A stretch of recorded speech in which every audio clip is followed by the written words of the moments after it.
Good morning, my MGTOW brothers.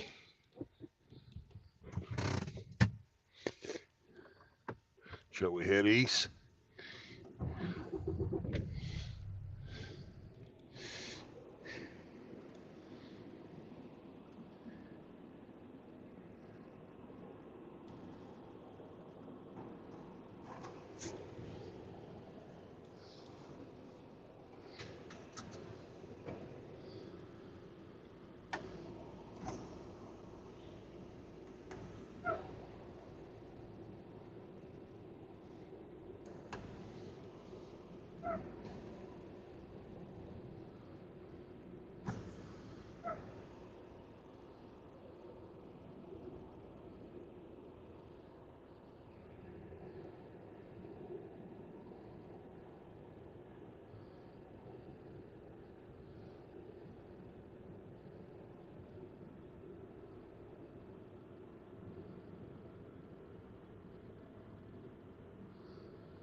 Looks like the fucking tandems are not where I put them yesterday.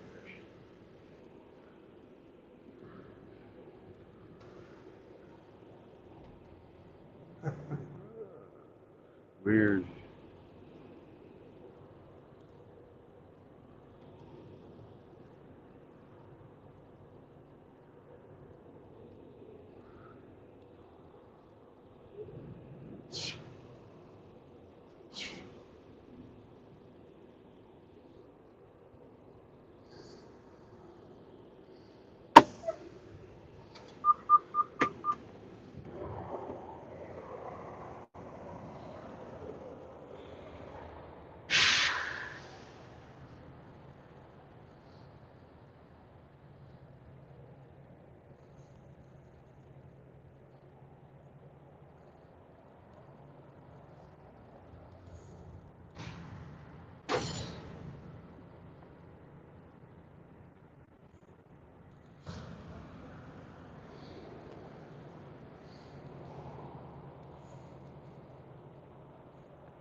Bizarre. That's bizarre.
Good morning, Sundar Spearman Bingus.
Sorry about the mouth noises, boys.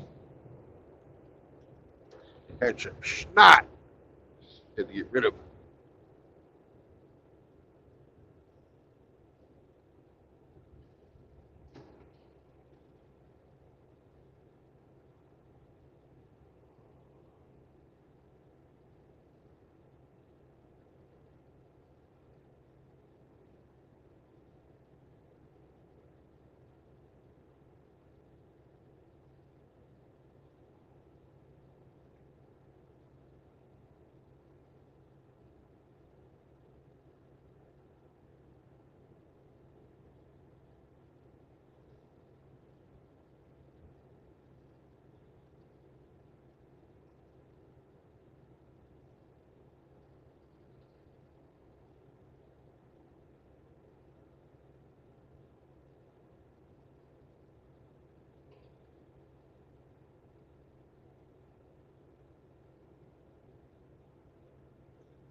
Good morning.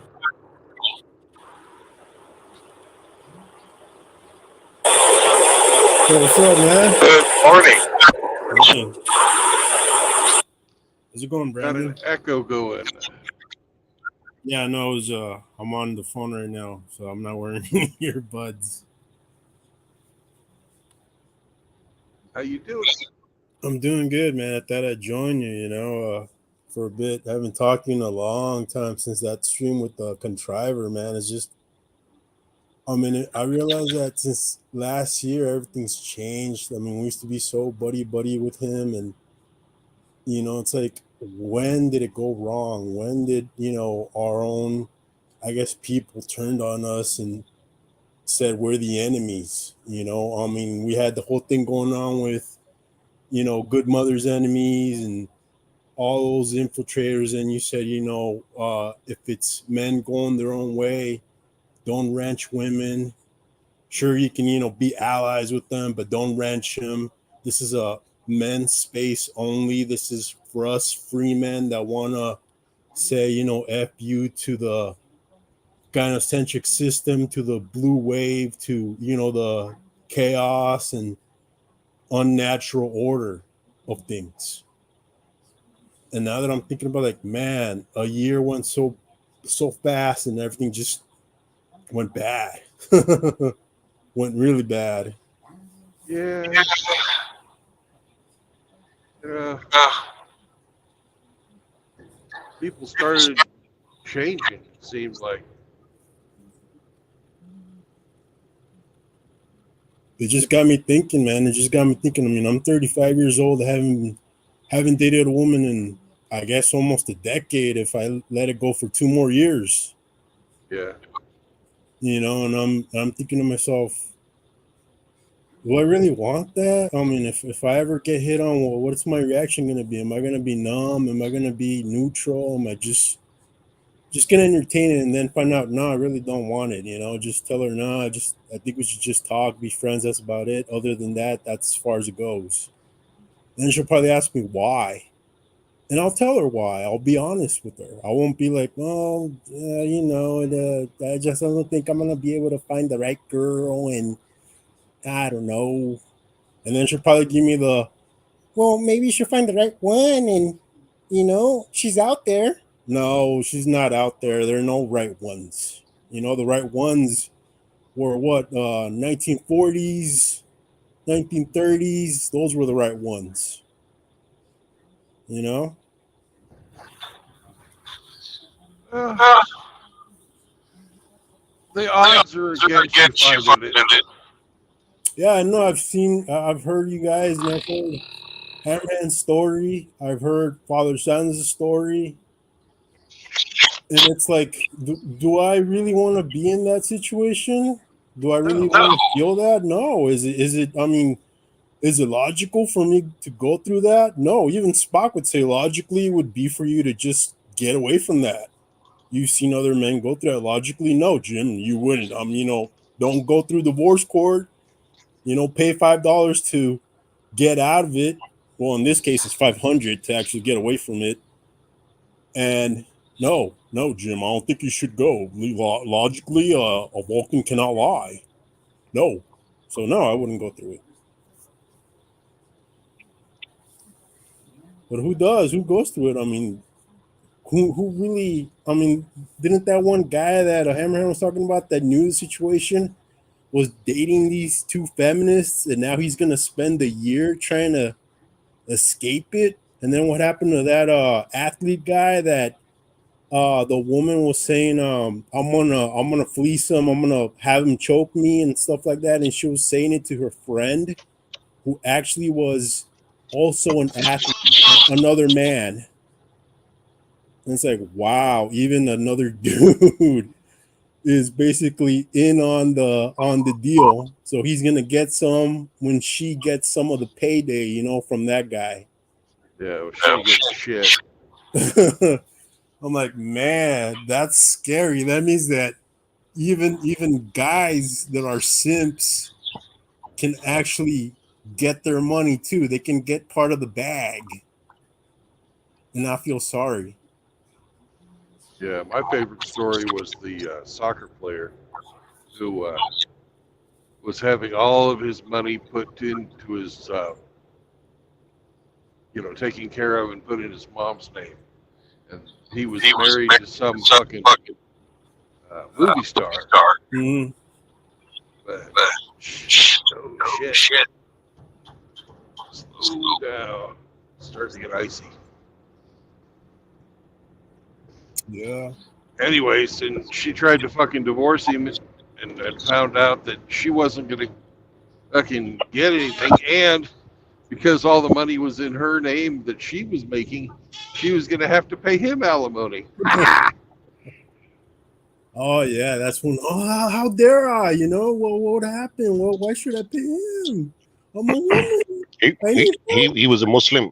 He was a Muslim guy though, so Yeah, he didn't do it with the intention of getting stuck in the divorce court. He would have done it like that anyways, because that's what Muslims would do, because they revere their parents. Like the biblical commandment was honor thy parents, but Christian societies have forgotten. Not all of them, the Western ones.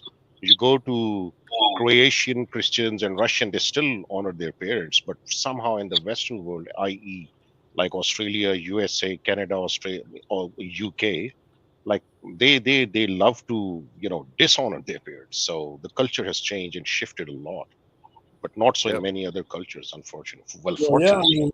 mean, if you have what's called an women of ill repute, she also disrespects her family by being a woman of ill repute because there's no Yeah. honor in So the does a last man. name.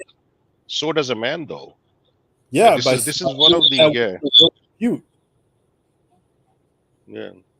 And this I is one don't of know. the myths which is propagated in the society, as in, and this is actually an argument a woman who was in her late 60s had with me some 3 4 years ago. Oh, when women sleep around, they're called SL1T, and when men do it, they're called hunks. I said that's actually wrong, because none of a decent man, no decent man would want to do anything with a hunk. They would never invite hunks into their families. They would never let them close their kids and their wives. So that's actually nonsense what you're talking about. And she had no response. She was just parroting what she had heard from other, you know, sisters or feminist men. She had actually not thought about it. And she was totally speechless when I responded with that.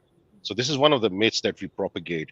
Oh, men don't get emotionally bonded. Well, actually, men do get emotionally bonded as soon as you get physical, and they do so more than women. Why do you think so many men kill themselves after divorces, but women are just fine most of the time, not all the time, of Yeah, course. yeah. And when I was hearing bullets for brain or whatever you want to call them, or micro penises for brain, we were saying you don't care. When Hammer was saying you don't care about the guys that go through that, and I was thinking like because I was seeing it, I was like, oh, so hearing it get over and over, like he doesn't care. He doesn't care. Like he basically says, I don't care if they go through the grinder and they get a piece at the local, gun shop and think about it, even though their lives are really jacked up now. I don't care. I don't care about those guys. Oh well, better me than them. And I'm like, you're not really a friend. You're not really there to help. Who are you gonna mentor? You're gonna mentor people to thinking that men that are going through that don't matter, that other men shouldn't be there for other men, that we shouldn't listen to those men that, need another man to help them out because women are going to help them out. Women are going to be like, oh, you're a pansy. Get over it. Man's like, brother, we're here. Just tell me what's going on. We'll get a lawyer. We'll get a therapist, a male therapist, and we'll just, go through it slowly, so you could at least gain some sense of security. No, that guy's like, no, screw it. I don't care. And it's like, wow, he's basically the problem. He's not the solution, even though he thinks he's part of the solution, and that hurts. That really hurts. That those guys that like you said, go through suicide. Think about it.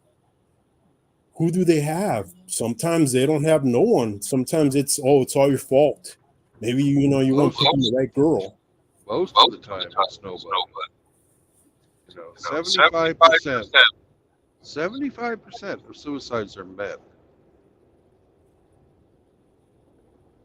Yeah. I mean, when I was getting bullied in high school, you know what I did? I did the old-fashioned thing, which is run away. Just run away, run away and then cry alone. I mean, I was like 15 or 16, I can't remember, but I literally ran away. My mom came from work. My dad and my sister, they went all over looking for me, and I just couldn't handle it anymore. And then imagine that when you get married, as you said, and they don't have no one to talk, they have no one to help them rebuild themselves back up. Yeah, that bullet, that bullet in the chamber looks mighty, mighty tempting. It's a permanent solution to a temporary problem. Yeah. And then when your friends find out that you're gone, your friends are like, "What? Why didn't you tell me this? Well, what the heck happened? Why did I distance myself from him? I should have seen it coming." And then it's because he didn't reach out to you. He should have reached out to you. He just, felt like he had no one to reach out to. That's one of the reasons that it's very important for us to talk to each other. Yeah. And I really, really, it disgusts me when a man says, to heck with them, to heck with those men, to heck with those guys that need actual support, emotional support, spiritual support. And it's like, Well, the guy you're talking about, his priority is the alphabet mafia. He doesn't care about normal guys. He said so. yeah, and he was with Joker. From what I understand, that Joker was in the same group as him. And then He as Who are we talking he, about? he, Who are we talking about, Brandon? Sorry for cutting you off. Bullets for Teeth. Okay. he Yeah, wasn't He wasn't joking. That was not a joke. no, that's not a joke. And it just it kind of just made me think that, yeah, there are men like that out there, men that will do that to you. I mean, he's worse than the simp. He's worse than the simp cooperating with the 304. Yeah, he's a grifter and a predator.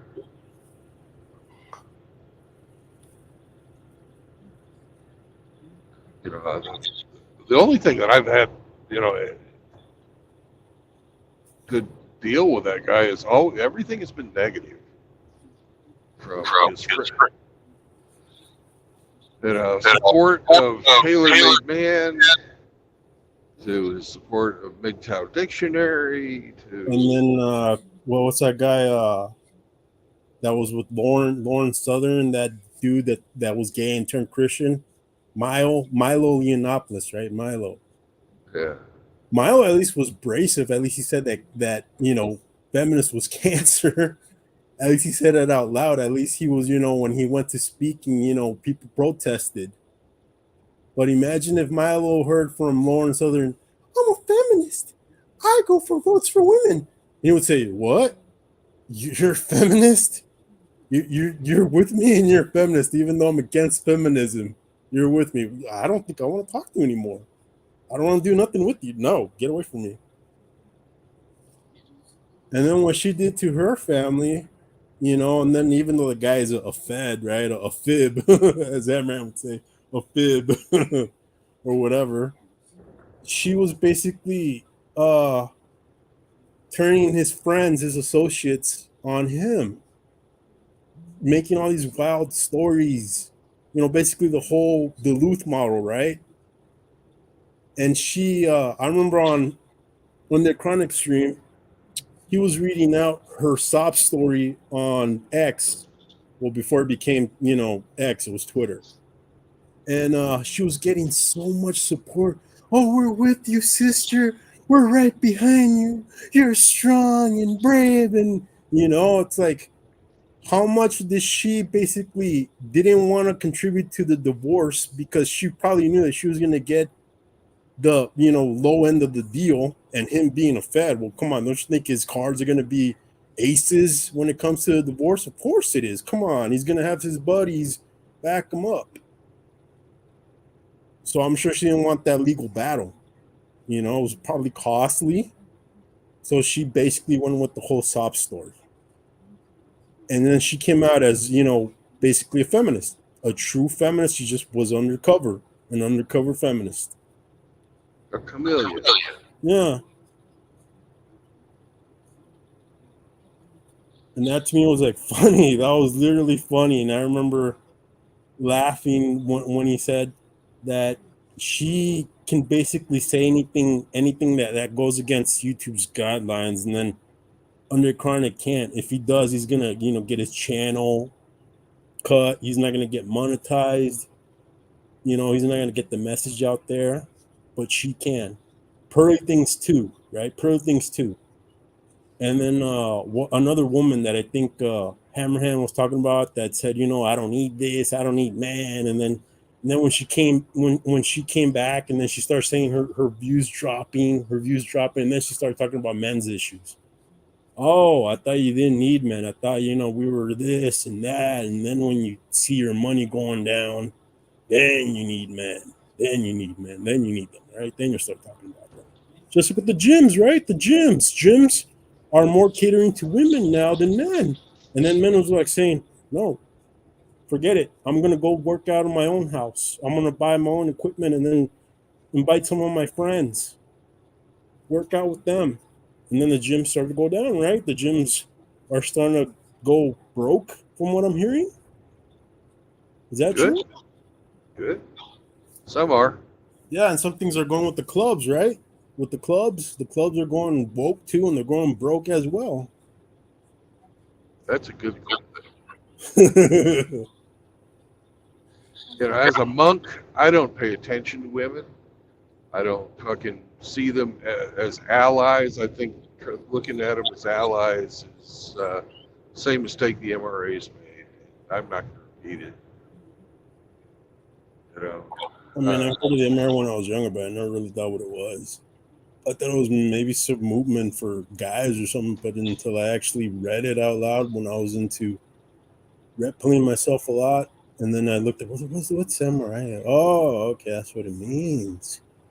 And then it's like when I hear about women joining from Hammerhand, then also on that Chronic, and then Sandman, I'm like, well, how can it be about men if women are joining? It shouldn't it be men and women's rights organization? That should be called not men's right organization. Women are joining. That's just strange. That's strange to me. That's it was a recipe for disaster. yeah. And I mean, it was a quaint idea, but like other ideas, it just gets convoluted.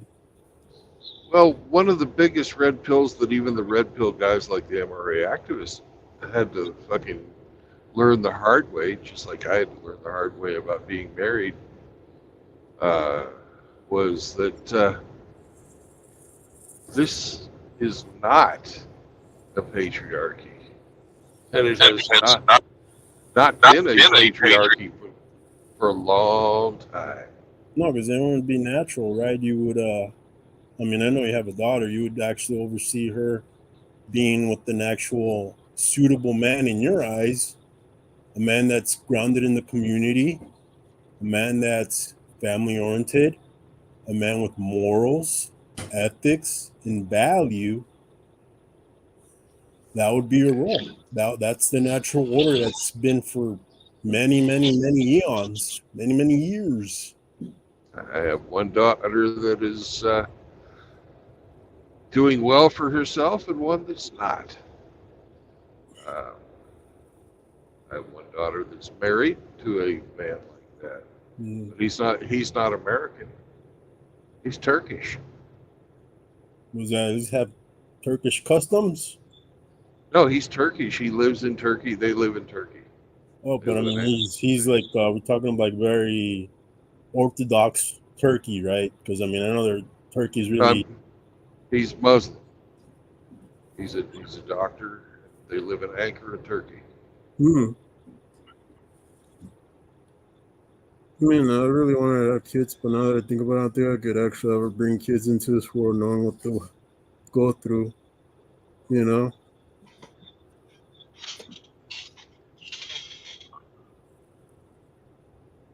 I keep telling myself that I was born in the wrong time.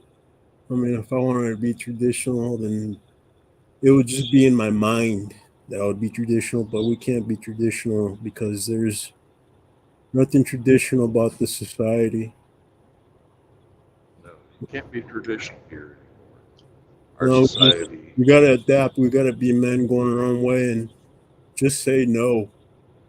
Just say no to this Sodom and Gomorrah society. Just basically say no. Well, you can Yeah, reject that. You can see it going on around you and reject it. Don't participate in it. You don't have to. You don't have to sin. You don't have to embrace the fucking insanity. You don't have to follow the lemmings off the cliff. That's No, part of just the. people going off the That's, cliff and think to yourself, "No, I'm not going to be that guy. I'm not going to be that yeah. guy." You can be a moral man in an immoral society. It's not. Like I see, like you ever seen that scene from what's called that one movie with Indiana Jones, right? He's in the tank and he's fighting the Nazi guy, and he sees like the look in his like, oh my god, like I'm going off a cliff, and then he survives, and then his friends and his dad was like crying, like, oh my gosh, he died, he's dead, and then he comes back up. And then he's behind them, and he's like, "Yeah, man, that could have been me." That's basically what men go on their own way. I was like, "Yeah, that could have been me." Like, whew, yeah, no, I'm alive. I'm alive. And then all they turn around like they're like so happy, like, "Oh man, you're alive. You're alive. You're yeah." It's like the way I say, like, that's me basically. No, I don't want to go over the cliff. I want to live. I'm gonna pull myself back up and just look down and like, no, walking away from that. yeah, you just need to ensure your own survival. You can resolve to live your life with integrity. Let your credo be this: let the light come into the world. Let it even triumph, but not through me, as Alexander Solzhenitsyn. So he was absolutely right when he said that. Yeah. And then when you try to speak logic to these people, they look at you like you're crazy. They look at you Oh, like oh no, this logic is for ourselves. It's not for them. If you could speak logic to them, we won't have this problem in the first place, isn't it? The reason we have this problem is sometimes there is no logic. it comes out. I can't help it. I like sometimes say the truth, sometimes where I'm a little bit too abrasive, but not too much. Yeah, You it know, look, also increases your risk to get castigated. You know what I'm saying? People can lose their jobs, and people have lost their jobs by saying the right thing. So, saying the right thing, whereas it is very, very virtuous, but it's not a sensible strategy if it gets you fired or from your livelihood. You know what I'm saying? So, yeah, and that's the reason what Brandon says is the best strategy, which is what I follow. I don't interact with people to the extent that they can take the liberty of discussing these ideologies with me. So you keep a distance from everybody, and then they will not, the risk of them starting a discussion in this direction goes phenomenally low. Every now and then, someone will try to breach that boundary, but you can beat them down very easily because you've already set the tone of conversation and your interaction. that is very true. There is no other way It to happened, ensure self it happened survival. to Hammerhand, right? Because I mean, he was, I think, going around a store or something like that, and then he hears there's like a couple people saying "Magtal, Magtal." He's like laughing. He's like, "It's getting out there. It's getting out there." And it's like if we weren't such a threat to the machine, we wouldn't be on anyone's lips. We Yep, wouldn't be, absolutely. women talking about it if we weren't such a threat.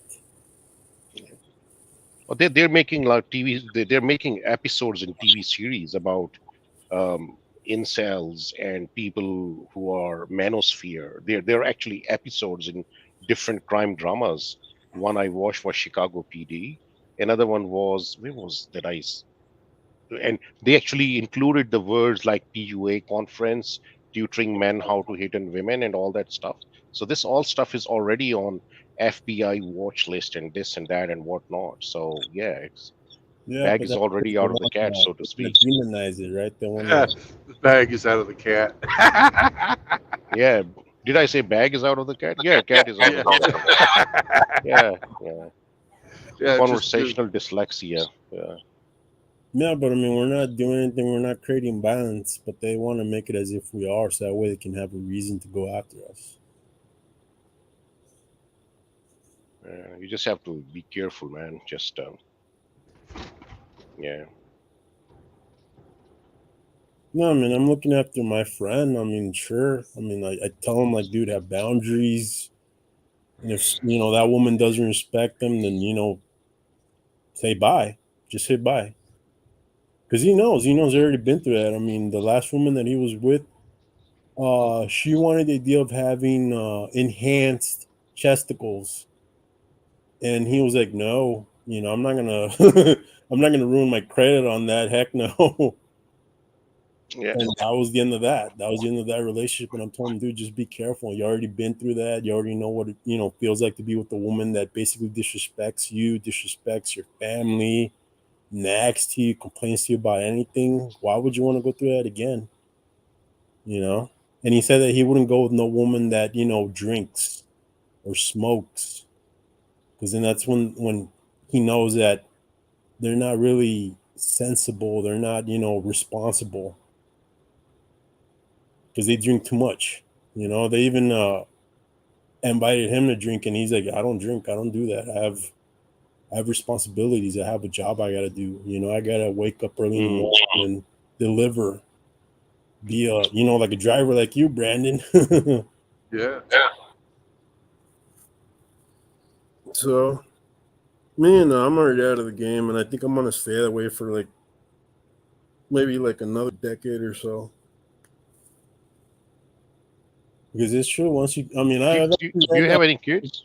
Do you have any kids? You know, I can't go back. I just can't unsee what I've seen. I can't. I mean, sure, I do have that, like, Hammerhand said, like that temptation of, like it's out there, but no, I can't. I Jeez, can't the do risk is too high, man. Risk is too high. that. And then I listened to RPM. RPM is a HMT series, and those are men that don't know the nature of women. And I'm thinking to myself, what would an RP man, what would a MGTOW that, I know it's rare, as Hammer said, that is dating a woman, but it's not cohabitating, is not married, but is just dating a woman. He knows. How would he react in that situation? Would it be HMT for him? Or would he just walk away, delete her, block her? That's it. But for the blue pill guy, I mean, he finds out, he snaps. I mean, we've seen what happened to that judge, right? I mean, that guy unloaded on the judge after he lost everything. And then I heard the story of a judge unloading on his wife and then just quietly surrendering to the cops. I mean, in those cases, then that there's no recourse, as Hammer said. There's no over. We just have to go away with the laws, since he's not participating. He's saying, even if we die off, he's not going to be with the woman. And I'm thinking, am I in the same situation too? Am I just going to say, even if it takes years and years for me not to get married and that's it, my mom doesn't get any grandkids for me. Well, oh, well, that's it. That's it for my line then. I mean, sure, my sister's kids are going to have kids, but me, no, that's it. That's it for me. Well, if back to your original statement about the woman thing, if you're just dating them and not cohabitating and not married or anything like that, what do we always say? We say, "Hey, she's not yours. It's just your turn." It's your turn. In Australia, She's just not. yeah, even but Brandon, that changes with jurisdiction. For instance, in Australia, if you're dating, the court can actually treat you like husband and wife, and your assets are divided Oh as yeah, husband and wife. the Yeah. guy that happened. That he was calling that one woman his wife, and this is this, and what happened? She basically betrayed him. Went to the court saying, "I'm his wife now. I Yep. want to divorce him." Yeah. No, yeah, that should not be allowed. As Oh man, there are so many things that shouldn't be allowed. But we would, but people do it to men anyways because, well, who cares? Yeah, you never hear about a guy saying, "Well, I'm with a good woman, but she bores me, so I've been I've been seeing Molly and Suzanne and a couple of other girls, and I'm thinking of, oh, I don't know, should I stay? Should I I'll, go?" I'll if ever we are in backstage at some point, I'll share some really wicked and weird stories and experiences that I've had with ladies. But yeah, I'm not going to share them here. But they're really bizarre. Yeah, for another time, another day. Oh yeah. so as a monk, I don't even think about it. I don't care Yeah. about what fucking women are doing these days because I No, but it have. gives you insight. Yeah, I'm talking from a long time ago, but it gives insight Oh from yeah, other men You hear from because, like, it tells you, really, is that really experience. yeah. possible? I Really? I but said, dude, yes. where I'm going with this is I'm so out of the dating market. It's been so Yep. long since I was like Likewise. chasing Likewise. women. I don't even know what the rules are anymore. I can't give advice to anybody on that kind of stuff other than don't do it. That's the only thing I know these days. Yeah. You know, Uh, you have a bunch heard of that, people that that like did. the dad was with this guy's fiance, and the mom didn't know anything about it. And then he walked in on them because he was having a day out early, and he finds like, well, wait a second, this is my dad's car. Where's my dad's car being here? He walks in on them, he hears a noise, and then the look of deer in the headlights, and he's like, Dad? And then the dad gets up and the son punches him square in the face. I'm like, wow, that's how messed up it's gone. I mean, it looks like a pee huff to me, but no, this is real life. This ain't a fantasy. This is real. And that really, really happens. And that's how immoral we have gone. That's how bad it really is. Yeah, I hear the stories, but without living it, I just know. I'd say the only thing I can do is shake my head. I'm so happy I'm not involved in that anymore. Most people I had, think it's fake. I had to give away 2 Made up. houses to make it happen, but still. Yeah. Most people think it's just a story. Like, no, it's real life. It's real life. I know it's sometimes hard to accept it, but that's how it is.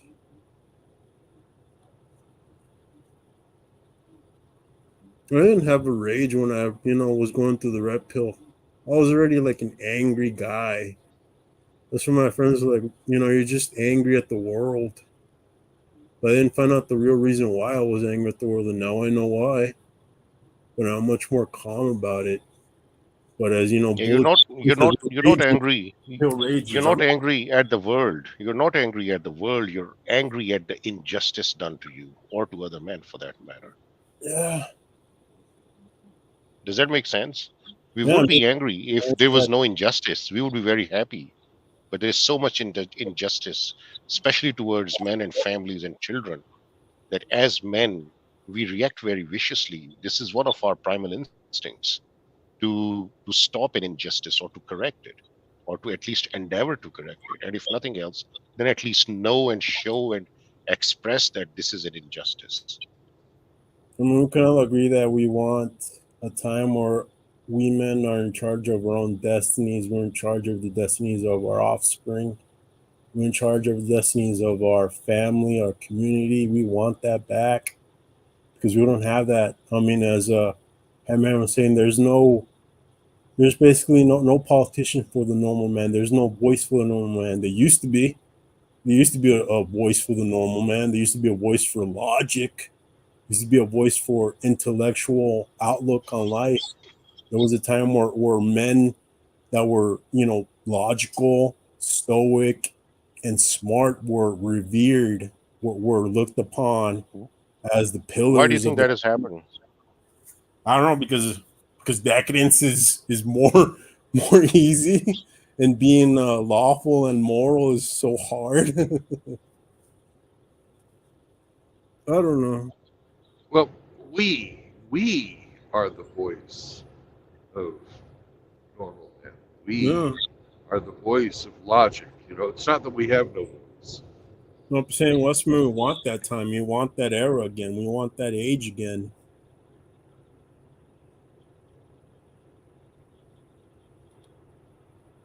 I mean, I had to look It's, for father figures through comic books. I had to look through father figures through books, through I guess the student aides that were older than me and tutored me to how to do my homework.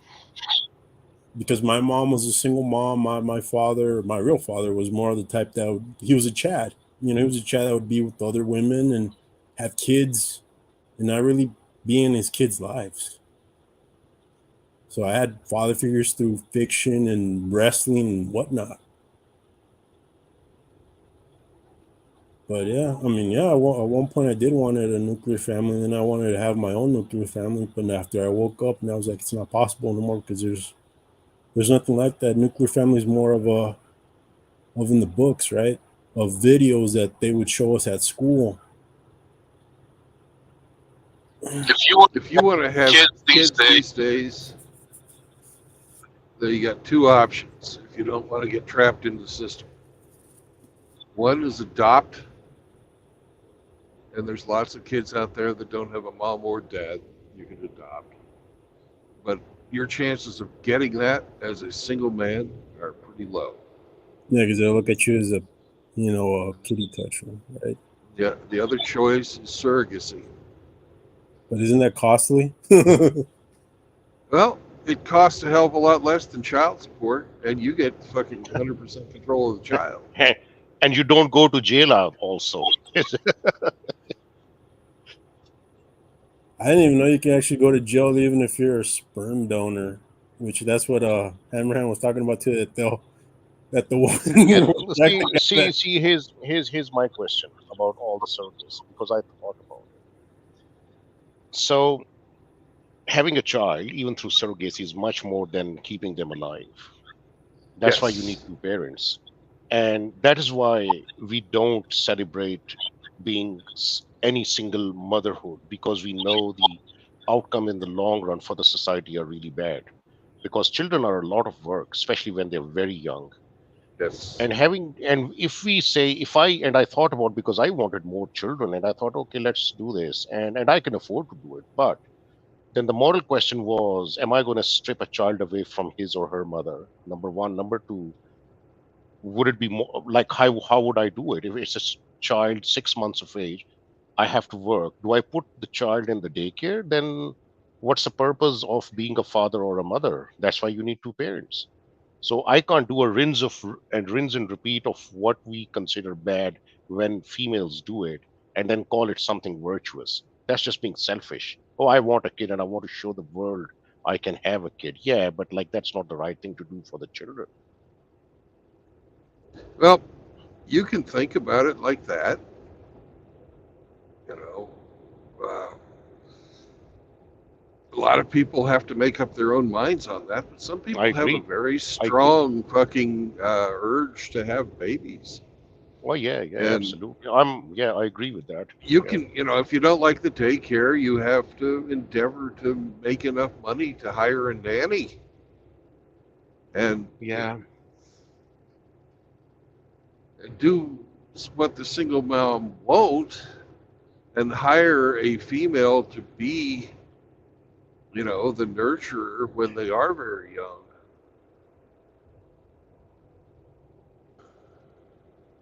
Just like you would hire a maid or hire a cook or hire Yeah, a yeah, gardener. You can hire a nanny. yeah.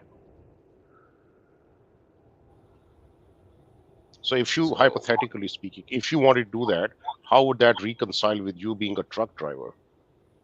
oh, with me being a truck driver, it'd be impossible. Yeah, But back when I was an engineer, I could have done it. maybe, yeah, yeah.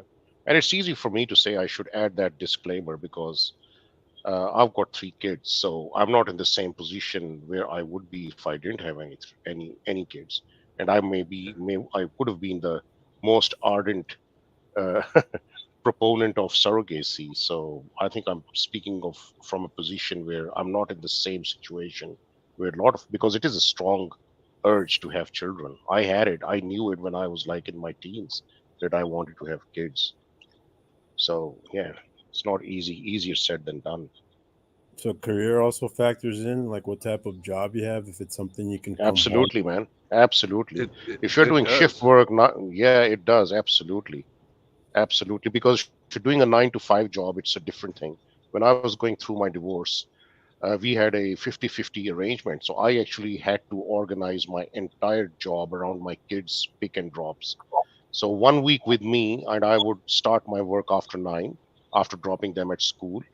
And then I would finish my job, the shift at 2 hours at 2 p.m. And because at 3 p.m. I had to go and pick up the kids. But that's because I had a job that I could do that. I was in a position to be able to negotiate. Most men would not be able to negotiate a 10-hour or a 12-hour shift down to 4 hours. But nature of my work allowed me to do it, not to mention the position where I was. But or 1 week on, 1 week off, and still it's not the right thing because if you look at it, I can clearly see my daughter who was with both of the parents. She's clearly different and better intellectually and in her academics than my son, who saw much less of two parents together. So it is very unfortunate. I don't know, and that's why when people ask me, "Oh, would you do it all over again? Would you forgive your wife?" I said, "No, I can forgive her as a man, as a husband, but I can never forgive her for my children because of what she did to the children, because she destroyed their right to have both parents under the same roof, and for nothing, for this usual thing, I'm not happy, and men and women are equal, all that rubbish." So yeah. Yeah, it kind of makes you think like, were they happy to begin with before you got with them? Oh yeah, it's oh man, it's very complex. You can never know. Number one, number two, number two. I mean, just you tell me if I'm doing my if I'm working my ass off 8 to 6 every day, and I'm making shitload of money, and she gets a car, she gets everything, and she's got a maid coming to clean the house, do everything 3 days a week, and then she still laments, "Oh, you need to cook food because men and women are equal." When I finish work and come back home at 7 p.m., there's something wrong with the brain of such a person. That's what If they Joker think, said, that the woman, she was complaining in her post that she has the perfect husband, a loving dad, has everything she yeah, wants, but she still feels it's not unhappy, magic happy, words, it's not enough. And magic I'm like, words, it's like, unhappy. yeah, I mean, he's bringing you happiness, he's bringing you No, everything he but could, but and yet see, you here's the weird part. My ex, she actually said this to me. I'm work coming back, and I said, like, what is it that I can do to make you happy? Men or women are equal. You should come home and you should do the dinner and the dishes. I said, you got a fucking dishwasher, and for laundry you got a maid. She mops the floors. How about you start work 8 to 6 or 8 to 8, and then we'll talk about equality? And she was just not happy. I was, well, I can't fix that stupid shit. If you want to leave, you can leave. That's it. And she chose to leave, and which is fantastic because I did not have it in me to axe the mother of my children. So when she left, I was actually very glad. I was sad and glad because I was sad that this had happened to the children, and I was glad that I did not have to do it, and I couldn't do it in all likelihood. And but this is it. That was it, and that was gone. It was all settled. I remember my ex-wife telling me, "I'm not a maid." You know, Even though they're taught to be, right? I mean, traditionally, your parents, your mom teaches you to actually cook, clean, and then your father would teach the boys to hunt, vent, and basically be out there working. So it's like your mom didn't complain about I'm not the maid. No, that's traditional. That's even in birds. Birds don't Hey, complain. Trying to say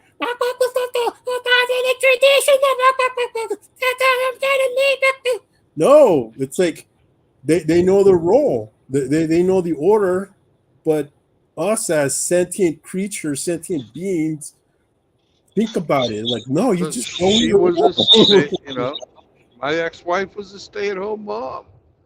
Her job was to fucking keep the house. She didn't Hmm. keep the house. I fucking would come home from work and there'd be dishes piled up to the top of the sink. And You I'm should like, tell the what wife, the? like, you want to be on the road? Oh, we can switch roles. I wouldn't mind being here. I You could know, get I, up wa- I dishes. wasn't a truck driver back then. I was a mechanical engineer working for. You should tell her, well, how about you be the mechanical woman and I'll be, I'll be the stay at home dad, and then tell me how bad it is. She got a job, and when we got divorced, the best job she could find was $12 an hour. So fuck you. Yep. Yep. they want they want to be to have the easiest life, but they don't want to have the consequences of it. That's basically in a nutshell. Because I mean, so much that we do, right? Like you said, you went and basically worked your schedule around your children, made sure that they had at least somewhat of a decent upbringing, and then your wife doesn't think about that, doesn't think about, well, what happens if I leave him? What happens to the kids? Well, what will that do to the kids? No, I got to think about my desires, my happiness. You're not giving it to me 24/7, You're not loving me. You're not telling me I'm beautiful enough. Well, I'm working. I'm working. I don't have time to tell you're beautiful. And then when you do tell them they're beautiful, they don't feel it, right? They got to get that excitement from someone else.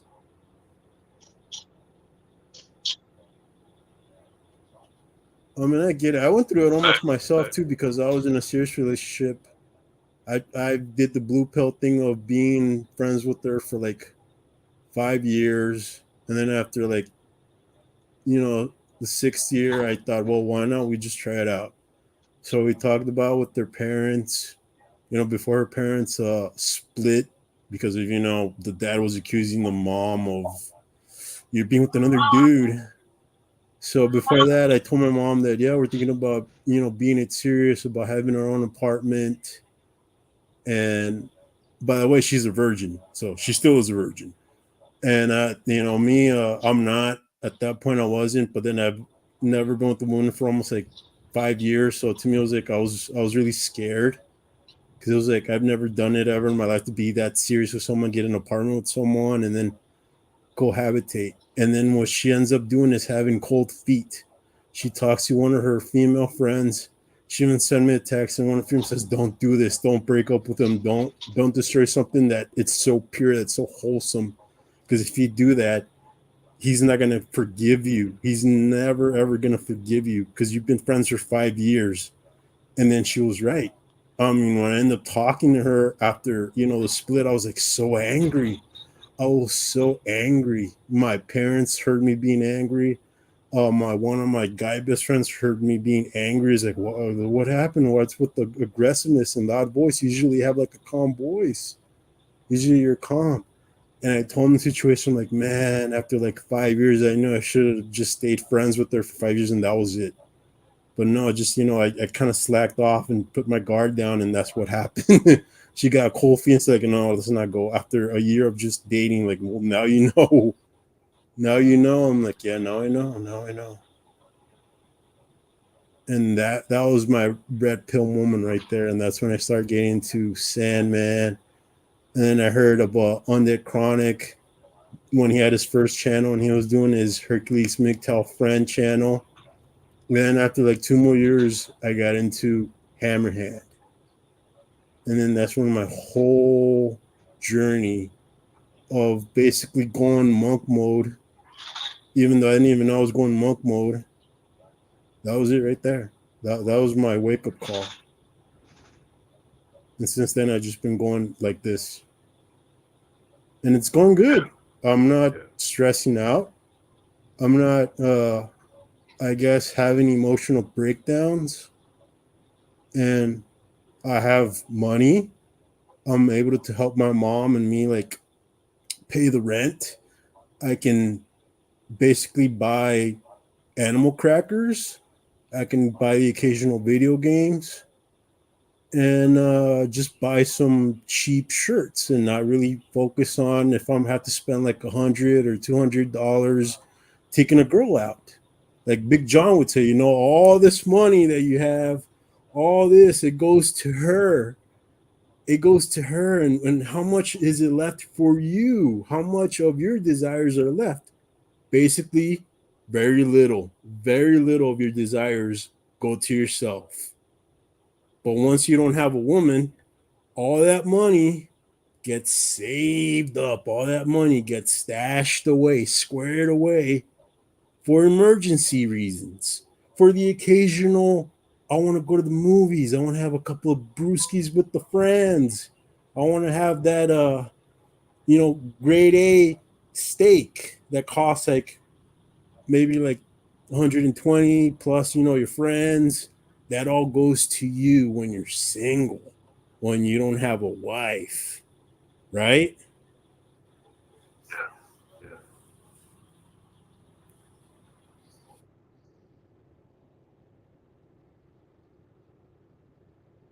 Live a purpose-driven life. Yeah, basically. What's your purpose, What's your purpose, man? My purpose, I don't know. I guess just getting close to the Lord. I stopped after having so much emotional breakdowns. What happened to my stepfather, that he had a stroke, and then that my mom was losing her job because, as back then, companies were going to overseas to Mexico at that time, because that was the whole big deal, right, in the early 2000s. So I became a Christian because I came from a Catholic family, and then my best friend Jesse, he got me like into being a Christian, and it's just like, read the Bible to help you out, and I would read it. And then I guess after all that, I just started to lose my faith. Started to lose, like, why is this happening in my family? I mean, have I done something so bad? I mean, I've lost my relationships. Why am I doing bad too? That's why it's going all bad. And then I got into the red pill after I just started watching those YouTubers that I just mentioned. And to me, it was like, wow, so that's the truth. And it even says it in the Bible too. And the more I read about, Samson, Lot, and Moses, Moses even left his family, right? His wife and his kid to do, the work of God. Yeah. And Samson, he got betrayed by Delilah. She kept egging him. Well, what's the truth of your covenant? What's your secret? It's my hair. That's the power to, that God gives me, my hair. And then also with Job's wife, right? His wife was saying, basically, why don't you, condemn God and kill yourself? And he didn't. And that shows you the nature of women right there. The nature of women right there. So I think that's my purpose, just to, get my faith back to the way it was. Yeah. I mean, I'm a spiritual guy. I'm a religious guy, but I'm not gonna, preach it to someone who doesn't want to preach. Sure, I'll say it, but that's as far as it goes. That's It's your goal. that's my purpose. your purpose. Yeah, because I mean, I never You like shouldn't, those kids you that I shouldn't want, worry about it. I want to be a doctor. No, this is. I was like purposeless when I was young. I was purposeless. You know. Never let never let what people think about your purpose deviate yourself from the purpose. If that's, because they don't have to live your life, you do. No. And I felt like Tom Anderson from The Matrix. Just everything felt like an illusion to me. Like this isn't the way it should be. Something is wrong here, and I just never could quite put my finger on it or my eyes on it until I red pill myself. But as one of the brothers said, I was already angry at the injustice. I wasn't angry at the world, and I found out why. Guys, I'm going to excuse myself. I'll come back later on if I can. Lovely being here as usual, Brandon. Everybody, thank you. And happy Insurrection Day. Happy interaction. Okay. All right, you too, Brandon. It's January 6th, so yeah. Okay, January 6th. What does that mean? Is this Well, some... there was a there right? was a pretend insurrection when people were questioning the legitimacy of Joe Biden's fucking election to the Oh, United yeah, okay, States got it. presidency, Yeah, right? all right. Take care, Brandon. See you Bye. next time. Yeah, take care, bye. But yeah, Brandon, what was your purpose, man? I mean, what was the purpose you found out? Tell me about. Well, my purpose Yeah. is to well, first of all, I try to live a good life. I try to live a godly life, and my secondary purpose, the one that I am going to spend money on, because you don't have to spend money to be with Jesus, is to build a workshop for myself so I can make ultralight airplanes. And that's what I'm saving my money for. I've got the land, and now I have to build up my infrastructure because I want to be 100% off the grid. It's good, man. That's good. I mean, that's what Joker's doing too. And I mean, what Rusty Rivers is doing for men that really need help. That clubhouse, MGTOW house, and that's pretty good. Because I mean, we used to have that in Canada, right? I mean, as I've heard about it from Hammerhand, and there used to be a guy that was doing the first ever shelter for men, and the system drove him to kill himself.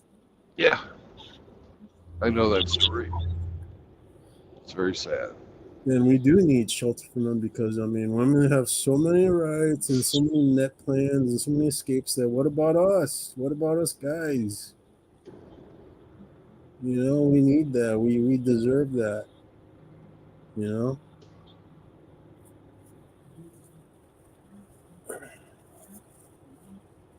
But we also need a planet, man. We also need a planet called the Eden Project, where men can be just men. Teleport from women for 24 hours. We'll just let women take care of the earth for 24 hours. We'll teleport somewhere else. And then we'll come back after 24 hours. We'll come back and then see what happens. And then if everything went bad, then we'll just rebuild all over again and say to ourselves, never again, man. Never again. We're going to do the 19th. Never again. Never again.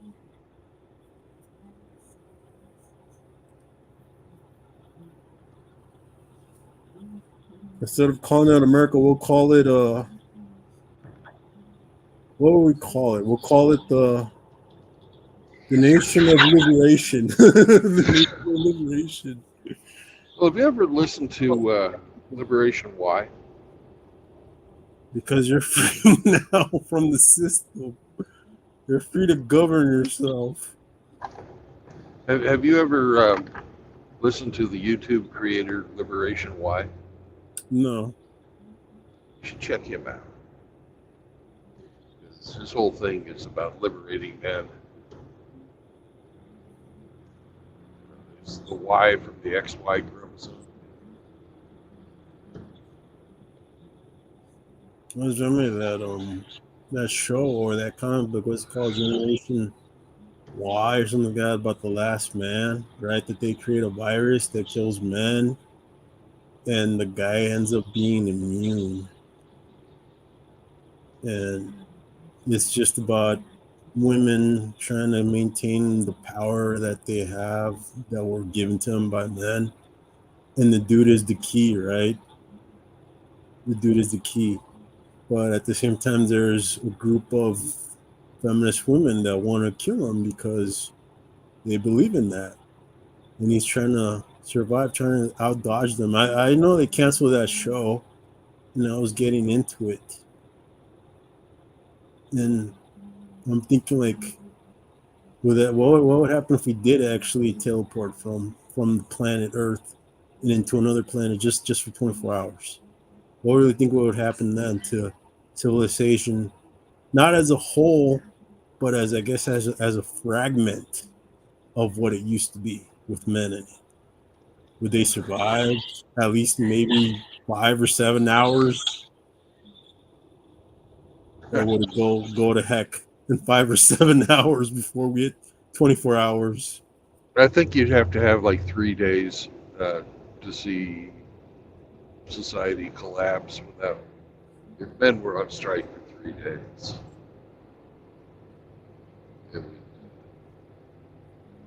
then it would show.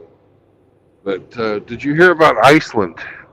Oh yeah, right. The protest.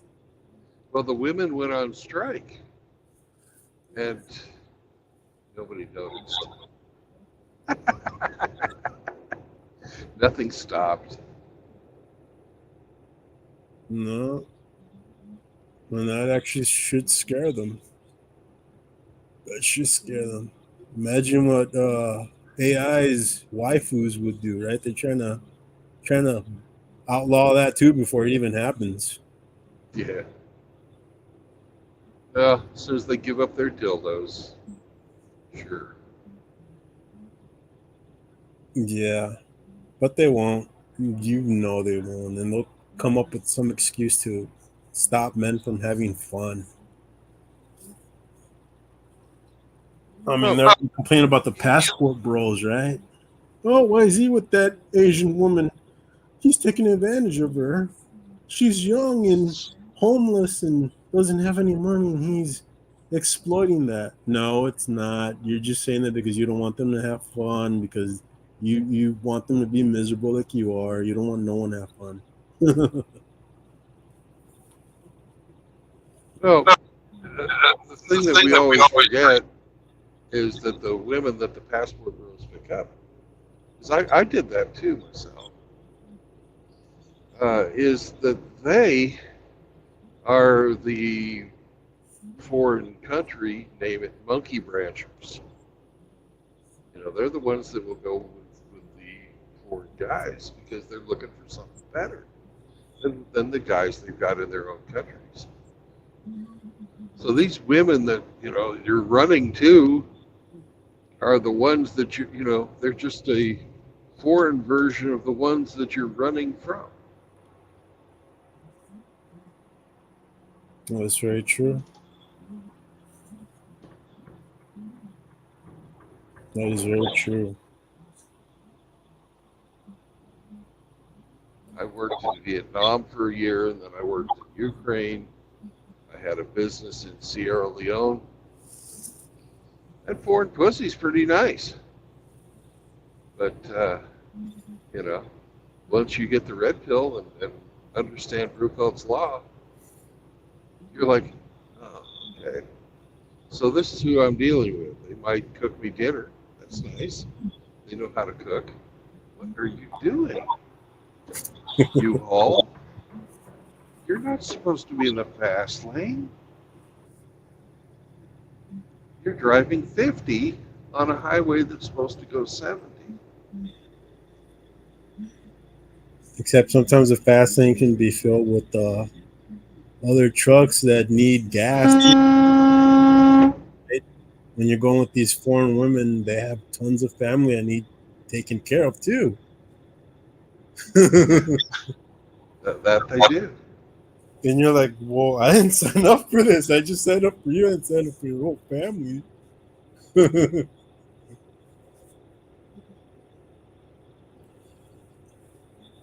But I mean, it is true, right? You could actually live a comfortable life over there compared to here. Oh, it's much easier to live a comfortable life over there. I especially liked living in Ukraine before it went to hell with the Russians invading. It was about 25 cents on the dollar cost of living over there. And the food is so much better. Minimum wage is something you can live on compared to here, right? Oh yeah, it's a lot cheaper.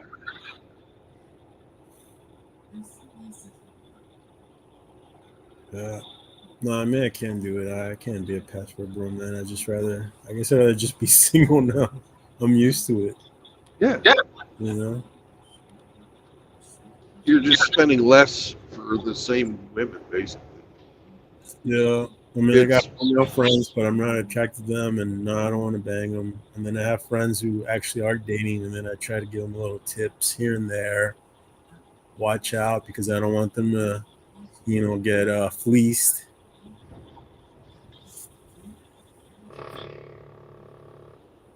But yeah, I mean, I can't help it. Sometimes my logic comes out when I talk to these guys. Like I can't speak like I used to back then when I was because I just can't go that way anymore. My vocabulary has evolved, I guess. I'm still trying to get that book, the Female Predator, because I remember hearing it on YouTube, the videos of it, and it's very, very, very rare to get that book. And that book, I think it's like from the 60s or 50s, and from the 70s. 70s. Okay, and it would outline women studying how they are compared to black widows, to praying mantises, and it would give you a step by step of their manipulated tactics, everything, and it's like now you know why they basically suppressed it. I mean, I know I think I've seen a video of women during I think it was the sexual revolution where they were doing the bachelor tax, right? The bachelor tax. And then even before that, then when you talk about all these guys that are not getting married, maybe we should tax them, or make sure they don't have a job until they get married. I'm like, that's insanity. Basically, you're dictating a person's love life and saying, well, they can't work for themselves until they get married. Then they can have rights to jobs, rights to own houses, rights to own cars. Why are you saying that when you already have the rights that were voted in by men that were simps, that were also influenced by their wives? And you want to do that to men? You want to take their rights now by using your rights to take their livelihood? Well, it's a parasite saying that the host must allow the blood to be sucked. Yeah, but you're saying you want to kill the host. Want to kill the host in order for it to start living. You want to make an example of the host by killing it before it can decide if it wants to live, by allowing you to parasite off of it. That doesn't make any sense. No, it doesn't. It doesn't. It's typical of the It's like insanity of body. I'm not going to give you any CPR until you do some kind of something with your dead body, like jiggle as a sign of saying you want to live.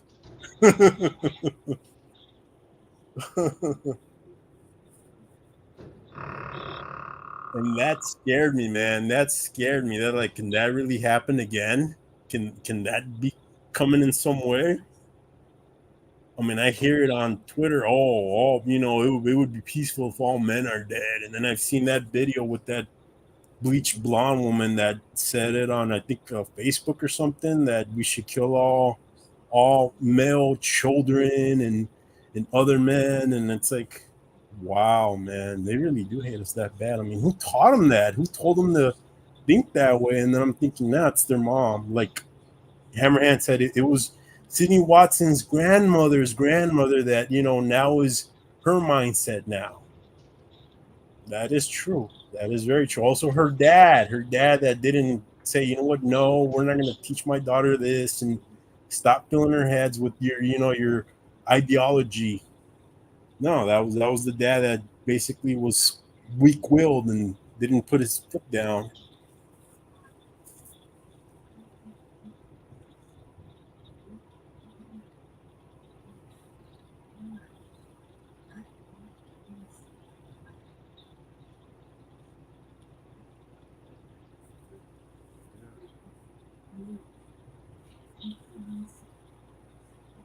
I mean, think about how long is this going to last? I mean, like literally. Fuck, I don't know. Till one side gives up and cries uncle. Like what? Give it 10 or 16 years before we really feel the effects of birth rates, because we're already like at what, 1% in the West. In America, we're at because you need two people. The birth rate has to be with 2 children per household, or 2 children per woman. And I think we're at 1.7. Oh man, that's bad. That's really bad. Because I think last year, Better Bachelor was doing a reading that the birth rates of it declining was, I think, like 20 or 10%. Like they're declining rapidly. Oh, And, they are. That's yeah, and getting worse. it's not going noticed yet. It's not really making, I guess, society scared of going extinct. And even Sir Yus was talking about it. And I'm telling him it's going to take either 10 or 20 years for it to really, really, really scare you. Really scare you. It's like, oh my gosh, what the heck, man? What are we going to do? The animals are going to outlive us. The animals are going to beat us, and we're just going to die off. And then what is it, like Sweden or what other country was saying, trying to get men into having kids with women? They were like, oh, we'll give you tax deductions or something like that, right? Or something. Oh, all kinds of different countries are trying different things. I was in Denmark one time and I saw this advertisement. Have a baby, win a vacation.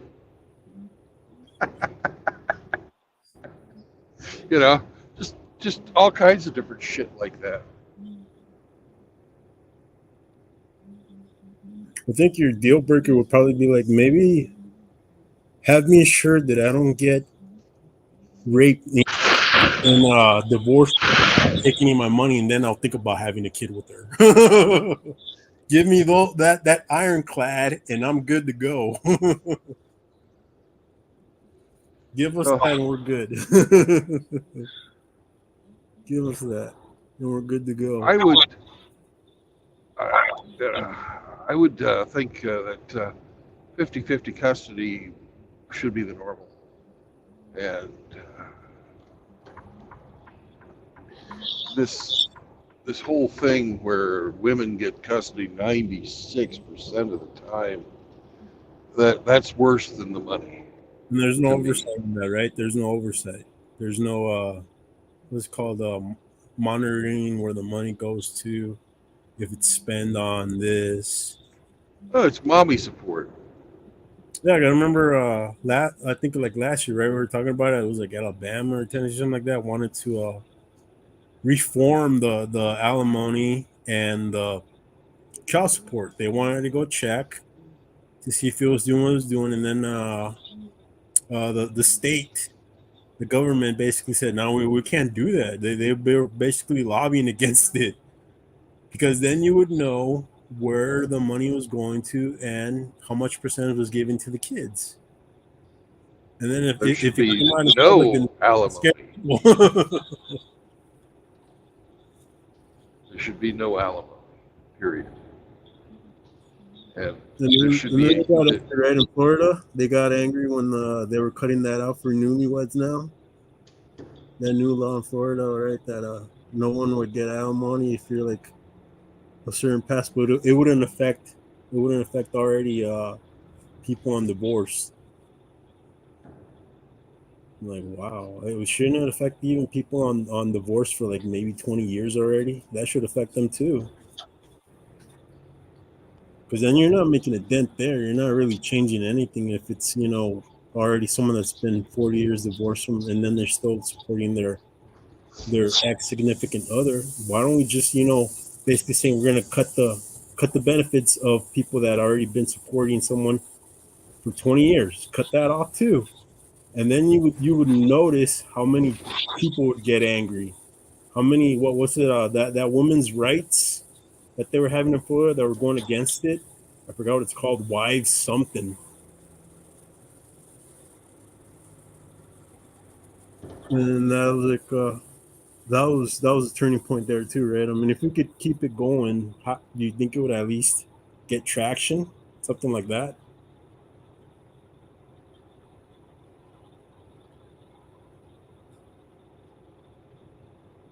Brandon, you're there. Yeah, I'm here. It's freezing out here, and I'm driving through the mountains, so Oh I'm my just god. concentrating. Okay. Oh, There's a snowstorm coming up, but I'm coming up on the back side of it, so I'm having to really fucking pay attention to the road. yeah, I'm seeing you right now driving.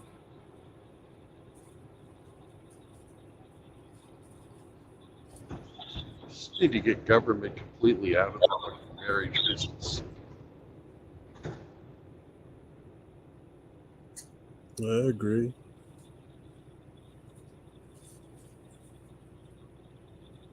I really agree. I mean, until I knew it was bad for like veterans, Terrence Pop. And then until Father Saunders started talking about it in a thorough way, and it's like, wow, even men of service can have their own record used against them. Yeah, Even in a way that, well, I guess you using the Duluth model to the extreme, right? When you're a veteran and you can't own guns, right? And then you can't have your children for 5 years or so. And he said he was fighting to see his kids, even if it was like for a couple of days, on the weekends or something like that. But yeah, wow, that's pretty despicable. yeah. Curious about that it happens to people that actually are fighting out there, and then they come back and then they find this going on. Yeah, I'm a veteran too, so I know all about that shit. And But yet, this is when you enlist, right? That's going to happen when you get married. Don't get married. She's well, they going won't tell you that when you enlist. You see it while you're in. You see it.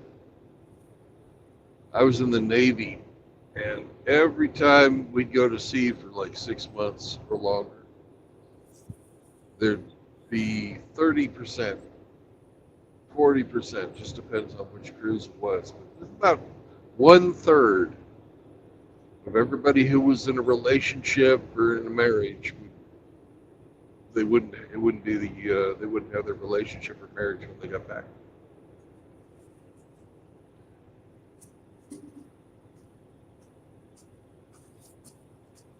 They should be advising at least young recruits to be careful when they get married, but they don't because that's you got a part of that too, right? I mean, does the military get part of the woman's like if she gets half of your paycheck when you actually retire?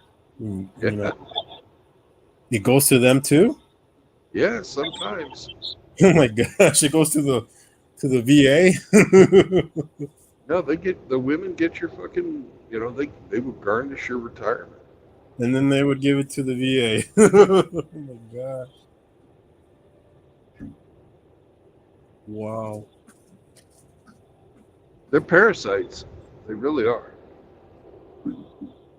So you're not just giving your blood in your life, you're also giving your well earned money to the VA while you're giving it to another Well, woman. you keep saying the VA, but it's not the VA. They the women fucking your fucking. No, but I mean they use the woman eh, as a conduit to get the money. yeah, Okay.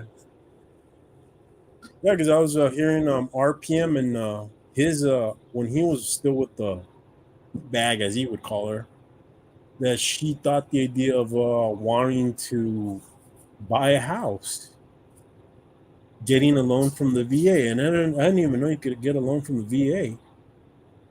I didn't even know that the VA could give you a loan for a house. And yeah. he, It's a government program. yeah, he was saying that since if he went through it and she wanted estrangement, that he would literally destroy the house before he lets any other man eat off of his plate, as he would say it. And I'm thinking, okay, if that happened, who gets to make the payments? He does to the VA. The VA would say, well, we don't care if you're, separated and estranged, you still got to pay us. I don't care if she's, the owner of the house and you're out. You still got to pay us. Well, And the that, thing is the VA loans. huh, The Veterans Administration guarantees those loans to a private lender. You're not actually borrowing from the VA. hmm. The VA is guaranteeing that if you get fucked up somehow, like in a divorce or something like that, that they will repay the lender. Oh, so he was You, stealing money? well, your credit is ruined. You're going to have to go through bankruptcy and that kind of shit like that. If you Oh, don't want to pay it. yeah. But I guess if it's court ordered that you got to fucking give her the house, and you got to give her the fucking house. yeah, I but what had to happened give. with credit? Oh, it fucks your credit. They don't give a fuck about your credit. And she would have another man in the house that he lost. Wow. Yeah, okay. Yeah. Yeah. Yeah. Well, it was smart of him not to actually ask for a loan, even though his wife wanted a house. Yeah.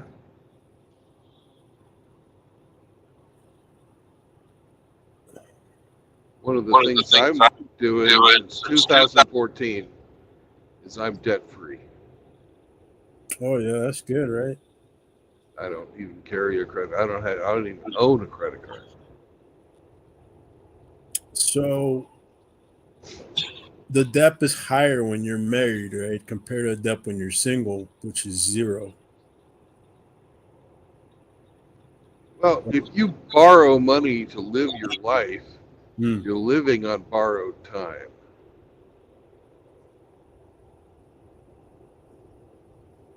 But does that also equate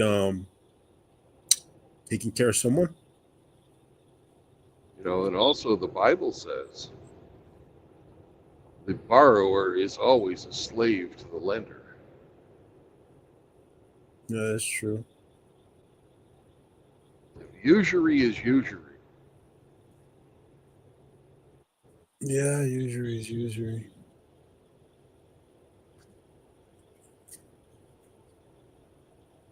Even if it's like manipulation, right? Like emotional or physical. Oh, you've heard the term women and children first, right? Yeah.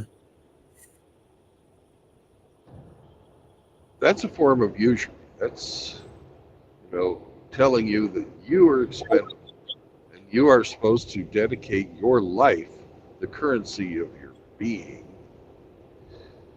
to the betterment of others without any return, except other than death. Now I know That's a, why women say that all you're useful for is wars and whatnot, right? And that's like, no, we're not going to do that no more. We're not going to fight your wars, and we're not going to certainly give up our lives for something that doesn't reward us, that doesn't love us, that basically hates us. yeah, rejects our way of thinking, rejects our values, rejects what we, want out of life, rejects what we want out of a wife, is unwilling to fucking share. They're self-centered. There's so many reasons to be monk. There really are. Yeah, even though I am a monk, and I don't find a reason to get away from being a monk. I mean, I'm walking the road, so I'm always just keep walking and not stopping for nobody.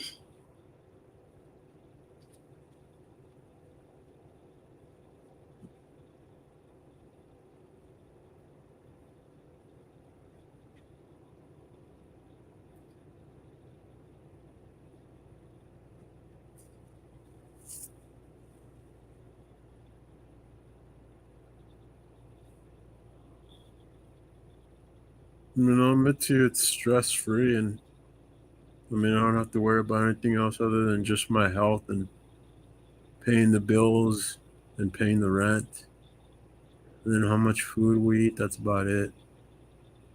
Other than that, I don't have to worry about if I'm doing things right by someone instead of doing right by the Lord. There was once a moment where a woman said it's either me or God, and I told her, God. I choose God. And that's when I went to church. That was actually the first time I got baptized. And that's what she said to me. And I'm like, I choose God. And then one of my Christian brothers said, if that happened to you, then God remembers what you sacrificed. God remembers what you sacrificed.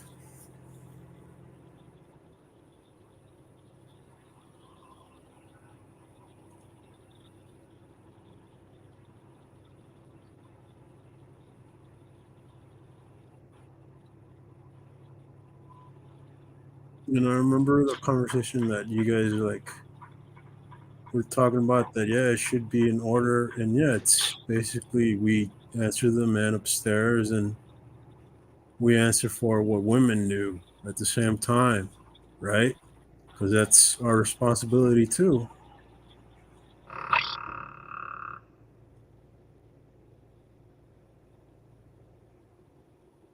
A lot weighs heavily on a man's shoulders, yet the worlds do not know how much a man has to contend with. And then some women think it's easy being a man, but no, it's hard to be a man. It's really hard.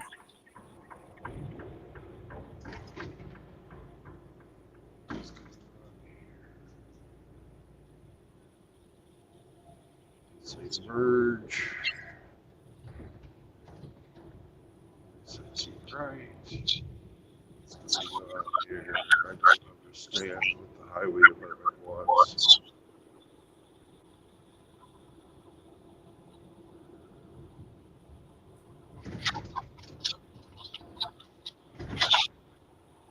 Oh, what's going on? I'm seeing you down here. Is it okay? Everything okay? Yeah, I'm fine. It's just the road signs are confusing right now in this town.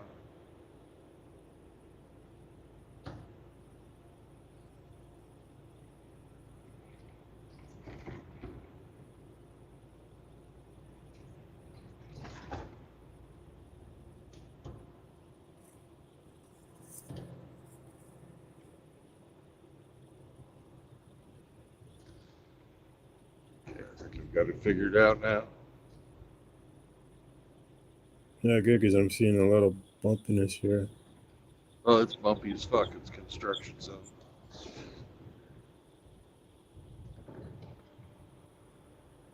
I mean, is it really necessary for them to do construction even though the roads don't look like they're cracked?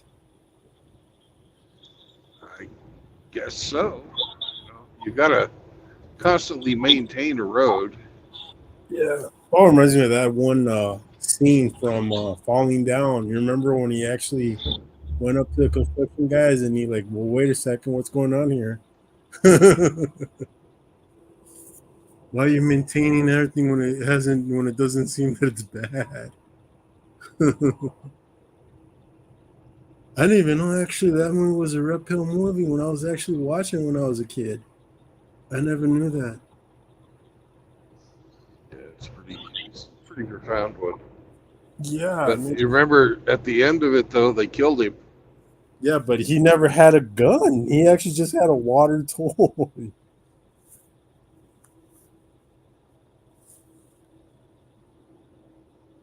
All he did was just to see his little girl, give her that snow globe, and that was it.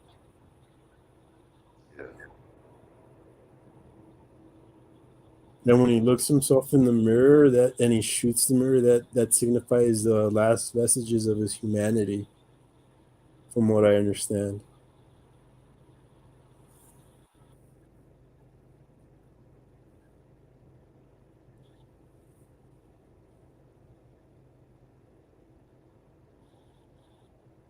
Well, he was living a lie, and it caught up to him. Yeah.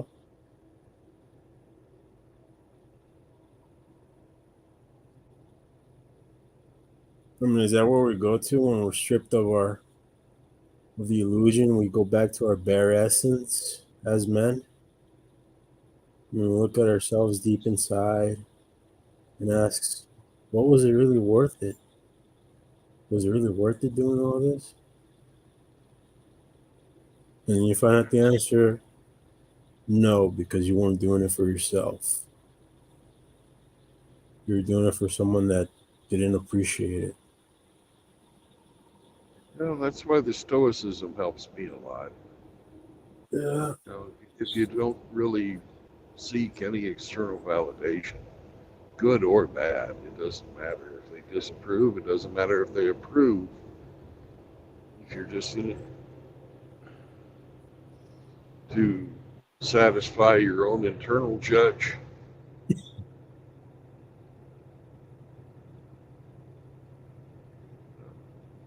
you live up to what God, then what else really is there? What other comparison can you make? Yeah, you're right. Does it matter if there's a worldly comparison out there for you? No, it doesn't.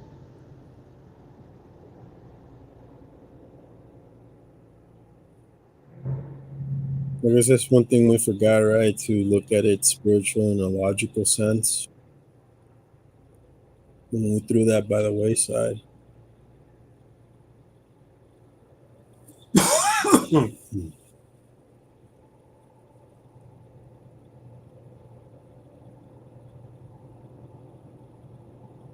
And that's what we try to teach our children, the morals and the value and spiritualism towards it. To not let worldly things affect you.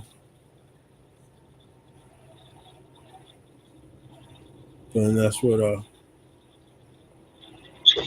We forgot about that, when feminism came about, we forgot about getting connected to God. I mean, he even Hammerhead says it that it's just women's war on God for some reason. Why? Why is that? Why would they worship Moloch, killing innocent children? And men just accepting it and men saying no, men that are actually saying no are walking away from it like us. We're those men, and then there's men that accept it, but then we don't have that other right to decide whether, we want to have children or not.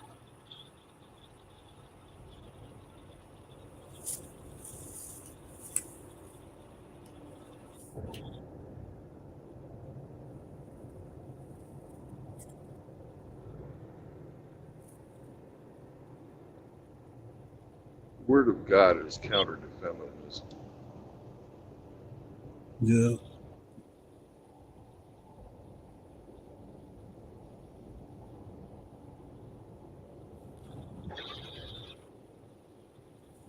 I mean, eventually we will go back to it, right?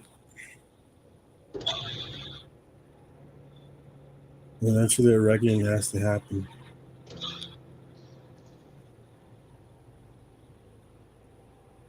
One soul at a time. Yeah.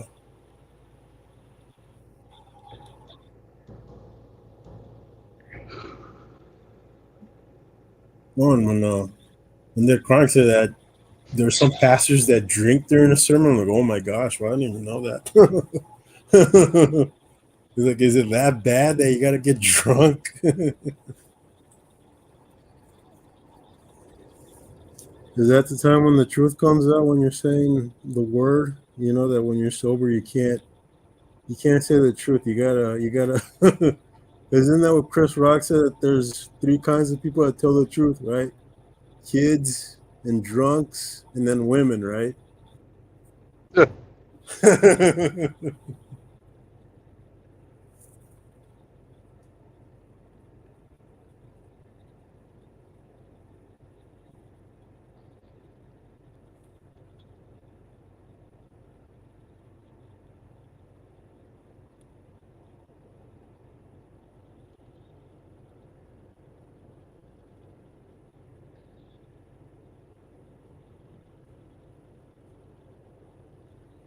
Oh, Brad, I think I'm gonna head off, man. All right. It was nice talking to you. Have a good night. You too, man. Have a safe drive over there and get some rest when you stop. All right. Well, I just started my day. No, I mean when you actually stop, get some rest. Oh, and have a great day. Thank you very much. Be safe. Be safe, man. God bless.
What's up, Saunders?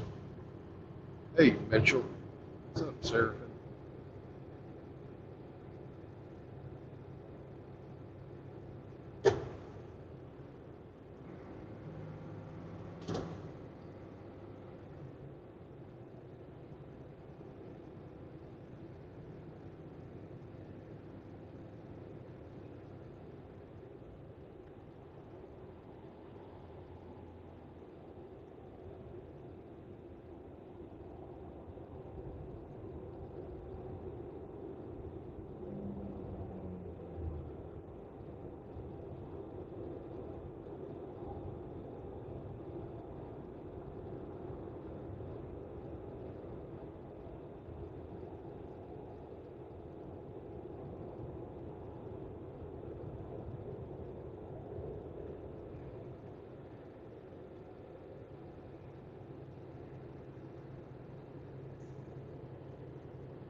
Hello. Good morning, sir. Good morning, Ariel. How are you? I'm well. How is life on the road? Life is pretty good. We're rolling right along. Stop up here and get some fuel so that I don't have to fill up in the People's Republic of Illinois.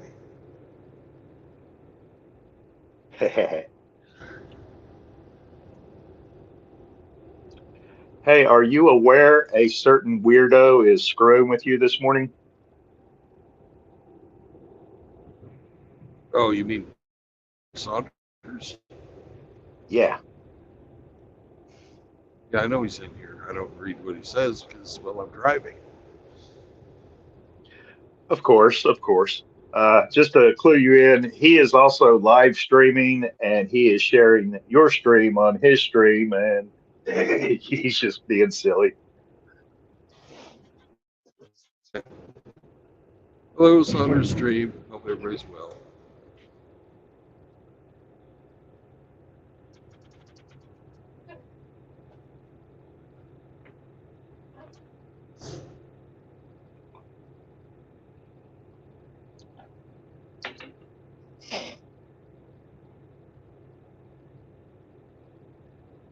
Saw an I article. think I'm going to be.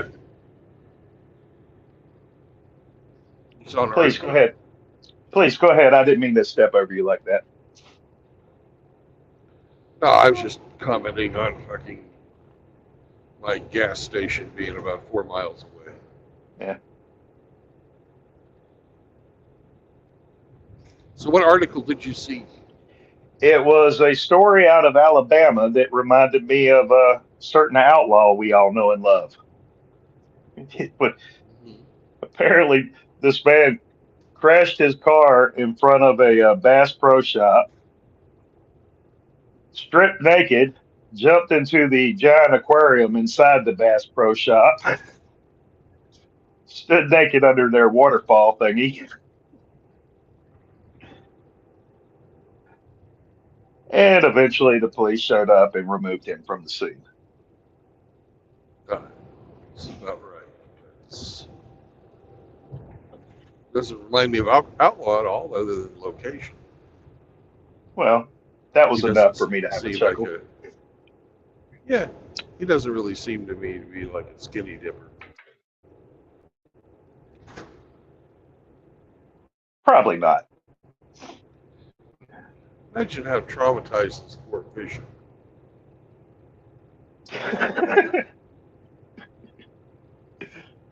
Oh, Lord.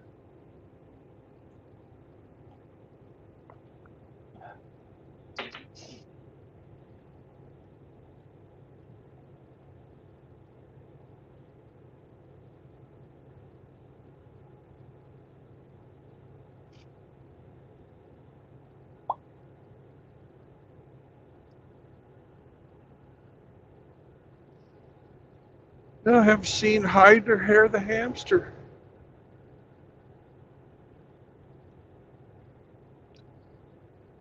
We're supposed to be having breakfast.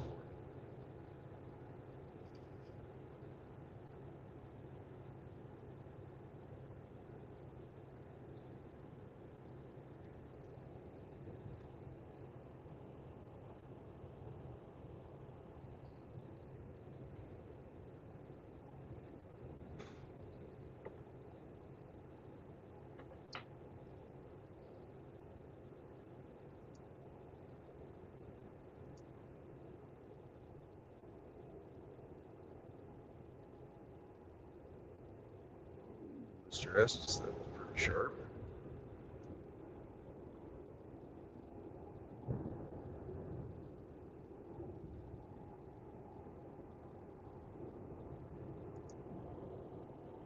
Why is that freezing now?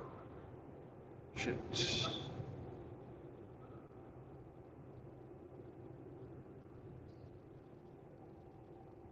And it's drizzling, which means getting my fuel will be just so much fun.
What shot number is Saunders on now?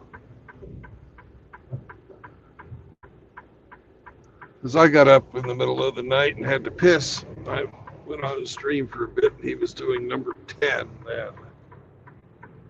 Oh, mercy. I don't know.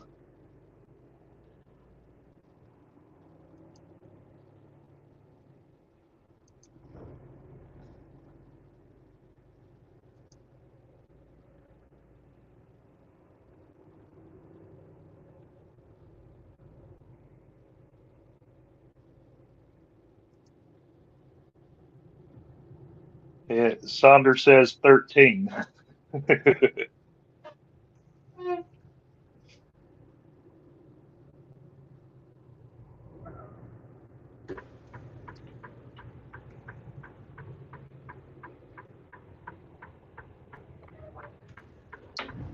Hey, there's the Huddle House.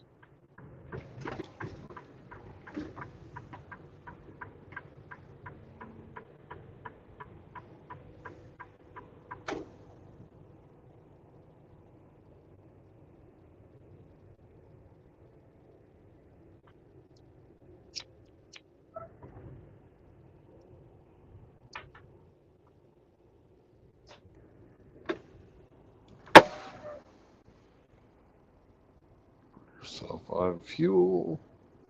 Come on. Change my status. Okay.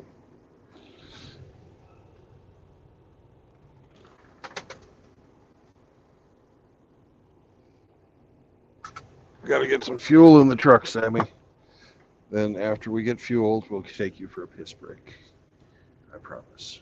I promise. Yes. You're a good dog.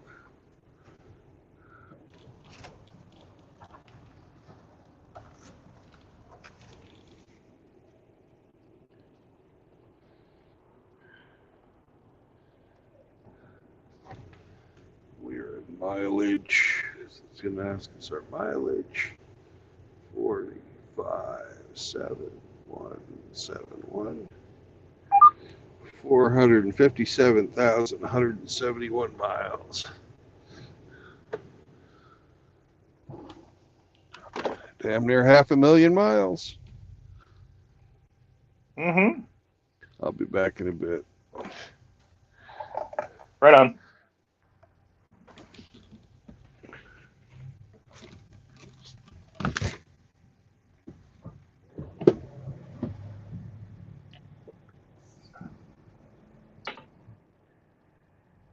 You're gonna have to wait, Sam. There's no place for a little brown dog to piss. We gotta get to the grass.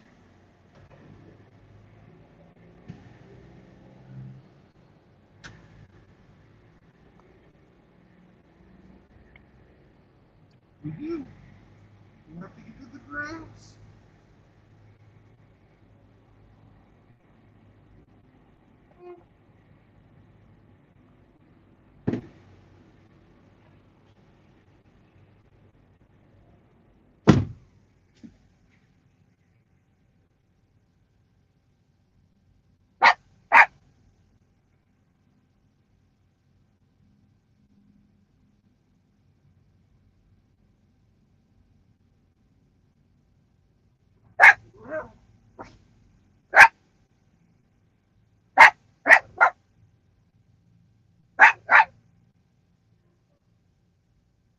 He'll be back, Sam.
You tell him, Sammy.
I found a news article to share with Hemi. Oh, good. He'll be happy about that. I'll share it with you in the meantime. Oh, okay. Kohler has come up with a new bidet seat that features voice activation via Alexa or Google Assistant. Oh, my goodness. Wash my ass.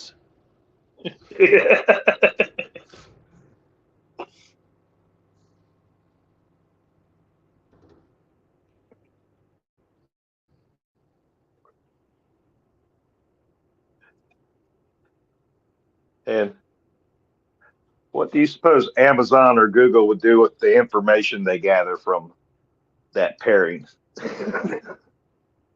Well, I bet they won't try to sell you toilet paper. Let's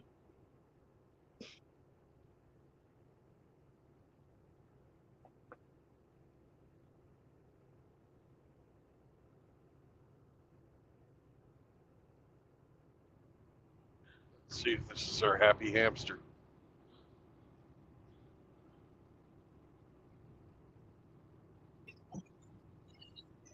Good morning. Good morning. What's up, Ape? Not much. Just cooking some breakfast and getting ready for Monday morning.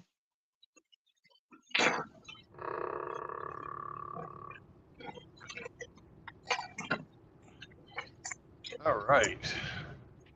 So what's on the breakfast menu today, Ape? Well, I'm cutting out the carbs and cutting them down severely. So we're just doing some bacon and eggs, no hash browns. Oh, man.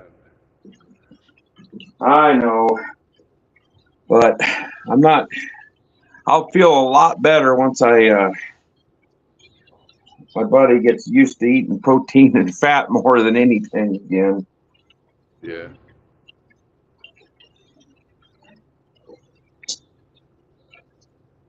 You got that butthole Flanders in your stream, streaming off of your stream?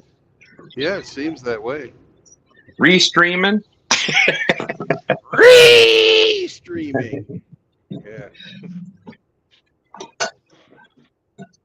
Speaking of rees, there was, I think both of them were going to schedule a re-stream. Apparently, there is no manifesto. It's troons and everybody welcome. Oh, well. Well, if reality doesn't match your fucking ideology, change reality. It's my truth. Your truth, huh?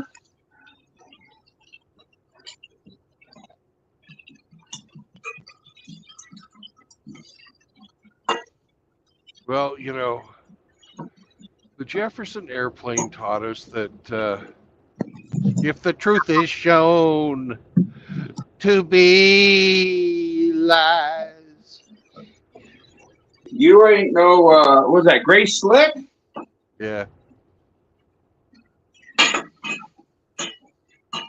And, well, they were also singing those songs under heavily narcotic states, too, so. Yeah, I believe you're correct.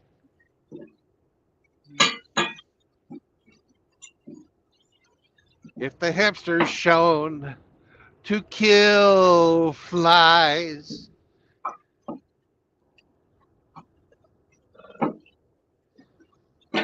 And all that matters to you lies between your thighs. Hamster wants somebody to love. Hamster's gonna find somebody to love.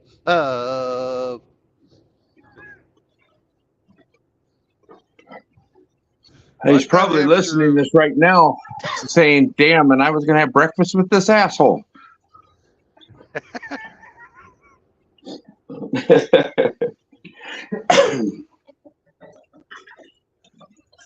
I made him some art last night after I got off work. Yeah. It shows his organ and the donkey in his pants. Oh, nice. Well, I hope he appreciated it. You never can tell. He's a fickle hamster. Hamster could probably use a little organ donation right now. He could donate his organ to somebody.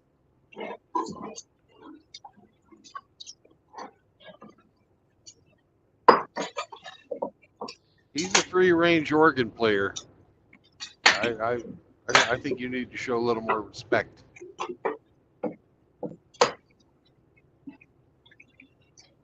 So he's not in a cage. No. He's free range. Yep. Well, that's good. Well, I tell you, I was at a Wally World yesterday, and it's amazing how much stuff they were out of or had very little of. Their eggs were almost non-existent.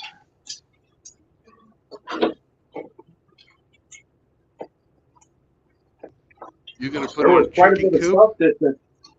Huh? You gonna put it in a chicken coop? I wouldn't mind, but I think in this town you can have 5 hens.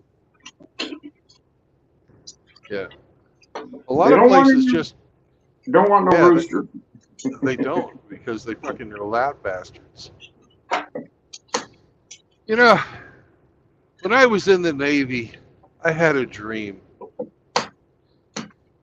Tell us about it. I dreamed I died, and I got up to, go through the pearly gates, and St. Peter was saying, welcome to heaven, Brandon. And I was like, wait, I can't be dead yet. I have so much left to do. And, St. Peter says to me, okay, well, we can't send you back to your body, but we can, until we get a new body come back for you, we'll put your soul in the new baby. And but until then, we have to store you someplace, so we're going to put you in a chicken. Is that okay? And I was like, all right, thank you, St. Peter. And I go down, and I'm living life as a chicken. And then all of a sudden, I feel this pressure build up, and I'm clucking around. Whoa! This rooster come up and says, well, what are you having such a problem for, little hen? And I said, well, I don't know. I don't understand what's going on. He said, just relax, let it happen. Just give it a little push. The egg will come right out. And I pushed, and the egg came out. And, I was really enjoying the enjoying the feeling of being a mother. I was so proud. And then the reveille went off, and I got up and I'd shit the bed. Boy, that was a lot of work up to a bad joke. You stuck with it, though. I'll give you that. It sounded like you almost bailed a couple times. Everybody's a critic. What metropolis are you going through into now? Oh, I just left Cuba. So that means I'm in... Oh, how's Trudeau's son doing? I mean, Castro's son, Trudeau. He's in charge of everything. He's living the dream. He's living the dream.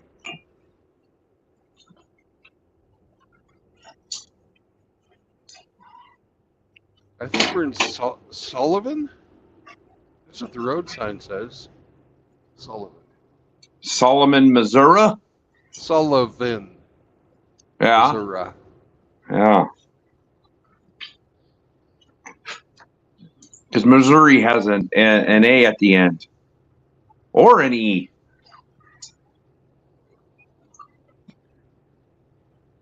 Missouri. Show me how to spell state. Yeah, it's a great place.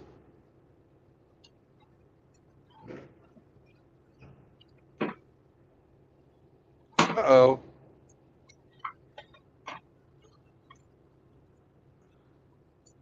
Somebody tried to get off the highway without using the off-ramp and are kind of stuck in the ditch now. Is it icy? Not really. It's a little bit of, there's like a dusting of snow. It's 20 here, but it says it feels like 4 degrees. Okay. I let the dog out, and she didn't want to go hang out there a whole lot. Yeah. We got a little bit of wind this morning.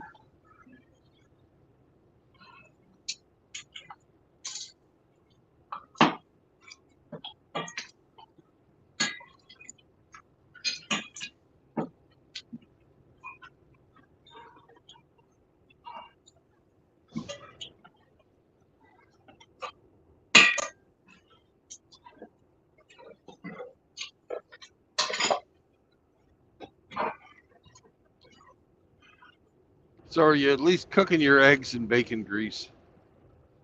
Not yet. I'm just getting the bacon out of the pan. Actually, I think I'll probably just cook them in some butter. Might save a little bit of this bacon grease for the pups' breakfast.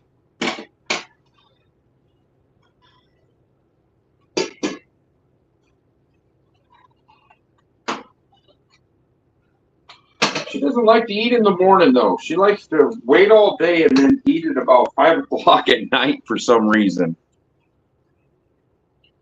Well, Sam should give her some lessons. Sam eats whenever. He's an enthusiastic eater, too. I'm thinking I'm going to have to fucking cut back on how much I've feeding him because he's gone from skin and bones when I got him. Now he's well-rounded. He's fat and bones, huh? Well, he's not really fat, but he doesn't get enough exercise. No, he doesn't. You should rig up a little treadmill or something that he can sit there and run on while he's going down the road. Well, whenever I start driving, he goes to sleep. Yeah, well, he sleeps for 20 hours a day then, huh? Pretty much. Sometimes more. I'd shame him. Call him a fat bastard or a little piggy. So he wants to go run around a little bit.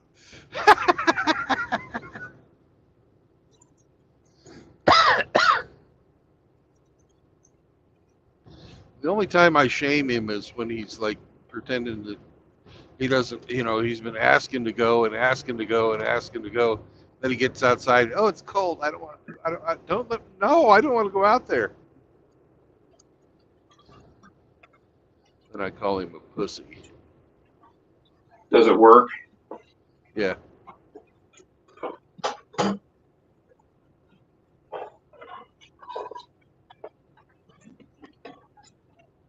He gets out there and realizes that, fuck, I better go because if I don't, we're going to stand out here for a long time. It's cold. He realizes, damn, I gotta take a sheet.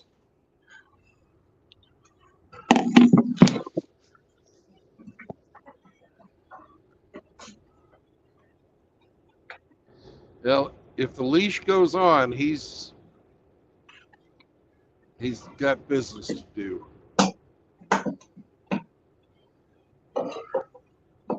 Now I must season my 1 pound ribeye that I'm going to have for lunch today. Yay!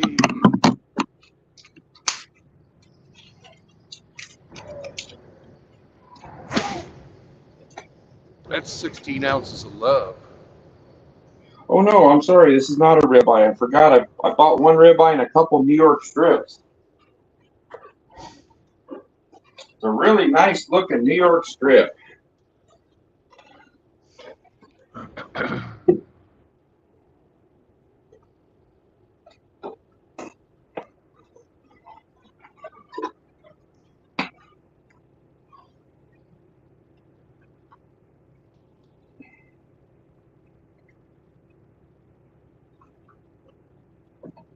Well, this is going to be a good week for me.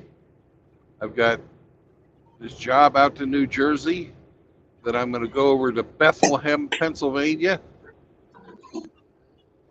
And that's not where Jesus was born either. And go from Bethlehem back to Springfield, Missouri.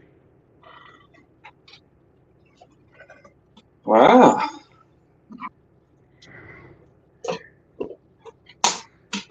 About time you're making some money.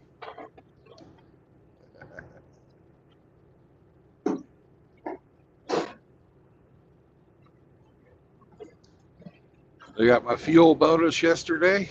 Life is good.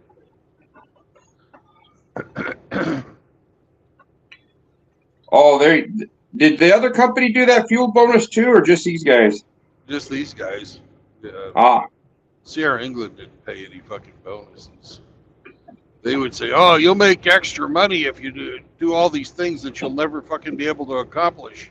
Because, well, if somebody pulls too close in front of you, that's a safety hit. So you're not gonna get your fucking dividends. we're not going to give you any money.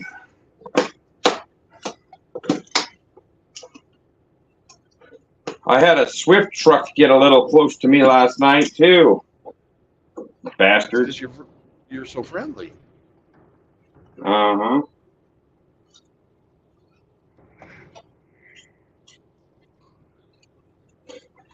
You gotta watch out for those guys. Yeah.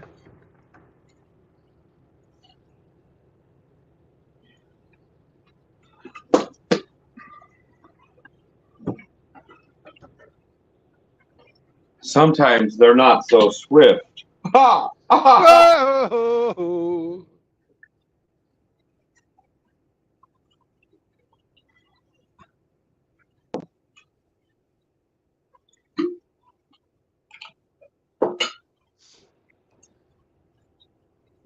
Making my own salad dressing right now.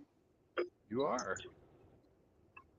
Yes, it's Bragg's apple cider vinegar, orange tart cherry, mixed with a little Italian seasoning and some olive oil. My goodness gracious.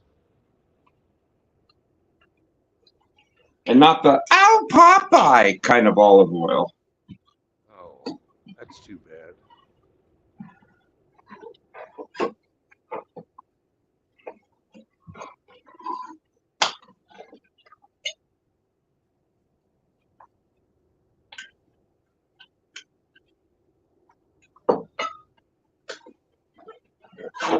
Say, Hank, Yes, sir. can I make a suggestion? Sure. Doesn't mean I'm going to take it, but you bet. Of course.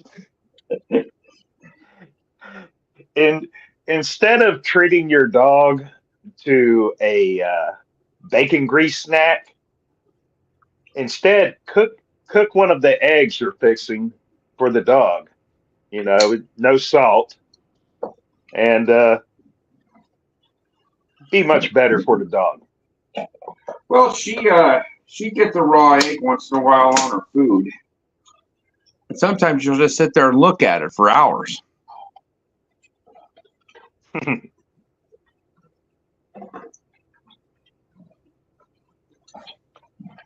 But since she's just looked at her breakfast this morning and hasn't done anything to it, I'm not putting anything extra on it. I'll have to feed her, and she's going over to Mom's house, and Mom will feed her. So,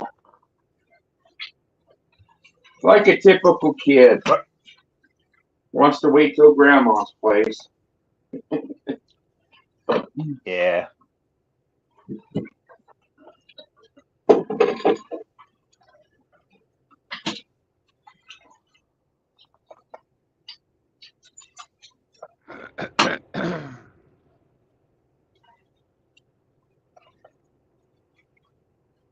Hey, you got Hamster's number? No, I do not.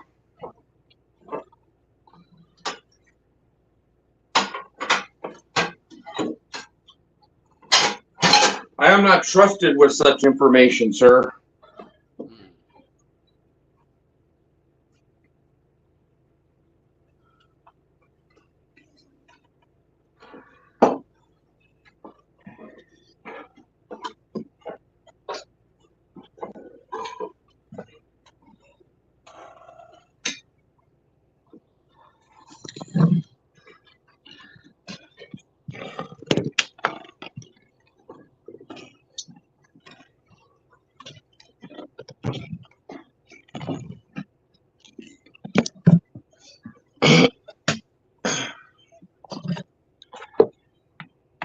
And I don't think that Hamster's on any Discords. No, he's I've not. never seen him on any.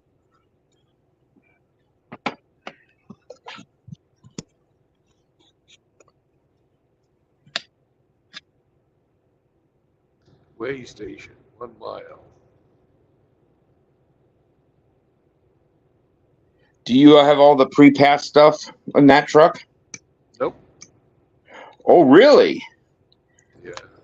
They want you to stop, huh? Yep. I'm surprised that the other company did it, and they're cheap asses.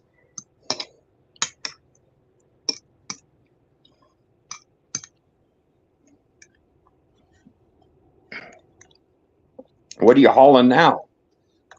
I can't say. We haven't played the game yet. Oh.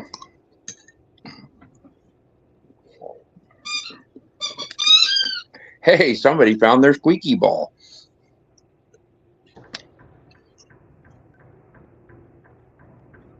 Squeaky ball. Squeaky ball. Squeak, squeak, squeak. I think Red Pill in the Wind is in the background. Well, we'll just have to wait for a minute while I deal with our good friends at the Missouri Department of Transportation. Well, if we hear step out of the truck, boy, we know you're fucked. Yeah.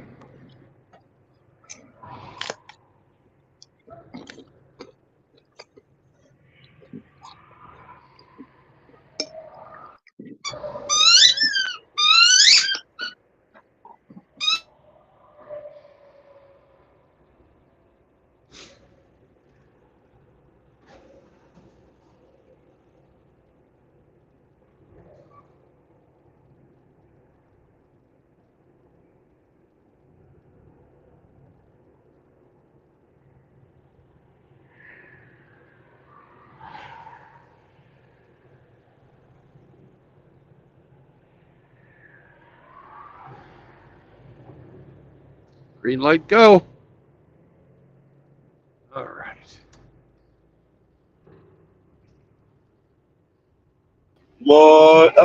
Hey, how are y'all doing today? Good morning. Morning. I am currently in Pennsylvania, traveling on I-80. All right. I Well, I'm heading your direction. Oh, wow. What city? I'm going to Maple Shade, New Jersey. Oh, nice. I'm going to take 70 to Pittsburgh and then take 76 over. But Shoot. right now I'm about St. Louis. Oh, you're in Pittsburgh. You got to stop at the Permane Brothers. And you stop. You gotta stop at like you gotta stop at a Permane Brothers. Like if you go on getting off of out through town, are you going through Pittsburgh? Yeah, I'm going to drive through it. All I'm right. not going to go downtown.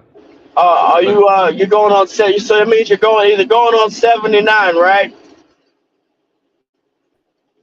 70, and then I'm taking 76. 76. Oh,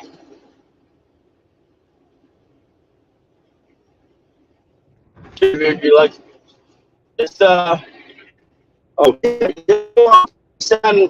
it's up 70 and 79, and then just go cut across the 376. Do you got restrictions on tolls with your company? No, Oh shoot, just no.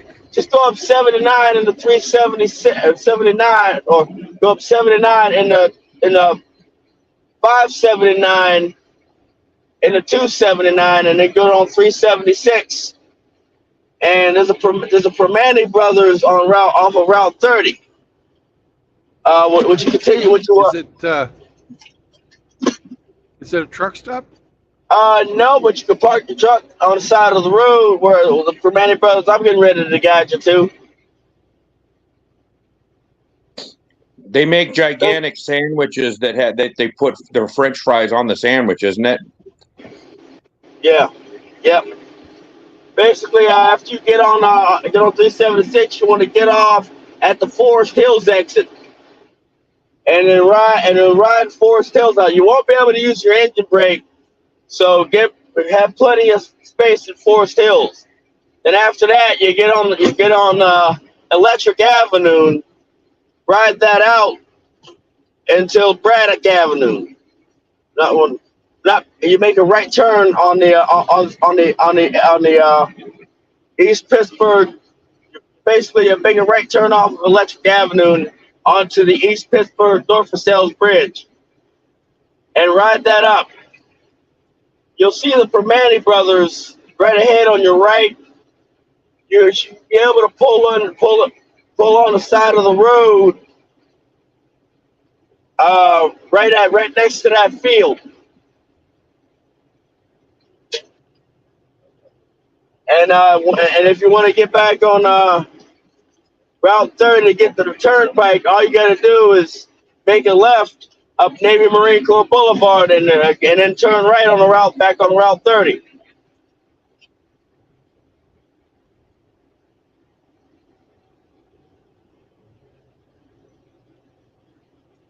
All right, I'll look it up. I'll never remember all that shit. Yeah. Look at the Permane Brothers in North for Sales whenever you North for Sales whenever you get whenever you get toward Pittsburgh. Okay. I'm gonna be hopefully meeting Sergeant Grinch. Maybe we'll fucking go there. Yeah, in his like car. That'll be fucking easier. I hate fucking taking the truck into town. Fucking go eat. you can pretty much park down there anywhere in Pittsburgh as long as you're out of the way. They don't harass truckers too much. Oh, or you can park at the steel mill.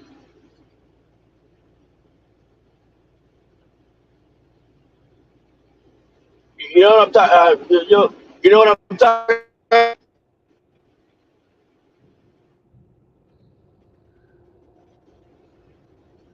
Oh, which one? The one in Braddock, Edgar Thompson Works. Oh, okay. I've not done a lot of driving out that direction. I actually went to school at Pitt, but I never fucking got out there. Oh, Dirty O was closed. They closed down the Dirty O. Okay. Just to know now.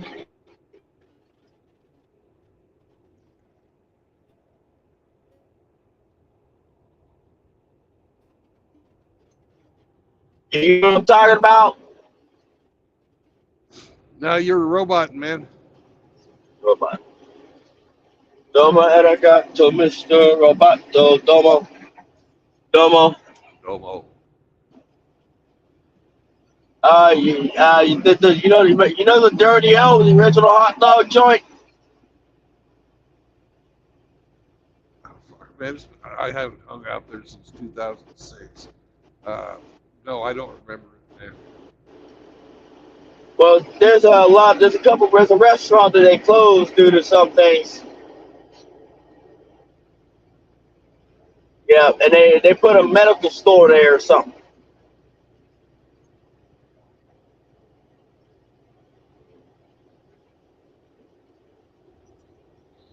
Well, we'll have to keep each other informed where we're at.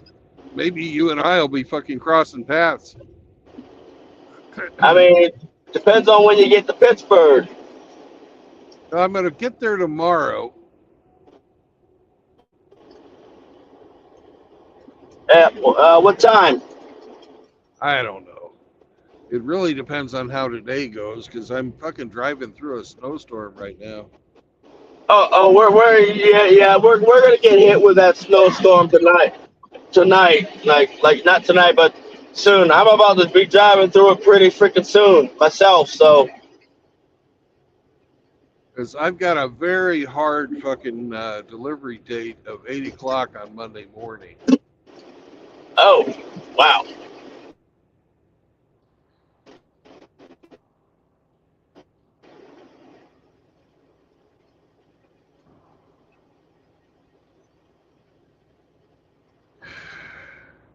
So, I got 955 miles to go. So oh yeah. I'm gonna be fucking doing long days and early mornings. I'll get it. Yeah. I mean, I gotta go to drill. I gotta go to drill though, but still, I mean, it's still probably gonna be a short day.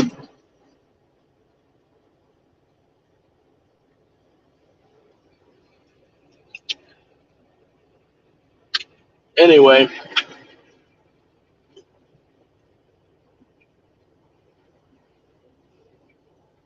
Exxon Mobil, Limestoneville. Yeah, I'm literally getting ready to drive directly into the snowstorm.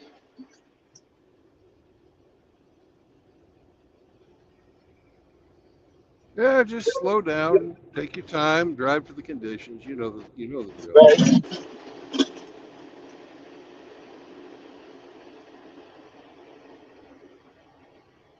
Been a while since I've driven in the snowstorm, willingly, or but forced to drive through a snowstorm.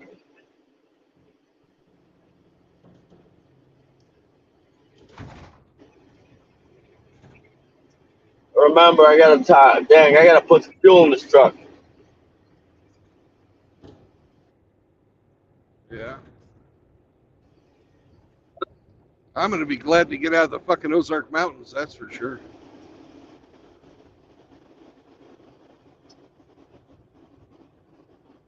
The Ozark Mountains. Damn. Yeah, they're not. They're about the same as the Alleghenies, but it's not like the Rockies or anything. Right. It seems like you have a corner at the bottom of every fucking hill, and then that always is going across a bridge. So when I'm taking a corner on a bridge when it's fucking icy, I always fucking get nervous. Yep. Those bridges that do I want Mall Hill, PA, or do I want Brookville? I think I'll take Brookville. Nope. And I could go to Du Bois.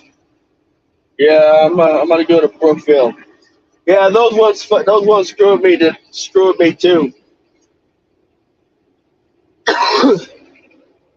I've already had to tap the trailer brake twice this morning already. So. Yeah. If it's only a matter of time before I have to do that again. Yeah, but it's absolutely gorgeous out here this morning. The trees have got just enough snow in them. It's really pretty.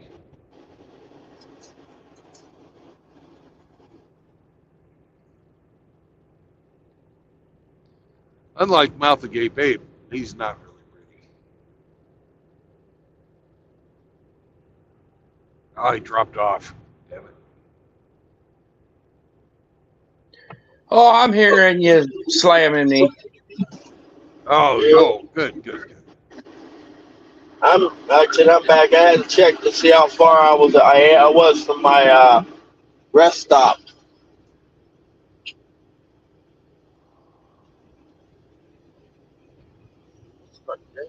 Well, I was planning on having breakfast with Hamster this morning, but the little fucking rodent is sleeping in. He snuggled down in his hamster cage with his fucking cedar chips, and he doesn't want to get up.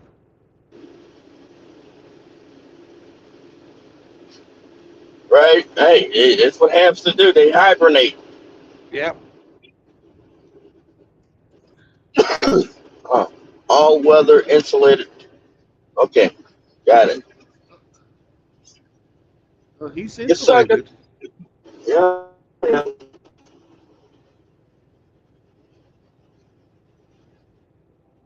You know, I've never heard.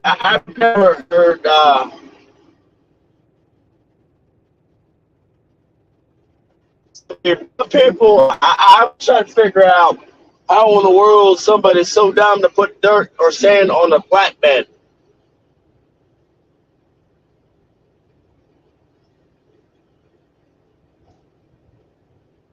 Well, you'd have to have it bagged up, I guess.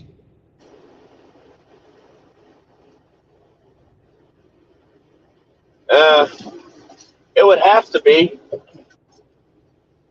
Or you have to lay one tarp down and put it on that tarp, wrap it up, and lay the other one down on that too.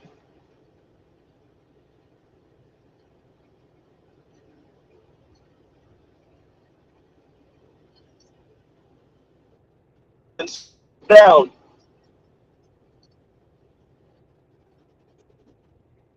I've carried fucking some dirt-like substances in my truck before, but I don't have to do any tarping on it. Oh, what is this?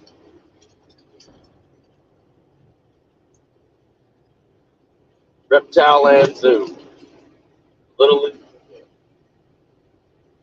So, what's your temperature? It Temperature. is right at freezing. Oh, it's at least it's about 26 degrees. Yeah. The top of the mountains, they're like 30. Down in the bottom, it's like I'm here at the bottom right now. It's 33. So it's fucking going up and down with the fucking Yeah. hill. The lowest we got was when I started. It was like 19 degrees. Yeah.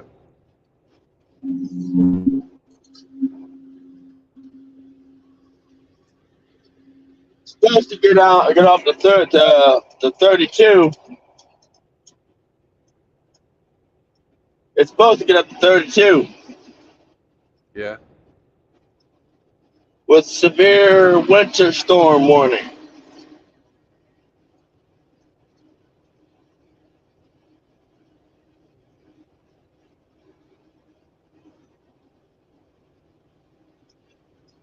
They got a ban on empty trailers on I-80. What kind of tractor trailers? Tractor trailers that are not loaded, unloaded. Oh, empty. Yeah, deadheads. Yep, deadhead.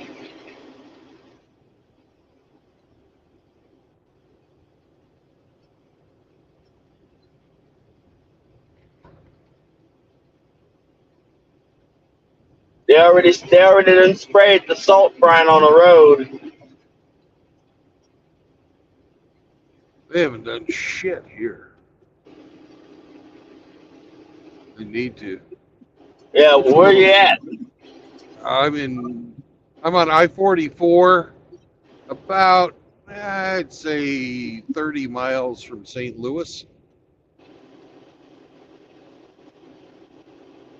Oh, wow. You got a ways to go. Good luck.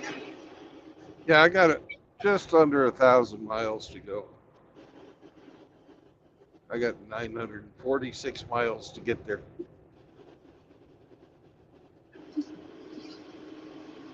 Well, I got to get going. Sorry to hear that Hamster ditched you again. Yep, he's that kind of rodent. Yeah. Be careful, guys. We'll talk to you later. Later, Abe. Have fun at work. Oh, yeah. Hey, when you take a bite of steak and it's got some fat on there, think of me. Oh, okay. Bye. Alrighty.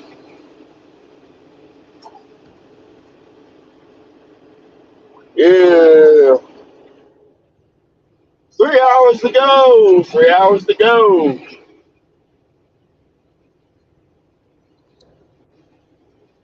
I like this run though. I'm gonna have fucking 1,500 miles by fucking the end of the day on fucking Tuesday. That'll be a beautiful thing. Yep. Be a big fat fucking paycheck too. I'm looking forward to my paycheck too. 'Cause I don't know about you, but taking those days off, mandatory fucking days off for fucking Christmas and New Year's, Yeah, well, made my last couple of paychecks not as fat. we get holiday pay.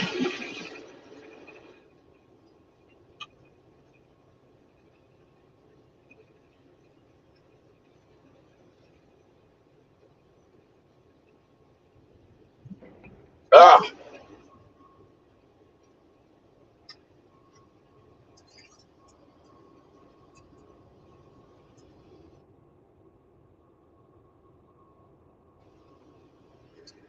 yeah, we get holiday pay. That I do not get. Who's got the days off? Oh, so you get fucked. Got it. So 2 weeks in a row with a fucking 4-day weekend. Fuck that. I don't like it.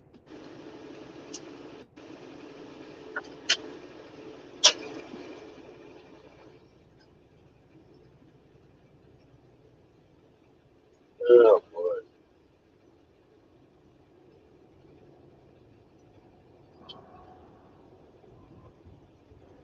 Hold on. Ooh, it's cold. It is cold.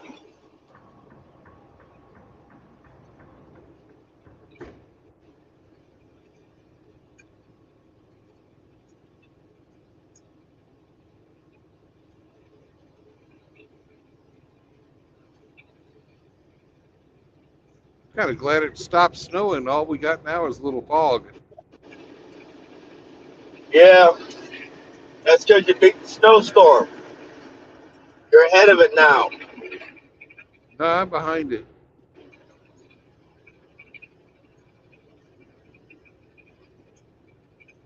I think I'm at a boundary fucking point.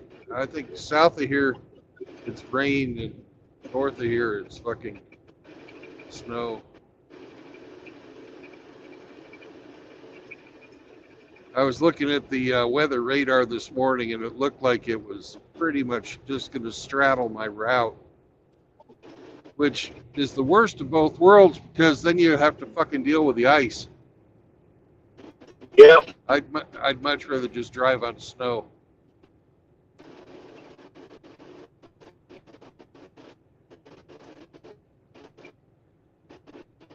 I'm trying to decide where to fuel up.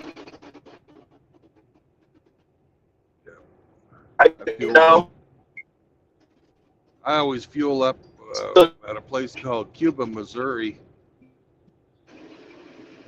It's the last place you can get decent price on fuel before you get into the St. Louis area. Right. And the company I'm working for now, they give you a bonus for fucking buying cheap fuel, and also a bonus for your fuel economy.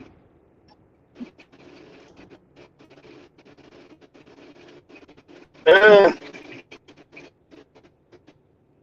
Every time they take your truck in for maintenance, which they do every 18,000 miles,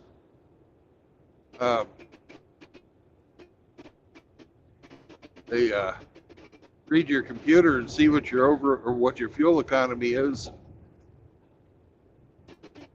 If you beat 6.2 miles per gallon, they pay you, and the better you beat it, the more they pay.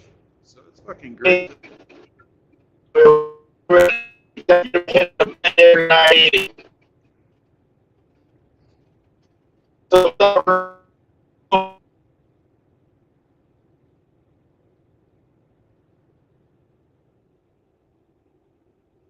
Did not hear any of that. Kind of cut out.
Morning, Grinch.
And here's the stupid speed limit. We've got to be to St. Louis.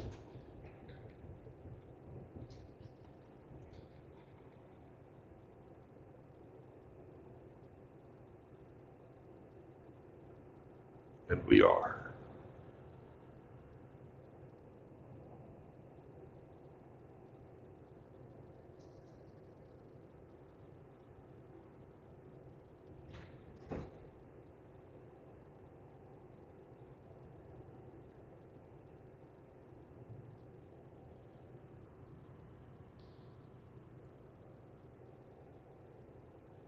Good morning, Mr. E. Hey, Mile I wrote it.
Hello, Grinch. Good morning, sir. Good morning, RO. Good morning, everybody.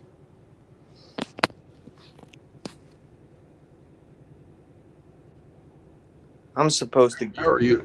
Okay. How are you? Supposed to get some of that white stuff ourselves today. Anytime in the next 2 to 4 hours, it's supposed to start. Yeah. Shouldn't be much, 1 to 3 inches. So that'll be the first snowfall of the year over an inch. Woo.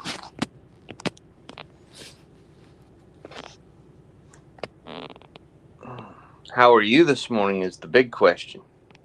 Oh, I'm doing good. But it looks like Hamster fucking sleeping. He's fighting submarines. Yeah.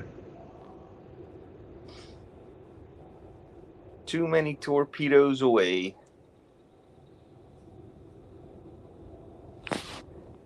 It sounds to me like Hamster doesn't have a normal set work schedule. He just works Monday through Friday nonstop.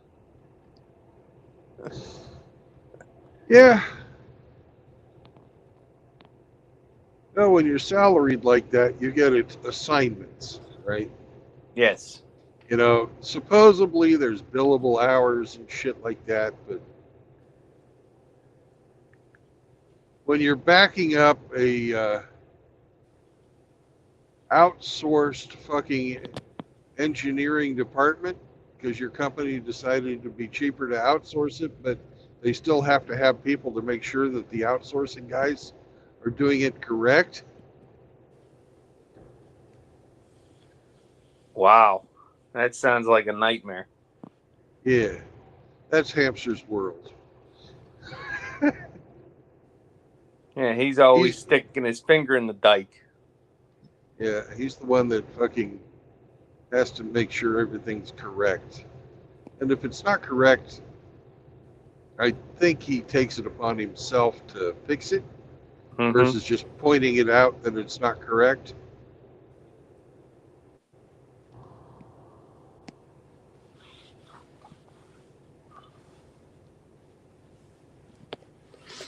Well, he's loyal to his company and he protects his company, and that's good qualities. Yeah, it's his job. Yep.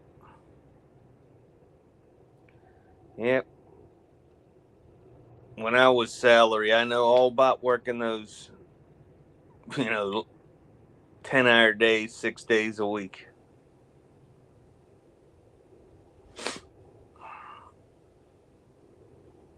And then between the week before Thanksgiving all the way to New Year's, worked 7 days a week. And that's just the way it is. Yep.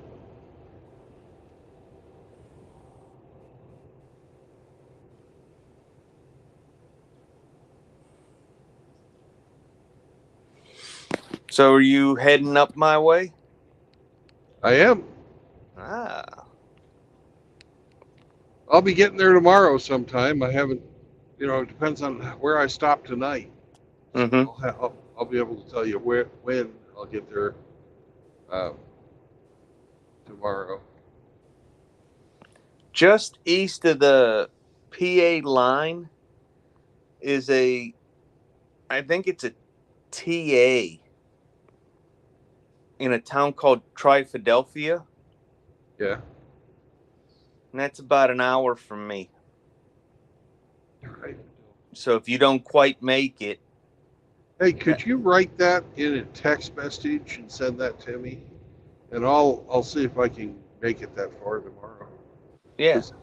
I don't want to fucking spend the night in New Jersey. And I'm thinking I'm going to fucking drive in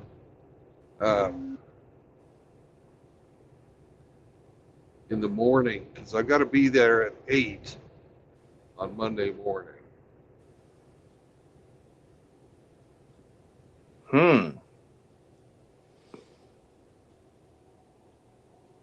I have no problem fucking getting up at midnight, right?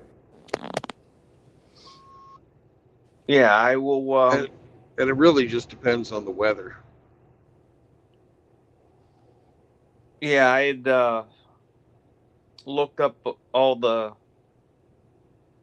stops on 70.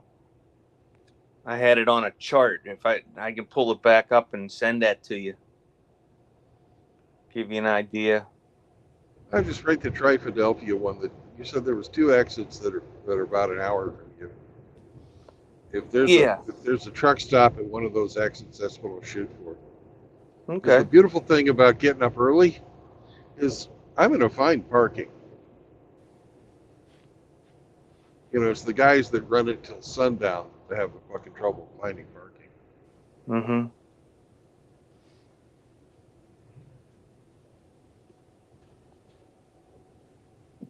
Do you know the name of the town that your destination's at? Maple Shade. Made in the Shade. Maple. Maple Shade. Maple Shade. Because I can see how far it is from Tri-Philadelphia to Maple Shade. Give you an idea. Yeah, I'll text that to you when we get off here. Well, that I can look up myself. Oh.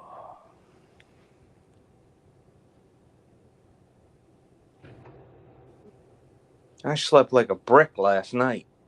Good.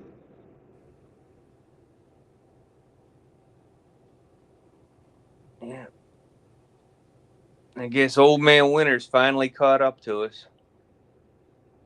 Yep.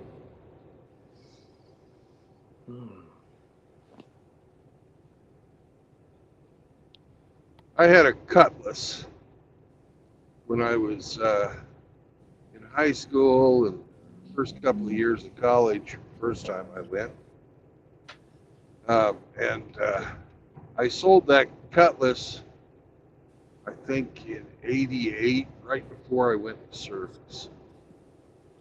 And the guy who bought it from me was from somewhere around you somewhere. He was somewhere east. And welcome to Illinois, motherfuckers. Anyways, he didn't know about fucking Kansas winters. He didn't understand that you got to go start your car minimum 10 minutes before you want to drive.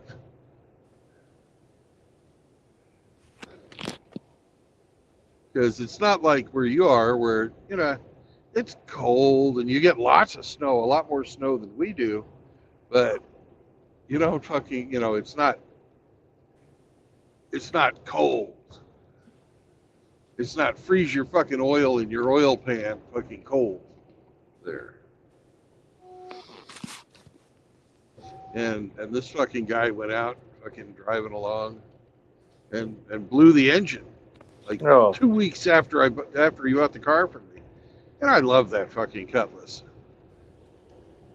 And I was sad that it died. He tried to fucking get his money back. And like, well, what happened? Ah, man, you sold me his fucking lemon, man. You fucking blew up on me. Well, yeah, but what happened? Oh, I went to go fucking drive to go to work, and you know, I was just driving along, and 5 minutes after I left the house, the fucking engine's just seized up.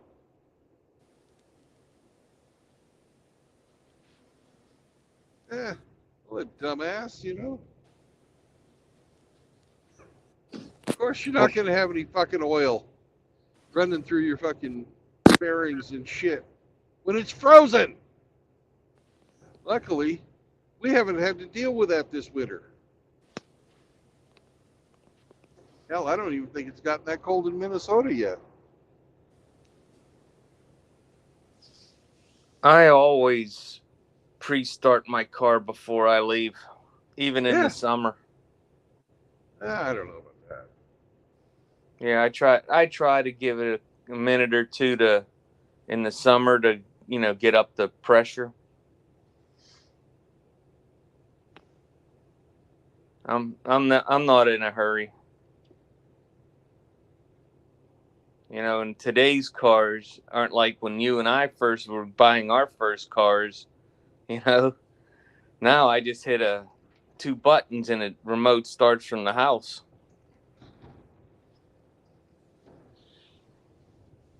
Well, I always put the defroster on, and I figured I was warm enough to go when I was warm enough in the car, because that's the heater core is getting rid of the extra fucking heat from your engine. And if the engine's hot enough that it's fucking warming up your car, your oil's hot. That's how I was taught to do it, and it makes a lot of sense. Yep, sure does.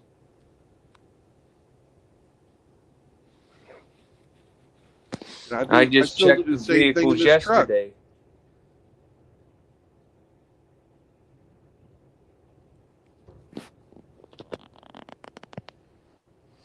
Go ahead, Brandon. I said I still do the same thing in this truck. Just good sense, that's all. Plus, if you get your defroster going, you don't have to fucking scrape so hard when you clean it off your windshield.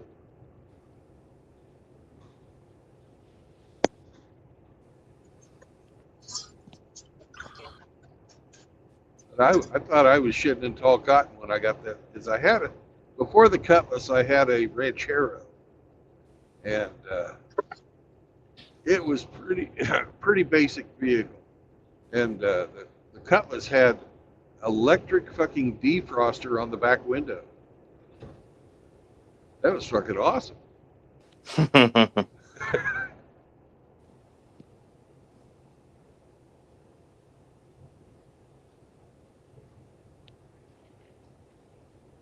My first car was a 63 Dodge Dart GT. Right. Slant 6 push button transmission. God, it had the park slide lever. Yeah. And then But the Ranchero, second Monte Carlo. That Ranchero had the fucking straight 6 with 3 on the tree. Now the Cutlass, it had a V8 with 4 on the floor, and I got it cheap because the guy before me had fucking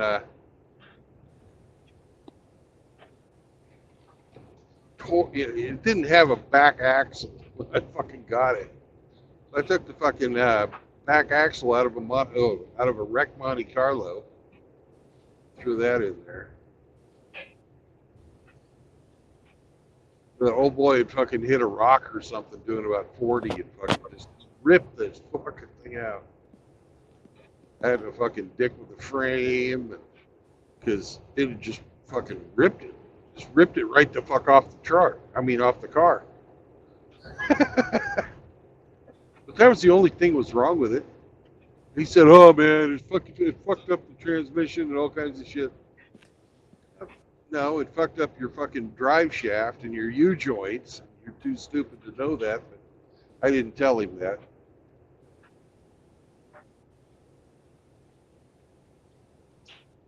I have a question.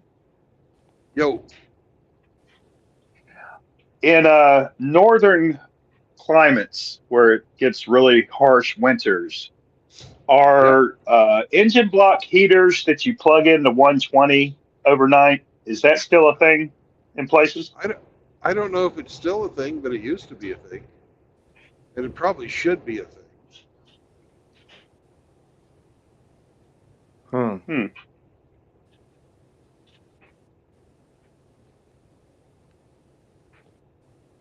And I only thought I knew what cold was until I fucking did a job up in Minnesota one fucking February.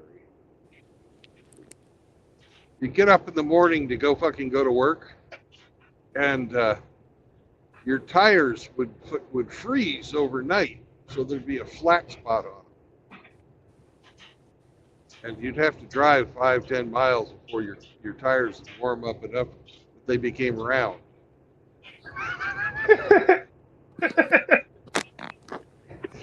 That's cold. That's fucking cold.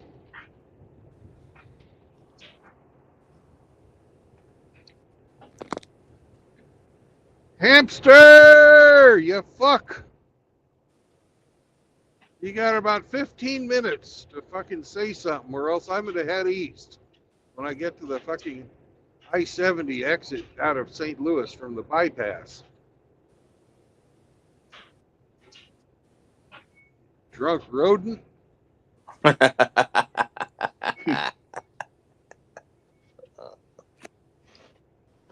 That's hilarious. Getting fucking ghosted by a rat. How embarrassing.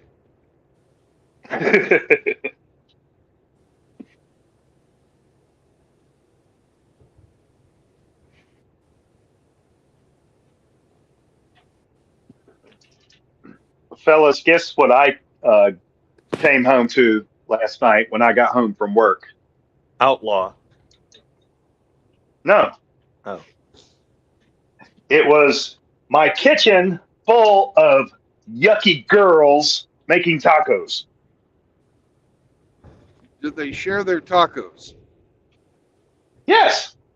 Okay, then quit bitching.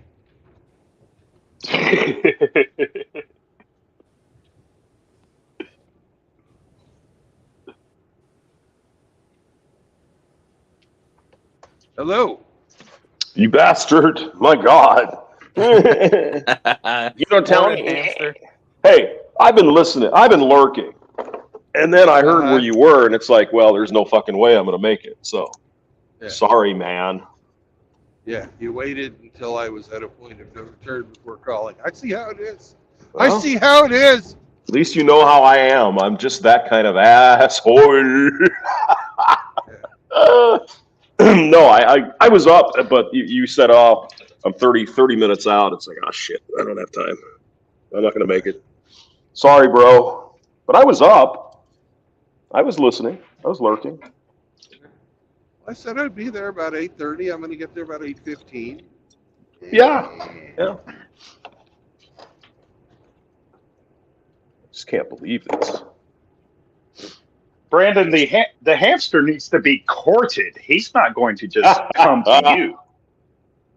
I just don't give it up that easy, Brandon. You know. Hey. You think you're gonna get it from me? Just buy me breakfast, you bastard! Oh my God! Not only did I buy you breakfast, or offer to buy you breakfast, I sent you pictures. I know. I'm trying to pull them up now because I heard you say, "Well, if I don't hear from Hamster soon, I mean, God." So I figured I better get online first, and then I can get the pictures. I sent them to myself. Oh yeah. But I don't see them. Oh, there it is. Yeah, there we go. I got the What a Feeling one. All right, where's the other one? There should be 3. Yeah, I just wonder, did it slip into the spam folder? It probably did. It did. Yeah, the donkey of my pants. Yeah. And your organ. And the organ. Oh my God, look at that. Oh, that's beautiful. Let me let's see. Save. Can I download these photos? I didn't know which one you'd want. Download all attachments. Okay, we'll just put those on the desktop so I know where they are. Okay. Then let's see if I can pull one up here.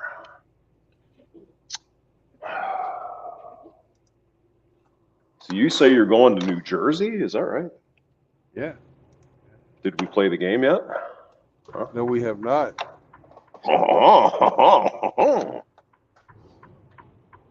Well, let's see here. Where am I? Let's see. All right. Can I change the avatar? Yes. Yes, I can.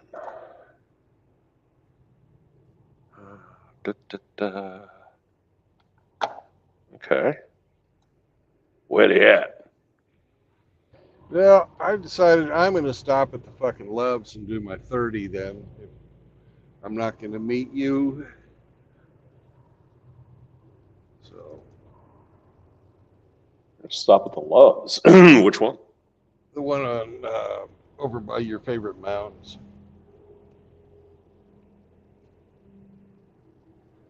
Oh, Cahokia. Yeah. Where in the hell?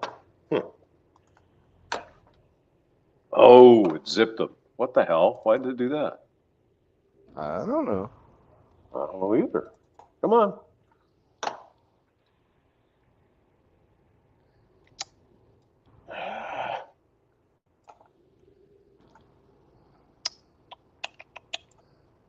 Okay, can I just unzip them? Where is it? It's like that pants. Those are the pants. Cancel. I'm going to have to put all these in a special folder. Yeah, you Press should. zip. They're special. Oh, God. All right.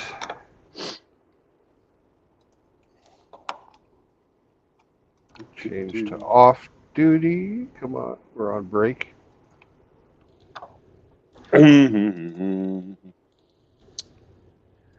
Stop. So did you hear what happened to that airplane? Which one?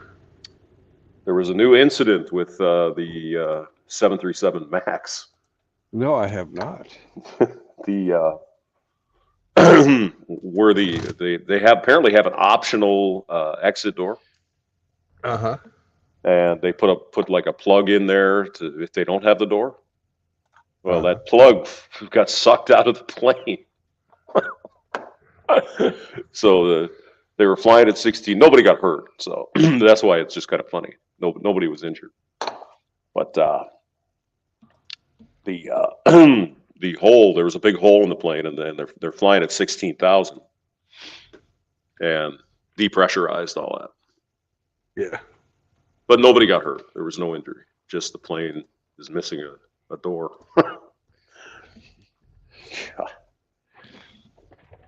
Quality control there, buddy. Oh, fuck yeah. Hey, what's a pre-flight? I don't know. And the crazy part is that the airplane was just delivered to Alaska Airlines 2 months ago. Oh, fuck. Brand new plane. That was factory defect right there, buddy. That's what it sounds like. Yep. And where do they come from? Do you know where they're made? Yeah. Come here, Sammy. Spirit in Sammy. Wichita. You little fuck, you were just saying, hey, I need to go out. When I open the door. Where are you, you little fuck? Where are you, you little bastard? Well, he likes to play this keep away game. Come here. Sammy, come. No, don't bring me your... Don't chew on your snake. Come here. Sammy, come. Sammy, come. Come here. Come here. Come here. That's a good boy. Is Sam a girl dog by chance? No, but sometimes he's a little bitch. He's a little bitch.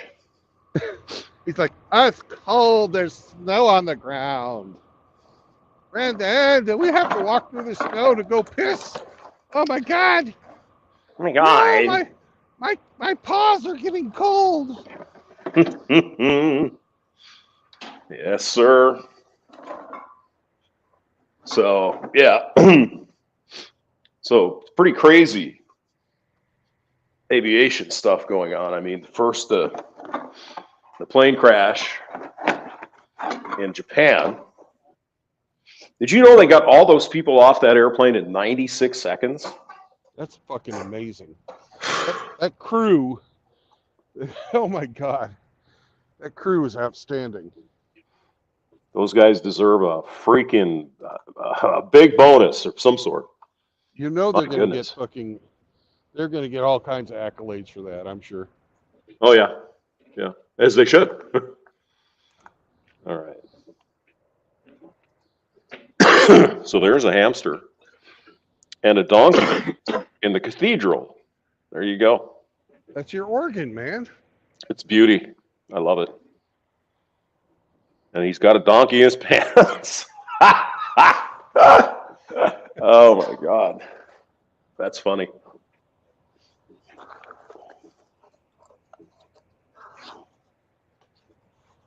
So where'd everybody go? Or is it just us now? RO's kind of the He's Hey, strong Hamster. silent type. He's I'm flaking. lurking.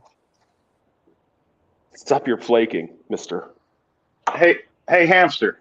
Hey, what? One of the articles I read about that Alaskan Airlines flight said that the depressurization actually ripped off a child's shirt. Really? That had to be scary as fuck when that happened. Oh, yeah. Well, thank here. God they were wearing their seat belts. Yeah. Yeah. But there's video, For real. of a dude standing up in the aisle with a fucking hole in the plane. It's like, buddy, what are you doing, bro? I wouldn't be doing that. Let me see if I can find a video that we can share, which won't hurt you copyright-wise. Hold on here a second. I bet I find one. I bet I find one.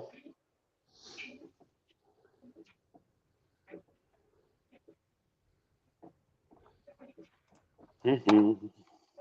I would have thought you'd have gotten the one with the bow tie. Well, but I wanted to show the new ones. Well, you have 3 of them, and one of them has a bow tie. Oh, okay. Let me see. I'll go. Hey! I'll find the other one. Here, hold on. They all have organs. They all have donkeys. I didn't notice the bow tie. Oh, I see it. Yeah. Okay. That is pretty nice. That is pretty nice. Each account is limited to 30 avatars. Please delete one before uploading. Really? Okay. We'll take cheese tits out. Yes. All right. So I guess I got 30 avatars here. Yeah. Who knew all these stupid limitations, man?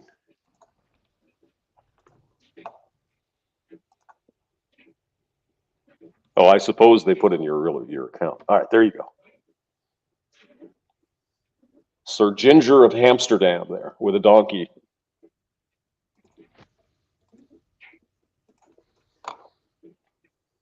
In his pants. In his pants.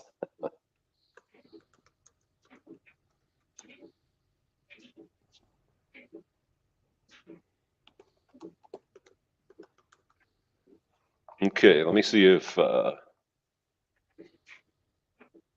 right, this is pretty good. Let me look at it first.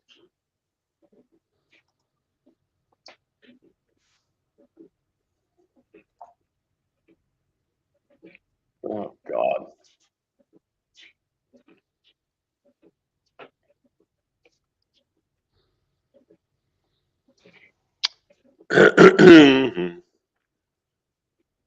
I mean, do you watch the news at all, Brandon? Like No, oh I my don't. God. It's getting worse.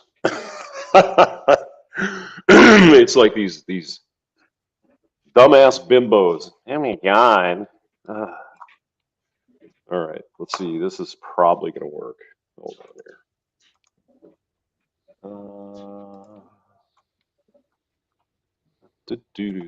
Where'd you go? There you are. Okay, present. Lazy ghosting rat boy. Lazy ghosting rat boy? Is that what's? Oh my God. Ooh, burn. Massive burn. All right, go ahead there. Class 1282, calling departure, good evening, rare contact, limiting 15,000.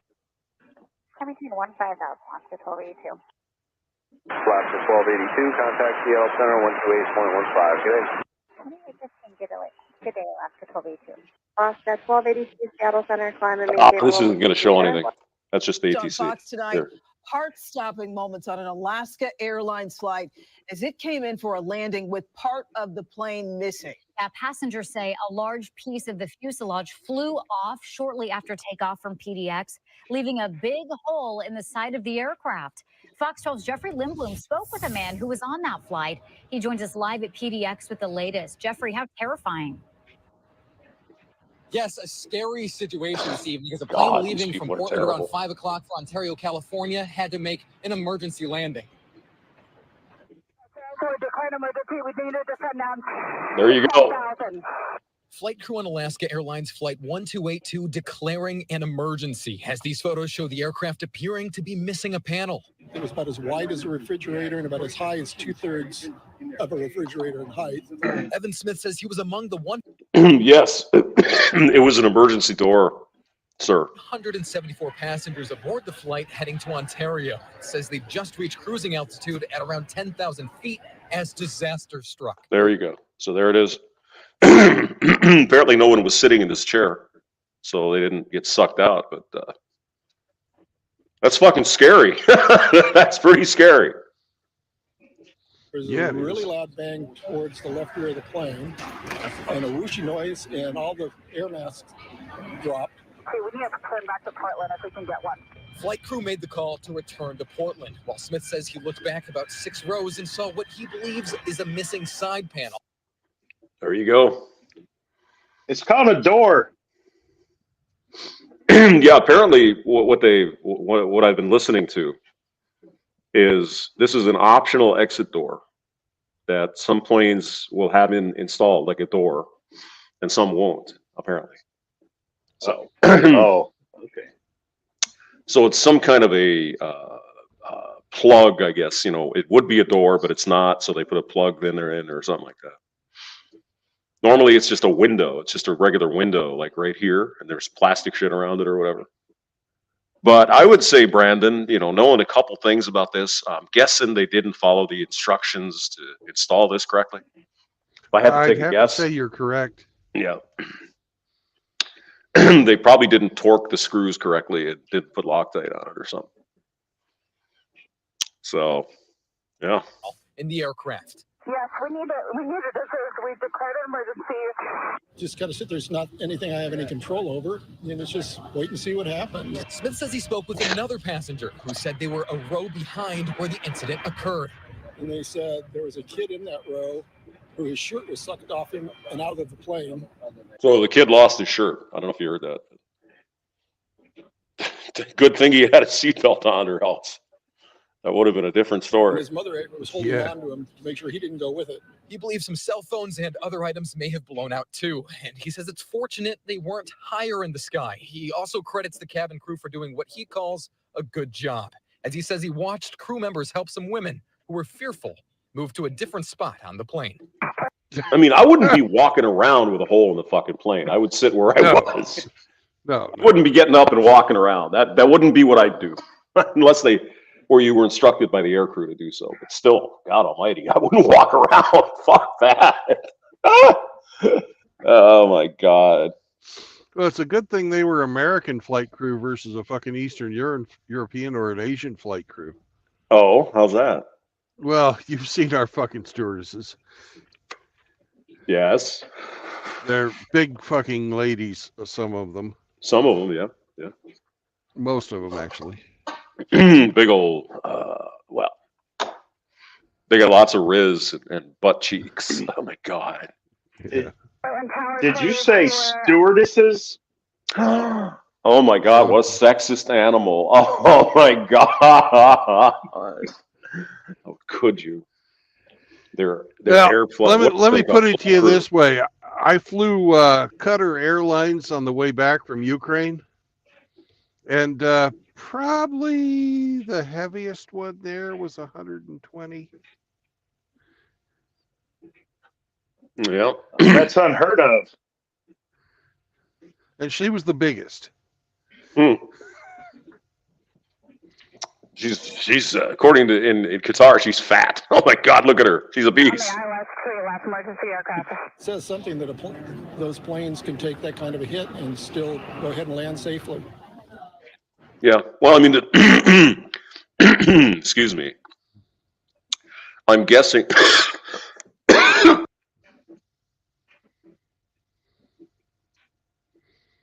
Well, I'm wondering why the fuck, seriously, why the fuck they just didn't install a regular door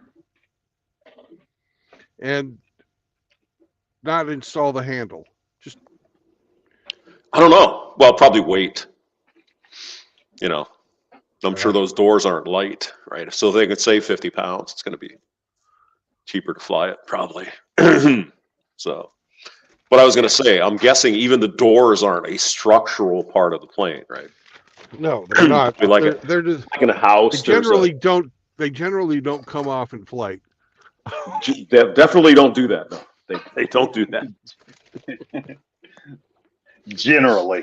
Generally, they do not come off. But I mean, there was one dude a few weeks ago that tried to open one, which shouldn't be allowed, right? Because there's the weight on wheels should tell it, no, you cannot open, right? Right.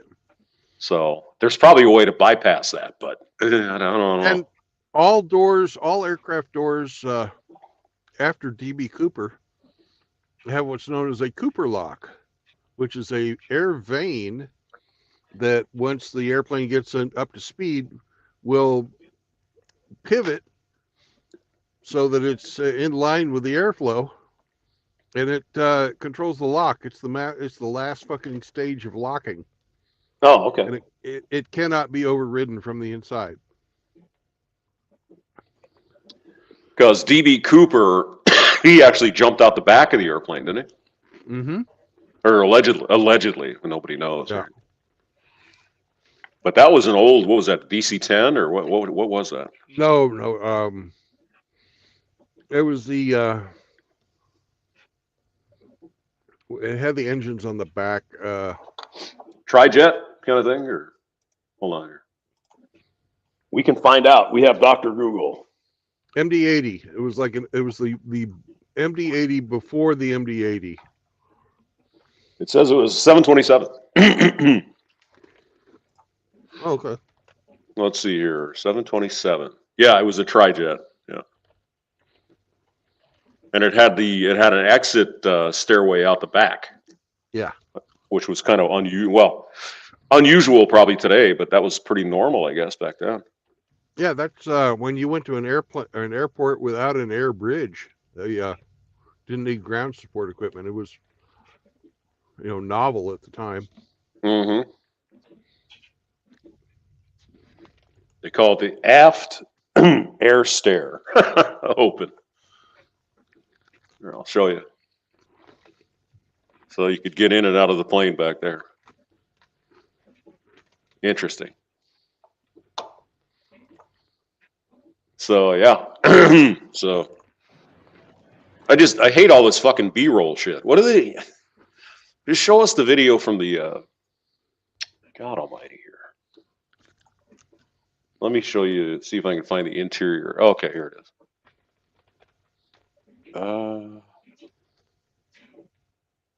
Let's see, where the hell is it? So it says here they have grounded their entire fleet of 737 MAX to check them.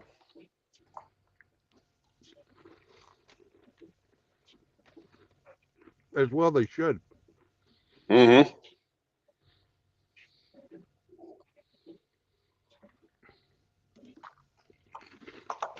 Okay, well, let me see if I can find it before I share it here.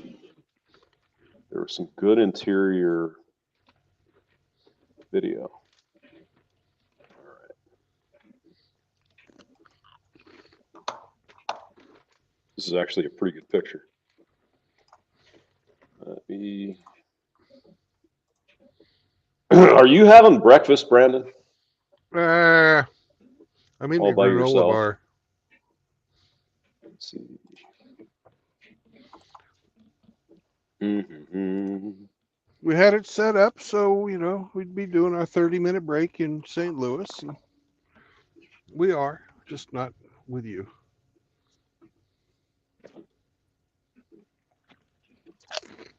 So there you can see a pretty good picture of it. All the oxygen tubes came down and all that. So at least they verified that system works anyway.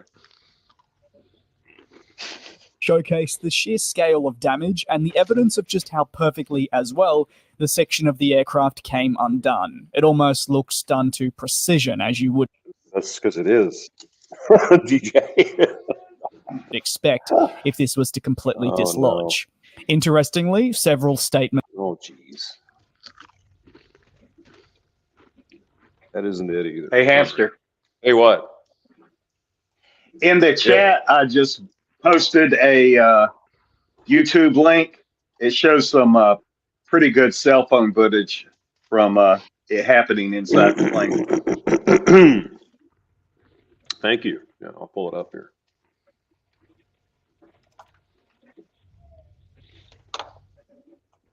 What's up, Easter Sunday? Easter Sunday. I mean, look at that. You see that? Except you're looking out the side of the plane. Wait. I mean, you see that? That's pretty cool. Although scary as fuck. Crazy, man. Fucking crazy.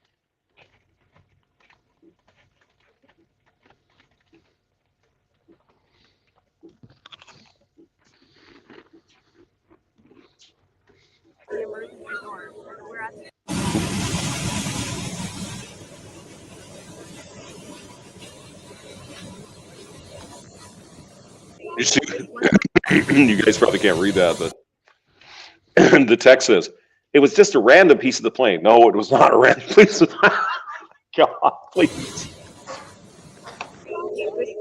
Yeah, just randomly blew out a perfectly door-sized hole in the plane, right?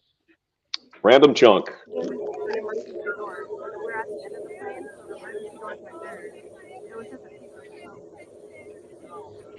Yes, it was a piece of the plane.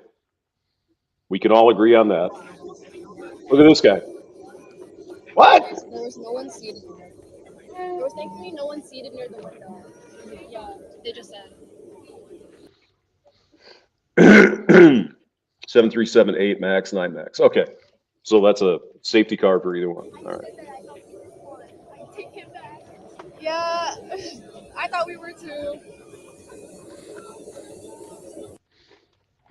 There you go. Now we know. Now we know. Portion of the plane blows out midair. Did we do this one already? All right, say it plugs it in. Perfect. We'll start Dental the car. flossers. Yeah. I need good. a tap to begin. Shut up. A plane headed from Portland to Ontario, California was forced to make an emergency landing after a portion of the plane flew right off after they reached cruising altitude. Good evening. Not exactly. Did you hear what she said? Yeah, they were like 15,000 feet, right? Yep. Not quite cruising altitude, but okay. And pressure's not a big deal at that altitude, is it? Not really. I mean, that's not too much higher than regular mountain. The oxygen's thin. Like Rocky Mountain National Park is like 14,000.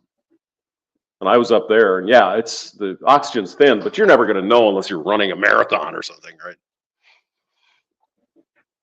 So my understanding is they try to get down to 10,000 feet, where allegedly most people can breathe without trouble.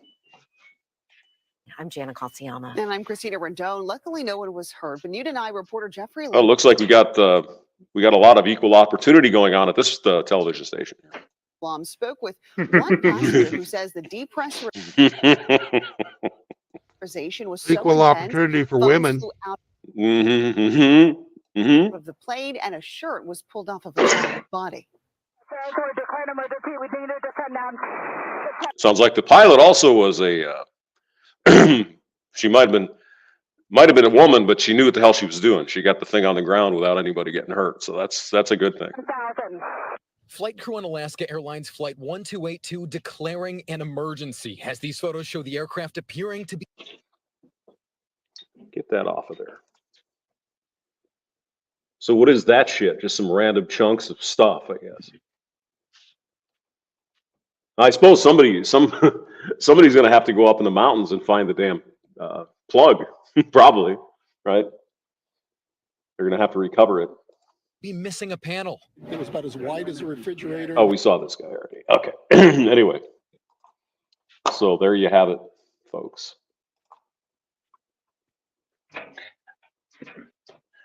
That aircraft will not be penetrating the arch anytime soon. No. But I mean, I've already done that several times. It's so easy for me. I can just do it on command. You need an arch fly through, no problem. Just go for it. So yeah, crazy. Johnny Midnight, why are all the news chicks fat now? I have no idea. Oh, no idea. I mean, they're not all Body fat. positivity. There was one out of Denver. She was I think she was a meteorologist. Holy, oh my God, was she hot? I mean, she had a body like a, oof. And she wore clothes to show you. She was smoking. She was really looking good. And she was a ginger too, so there's that. Is she up there with that Mexican chick that went viral some years ago? I don't recall the Mexican chick, but this woman was.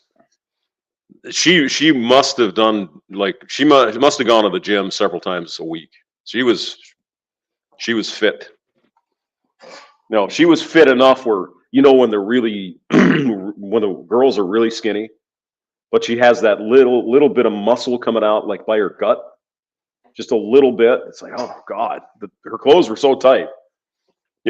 Just amazing. Yeah, I liked watching her do the weather. You know what I'm saying? Johnny Midnight says we had a hot weather girl, and her. I know it's crazy. How she dare gave you? A hard frost every day. Oh, I was so super hard. Toxic masculinity always in the morning. Mm-hmm. Yeah.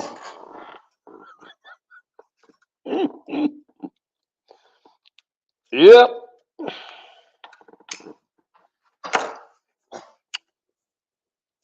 So, yeah, pretty crazy shit.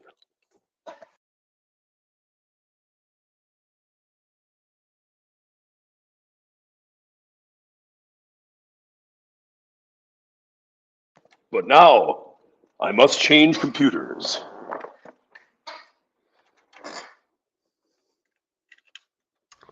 The computer change. Yeah, still haven't figured out what that problem is we're having. So I've got to try to analyze that. Mm-hmm. Got to make sure I find it before Management Boy thinks he's smart and he figured it out.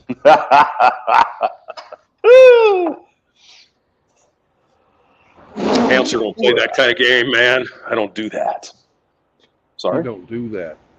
I was spitting out my chew. Oh, good. That's great.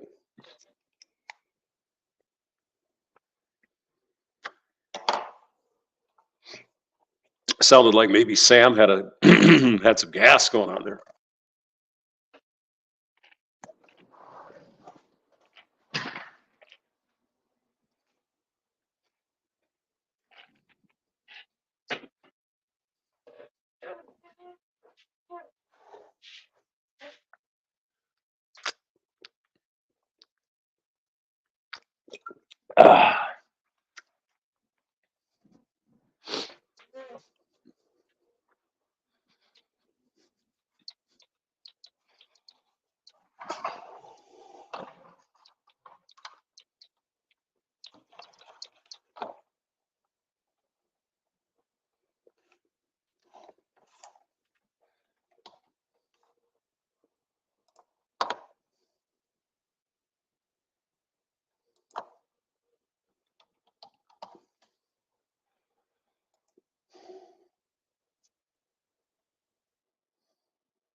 Hey, Hamster.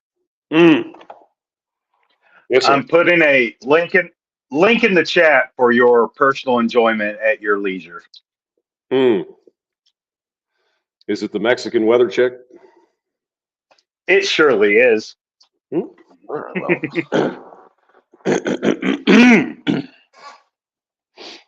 While my other computer's booting up, I'll look at this one.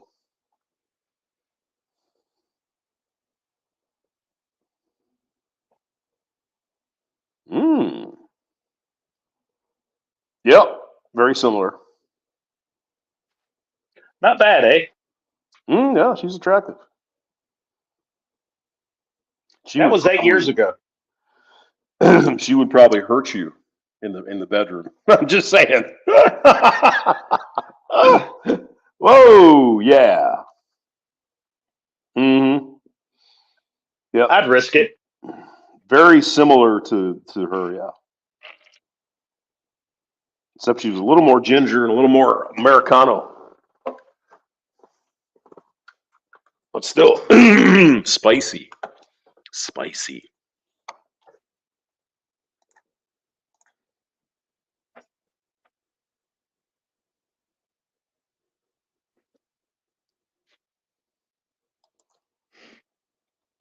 You know, they dress like that and then tell us, don't objectify me. I don't dress like this for you, you creep. I dress for myself. It makes me feel good. It's like, oh, God. Now, if you guys, if Brandon happens to shut down the stream or whatever, It's Complicated has a new one out that I might do later because it's pretty bad. Bunch of chicks. We're all on the watch list now for terrorism, so go for it. That's true. That's true. Yeah.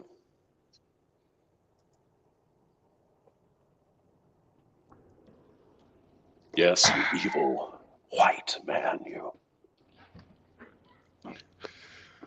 Nah, it's not the whiteness. It's the misogyny. That too, yeah.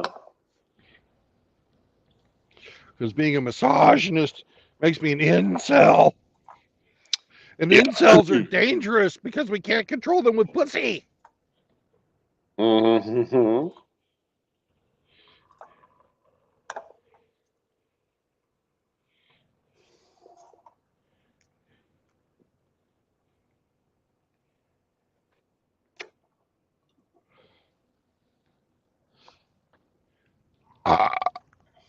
Thank you.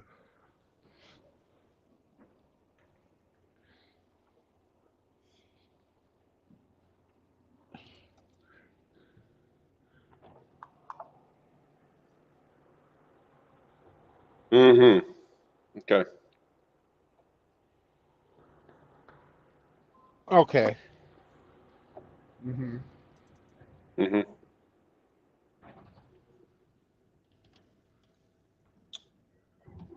What's the frequency of this fucking thing? Well, Johnny, I'm not in Iowa.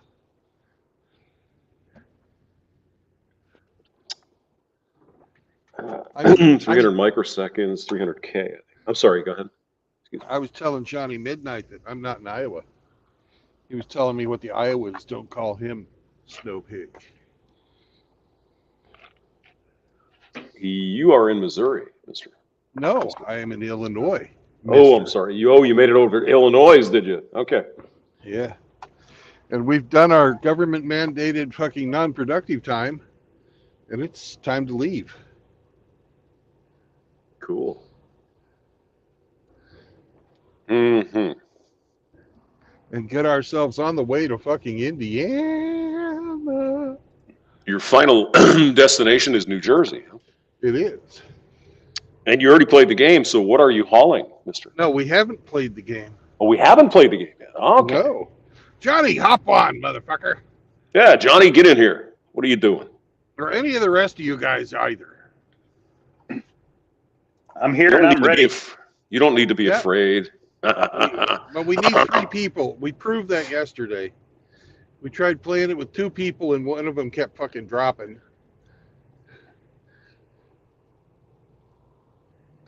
And one of them really wasn't here to begin with.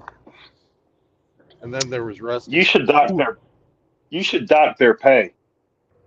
I will.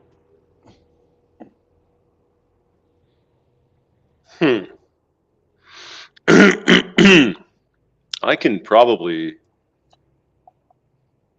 Oh, okay. All right. Yes, I will play the game, Brandon, whenever you're ready. I'm not going anywhere. I have But to. we're ready now because we have Juan.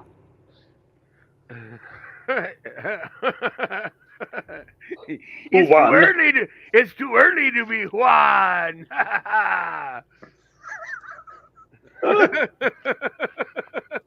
Anyways, Hamster. it's not Yeah. gay. It's not queer. Everybody know that Juan is here. It's not queer. It's not gay. Everybody wonders if Juan will play today. Oh, see, that's what I like. Hamster. The other day I was Juan Medianoche, which is Spanish for Johnny Midnight, and I kept talking in like my JR voice. I don't know if JR actually sounds like that, but in my mind he does. Nobody knows what JR actually sounds like. Nobody does. It's a mystery. It is a mystery, yes. Is Grinch here, or is he just kind of like feeding the dog? No, I'm here.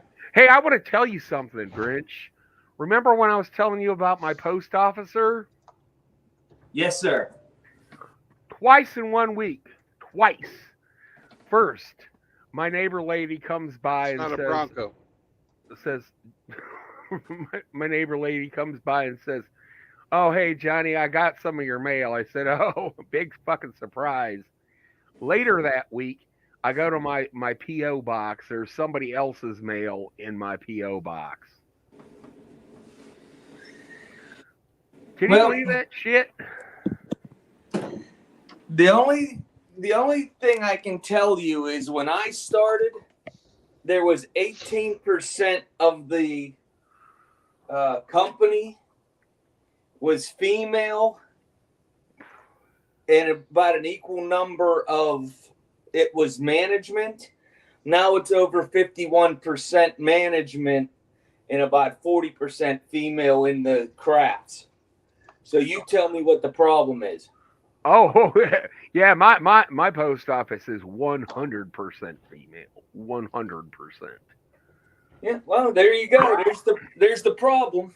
Not You want to know? You want to hear a post office story? Is that what I heard? You want to hear a post office story? I do. Yeah, post office story time. Twice when I was in Colorado. Twice at the apartment complex. The person delivering the mail shut off everybody. Said we all moved. So we weren't getting mail for like a couple of months. Holy shit! And I normally don't get a lot of mail, but I didn't get anything, not even the newspapers or nothing. Holy moly, man! And I called the office and they said, "Oh yeah, we've had complaints. It turns out that the person said the entire complex doesn't exist anymore or something." But this happened twice. I have no idea what the hell was going on, but that was really weird, man. Hamster, it's You became a non-person. I was a non-person. That's right. That's right. It's only a mouse click away. That's all it takes. Yeah. Scary, man. That is All right. scary. We are going to go in the order that you guys are appearing on my screen. So we'll be Grinch, R.O., Johnny Midnight, and the Ginger Assassin bringing up the rear. Duh. All right, Grinch, you are the first. Is it edible by humans? No.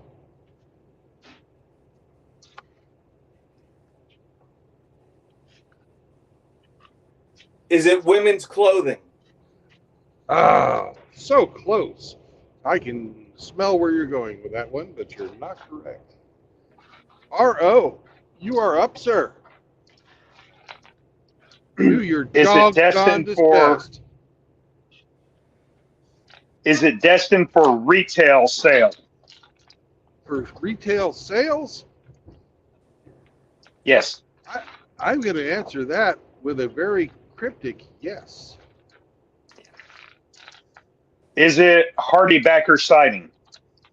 No. Okay. Is it destined for retail sale cryptically? Close to female clothing. Okay. Is it traditionally, because now we have to say traditionally, for females? No. No. Okay. Was it men's clothing? No. Okay. I'll give you this for free. It's not children's clothing either. In fact, it's not Okay. It's not clothing at all. Okay.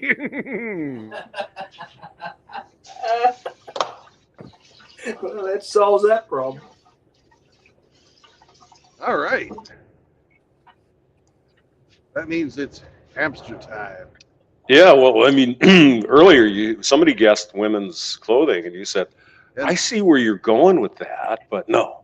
I see where you're going with that, but no is still a no. Mm-hmm. No means no, hamster. No means no. My body, my choice, hamster. I see. So it's not clothing, and it's not edible by humans, and it's not. Well, okay. I'll do Mr. Hemi's guess because he's not here. Hey, Brandon, is it building materials? No. Okay. So do I have to guess too? Yeah. It's not building materials, is it? Brandon, I'm going to guess it is industrial, not industrial. It is, it's tampons. Oh. I always knew you were a little stuck up, but I never thought your answer would be no, hamster. It is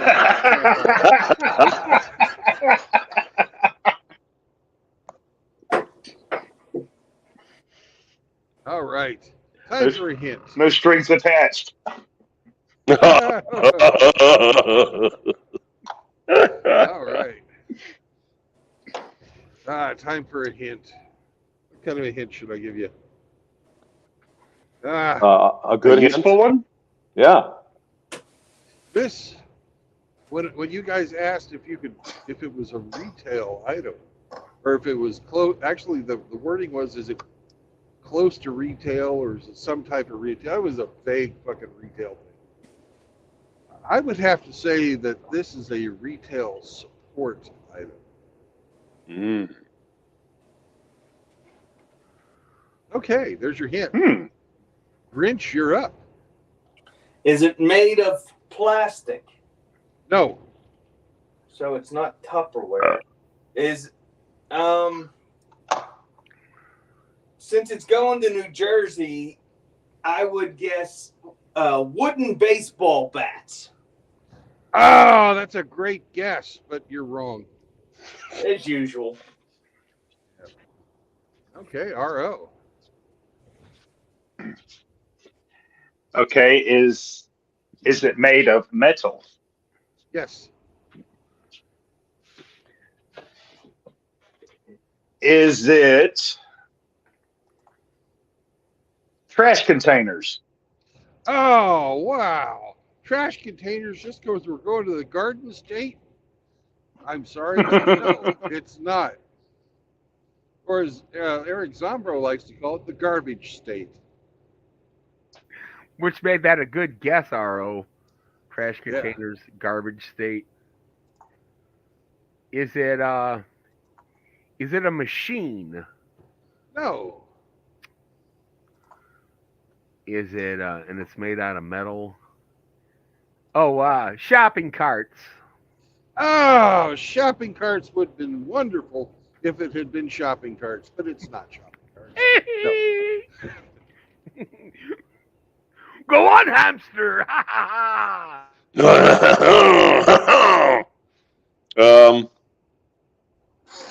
So it's made out of metal, and it helps in the retail. Hey, Brandon. Yes? Could it be something that you use to hang clothing upon? No. I see. Brandon, Is it metal shelving? It is. Ding, ding, ding, ding, ding, ding, ding. Won again. Hamster wins again. Congratulations, Hamster. I'm like a god. What's in his butt? That's a good one, man. It's not gay. It's not queer. The divine hamster, knowledgeable of what's in my rear. Congratulations, Hamster. Hey, thank you very much. I look forward to the, accepting the prize for this prestigious accomplishment from Brandon himself. That'd be great. Well, if you wanted a prize, you should have fucking come to breakfast. Oh, now here we go again. All right, here we go. All you got was a golden rear statuette. Ooh, that's actually kind of a good idea. Come on, motherfucker. We need to make golden rear. Goddamn Audi piece of shit. And you're from Texas. That explains why you drive like a douchebag. Gay. Douchebag. That's actually on his license plate. Gheeey. Gay. I love it. He fucking cuts off that fucking car up there and puts on his brakes and then comes back into this lane. That fucking Texas piece of shit. Damn. He's a douche. He's a douchebag. He came down from Texas. Well, I'm not feeling the love over here. Oh my God! You're not from Texas. You just live there. Oh, this is true. I used to live there too, and I don't take any umbrage from it. I used to live there too. So, and I think Brandon lived there too. Everybody. What part? What part? Oh, Austin. All the cool kids used to live in Texas. That's true. That's true, RO. We're the cool kids club. Grinch, where are you at? If you don't dox yourself, if you don't want to dox yourself, do it. I live in the Pittsburgh area. Okay. Yeah, but which Pittsburgh? Oh, hey, did you ever go to the Dawn of the Dead Mall in Monroeville ever? No. Okay. I'm not into horror movies. Okay. I'm married. That was a good movie. That was a fantastic. It's like one of my top 5 movies. I like Shaun of the Dead better. Shaun of the Dead was good too.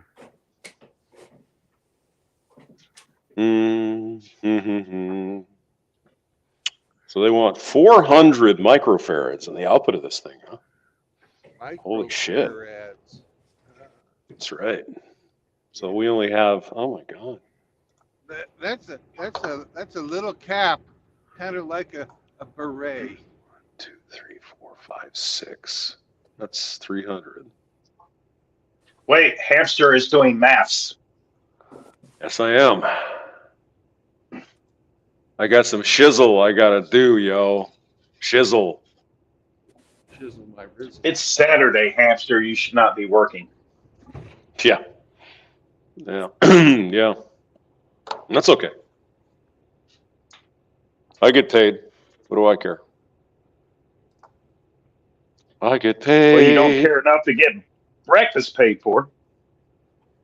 Well, that's because he's such a butthead. But hey, I should get two. I should get two free breakfasts because I guessed again. I was right again. I was going to guess suntan lotion because it was going to New Jersey, and all I know about New Jersey is from that Jersey Shore TV show. Then you should have guessed spray tan. Spray tan. Spray tan. Yeah. It get crazy, it get loud. Fucking Pauly D and those guys. Yeah. Well, just talk to Zombro about Jersey. I'm sure he loves New Jersey. Oh, he'll tell you about fucking when the fucking retarded Italians had come to New York City. Oh, we put a lot of them in the hospital. I'd be like, oh, hey, look, it's a fucking Italian from Jersey. Let's go put him in the hospital. And there he'd go. There'd be like a fucking line of ambulances. Real New York ambulances because of us. In the hospital. Yeah, it sounds like Zombro. Hospital. Yeah. 0 feet. In Jersey, they would say, "What's going on over here? We got Hamster over there. We got Juan over here." That is a really terrible New Jersey accent. I just have to tell you that. I mean, I'm not trying to put you down, but that was pretty bad. No, that's fair. Joyzy, That's fair. Joyzy. I'll accept it. It's freaking Joyzy. It's like you accept a bag of dicks too. I'm telling you. Hey. Oh, hey, Godfather Ramadi brought up a good point. It's a happy Insurrection Day. Hell yeah. Well, that's true. It is. Well, yeah, he must have read my community post. Yeah, True Blood's already covered that. The fucking Bing, I did Image Maker for Insurrection Day, and I typed in smiling policeman opens the door to the U.S. Capitol. Violation. Can't fucking it make totally that wouldn't picture. let you do it, would it? Jesus, No, it wouldn't. man. And the second picture, I wrote, smiling policeman opens the door of a Greek revival, or a white Greek revival building with marble floors and bronze doors. Boom, 4 pictures. Boom, there you go. I swear to God, man, AI can't take over if it has no freedom of expression. You just got to tiptoe around the algorithm. Yeah. I was trying to like do one of Hamster doing loop-de-loops around the Statue of Liberty. And it's crazy about airplanes and Statue of Liberty. Like now, I'm totally on a watch list. I bet. Another list. Yeah, yet another one. Yeah, because rodents flying airplanes is bound to happen any day now. Any day now. Any day now. I can hear every day I write the book. Look out, Brandon. SUV wants to merge. That's not an SUV. That's a fucking pickup. Even though, those of you who know anything about pickups understand that having a fucking short bed that you can't put a piece of plywood in makes it a pickup in name only. Mm-hmm. A Pino. Yep, I know. Hey, good morning, JR. Hola, JR. How's it going, hermano? He hasn't threatened to kill me for a long time, so come on now. Well, come on, JR. You're falling down on the job, buddy. He's Don't been let them provoke busy you. protecting the llamas. That's right. He always important. It's an important job. Oh, we're all slowing down up here.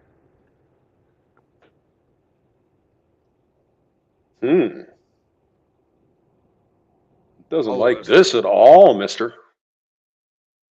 Not at all. 120 microseconds. Huh. Okay. They haven't repaved this lane yet. Why are you driving in it?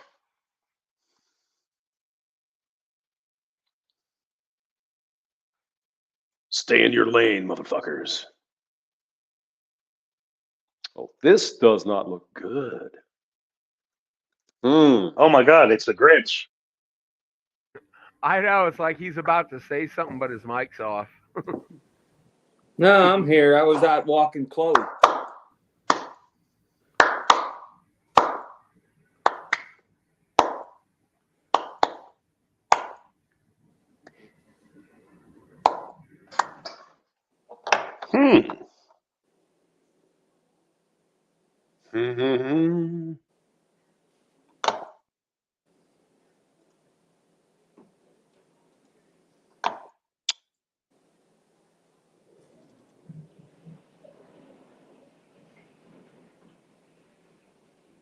Well, Grinch, I'm right there. I'm right there with you, brother. I got to get one of my pets to the vet soon. Yeah, it takes longer for me to take care of Chloe now that she can't hear. So I have to show her everything before I put her collar on and everything. Because she'll just sit there until I inform her that it's time to go.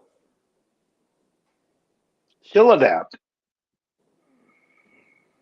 This is a new experience for me, learning about dealing with a deaf person.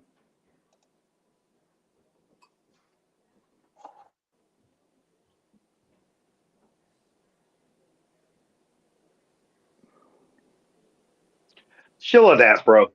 You'll both be okay. Oh yeah, she's better at it than I am. I'm just upset about it.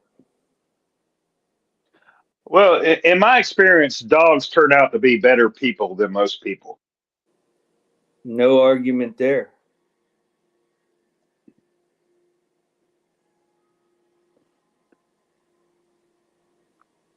Yeah, I got to get my cat to the vet soon.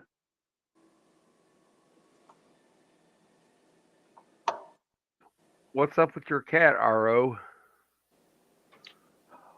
On one of her front legs, her claw has grown and curved around back into the pad of her foot. Damn.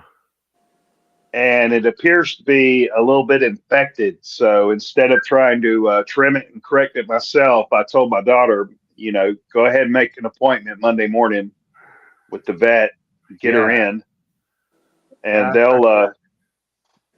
they'll clean it and scrub it and trim it and put her on some antibiotics to clear up the infection.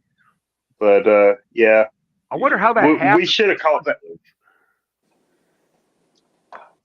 It happened to her because she's a very elderly cat. She's like 17, 18 years old now, and not very active. So yeah, instead of sharpening her claws and wearing them down, she just lets them grow out. And if we don't trim them regularly, which I have obviously neglected to do, you get this. So it's to the vet we go, and I'll pay the bill and take care of the old lady best we can. Okay, well, best wishes to the kitty. The old lady. Yeah. Did you have her all those years, or did you get her like somewhere along the line? We got her as a kitten, so yeah, we've had her the whole time. Damn. Or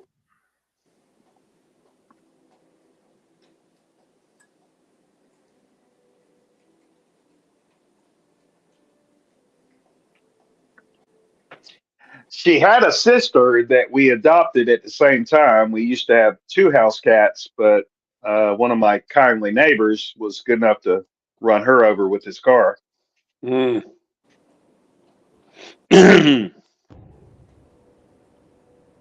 All right. Sorry about that. I had to take a phone call. Well, you What was should her be name? sorry about that, mister.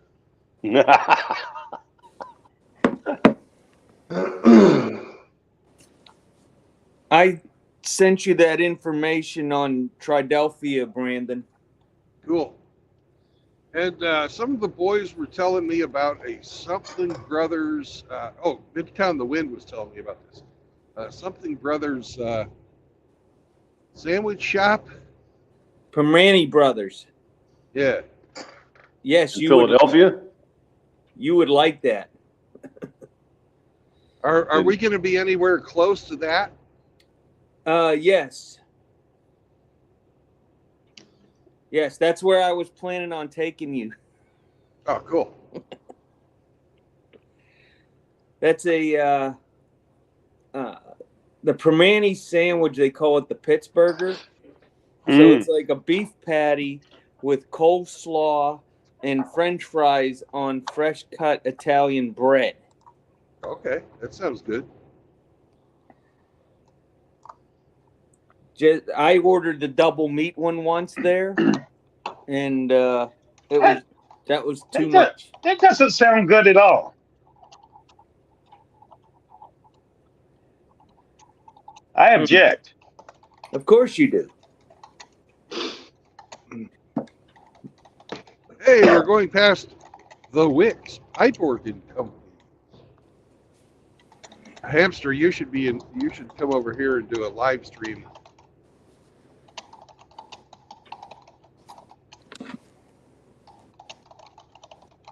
from Highland, Illinois. Because, they obviously have a high quality organ. Yeah, of course they do. Yeah. Oh. They have the best organs. Oh my God. Window. Gotta run the fucking thing again. Pain in the ass. Hey, Brandon. Yo. Could these shelves you're transporting support a hamster organ? Quite easily. Ooh. They're actually they're going to a new construction dollar store. Ah. You just delivered a load somewhere in Kansas, the same kind of stuff I thought it was. Or Oklahoma. Yeah, it was in Oklahoma. No, actually, that was in Tennessee. Oh, was it? No, I don't fucking remember. Anyways, I've delivered shelving before. Oh, you delivered a load to a Pizza Hut or something too, somewhere. Yeah, the Pizza Hut one was in. Those were booths and tables and buffet shit. Uh-oh, who's popping brewskis? You're supposed to leave that to me. I have the torpedoes over here. Good morning, gentlemen. It says I'm in the show. Can everybody hear me? Yep. Yes. Yep. Awesome. Good morning, Loud and clear. Godfather. Hey, good morning to everybody. Hey, True Blood, nah, man, the Happy Insurrection Day. I said that last night on Saunders' stream, and then I saw your community post. So no, I didn't get it from you. I've been waiting all month to say that to somebody that would appreciate it. I've been waiting to fucking till the 6th myself. I've been wanting to fucking say that shit. I fucking, we are living under a fucking invalid fucking election, and the powers that be circled the wagons. Wouldn't even fucking take the court, the case to court. Wouldn't even fucking allow the court, they did a fucking hanging Chad bullshit for George Bush because he was the insider. But fuck, Yeah. no fucking way. When it's obvious there's fucking millions of votes fucking added, no, can't do that. We have a completely illegitimate, fair election. Bullshit! Motherfucker cheated his way in. Well, he had help. He had a lot of help. He didn't do it all on his own. And you know why they fucking did that? Because both the Republicans and the Democrats use that same fucking corrupt system to get themselves elected. Mm-hmm. The Uniparty utilizes that system, and if they fucking make this, put the system on trial, fuck no, we can't have that. Yeah, no, man. Politicians are worthless as fucking tits on a boar hog, man. Once they get in there, they don't give a shit. All they care about is staying in there. Hey, I have a question. Saunders, could you kill your video? I guess that's probably not Saunders since I see a guitar there. So Easter Sunday, could you kill Easter your video? Sunday. Because I don't have very good bandwidth.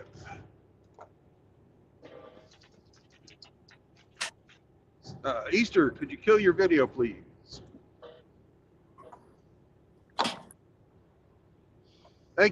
You can be on, dude. Easter. Just do audio There you go. only. Come Audio back, only, Easter. Come on back. Come back, Easter. I know those are impressive mutton chops, but He looked like he was about to plug in and let something go. Oh, he was just hanging out on Brandon's string. He's Come coming back, this Easter. way. He's on his way to New Jersey. Easter Sunday. Come back. He's going to try to make it to Philadelphia, just west of the PA line, about an hour from me. Who is that? My friend Brandon, the one that has the podcast. Okay. So this is the first. I know where Philadelphia is at. Yeah. So there's a truck stop nearby. I was going to meet him at the truck stop and then go up to Permanis for to eat tomorrow. Nice. So, yeah, I've been hanging with him for 10 months or so on his podcast.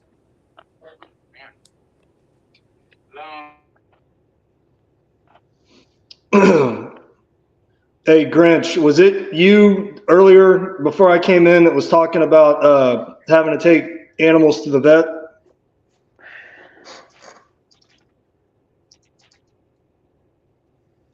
Grinch is on a phone call with somebody else right now. He's probably. Me and Grinch were both discussing that.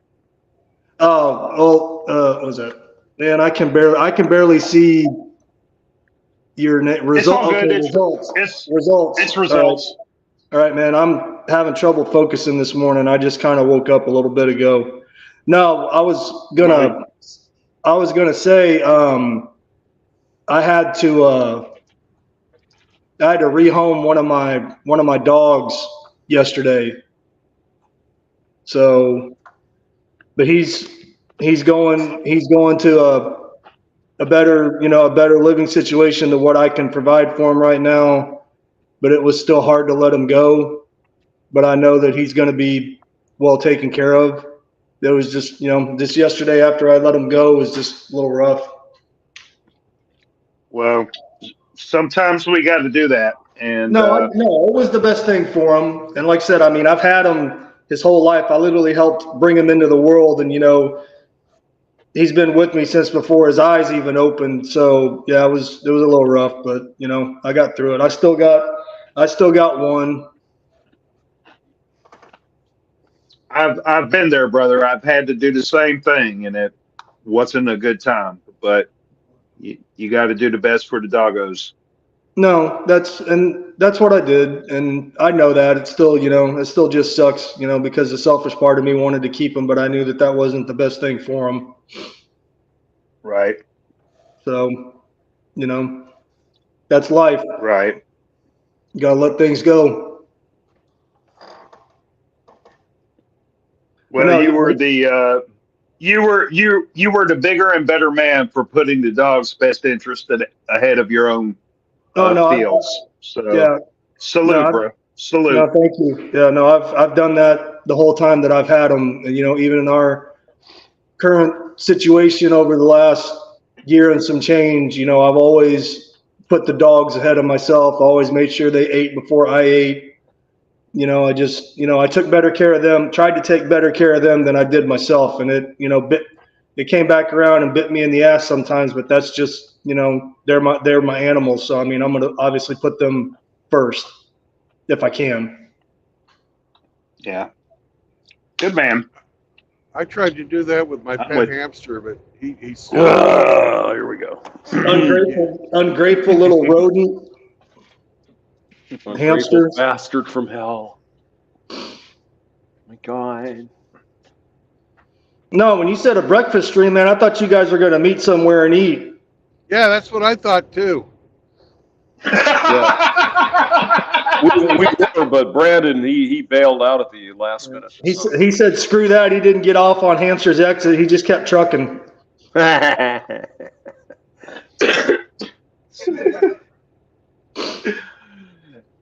And the ball busting begins. No, because oh no, the ball busting has been going on for at least an hour and a half.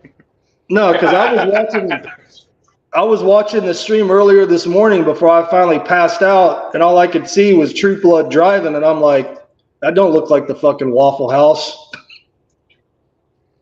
Well, I was supposed to meet Hamster about 8:30, and it just didn't happen today. Sometimes shit happens. Sometimes that happens. Well, as I said earlier, the hamster requires to be courted, and he would not lower himself to dine at a Waffle House. Courted, wine, and dine in '69. We weren't going to a Waffle House. I was going upscale, man. We were going to Denny's. Hell yeah.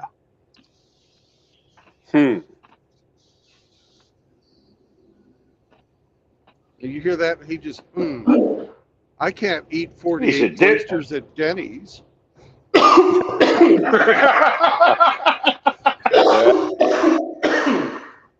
So, Hamster, you like the more upscale breakfast establishments like IHOP? Oh yeah. Oh yeah. IHOP. So what the fuck are we doing here? Where did that come from?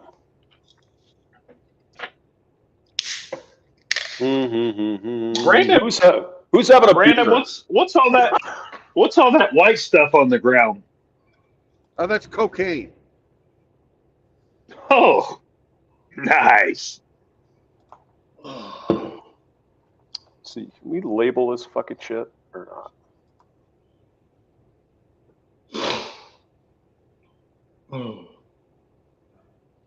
Oh, we can. Good.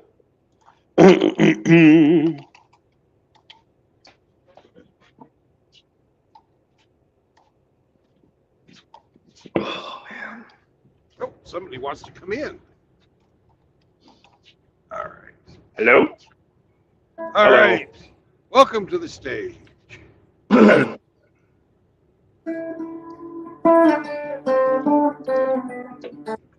All right, we get a concert this morning. Yay!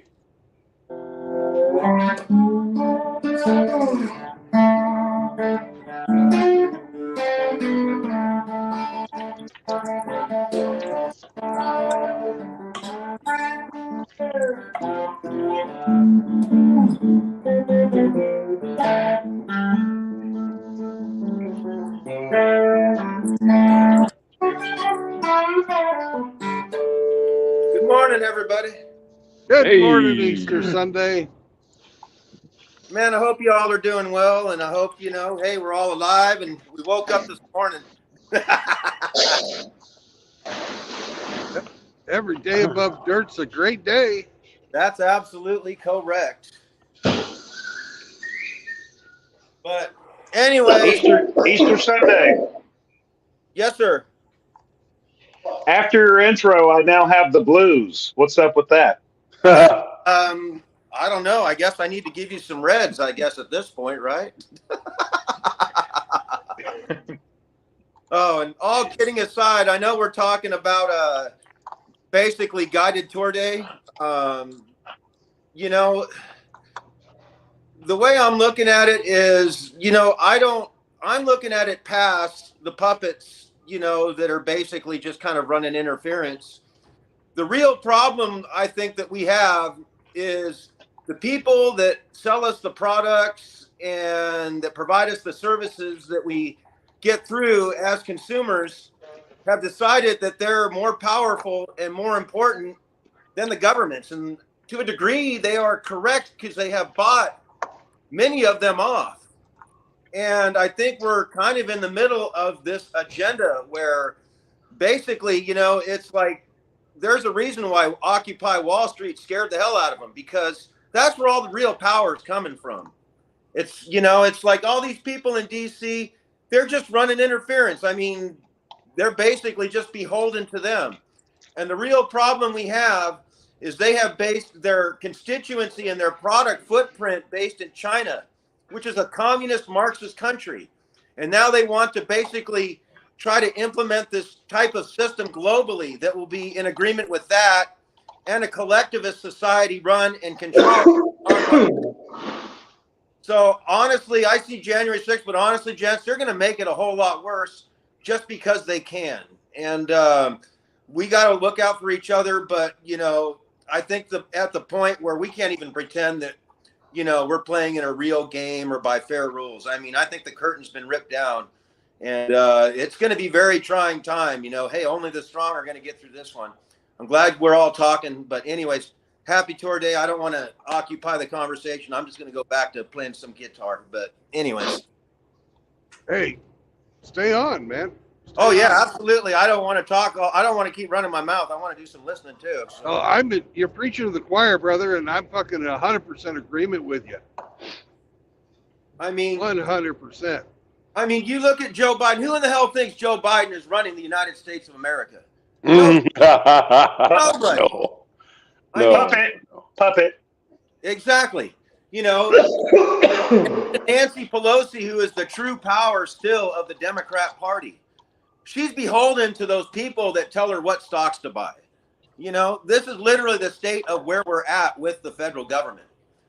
And it's really funny because, you know, there's some serious problems with this country right now. Like everyone's all like, you know, costs are going out of control. Housing is coming out of control.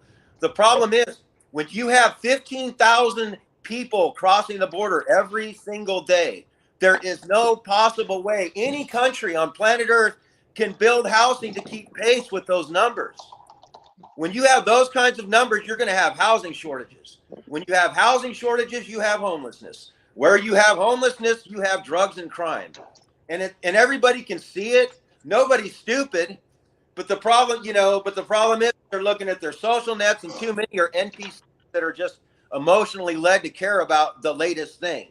And that's the real issue I see. It's like, you know, the assholes are going to asshole, excuse my language, you know, but when you see people, when they conscientious individuals where they are just emotionally led to support narratives that are against their best interests as an individual, we're kind of in dangerous waters here with this stuff, man. And you know, I look for real people wherever I can, and you just can't be sure, you know, anywhere anymore, because it's, you know, when you see people, it's like, yeah, there's real people, but then there's all these people too that'll just do anything for validation or clicks online or attention or notoriety.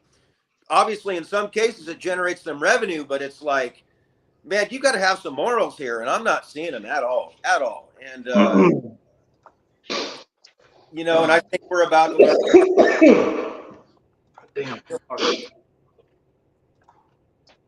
Hey, Sunday, was that you that was just talking? Yes, sir.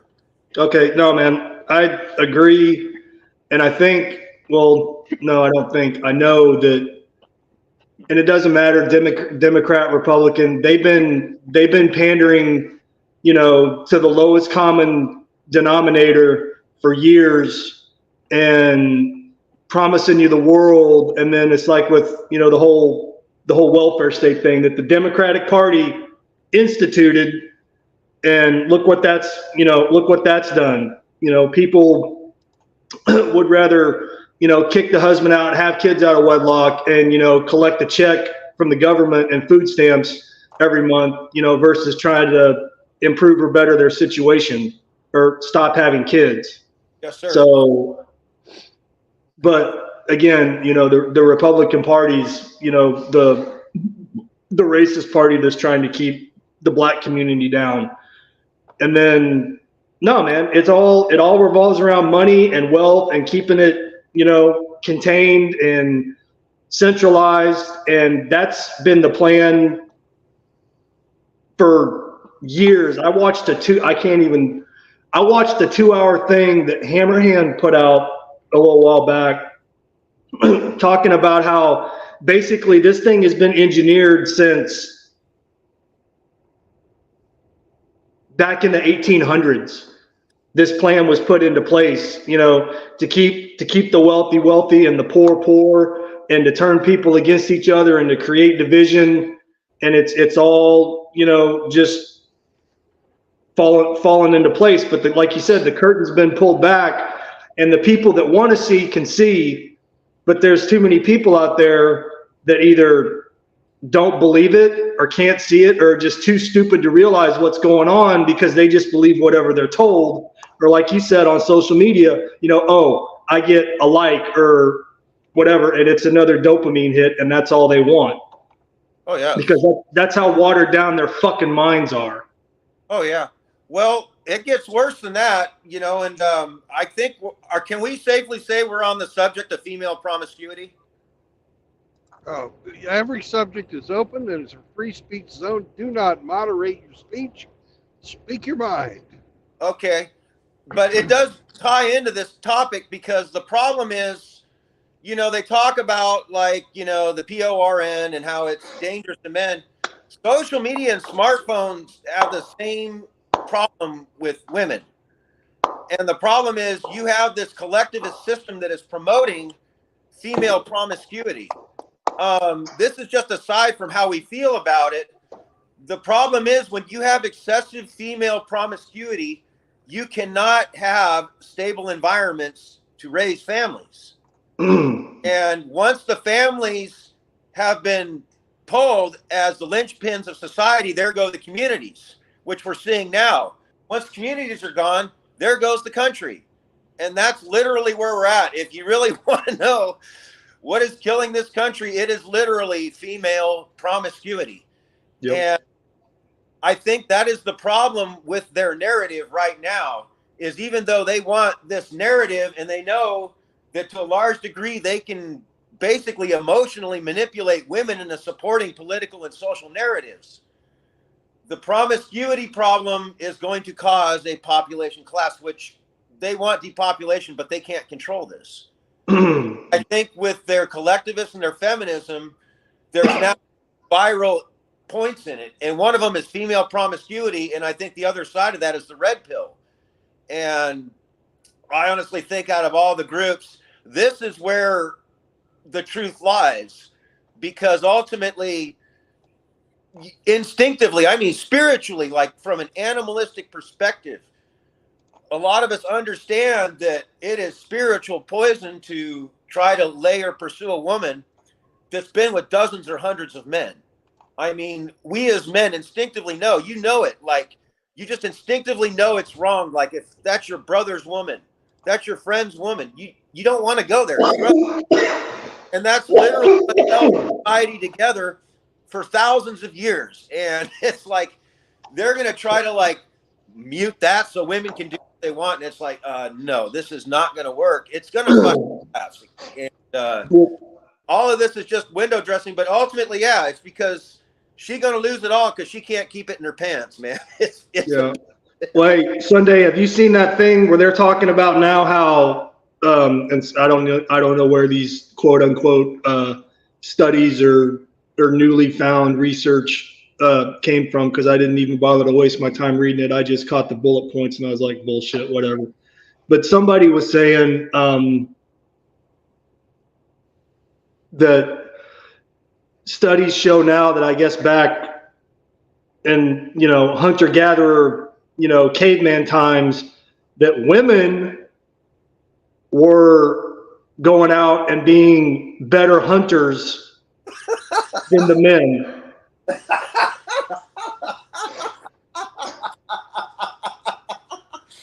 I'm not even shitting you. Sorry, man. Excuse me, but well, that's obviously bullshit. No, I mean, have you ever been in a shit hit the fan situation with women before? I have. And their natural instinct is to fucking go into the fetal position and scream.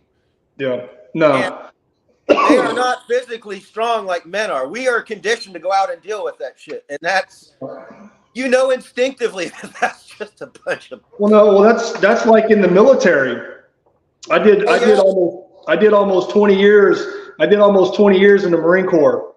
Yep. And I could kind of sort of start to see the writing on the wall when I was fixing to get out. I never in my wildest dreams ever could have imagined the military getting to where it's at now. But no, it's like, oh, we're going to allow women to come into combat arms MOSs, but however, we're gonna lower the standards. And I'm like, what? Yeah, I've been around. I've spent more time around the military than most civilians. Yeah. But no, man, I was on a combat deployment. I was on an active combat deployment in an active combat theater, walking around on one of the main FOBs in Iraq. Well, we were stationed out in the city, so we didn't have the protection of being on one of the bigger FOBs. But anyway, yeah. I'm walking around. I don't remember what I was doing that particular day. I was there for some reason, but I can't remember why. Now it's been so long. But anyway, I'm walking along and I look up and I see a female coming towards me, And it wasn't until she got closer that I realized that she looked like she swallowed a goddamn basketball, walking around in uniform, visibly pregnant, carrying a fucking not Starbucks. It was coffee bean. There was a coffee bean on the base where they would get coffee. Yeah, there's always that. What is that? What is that? It's always Pete's Coffee or some shit like that on all. Yeah, it was coffee bean or coffee beanery or something. It wasn't Starbucks. There's always a Burger King, a fucking Pizza Hut. Yeah. But she was walking pregnant, carrying a cup of coffee, no weapon in an active combat zone. Yep. Just pretty as she pleased, not a care in the fucking world. Oh yeah. And I just kind of looked. I remember I just looked at her as I walked by. I was like gawking at her, like, "Are you fucking kidding me?" Yeah. No, that's the thing. They're going to get a whole bunch of people killed, and it breaks my heart, dude, because I spent 10 months with the Marines out at Al Assad in 2007. Man, it's like I know what you guys go through.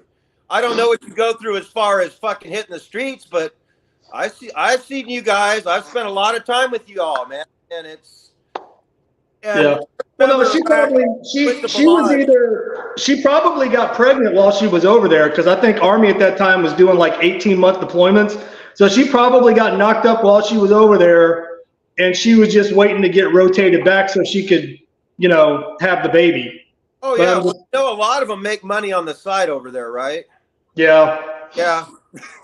A lot of contractors. Not speaking from experience, but no, man, they're gonna. That's female nature, Yeah, they're gonna fucking whore themselves out even in a fucking combat zone. Jesus Christ! I mean, when I was in Balad, and I went to Balad about 3 times out of the times I went there, and I think the second time there was literally someone in the Air Corps, and she got busted screwing one of the airmen on the roof of a fucking building at night in the middle of a war zone. And this is when they were like dropping 30 to 40 mortars a day on base.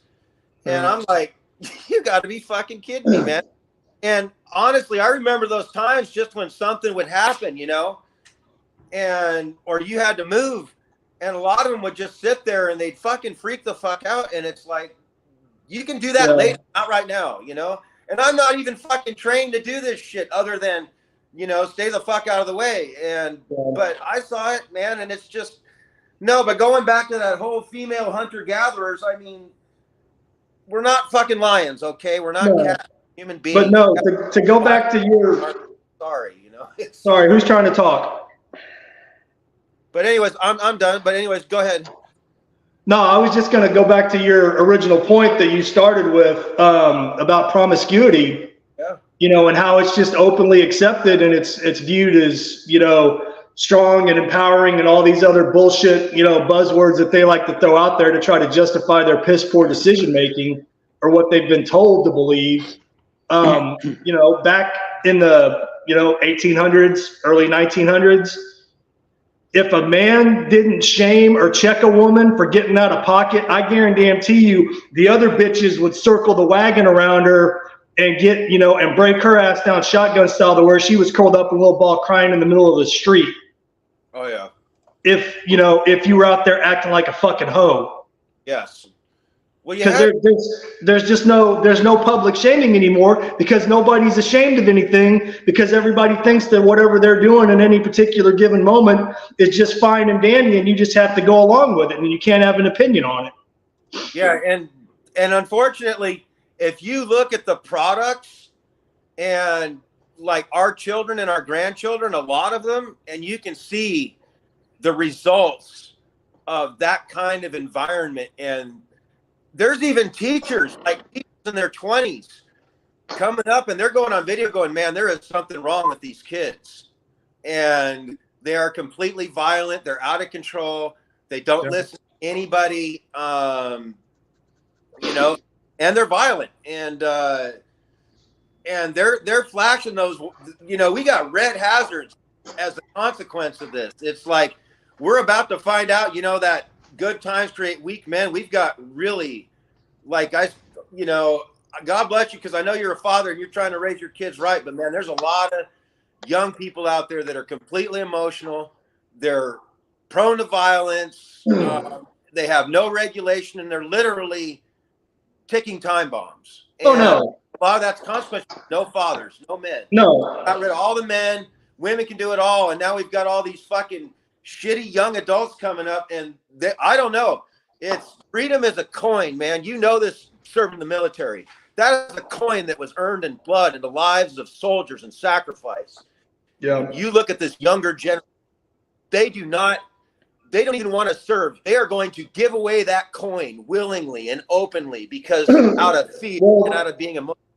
It breaks my freaking heart, man. I mean, but I really see that. And a lot of times I keep mum because it's like, you're going to give that coin away for nothing.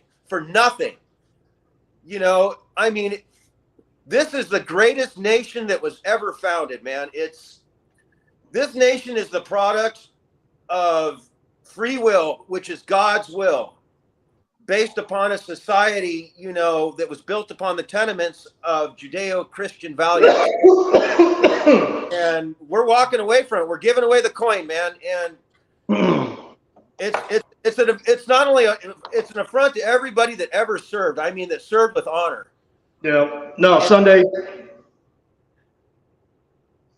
Anyway, I'm getting kind of choked up here. So No. What I was going to say was, you know who the most miserable people are in the military today? Probably the people that love the country. In my opinion, the most absolute miserable, hate their fucking lives. You know, just want to go walk out into traffic because they hate their life so much. The fucking recruiters. Oh God. Oh my God.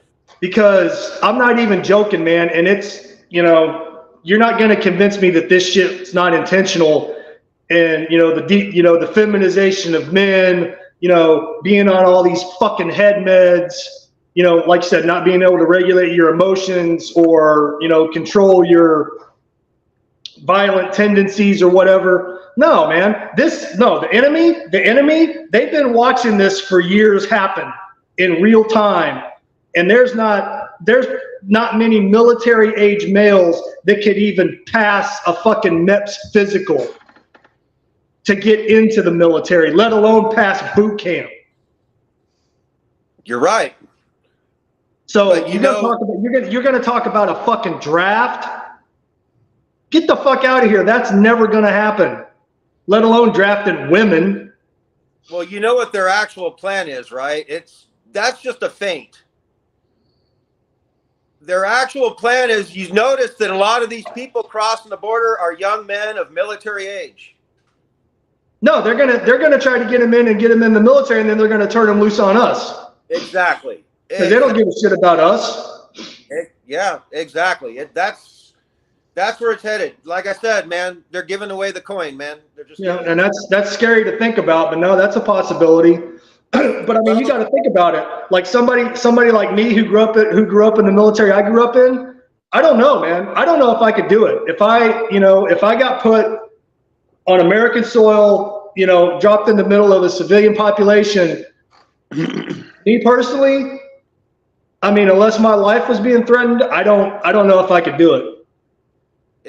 Because those are my people. Those are the people that I swore an oath to protect. Yes. Actually, those are your brothers, man. You swore your oath to serve and protect the Constitution.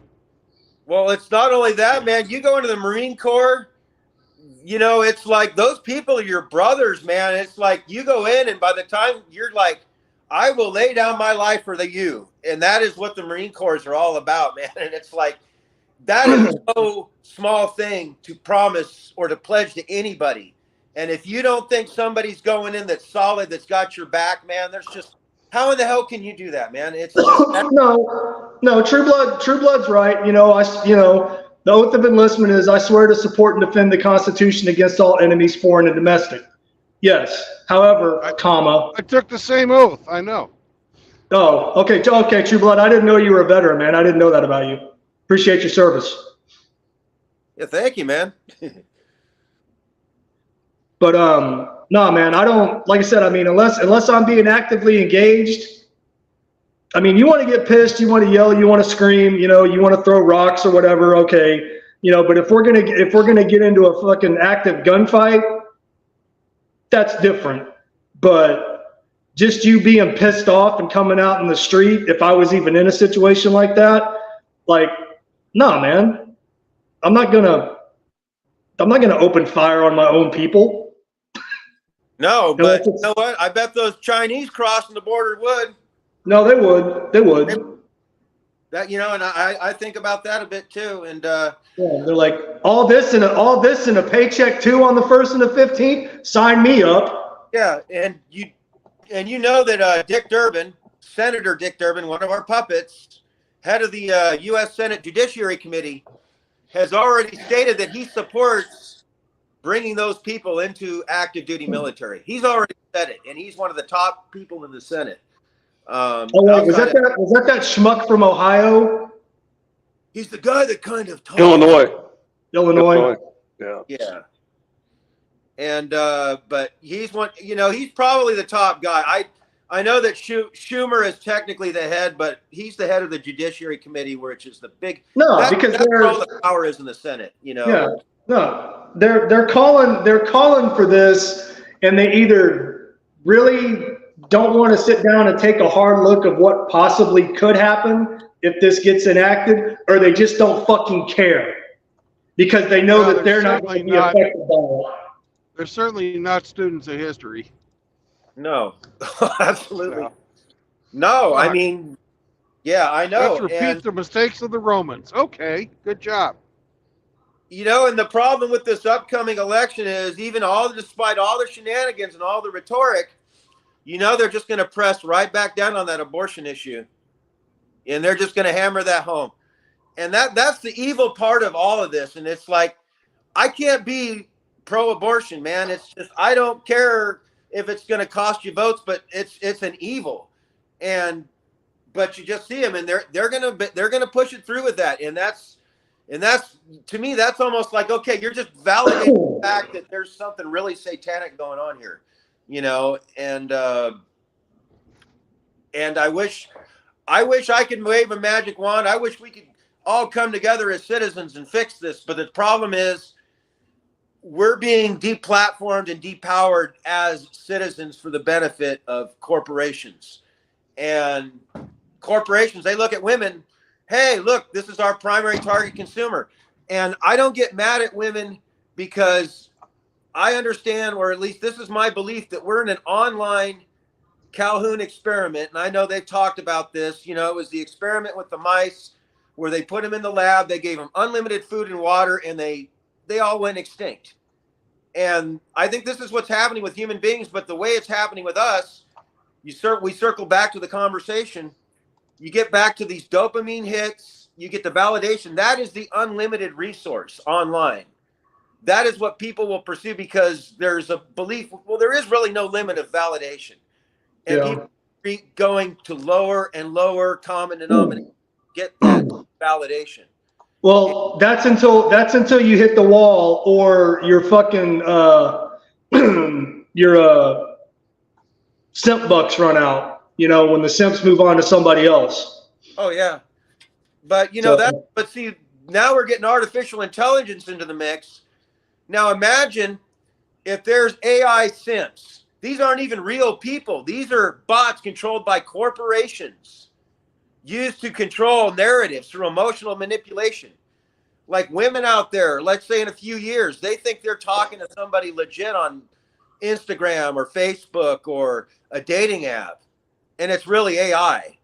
But how many guys? I know they talk about upper bots, but you think about what AI can even do now. Just wait until they have like bot accounts that go out and just fucking fuck with people's minds online. We're only getting into this started, man. It's like it's going to be a momentous battle, but you know, it's like we got to reach out to our brothers in the local community too, because that's our real salvation, man. Because like anything online. I swear, man, it's like the beast, dude. And it's like now the AI's here and there's something that's not even human that's going to be running it and making conscientious decisions for it. We're in, oh shit, man. We're only getting into the beginning of this fucking society. Yeah, but Sunday, how many? They've already got virtual girlfriends. What do you think that, you know, don't you think they've already got virtual boyfriends? They're just not fucking. They're just putting not them out there as advertising. I believe paid that. for play. Yeah, of course, it's already fucking happening. Hell The yeah. government in the UK is trying to outlaw AI girlfriends, make it a crime. Good luck. You know, I mean, and that's the thing, you know, and this is the unfortunate part of going monk mode. For every monk out there, there's a rabid fembot that's going to vote for this shit. You know, I mean, I hate to say that, but Sandman mentioned that in response to me, and I'm like, you know, he's right.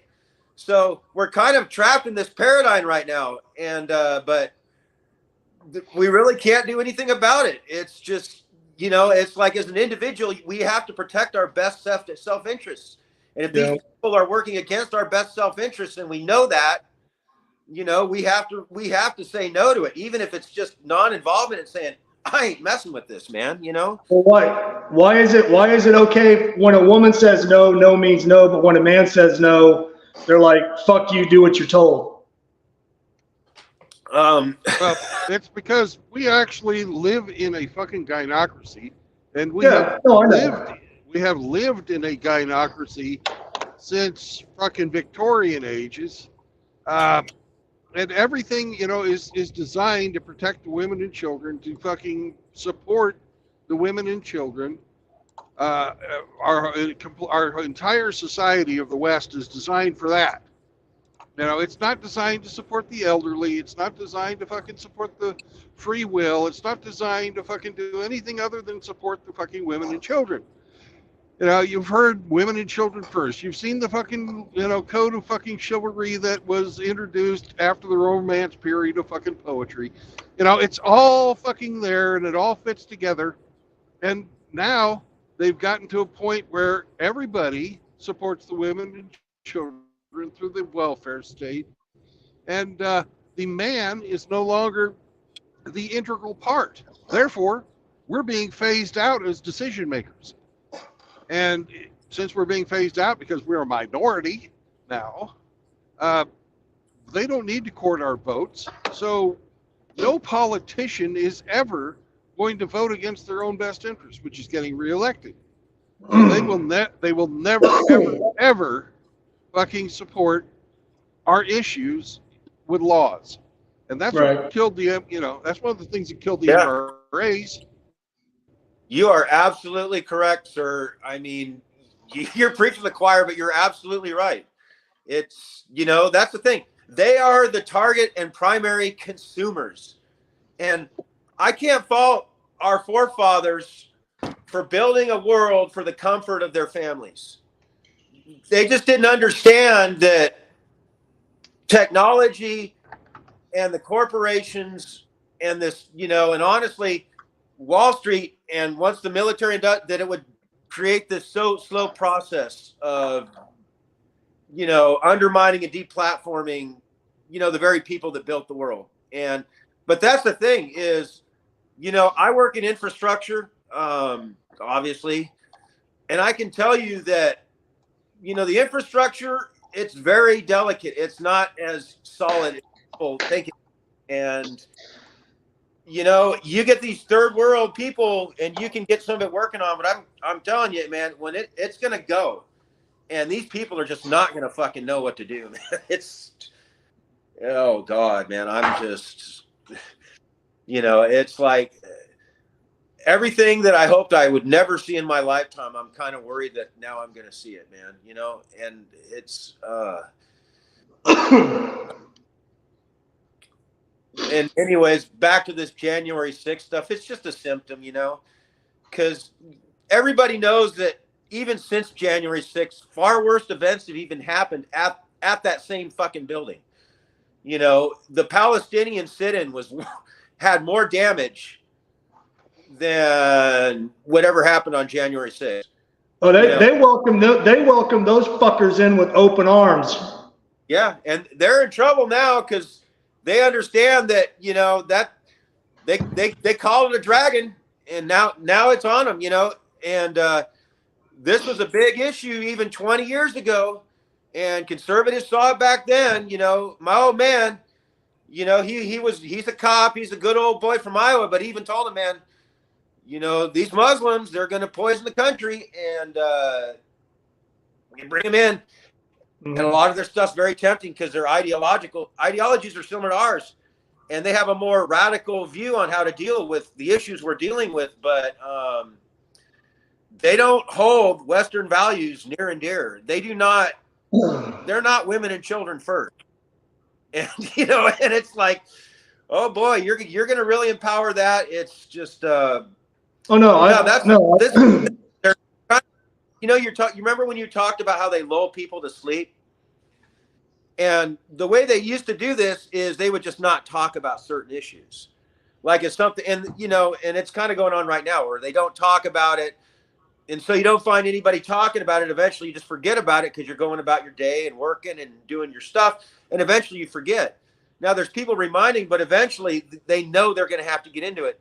And the other thing they know is if clearly they're not stupid, they can see that this is happening. At what point they're going to stop caring about what the consumer wants, and you're already starting to see, and they're just going to buckle down and create something else. It's just, you know, at some point this lull of capital, you know, I think capitalism is an awesome system. I don't think we have capitalism in the United States. I think at some point, even the curtain's got to get ripped away from the female consumer. And we haven't really had capitalism since the 70s. I would agree with that. Not since Nixon basically pulled the dollar off the gold standard, which was what, 1971, I think. But 71 or 72, something like that. Yeah. Yeah, it's just once that happened, in order to pay for the Vietnam War, and those are the people that have been benefiting. You know, and the government really started to show its hand when we had the CAFE standards implemented and the EPA. Now, the EPA has done great work. Don't get me wrong. The Ohio River hasn't caught fire for 50 years. So, Well, you know, that part of it's great.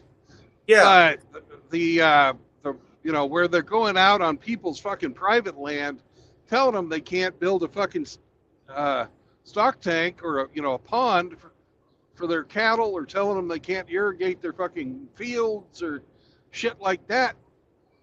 Yeah. Because they've got to fucking send all this water to these, you know, cities in the desert, or, you know, don't worry about the fucking air quality. We'll just burn off this toxic spill like they had in fucking Palestine, Ohio. Yeah. Well, that's because that's the way the environmentalist movement has changed. And unfortunately, that goes back to a lot of just corporate influence. Because we're probably about the same age, but I grew up in the 70s. And I remember when protecting the environment went, you picked up litter, you planted trees, you know. And you were against pollution. Yes. And at some point, it became from being anti-pollution to we need to reduce carbon. Once it got into that whole carbon reduction argument, that's when it started to ultimately circle down to narratives based on depopulation and regulating cow farts and, you know, not using nitrous to grow food and all this other crap, you know? Yeah, they figured out how to monetize environmentalism. Yes. And now it's got a depopulation attached to it. Well, hey, Sunday, True Blood. Well, I mean, you said you grew up in the 70s. I was born in the 70s. I grew up in the 80s and 90s. But I mean, I can speak on what you guys are talking about as far as environmentalists. I mean, when I was growing up, an environmentalist was somebody who was a dirty, you know, tree hugging, sandal wearing hippie, you know. And now, now they're wearing 3-piece suits and riding around in limousines and flying in private jets, making millions of dollars. How's that helping the environment?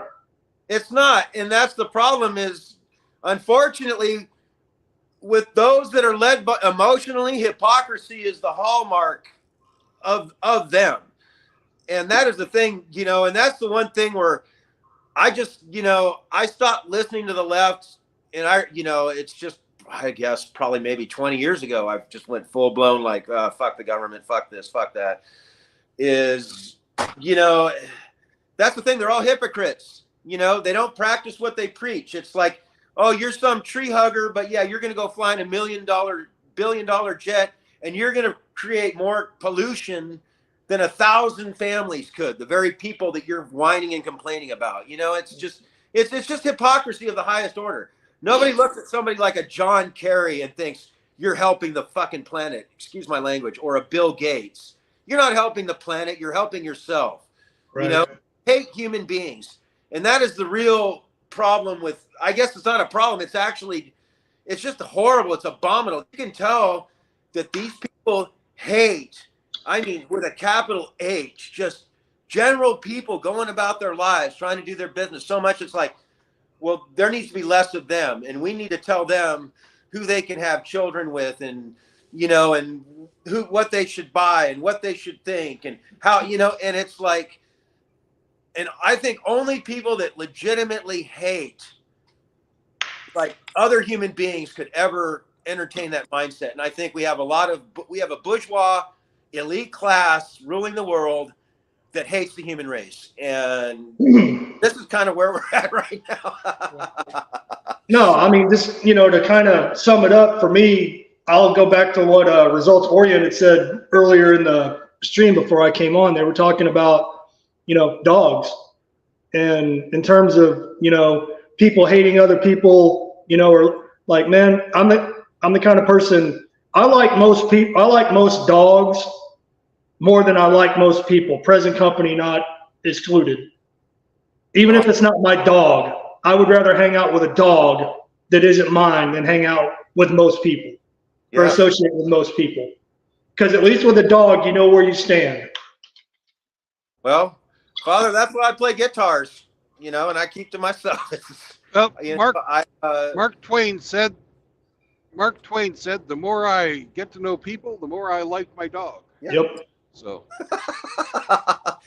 hey guys, I got to take off, man, but I heard you talking about this stuff and I had some stuff on my mind. And hey, Brandon, thanks for keeping this line open, man. hey, every day, man, every day. Hey, God bless you all, man. And hey, happy tourist attraction day. All right. Happy Insurrection Day to you too. Take it easy, Sunday. Take us out with a rip.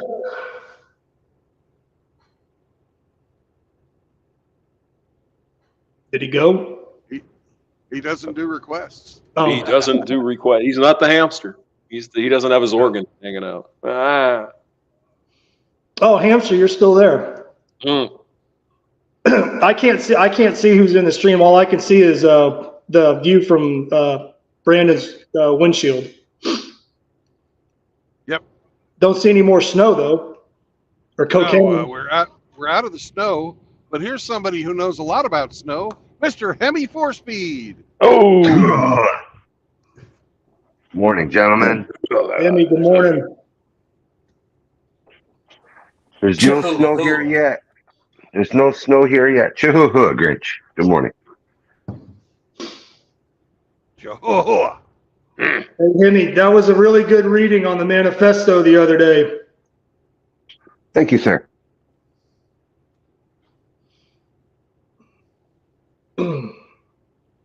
Grinch is still on the phone? Damn.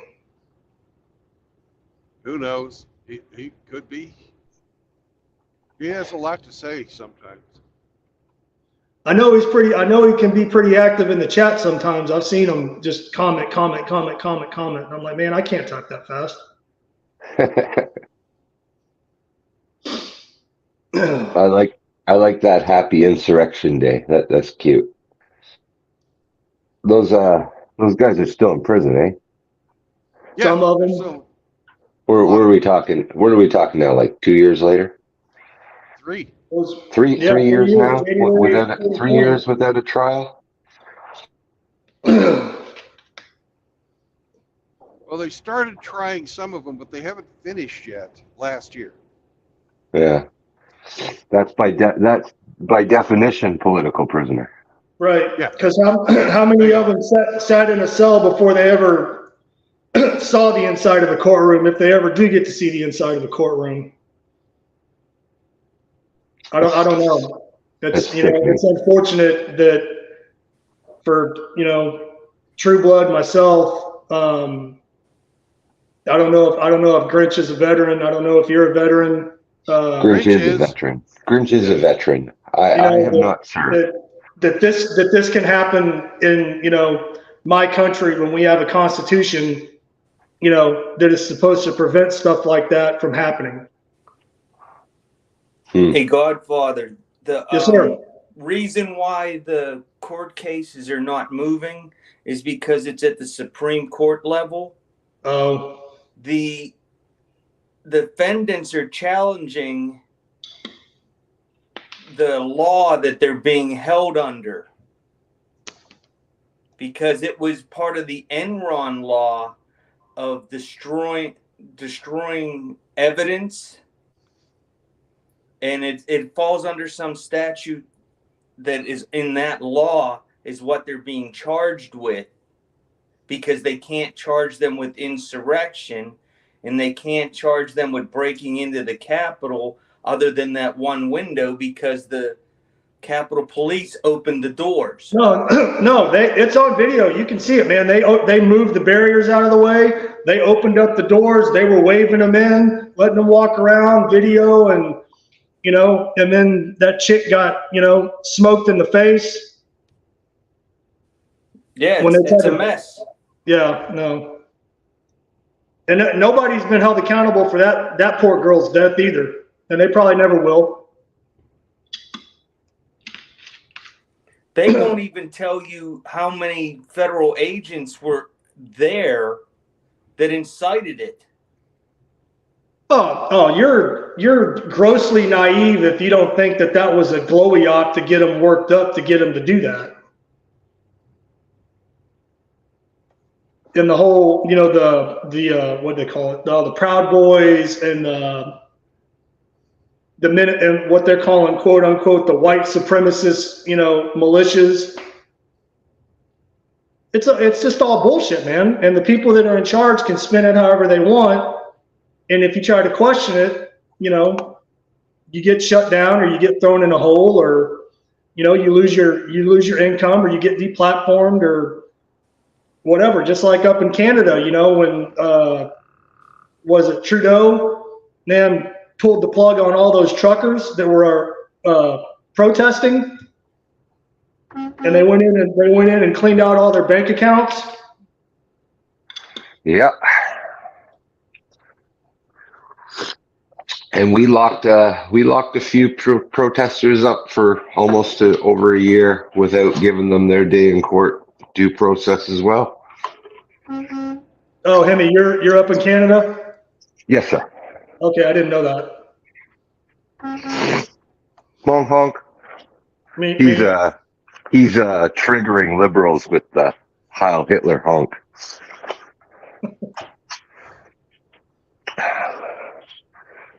Apparently honking caused liberals PTSD. Yeah, keep it up. I'm surprised there's not more cars on the road. Nobody can afford to drive. Everybody's all traveled out over the holiday weekend, and it's still, you know, for Outlaw anyways, really early. So. That's true. Hamster's here. What's up? Good morning, Hamster. Yeah, you see the donkey in my pants? Are you just happy to see me? I'm happy to see you as well. It's Did you guys have flapjacks this morning? We did not. Oh, too bad. Brandon he didn't want to see me. No, that's not true. We all agreed that you were too high maintenance to meet him for breakfast. True. I am that kind of an asshole. Yeah, correct. All right. Jesus, this is taking forever. Wow. Okay. I want to eat at a nice place, and I want a 6-pack of Guinness torpedoes, or I'm not coming. Mm-hmm. Yeah, there was no torpedoes involved in the offer, Hemi, so I couldn't do it. Why is the simulation taking so fucking long?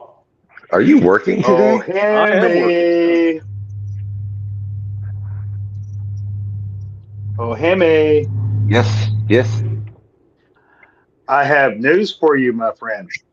Ooh. What is that? Are you? Kohler has innovated a new bidet seat that utilizes Alexa or a Google Assistant, so you can give it voice commands. Nice. Alexa, wash my ass.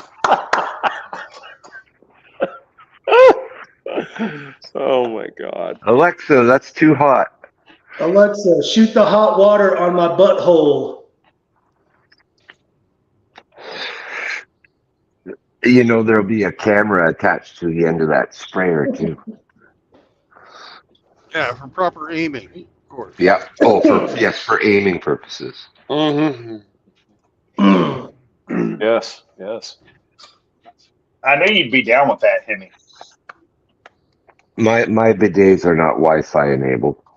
Hey, CJ.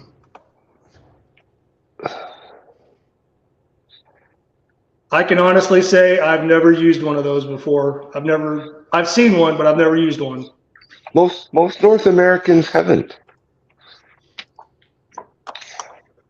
But you have. Right. Wow. I'm worldly like that. No, I remember the first time I went to Australia back in the mid to late 90s. We were sitting in where were we? We were at a Hard Rock casino, and we were just sitting in there hanging out, having some beers. And one of our buddies comes running up to the table. He's like, "Dudes, you got to come to the bathroom with me right now." We're like, "What?" He's like, "Just come on." So we get up and we walk in the bathroom, and he runs into a stall, and he's like, "Watch this." And he flushes the toilet, and we're all just kind of standing there looking at it. And we look at him, we're like, "What the fuck's the matter with you?" He's like, "You didn't see it?" I was like, "No, what?" He did it like 3 or 4 more times before I finally realized what I was looking at. You know how you're on a different hemisphere below the equator and the water spins in the opposite direction? Yes. So we were just in there flushing all the damn toilets for like 5 minutes, like a bunch of idiots. Like if you're on the equator, does the toilet just flush straight south? Just straight down. Doesn't spin. Straight down. Just Hey, drop. Hamster. Hey. They have a park in Ecuador, and you can fucking. It's right on the equator, and they have this giant basin about 50 feet north and another giant basin about 50 feet south, and it fucking is literally right there at the equator. It fucking shifts. You know, the Coriolis effect is real. Mm-hmm. No, I have no doubt about that. Yeah.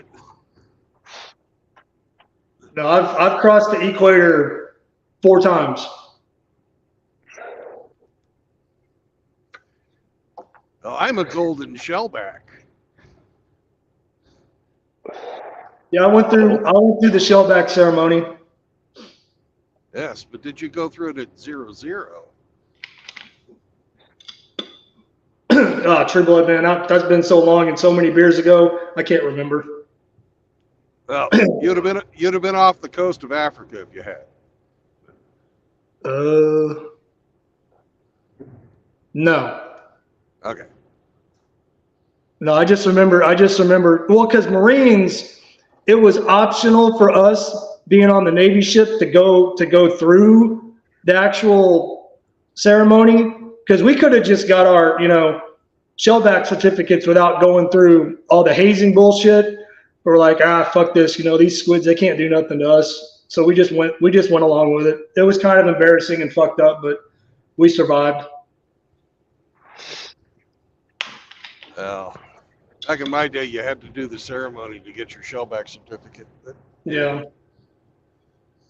It's a kinder, gentler military now. And Yeah, that's why I don't even do a shellback ceremony anymore. Yeah. I guarantee you they don't have people jump off the flight deck anymore. We never jumped off the flight deck. We were on a LHD, the USS Boxer, and they flooded the well deck, and we got the. That's fucking cheating. Well, no, because we wanted to jump off the flight deck, but the ship's captain was like, "Fuck no, ain't nobody jumping off the flight deck."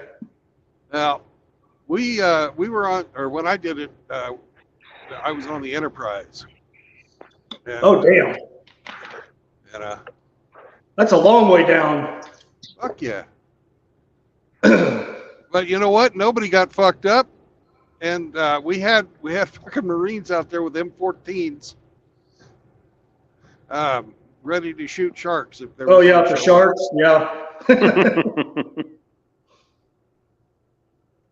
Where were you when you did that? That was off the fucking coast of Africa. Hey, look, here's this guy that's wanting to commit suicide. Hello, Mr. Suicide Guy, in your fucking Chevy Suburban. You had to fucking get around me. Oh yeah, I can't wait. Oh. Yeah. Hey, Brandon. My fucking blind spots. Yeah. On the Enterprise, did you get to boldly go where no man has gone before? Wow. Only on weekends. Oh. Hey, if he was in the Navy, he didn't have to be on the USS Enterprise in order to do that. Yeah, that's why we carry Marines on board every ship. Okay. All right, Brandon.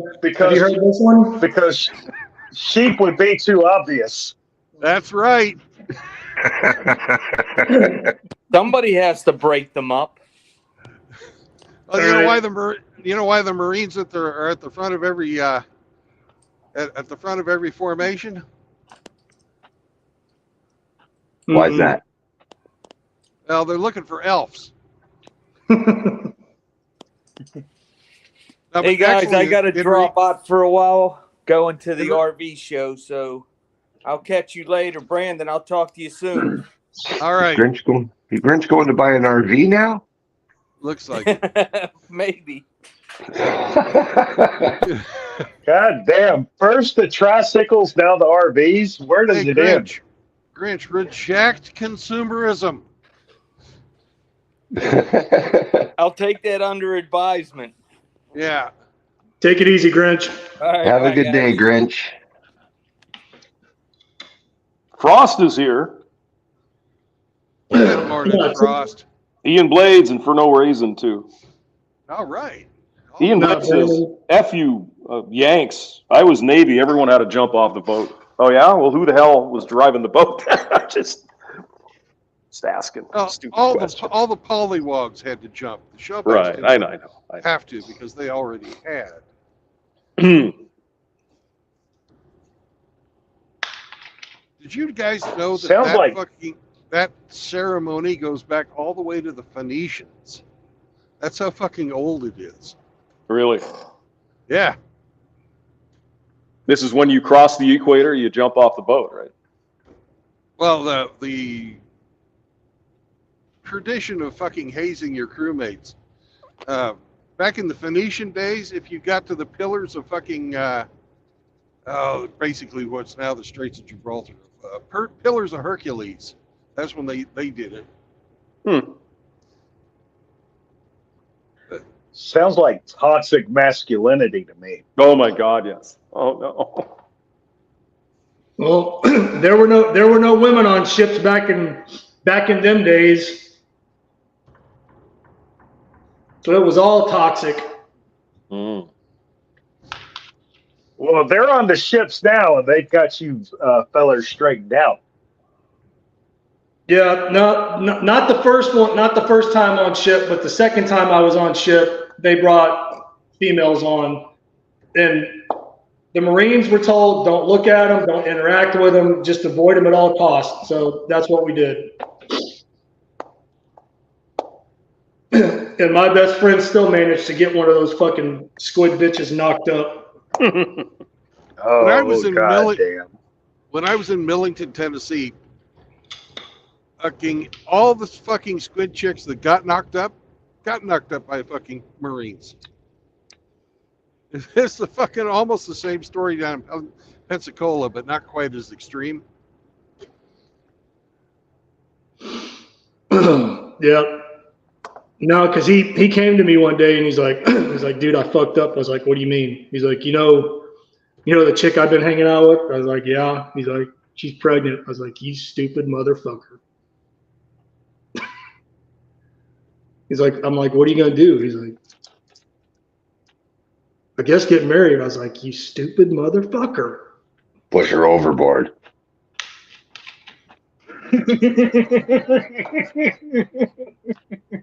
Just say, hey, meet me up on the flight deck about 0 dark 30 and just pitch your ass over the side. Come here, bitch. I got something to show you. Yeah. Isn't the Brandon, moon beautiful tonight? Yeah. Yeah. Keep looking up. Keep looking up. But no, True Blood, have you heard this one? That the Marine Corps may be a department of the Navy, which they are. It says so on our official emblem. But we're the men's department. Yeah, I've never heard that one before. No. Oh, okay. No, I'm not original.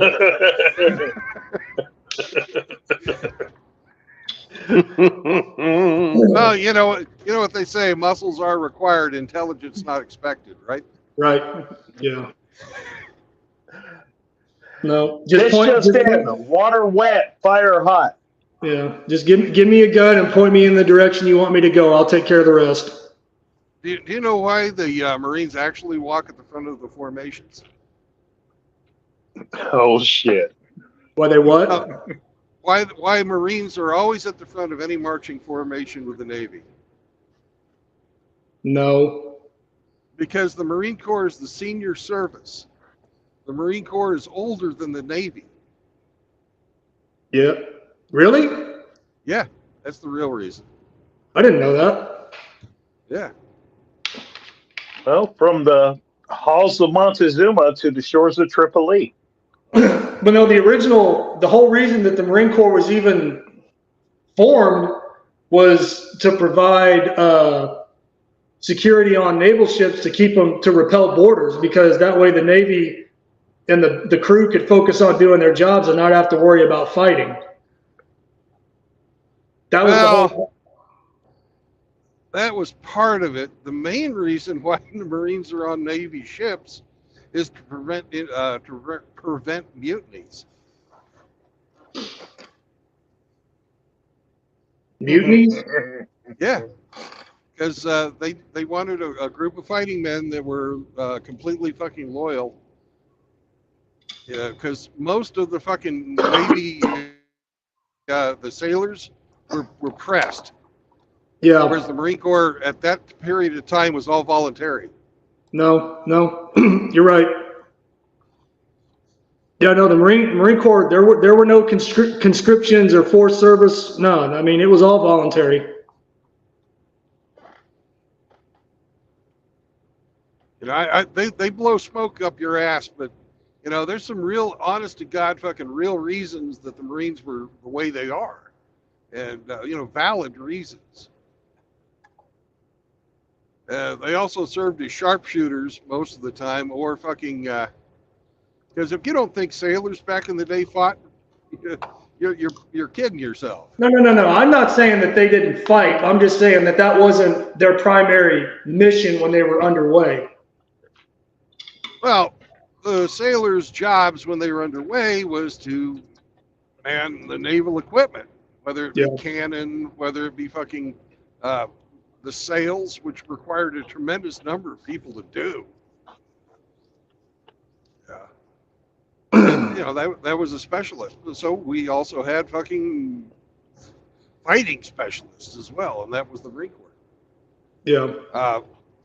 But you know, when you got done with your broadsides and you went fucking gunnel to gunnel with some other ship, and you know, everybody, and I mean everybody, from fucking cabin boys to the fucking captain himself was fucking, you know, they're all combatants. Yeah.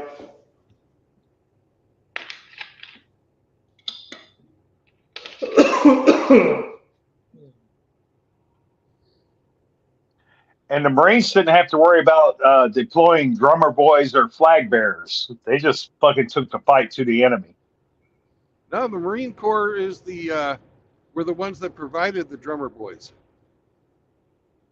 Beat the quarters. Oh, really? Beat the quarters. Yeah.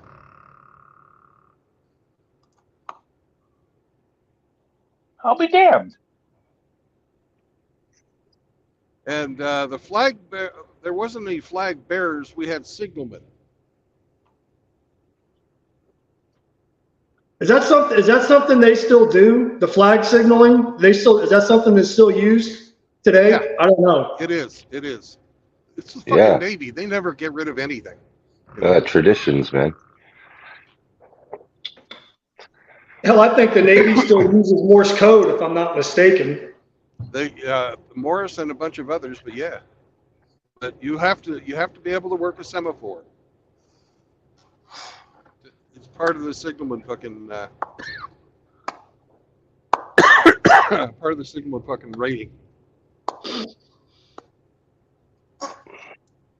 So what was your rate in the Navy, Brandon? I was AT. I was 6633. Radar and communications. Radar and communications. Oh, you were a comm guy? Yep. Radcom. Brandon trolled the enemy. No, I started off as a 81 millimeter, as a mortarman in 0341, and then I branched out throughout my career into other areas of the infantry field, doing various things. Artillery is not infantry. It's combat arms, but it's not infantry. At least not in the Marine Corps. But you were on the big guns. No, there's a difference. 03, which is the designator for infantry, and then 41, which is my MOS 0341 mortarman, which is like 81 millimeter mortar, 60 millimeter mortar. Okay. But no, artillery pieces, you got the 155, the 105. Yeah. I'm with you, bro. I got you now. You were a mortar. Yeah, no, it's a lot easier to break down a mortar and pick it up and move it, carrying it on your back than it is to try to pick up and move an artillery piece. Yeah, well, you got to start somewhere. It's all good. But no, I almost got took out by friendly fire by Artie one time. Well, that's what we do. Oh, you were artillery? Yes, sir. Kings of battle, right?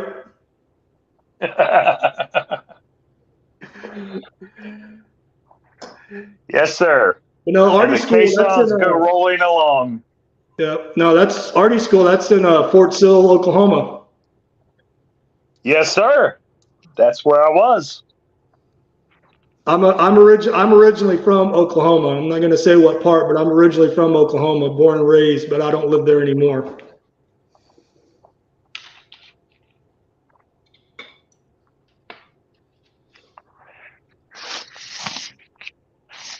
And then we got Tinker Air Force Base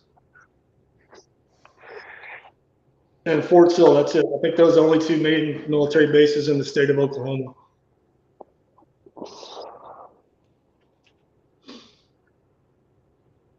But no, it takes a lot of work to get an artillery piece moved, placed, set up. Just to load and fire one round. It's a whole ass production. Mm-hmm. Well aware. Oh, I know. I'm just saying. I did some cross training with Artie just for shits and giggles, and yeah, it wasn't as it was a lot harder than I thought it was going to be. Nobody could hear you. Everybody's like, "What? What?" or having to build the rounds.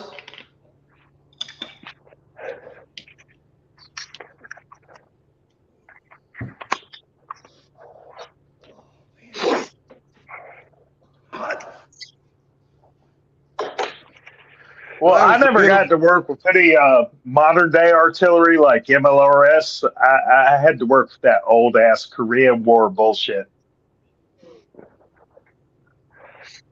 So you were in the Army? Army National Guard, yes, sir. Okay. Well, if you maintain it right, doesn't matter how old it is, it should still fire. Oh yeah, we could do some damage, but you know, technology moves on, and the artillery went with it. Yeah. No, them fuckers are loud though. Jesus Christ. Well, don't feel bad, fucking RO. My airframe is no longer in service either. It's fucking obsolete. Yeah. Yeah. My job has been fucking computerized. They don't even have fucking electronic warfare petty officers riding along in the fucking wild weasel platforms anymore. I don't even know what the 13 Bravo does in today's U.S. Army.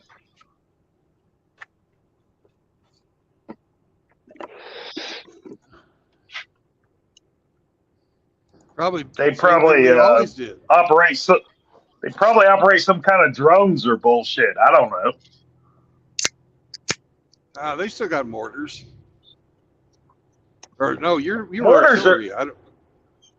Mortars are not artillery, sir. Okay. How dare you? Fucking, I get confused with the indirect fire shit.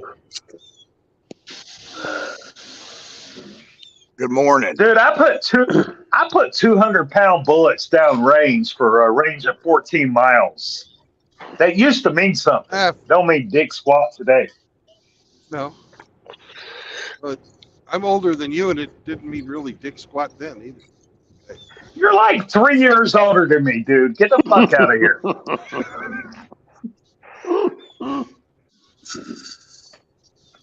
I'm an old head too. Did I hear Rusty? Yeah. Good morning, Rusty. Rusty. Hey, good morning. Hey, I was listening to you. Good morning. I was listening to your guys' discussion, and I thought it was really interesting. And a thought occurred to me. I never thought of this before. Rusty has a thought. Yeah. I didn't know the answer, so I went and I actually looked it up. The thought that had occurred to me is what if you have a very high-ranking Marine, on board the ship with his crew, and maybe his rank was captain, and I was like, wow, that really could cause some fucking problems down the road, with the captain of the ship. So I looked it up, and apparently, okay, let me say it again. I just looked it up. Apparently, they would give that Marine the title of major on board the ship. Yeah, it's called the brevet promotion. Yes. Yeah, I thought that was interesting. I just thought of it just listening to you guys talking about the Marines on board a Navy ship.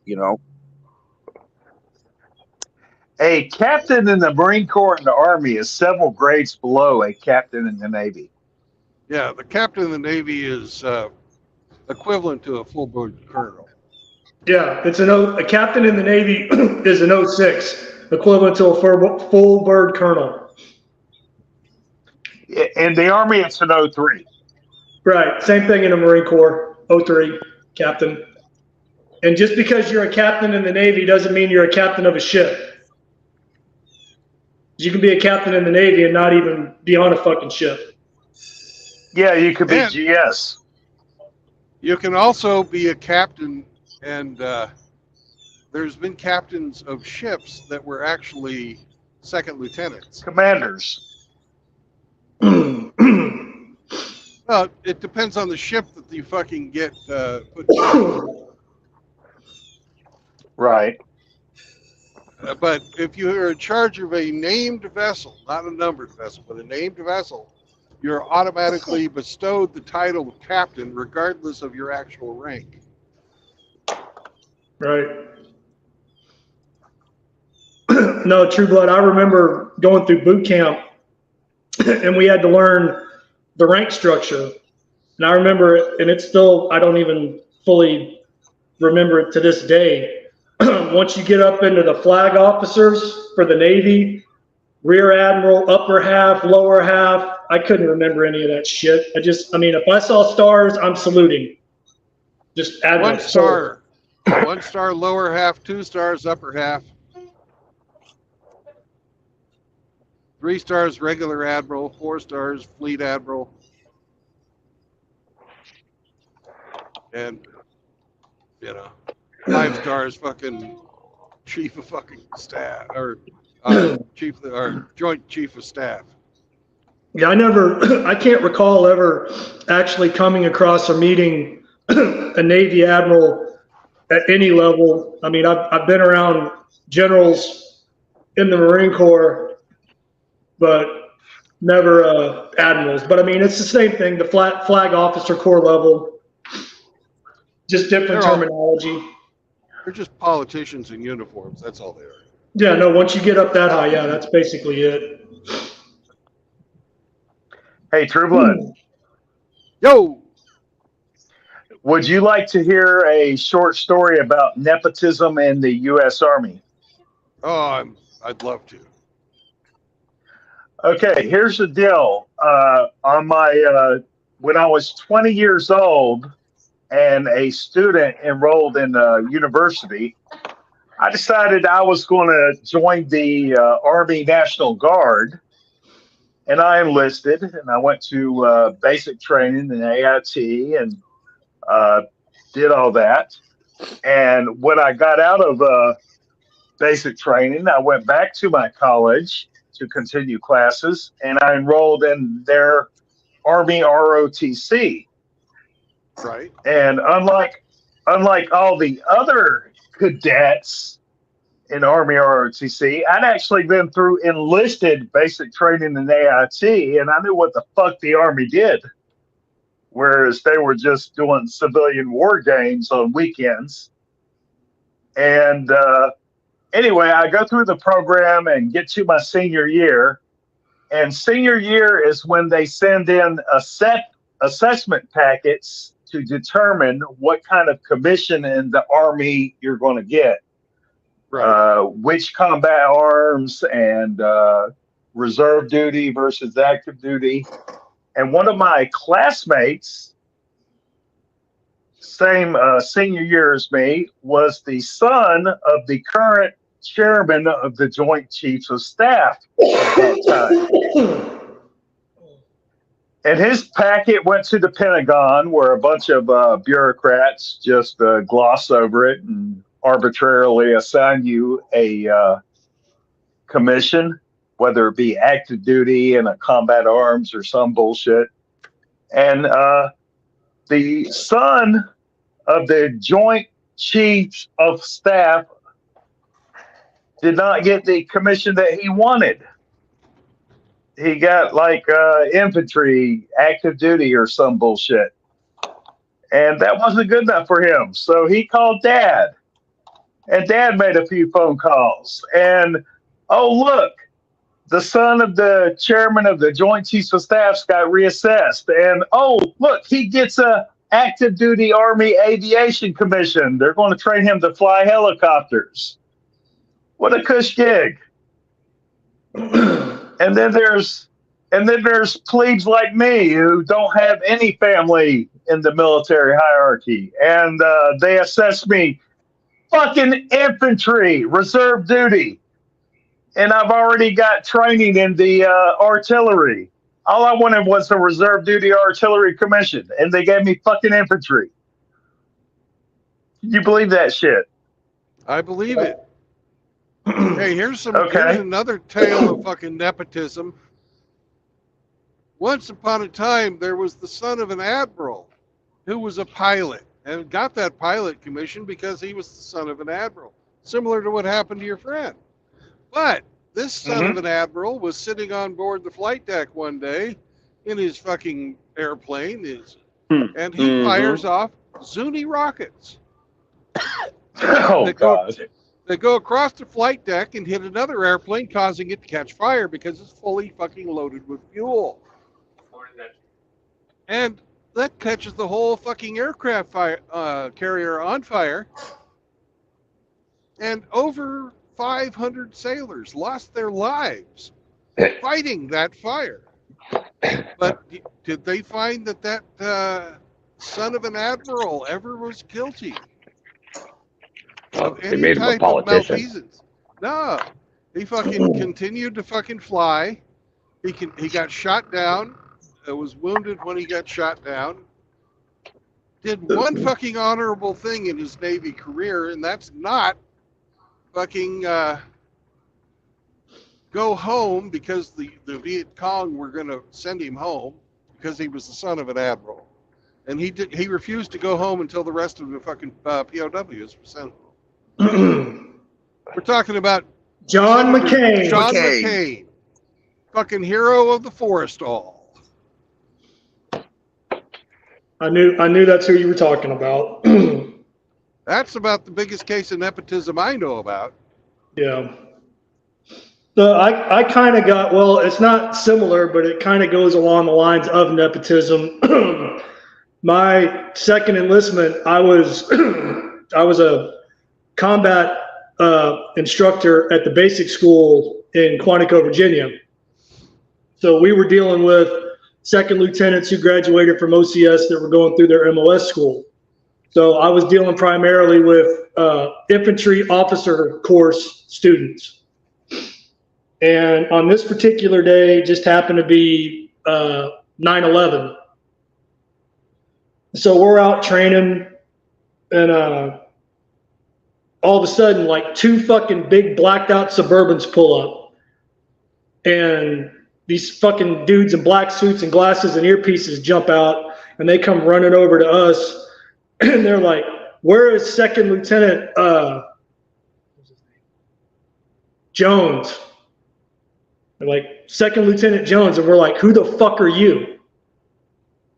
And they said, "We're with the Secret Service." We're like, "What the fuck do you want?" And they're like, "We're here to retrieve the Commandant's son." We're like, "What? Like the Commandant of the Marine Corps?" They're like, "Yes." And we're like, "No, what do you mean? We're training, fuck off." And, then they started to get pushy. Well, anyway, long story short, they figure out where he is out there, and they go and get him, and they whisk him away because he was the Commandant of the Marine Corps' son. And we're all just left standing there like, okay. Well, see, but we didn't know what had happened yet. They didn't tell us why they were taking him or why they were there. We didn't find out till later.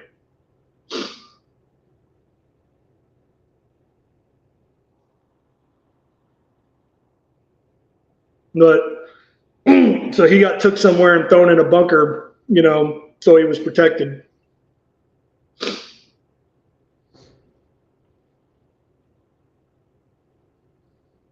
I'd protect Hamster that way. Oh, thank you. Thank you very much. That's kind of you. It's not what you know, it's who you know. Yeah. Oh no, I mean, it's just like,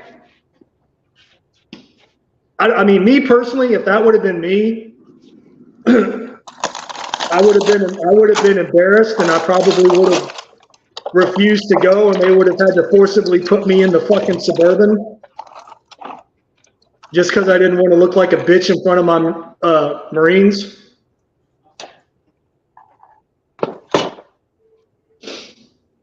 But I get it, as a father trying to protect your child, but still, it just didn't have a good look to it. I'll go ahead and put him on blast. If you care to, look up General Hugh Shelton and his bitch-ass son and their careers. They totally abused the fucking system for their own personal benefit and gain. And that was under the Bill Clinton presidency, so fuck them all. You guys are just so mean. Oh my god.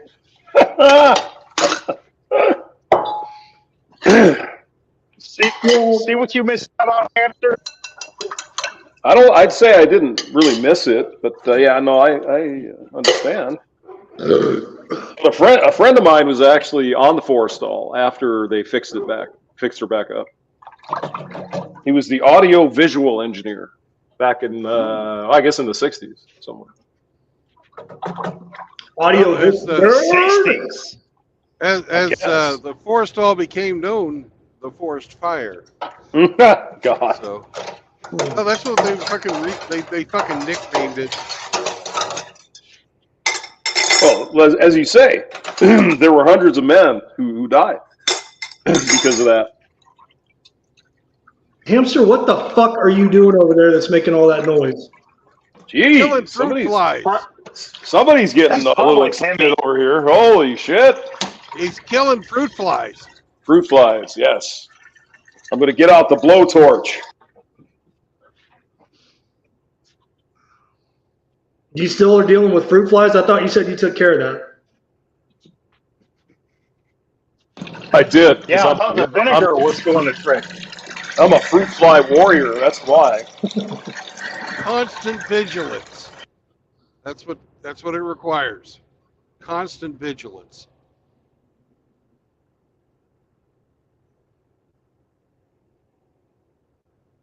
Pretty much all I have now are really old ones who managed to figure it out. So those guys are easier to find because they're big.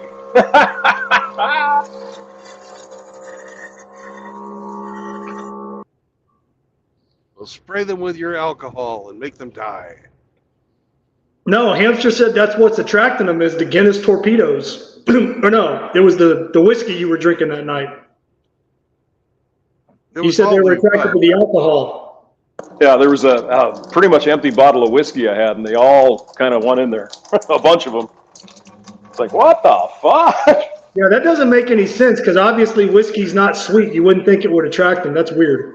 Well, I mean, it is kind of sweet, but you know, hey, they're different animals. You know, Hey, there's the world's largest wind chime and the world's largest pitchfork coming up at this next exit.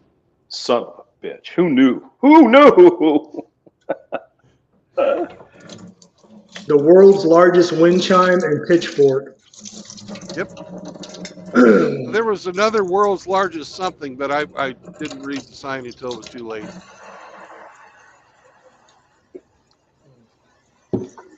Oh.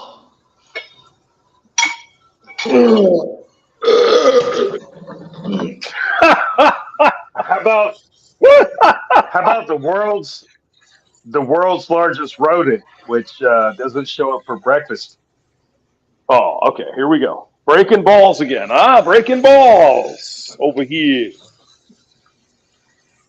And they're big fucking saggy old man balls. They're too. big old hang in the toilet when you take a dump kind of balls. That's what they are. Big old huge.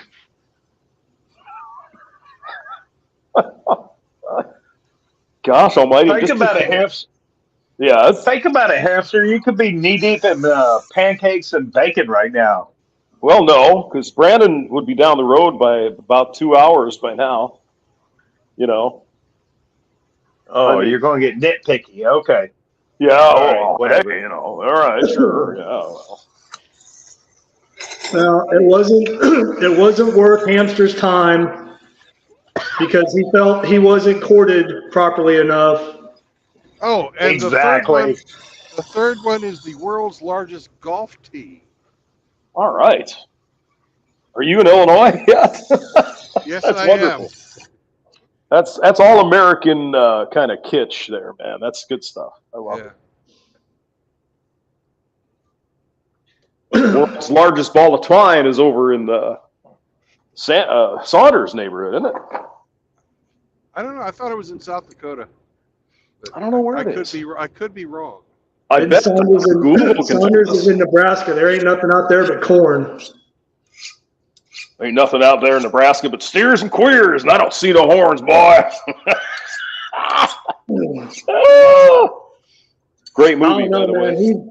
He was in, not to out, but whatever. He was writing down and keeping track. By the time I tapped out on his stream, I don't even remember what time it was, 4 something. He was like 13 or 14 shots in. Oh, must have been a late night for him. Would he run out? I mean, that's not normal for him. But he was spreading them out. He said he'd done that over like 7 or 8 hours. So he was writing down and keeping a running tab of when, he'd get up to go take a shot. Damn.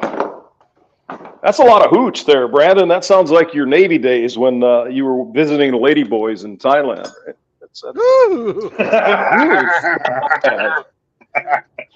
How do you know me so well? With the lady boys. Ooh, Namaste. How you doing, sailor? Do you want a date? Where the hell did Rusty go? Did he drop off already? Oh, I said it wrong. It's not Namaste. That's the fucking Indians. It's somewhat D.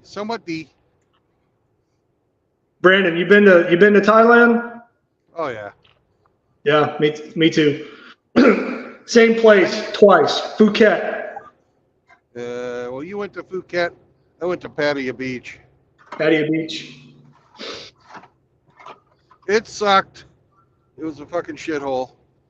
The second time I went, I fucking took this tour where we went out to this fucking tea plantation and just fucking relaxed.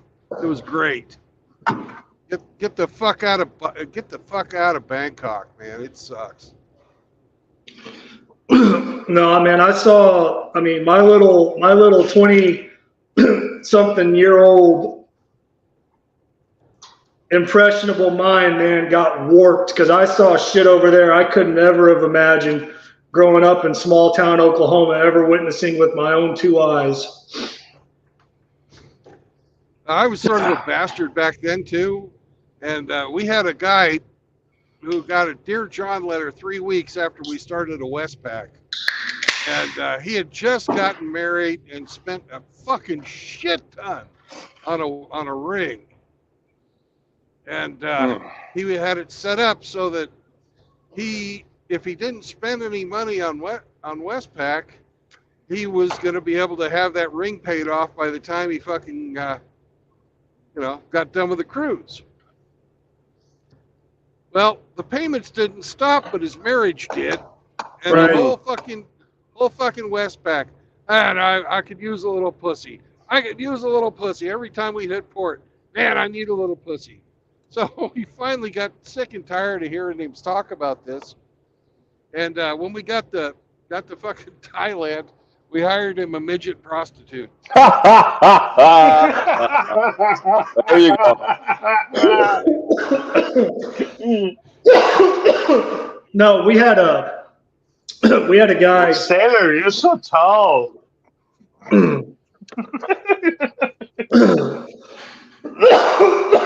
No, we had a guy in my first unit. Was it our first deployment or second deployment? I can't remember. It was the first or the second deployment, but either way, this guy who was one of my friends, really good friends, but this kid, like a lot of us, grew up very sheltered. He's from Washington State. He was like raised by his grandparents, like grew up, next to like an apple orchard. Went to church every Sunday, read his Bible every day, prayed before he went to sleep, didn't smoke, didn't drink, didn't dip. Well, for whatever reason, we took it upon and he was a virgin, for whatever reason, we took it upon ourselves to take him to a whorehouse in Thailand. And we're like, motherfucker, you are not coming downstairs until you do what needs to be done. Oh, God. Yeah. And we just kept throwing Thai bot at this bitch. We're like, no, just keep him in there until it's done. And we kept throwing rubbers at him. We're like, no, keep him in there. Oh, God, Jesus. That's Don't you feel bad about that now that you know more about women? No, I do feel bad. I mean, I wasn't the only one. But yeah, it doesn't matter. I feel Dude, kind I of feel bad about bad some for of the you. I feel bad about some of the shit we used to pull fucking too. It's like, God, I was a fucking asshole. But no, he recovered. He recovered. Well, no, he didn't really recover from that because then he turned into an alcoholic. He smoked, he drank, he threw. I remember one day he threw his Bible in the trash. I was like, "What are you doing that for?" He's like, "I don't need that shit no more." It's like, okay. So anyway, a few years, get out of the Marine Corps. I got out. He stayed in. Wound up. I ran into him when I went back in I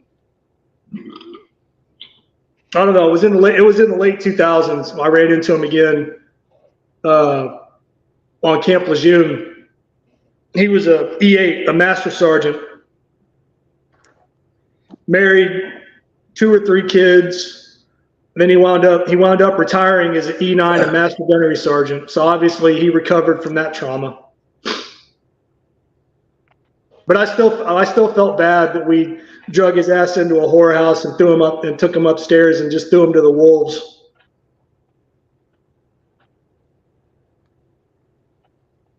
Because you should feel bad for that. I do. You really should. That was a dick move. He lived. Yeah, he lived and he did well, but I wouldn't advocate doing that to a brother. Turned a guy into an alcoholic. You're a bastard. Why'd you do that?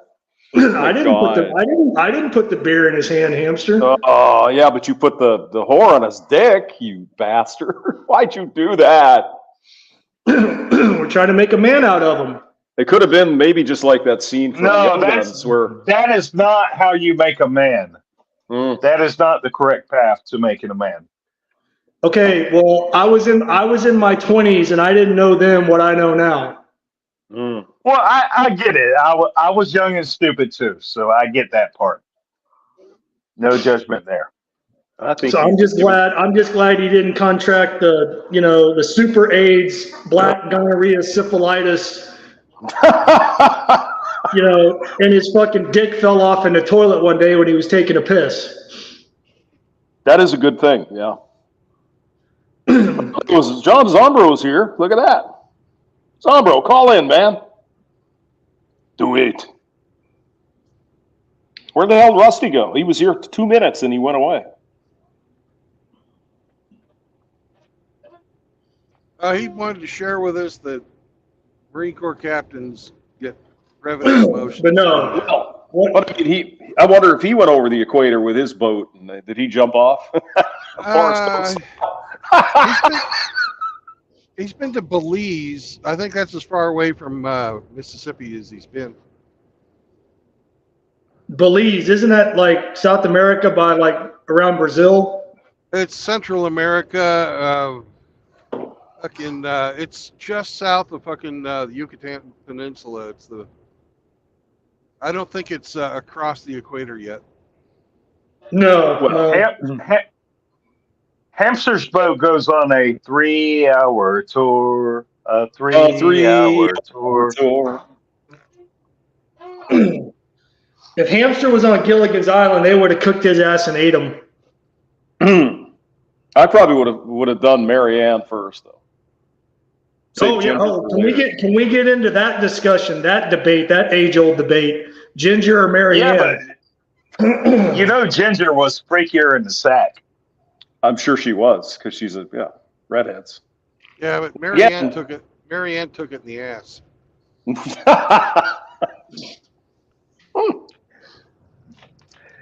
A farmer girl knows all about cornholing. Yeah, I think Rusty probably would have preferred the old woman. Mrs. Howell was better. Mrs. Howell was better. You couldn't knock her up.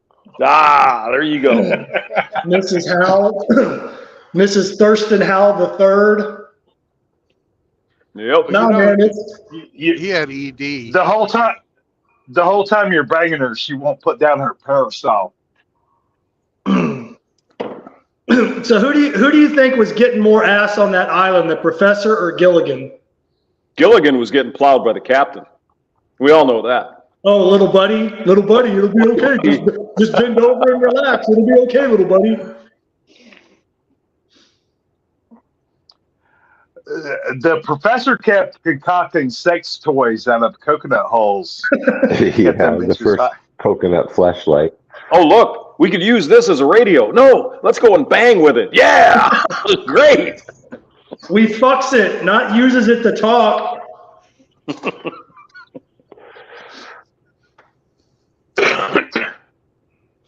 Coconut milk for lubrication. I mean, that was just oil. You Coconut know, oil, man. you know how coconut oil. how funky was that show that the Harlem Globetrotters made an appearance? Did they? Wow, that's funny. Did they? I don't know. That was just good, clean fun. You know, I mean, geez, back in the innocent old days. With just enough sexual innuendo, so the adults got it, but the kids didn't really get it. It's good. Oh, no, you have to go back and rewatch that shit as an adult to appreciate it, just like the Brady Bunch. There was a lot of shit going on in the Brady Bunch that you didn't notice as a kid. There actually was shit going on in the Brady Bunch. Somebody was it the mom was banging one of the sons? I think that was going on. Yeah, mom was banging. Florence Henderson was banging with the oldest boy, and Marcia and Jan did like 3 episodes where they didn't wear their bras. Really?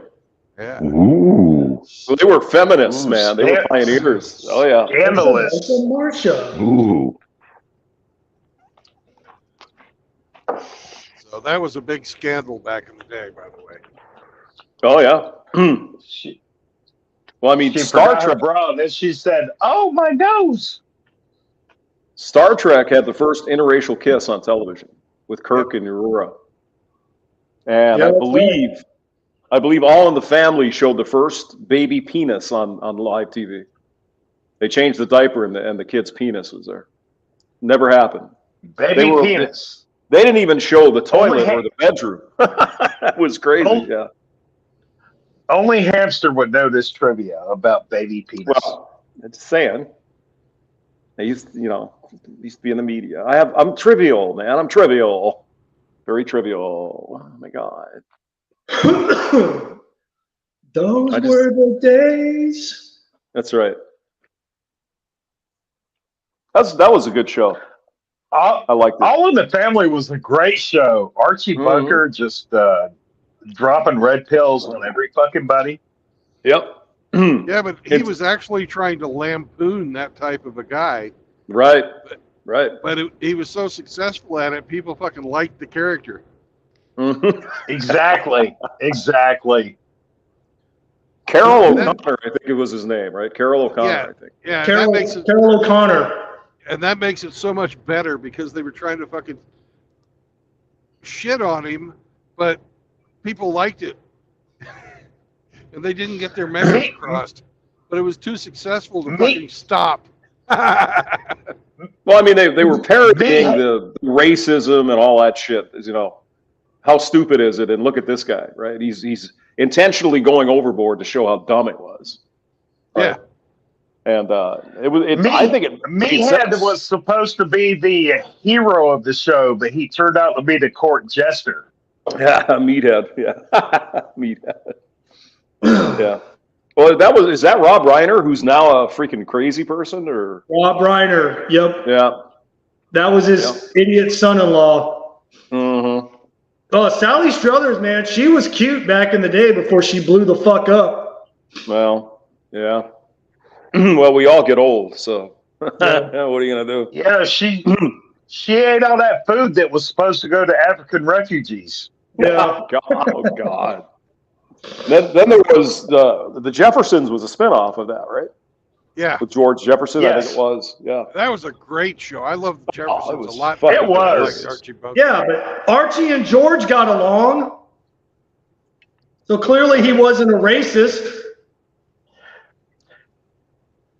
Well, George Jefferson had a maid that basically lived in the fucking kitchen, and every time he wanted to fuck with her, he just like hollered at her, and she opened a little door and fucked with him back.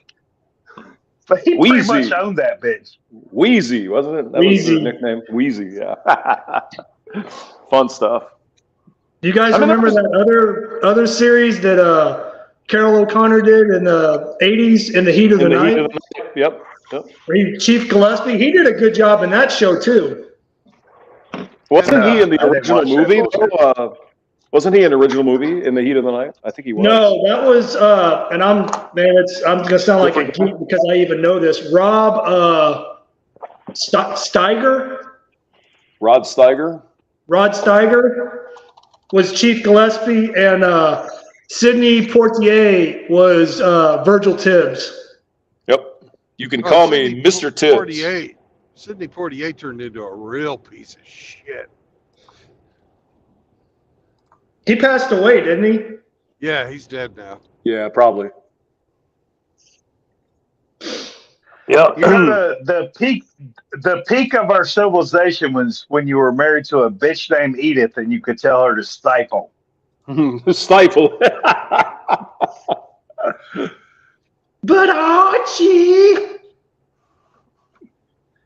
Yeah, In the Heat of the Night it's actually a really good movie. That's a good flick. I liked it. Yeah, now there was some interesting. 87 I'm sorry. miles to Indianapolis. Woohoo! Oh my God! But isn't it funny? Isn't it funny that the shows that were on TV trying to reflect what was going on in society at the time when there were really fucking problems wouldn't fly in today's society? Oh no, not at all. The blue hairs wouldn't have it. Well, the Jeffersons had I think, I could be wrong about this, but it's the first time, or the first show I remember seeing a gay couple on there. Was there a gay couple on there? I believe there was. And wasn't there a white guy with a black lady as well? Yeah, there was an interracial couple Yeah, on the Jeffersons. Yeah, the Jeffersons had an interracial couple that lived upstairs, and Right. the white husband was like the butt of all the fucking jokes. Oh, he was.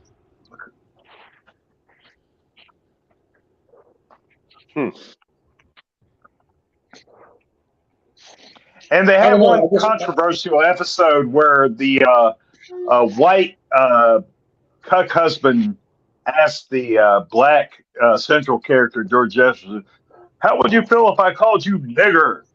And ooh. Yeah, but George You called didn't every go white there. person honky. Exactly. But there was that one scene that's even still popular around TikTok or wherever, where Wheezy goes, "Nigga, please." It's fucking hilarious.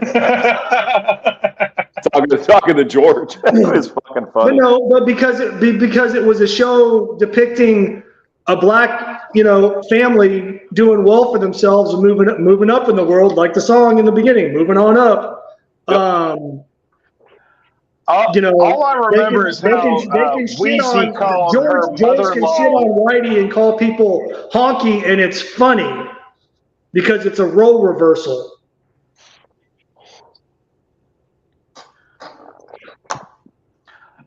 One of the main things I remember is how Wheezy always called George Jefferson's mother Jefferson. Like, who the fuck does that? Mother Jefferson. Oh, I don't know. I've heard that. Matriarch of the family. Give me your guidance and wisdom. I don't think that's that unusual, actually. That might have just Actually, been I think it's very unusual. that just might have been a respect thing in their community. I don't know. Could be, yeah. I mean, it certainly wasn't out of disrespect. I think we can agree.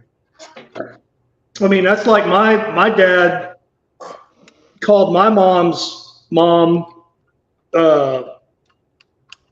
Beeler. He never called her by her first name. That's a respect thing. That's But you didn't call her mother. He just said Miss Beeler. Mm-hmm.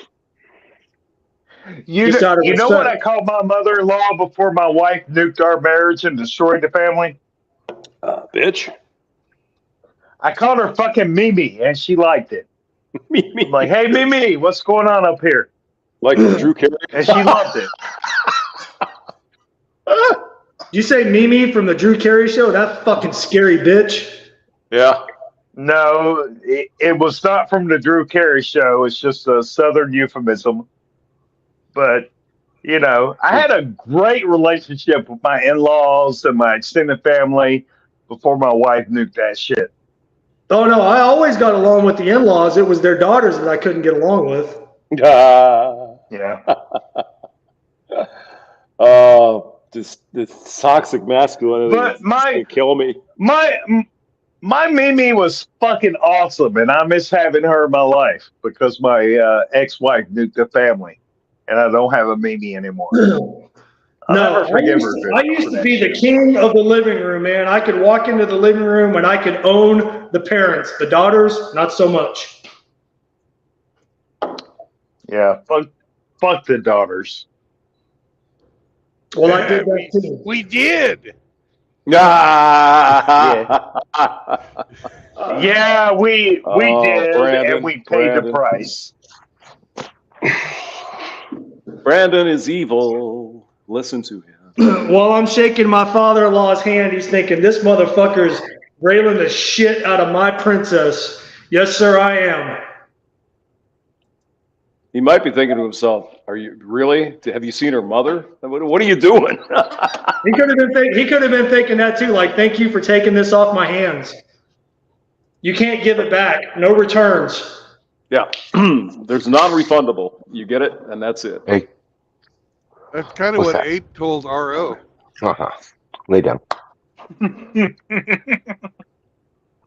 No refunds. Thank you. No refunds, no returnsies, no takebacks. Good girl. Hey, you're You broke it, you bought it. Sweet nothings to your chihuahua.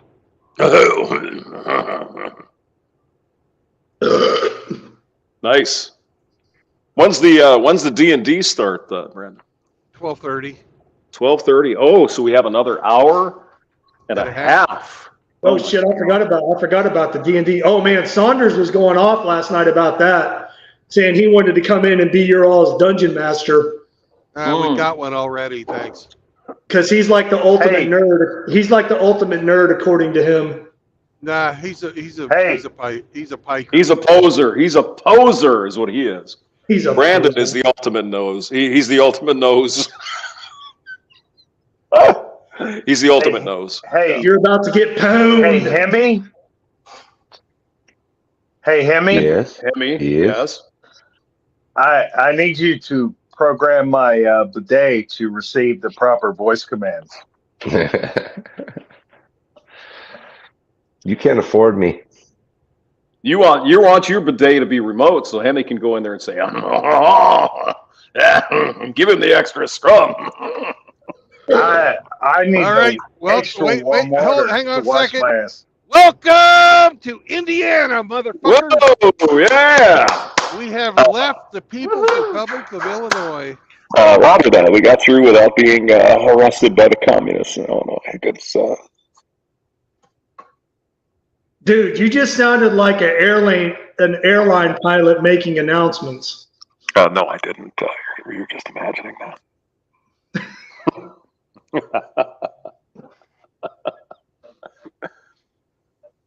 Are you in Terre Haute? Are you? I'm in Terre Haute. Terre Haute. Ah, oui, oui. Hey, Mr. Hemi, how would you say Terre Haute in Canadian-ish? Oh, I insulted him. I'm sorry. Canadian-ish? What the fuck's that mean? It's like French with hey. It's like Quebec with the A. Is he in a French-speaking province? No, but Canadian is multilingual. Diversity is their strength. Diversity is our strength. That's right. You know, back like in the 17-somethings, one of those French kings sent all the Parisian hoes over to Quebec. So that's why the women are good looking over there, but crazy, you know.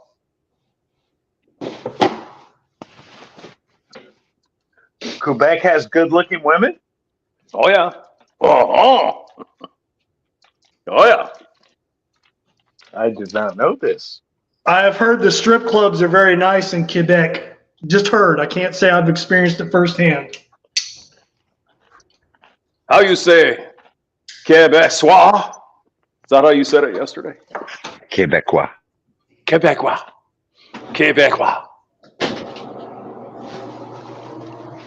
Of course, when I was in Canada, I was over in New Brunswick, near to the Newfie, you know. So there wasn't any good-looking girls there, But they had, good fish and chips, Well, maybe the Hamster standards were just too high. Hey, they have the world's largest pinball machine coming up. Oh, cool. Great. I was hoping for that. God. Yeah. Yeah.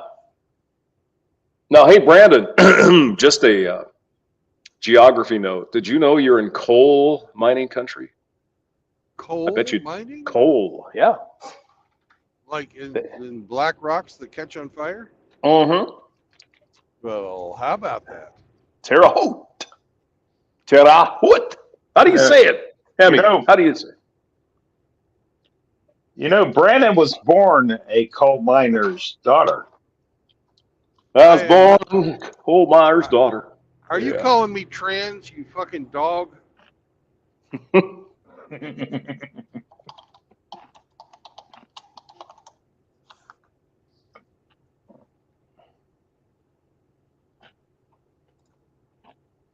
It says here, Brandon.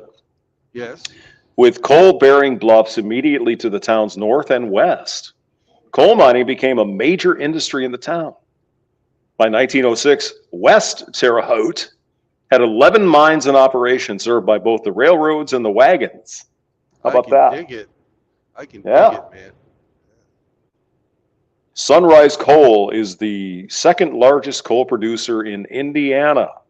And where are they at? The Terre Haute.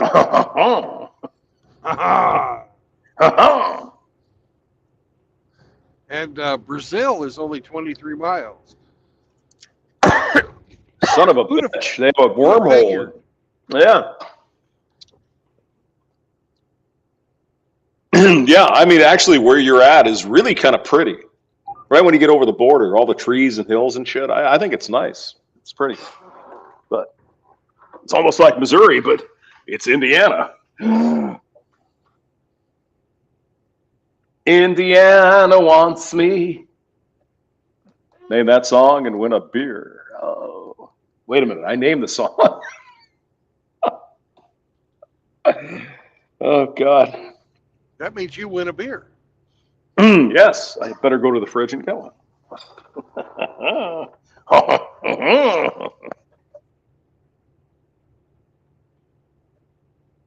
Hemi!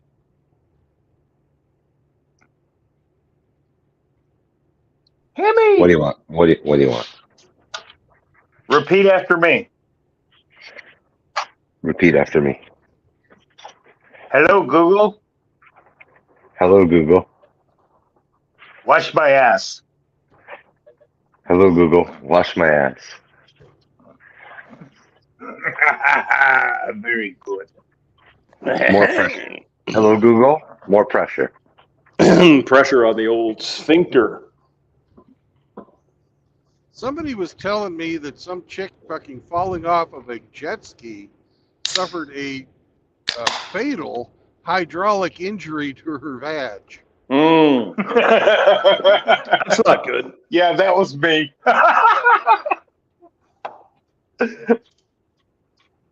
That's awful. Jesus. How can you guys celebrate this? Oh my God, you're so evil. Hey, oh my God. Having fallen down while water skiing, I can empathize. I have had a lake water enema before. Surprise up the old poop chute, eh? Oh yeah. Oh yeah. Okay. And that's one of the days that you're probably happy you're not wearing a Speedo. Well, actually, Brandon, for us and our dad bods, it's a good day every day when we don't wear a Speedo. I mean, let's be honest. I mean, Hey, you speak for yourself. I am. Yeah. Yeah. Who the fuck are you talking to? Who are you? Who? Bam, bam, I have a bam, pit bam. pod and a Bugatti. Do you have a Bugatti? I got a Bugatti and a pit pod. Bugatti. Hey, if I was to wear a fucking Speedo, people would be afraid of the fucking jungle. Oh yeah. Because I'm not like these modern Well, maybe- guys. There's no fucking manscaping going on. It's like fucking Belize or something. Oh my god. I'm scared. It's Bigfoot in its pants. I'm like, or a donkey. Oh, I see how you tied that in, Brandon. Ooh. You are a fucking genius. A fucking genius, I say. Evil genius. Evil. E-I-V-L. Evil. Bad. You know, Moki has been in the chat for a long time. When's he going to fucking call in? And he's just not, he doesn't want to Yeah. talk to us, I guess. What a bastard. He hates you, RO. Yeah, pretty he much. hates me. Just like What the everyone fuck else. did I do?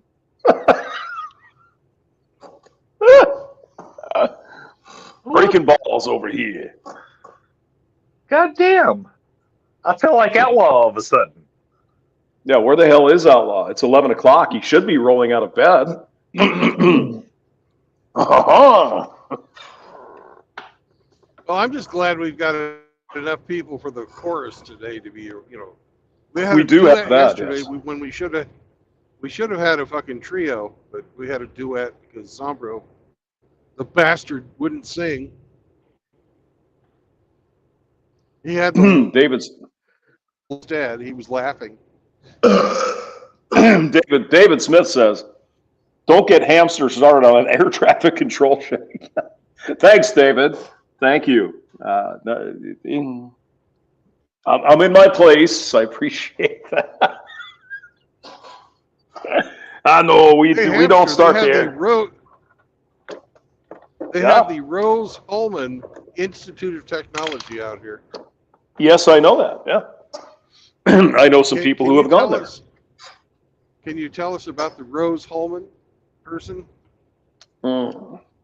I certainly can. Let me let me Google that. Since Ian Blades. Everybody and their dog is fucking talking up women this month. This must be some unofficial Women's Month or something. Hey, guys, I had to step away for a minute, so I'm back. We missed you. We did. I could tell. Yeah. It was heartfelt. I was crying. Ian Like Blades, Roy what do you mean the beard always a giveaway? What does that mean?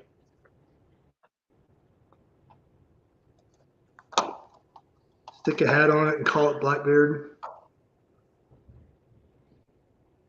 Okay. Dr. Google. Call it out to Hemi. Oh, it was two What? It was two evil misogynist bastards with Dixon balls. The founder was Chauncey Rose, along with 9 friends, all male, obviously, created the Terre Haute School of Industrial Science in 1874. Industrial science! She blinded me with. Wasn't a chick. No, it wasn't a chick. My bad. All I'm hearing is no split tails allowed, and it wasn't diversive or inclusive. They're advertising science, engineering, and math. Mm-hmm. I kind of like them. I like them. For most of its history, Rose-Hulman was a men's-only institution. 1991, the first full-time women students starting in 1995. So now it's also taken over by the gynocracy, the gynocentrism, whatever. The gynocracy, yes, thank you. Gynocracy, yes. The gynocracy. No, I worked with a couple of people who went there. Apparently, good school. So, Blades, I wish I had Brandon Trueblood's hair, man. I got more hair on my fucking face than I do on my head. I've got more on my dolls than you do on your head. Just kidding. What'd you say? You got hair on dolls? I didn't say a thing. You misheard not kidding at all. Hey. Can I ask Hemi a question? No. Yes. Hemi, as our resident bidet repairman, can I ask you how you would ask Alaska to wash your ass? Say it in French. I don't have those features.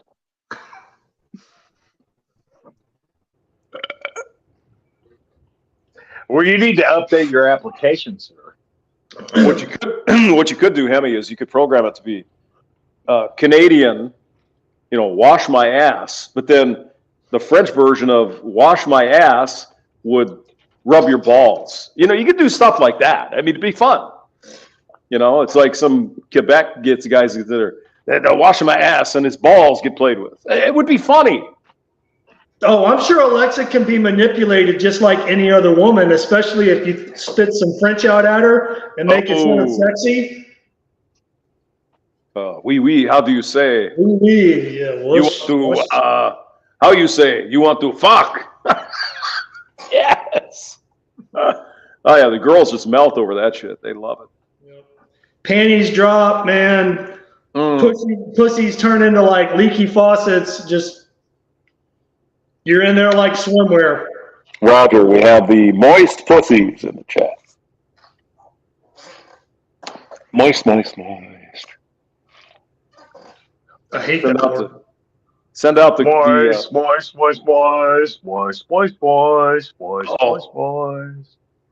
It's a spontaneous moist. I suspect Outlaw will show up shortly. He can't help himself, man. And if he doesn't, yes. If he doesn't show up, I don't know how we're going to go.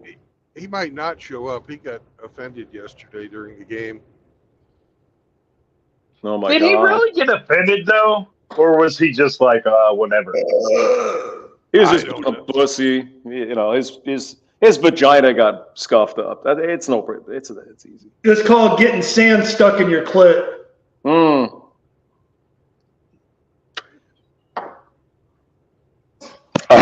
Yesterday was really no fucking big deal. It was just breaking balls. We all got to expect that from time to time.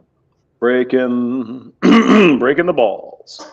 No, some guys have a mangina, and sometimes they get sand stuck in it, and they can't deal with it. Oh, here we go now.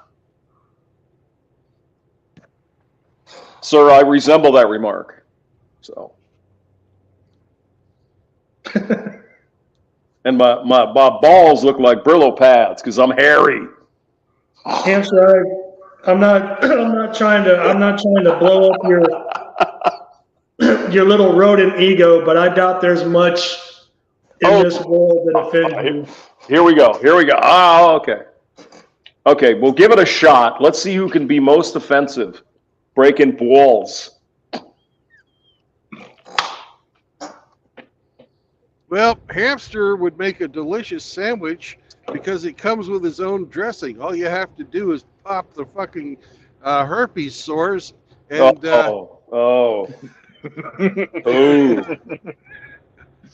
built-in gravy. Give him a little squeeze. I would And add then to you that, Hamster would make a breakfast companion. Oh, no, wait, he wouldn't. Whoa! Oh, all right, all right, all right. Here we go.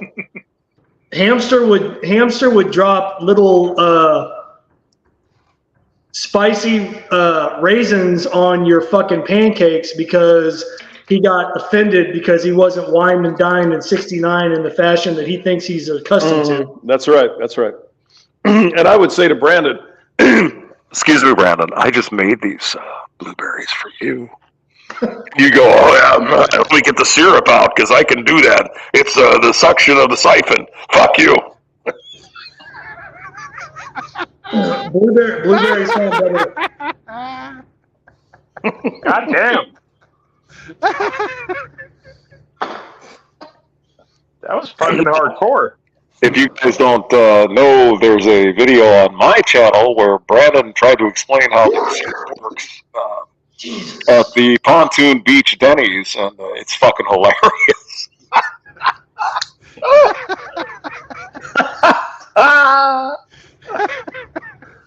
no, I still look at that and fucking laugh. That was funny. That was a good time. Yeah. That fucking thing was kicking my ass. It was kicking your ass. Yeah, it was. But you have a lot of ass to kick, so get more syrup there. Oh, no.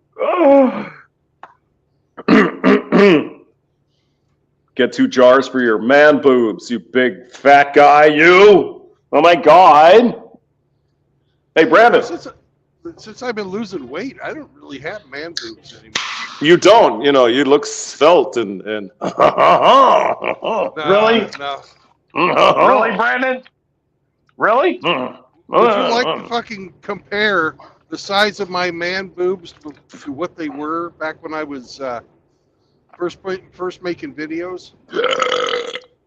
No, I wouldn't want to ever do that, Brandon. I'll trust you with that. I'm good. I'm good. I just want you to show me your tits. Okay. Hamster, are you attracted to what's on the inside or what's on the outside? I don't know. You talking about my feelings, are you? No, I'm talking about your attraction to Brandon. Oh, well, as long as I can crawl up his ass, everything's fine. I'll even pick Nothing for more than feelings. So that's all it took? Was you just needed to crawl up his ass? You didn't need to be Well, fed breakfast?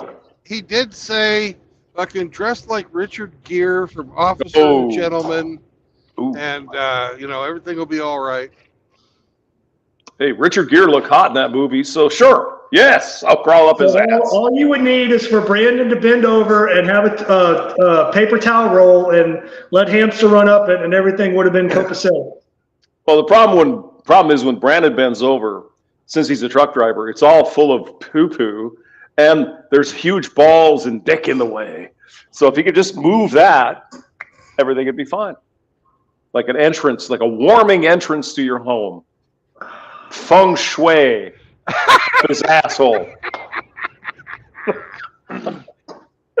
Hamster, that was the most disgusting alliteration you ever offered to the stream.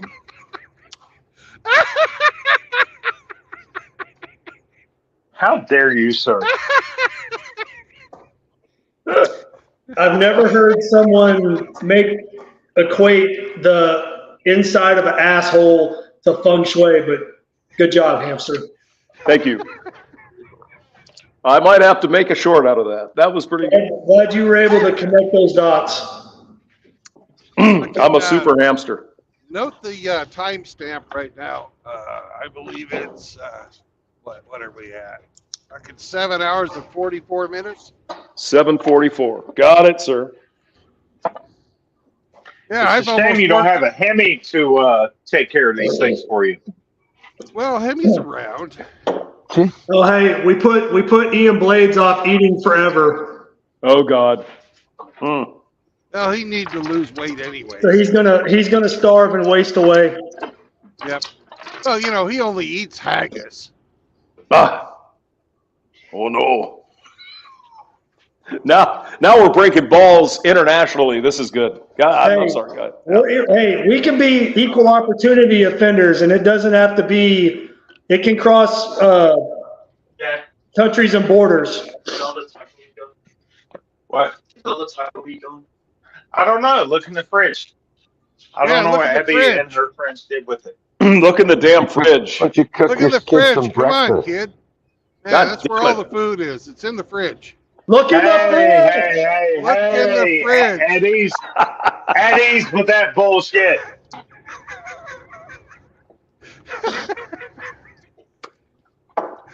Yeah, it's right next to the mayonnaise. You know, my son makes a innocent inquiry about the presence of taco meat, and you fuckers have to pile on. Mm-hmm. Yes. Bullshit. Hey, we're just telling him where it is. We're trying to help. Yeah. We're trying to help, man. Yeah, you're trying to help. Okay.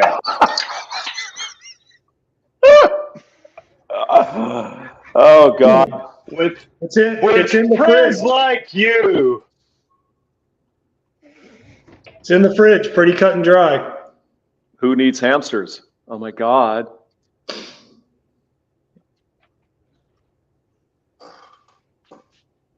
Has anyone broke Hemi's balls yet? I mean, somebody's got to do it. I did. Hey, there's been all kinds of tried at least. Canada I was stuff. trying, but it didn't come across very well. Well, give it another shot. I mean, we're here. Just go ahead. Hemi is very resilient. Ball busting more often falls flat against him. Well, he does have a weak spot, though. He does have a soft underbelly. Would you like to know what it is? Yes, please tell me. He likes dodges. You guys are bullies. Fucking slant six, 1-barrel carburetor. You can run faster than the goddamn thing. That's all I'm saying. And that's what you have in your Charger, don't you? Yeah. You're all bullies. Are we talking about trucks or like sports cars? Oh, he thinks it's a sports car that goes 0 to 70 in 48 minutes. So, you know. But, yeah, that's 48 minutes. That's a good thing, I guess.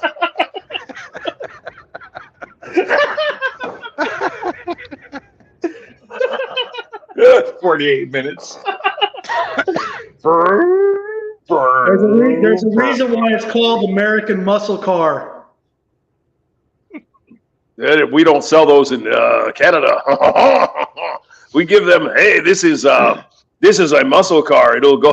It's got a fucking hamster in the fucking front end. Oh yeah, this is fast, man. Canadians. All right, Hemi, this is your time. Clap back, bro.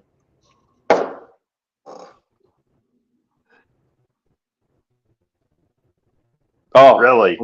He yeeted himself. Nothing. Oh, Huh? no. Oh no. Nothing. Well, you can't deny it. I mean, the 225 slant six in their Dodge products. It was a fucking race car with the. That doesn't even make any sense. Why would a Hemi have a slant six? That should be a V8, no questions asked. Well, it should be, but like my mother, who bought a '74 Dodge Dart, may she rest in peace, didn't want to spend the $200 extra for the fucking 340, so she got the 225 straight six, and that's a slap. It was great.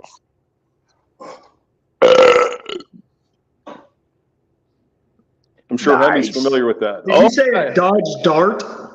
Dodge Dart? Yeah.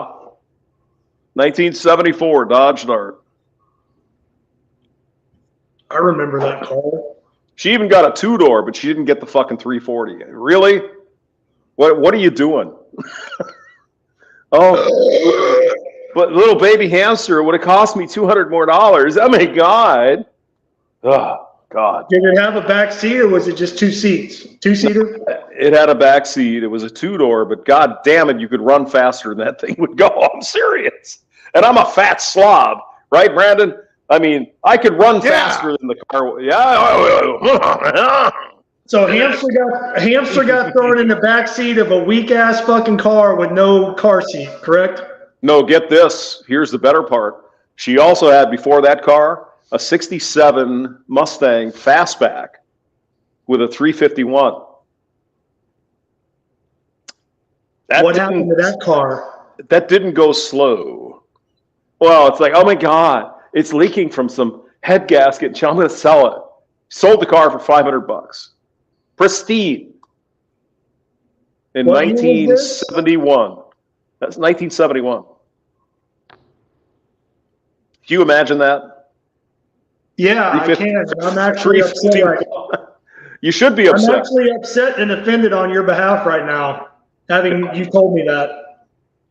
Yep. It was that. It was Ford green pea color, but it was a fastback and it had the huge engine in there. And it was, oh my God. Bro, that can be changed. That's cosmetic.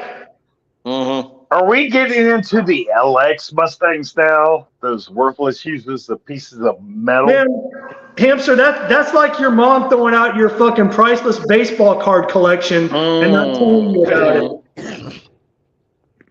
Yeah, you're telling me something I don't know. Is that right? Yeah, I am. I'm sorry. I don't mean to make you feel bad. You've got a future in management if you can state the obvious. I just got upset and offended on your behalf from you telling me that. Sorry. But the little hamster spent many trips in the back seat. You know, it folded down and it had those little round little lights in the back. $500 because she couldn't afford to fix it. How much did it cost to fix a head gasket back in the early 70s? Well, she was a woman, so she didn't know. Probably would have cost $100. I don't know. No, I'm not putting down. I'm not putting down your mother. I was just asking a legitimate question. I don't know. I am. She was a dumbass. Rest her soul in peace. She was a dumbass, but she was a chick. You know, that's the way chicks work. Hey, True Blood. Yo. How do you feel about providing a platform for this fucking Mustang fluff? Hey,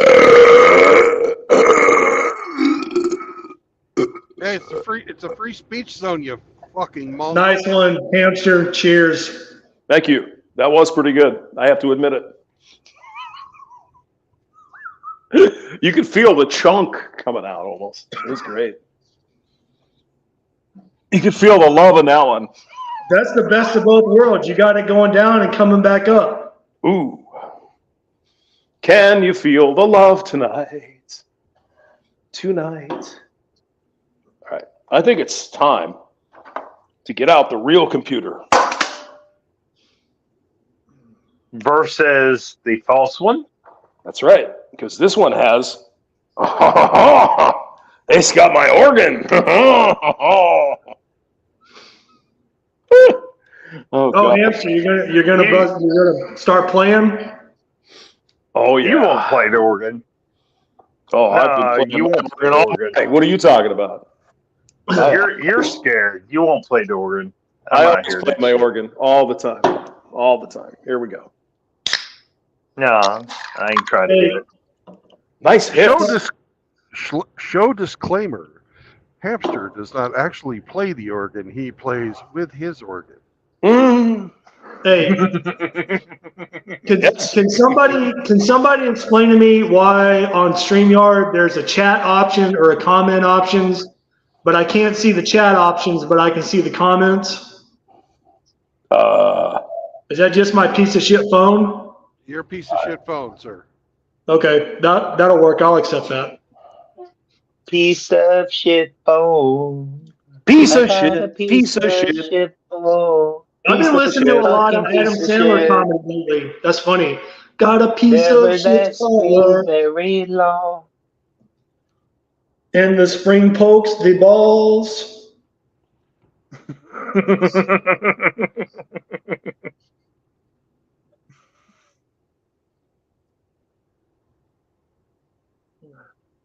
Whoever rewired my phone can lick my fighting outside. Did the chat go silent? I can't see nothing. No, we're not silent. Yeah, don't worry about it. I don't know. The last thing I can see from on my end is David Smith at JR, haha, laughing, crying emoji. Yeah, that's about right. Because I see David Smith as the last entry. I don't know what they I don't know. I'm kind of worried about Ian Blades because he said that just put him off eating forever. I He'll be okay. guess when we were talking about Hamster journeying to the center of True Blood's ass. Well, I think Ian was offended because I said he only ate haggis. Oh.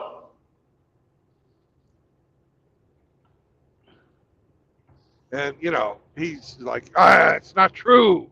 I eat fucking barley on its own sometimes.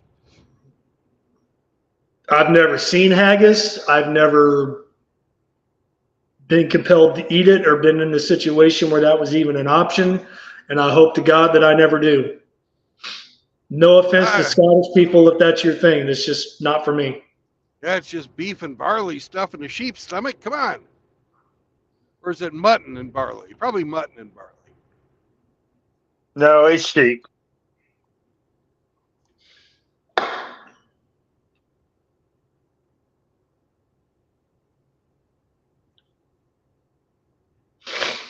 Oh, man. What, Hemi? What? Stop picking on me. Hemi, why you keep going silent? Is because we're ripping on you because you're in Canada? I half-ass pay attention. I've got other things to do. Like what? Oh, that's none of your business. No, you tell me. He told you it's none of your business there. Eh? None of your fucking business over there, eh? I'm checking on my maple syrup taps. We got business with this Hemi over here.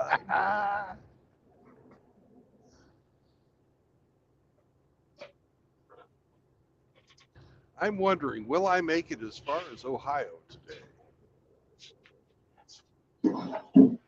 You can do it, senor. No. I've sort of lost track of where I am. I'm on my way between St. Louis and Indianapolis, but I don't know how far. No, Hemi, I like Canada. Devin said he'll take me a fatty.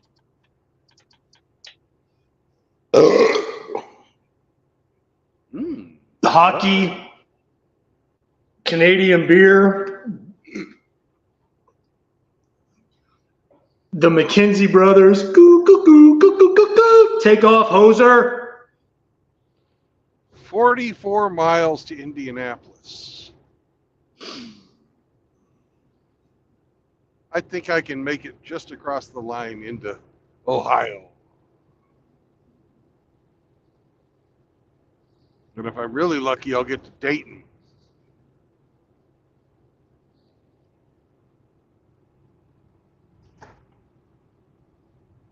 All right, whoever's trying to get on, please kill your video. Just go with audio only. Thank you. Oh, that was that bald head belonged to RO. Okay. What the fuck?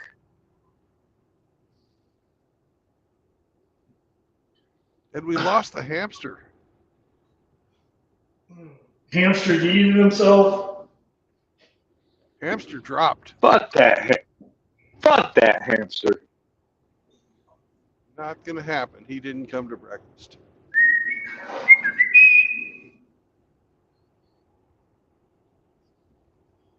Oh, Remy, I forgot. Dudley Do Right, the Mounties. There's some good shit up there.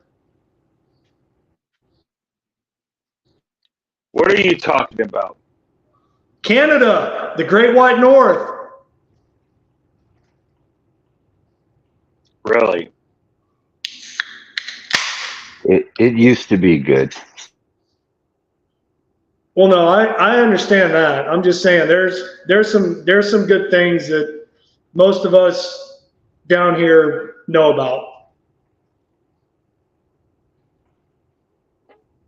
that we associate with Canada. Okay. Well, y'all have fun with that for whatever that does for you. I'm sure Justin Trudeau approves. No, I wasn't talking about him. Fuck that guy. Yeah, I agree. We got our own guy Absolutely. that we don't give a damn about. So, not hating on you. No, I'm not even Canadian, and I'm not going to say what I would do, but fuck that guy. We know. You're not going to say it? It's implied. You're going. Are you scared? Am I scared? Are you scared? No, I just don't feel the need to say it because I feel that Hemi knows what I mean when I say that. Well, fuck Hemi. No one cares about Hemi. Are you scared? No, I'm speaking to Hemi because he lives in Canada. No, fuck Hemi. No one cares about Hemi. Are you scared? I care because Hemi's got the wireless Alexa-powered bidet, so he's living high on the hog. Hey, I'm a hog. Are you saying he's living on me, smoking marijuana? If you want, Brandon, then yeah, that's what I was saying. Okay. Hemi, light one up, okay? On it.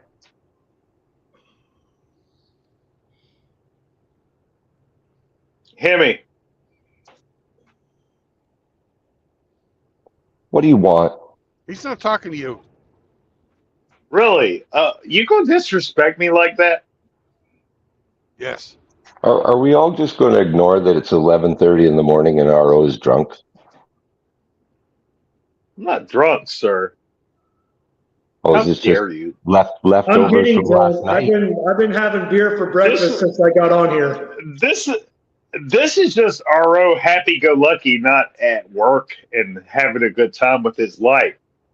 And if you want to attribute that to alcohol, fuck you. Hey, there's a rest area with 6 truck parking spots in 22 miles. Oh, yeah? So, Remy, you're not drinking, so what are you doing? Nothing? Just sitting there?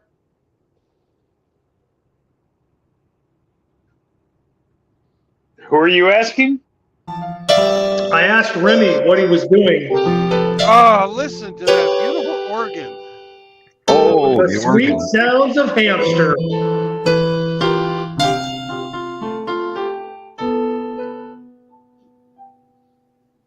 Results. I didn't know you were back. Hey, man, what's going on, brother?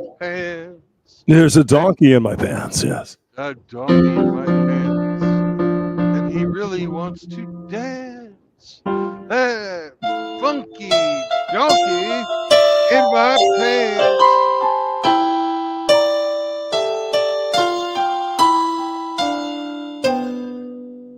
Hamster? The other Total day, eclipse. the donkey had silver paint.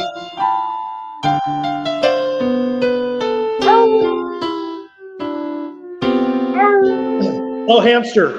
Hey, man, I meant to tell you. Yes. I went back and watched the last live stream about you talking about the eclipse coming this year. Oh, yeah. Dude, like the last 20 minutes, even though we were live and still streaming and talking, like the last 20-something minutes was blacked out on YouTube. Really? Yeah. Now, in case you guys didn't know, by the way, the actor David Soul passed away this week. Did you know that? No. Starsky and Hutch. Yep. Saw that. Yeah. Did you know he was also a singing artist? He was. Didn't he have like a hit song? He's like a one-hit wonder. Don't give up on us, baby. Let's see here. Don't give up on me, hamster. Yeah, he had one song, David Soul. 1977. So yeah, just thought we'd praise the history of and shit. Wait, where's my pop filter? And shit.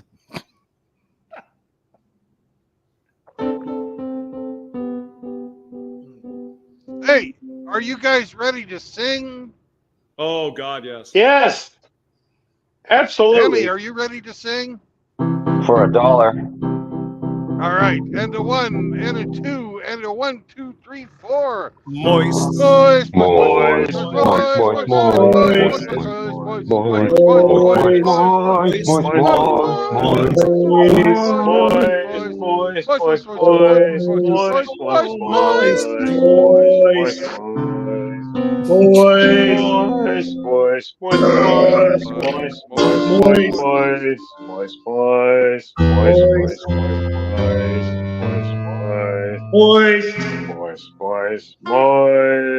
Good Just scared my dog.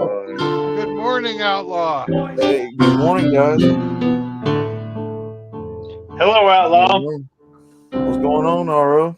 Oh my God, it's the moist. Oh, Oh yes. Oh my just God. waiting on for you, baby girl. He has awakened and returned to the streams. We were waiting for you, man. Where were you? What were you doing? We were all moist on Twitter waiting for you. We were out getting moist. Is that what happened? Oh God. Now Outlaw's here. Earl will stop fucking with me. Probably oh, not. No, sir. No, sir. I will not stop fucking with you. Hey, fucking will continue. You just we scared my dog. He came running over to me and like tried to climb up in my lap. Oh shit! You just made it worse by telling him what you didn't want him to do. Let me turn that down a little bit.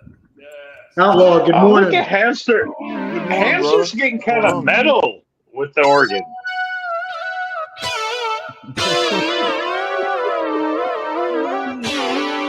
I love it. That's why, when you spend $139 on a freaking Casio, that's what you get. You get the quality in there. Actually, it's a Yamaha, but whatever. I bought this little jewel down in Arizona long time ago. Hey, MGTOW Outlaw, you ever been to Arizona? I have not, sir. You know what people in Arizona don't do? Mm-mm. They don't fuck their cousins. Oh shit! Oh, oh man! Oh yeah, we've been doing the Breaking Balls show here, so we're waiting. That's because nobody's moist in Arizona because it's too goddamn dry.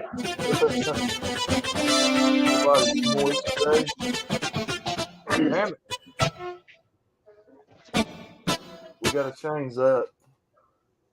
Outlaw says we do break those balls. So if you got a problem with it,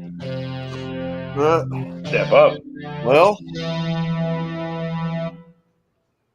work those balls, Captain. Been to Arizona. Dry heat sucks because it's still heat. well, last night I was on stream with Rhino and them, and then the weather decided to take a shit on my internet, so I went to bed early last night, and I guess I lost track of time. I slept too late, man. That almost sounded like Seinfeld. Yeah, it did, didn't it?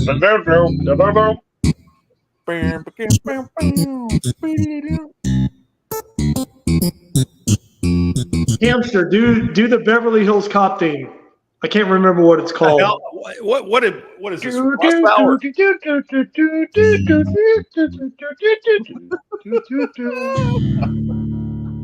Yes. Herbie Hancock. Play it, That's a great Hamster. name. Yeah. Play it. I don't have to do it. You're doing it already. Was it Herbie Hancock that did that? I don't think it was. It was Jan something. Yeah, Jan. Was it Jan Hammer? No, that was the guy that did the Miami Vice theme. I think it was the same guy. Well, let me look it up. Hey, we have Dr. Google. Let's find out.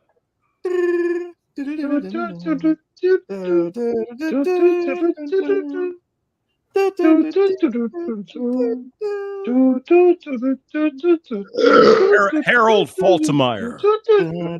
Harold Faltermeyer. Harold. Fuck out of here with Harold. Don't you make me keep humming the tune. Humming the tune, but she knows the words. Wait, that's a different one. Come on, Hamster. Bring it on. Give me a shot. Yeah. My God. I'm going to run away now. Oh. I ain't falling for no banana in my pill type trick. Look, man, I ain't falling for that banana in the tail. Down, down, down, down. Outlaw. Get the class. Get the class, Bingus. Outlaw, cool your fucking jets, bro. No. Did anybody see that they're doing a Beverly Hills Cop attempt show on, I think it's Netflix? I have not. Probably. Who knows? No way to control it. Definitely automatic. They said old Jed, you ought to get down there and make yourself a billionaire. Oh,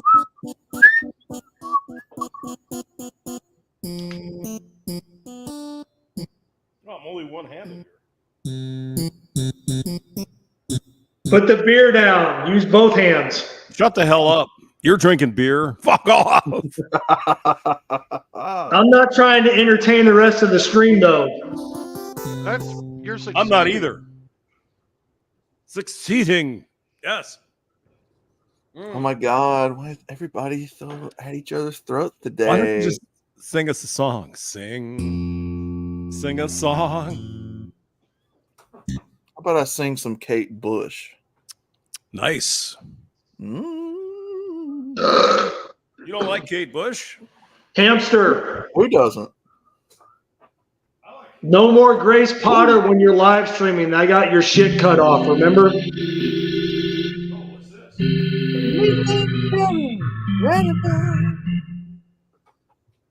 But you'd have to play the fool. Bingus. You didn't like Grace Potter? You son of No, I did. I just didn't like the fact that YouTube decided to cut your shit off because you started playing her. I was just singing Kate Bush, man. Like what? It's he. I was singing Kate Bush. I have to think. Mr. Hamster, you didn't acknowledge. Bingus, did you wake up with your lady next to you, or did you part ways? Bingus, what are you talking about? Delivering it to me. No, Bingus. No, hey, Outlaw. Bingus had a date last night. With Sunflower? Bingus had a date? Get the fuck. With Sunflower? Bingus had a date with Sunflower? Bingus, Sunflower.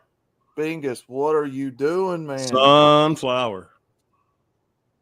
Good morning. But you'd have to play the fool.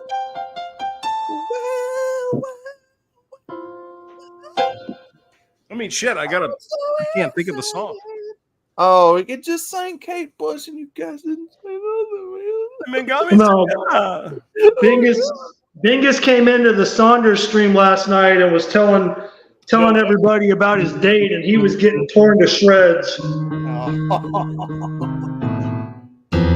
Bingus, what does that mean? Getting torn to shreds. He was getting ripped on for going out with a Probably chick. something he likes, you know. Was you getting your little bussy tore up, Bingus? Oh, the breaking balls continues. Yeah. Oh no. Mm-hmm. Oh no. Mr. Outlaw went there. Oh my God. Mr. Outlaw's so hot now. Outlaw, I thought you had a little bit more compassion. He got pegged. He got pegged. Did you say he got pegged? I do, but sometimes I like to bust balls and No, we've been I don't know. We've been busting balls all morning. Heck yeah.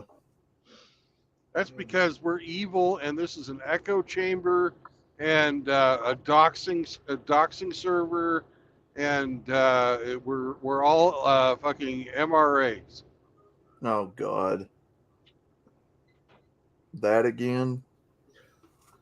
Hey, Outlaw. Yes. What was I didn't watch it. I'm just curious. The video you dropped the other night. What was it? Something about elections? As opposed to the deuce you dropped the other night. Deuce. Hold on, let me go back. You were probably pretty proud of that after being constipated, I'm sure. Oh. Let's see which video. Were you talking about the upcoming elections or past elections? I didn't watch the video. Oh, the upcoming one. Yeah, it was the upcoming one. There was a. Let's see. Hold on. There was a. I'm still half asleep, guys. Sorry. Yeah, we understand. You just woke up. Take your time. Go slow. Oh yeah. Man, it's almost 12 o'clock there. Don't hurt yourself there. Viper, shut the fuck up with that moist shit. Oh. It's a free speech zone. The moist. There is already possible election fraud going on, according to some insider intels. They're already trying to get Trump off the ballot. And no. How is that even legal? Right. It's not. It's not. These people are So it's election fraud. Plain out in front. For everybody and their fucking mother to see. So how can you sit there and claim that that's not illegal? Well, that you're not trying to influence the election. They're using their official positions to claim that it's legal. That's how they roll. Just because a judge says it's legal, don't mean it's legal. Yeah. Well, that's Did you see that? Did you see that fucker? Did you guys see that fucker? They took a royal leap at that judge, that female judge. I will show you why it's not polite to talk over the top of the host. Hey. That's why it's going to the Supreme Court. Now you can talk again. No, see, well, I wasn't trying to talk over you. Yeah, but you just did. Repeatedly.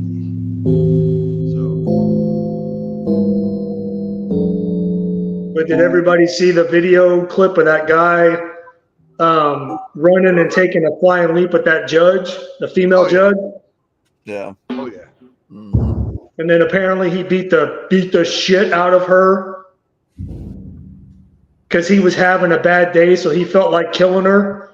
I don't even know what he got sentenced for or what he was charged with, but. Well, I'm surprised there haven't been more judges come up dead, honestly. I'm surprised that guy didn't get shot in the courtroom. These judges playing with these people's lives, man, especially these guys in these divorce courts. I'm surprised that more of them haven't come up dead by now.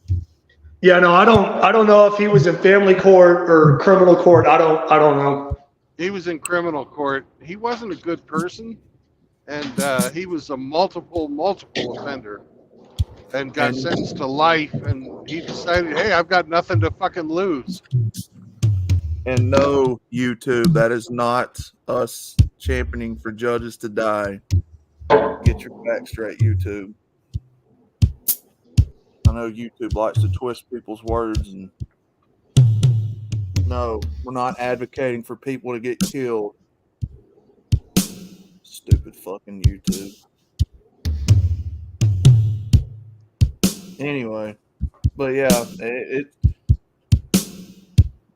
we saw election fraud, Godfather, back in 2020, clear as day.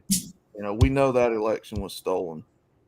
You know, we've seen election Oh. fraud in years past too. And by the way, Outlaw, happy Yeah. Insurrection Day. Happy Insurrection Day. It's also my grandfather's late birthday. My grandpappy was born on this day in 1927. He was a free. No. Saunders was kind of hitting on this last night, talking about judges and lawyers, you know, that are, for whatever reason, wrecking men's lives. They're getting taken out. And he's like, well, I don't feel any sympathy. Yeah, but Saunders was 14 shots in, so you know. Well, no. There was still some coherency there. I mean, I love the guy. Don't get me wrong, but 14 shots in, you know, maybe saying some stupid shit. I don't know. Possibly, it's possible. I wasn't there. I had to tell you guys, yeah, I went on a date, but she asked me, so I said, fuck it. She persisted on buying the food, and it felt ungentlemanly like, but she's a nice little Miss 20-year-old hottie, says Bingus. Bingus, so you went on a foodie date.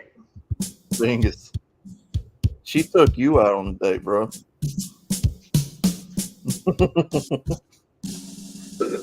Bingus got bent over by a tranny.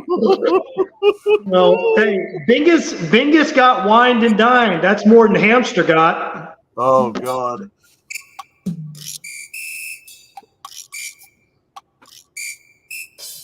Bingus is easy. Hamster's not.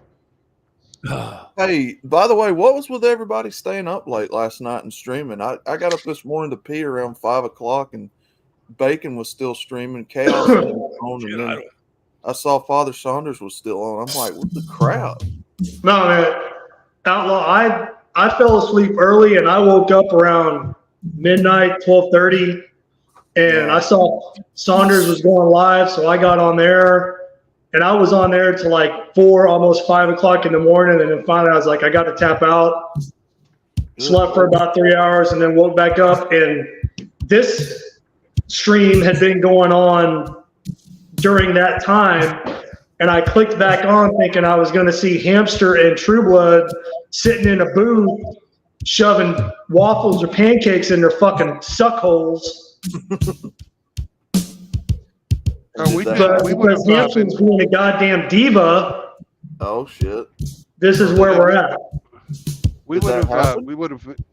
No, it didn't happen. We would have actually been feeding each other because that's the way we roll. Hamster. What is the meaning of this? I wanted to see little hamster pancakes.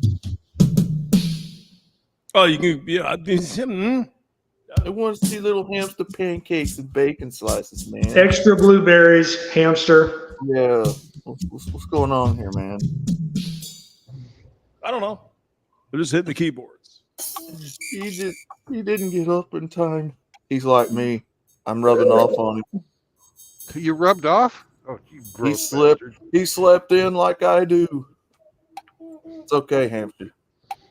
Good to sleep in. No, Bingus, that's awesome, man. That she paid. She didn't give you no crap about it. But did she give you a blow job? Oh, yeah. Hey, man. You do Bingus, you, but Bingus Hey, must man. be a hottie, though. Hey, man. Hey, Don't man. dream it's over. Bingus, you do what you want to do, brother, but I wouldn't advise for it. Bingus, there's nothing in MGTOW says you must be a monk. Risk versus reward, Bingus. What's it worth to you? Man, I'm not gonna advocate for people to date. No, I'm not going to advocate for it either, but I'm not going to fucking bust anybody. Well, actually, I will bust their balls, but I'm not going to fucking give them too much hell for it. Yeah. But right now, what I am going to do is take the dog who is saying, Senor True Blood, I have to piss. The puppy needs to pee pee. Bingus is a young man. He's just dipping his toe into this shit. He needs to figure it out. Why, JR, I have not fallen at the tool shed. I never fall. I never slip.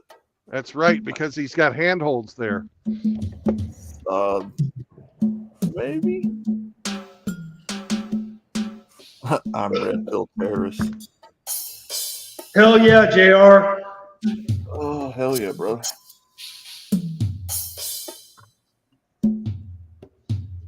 Oh, yeah.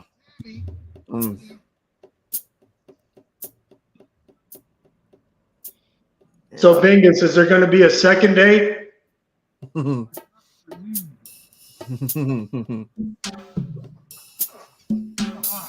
The world wants to know, Bingus, will there be another date? Tell us now. Bingus, you can't put that shit out there and then clam up on us. That's not allowed.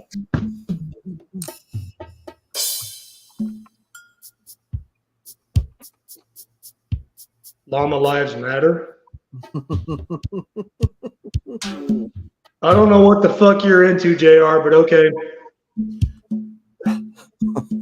He's the llama herder here. He's the keeper of the llamas. Do you like it when they spit in your face, JR? Oh. We're all terrorists. I want my official badge.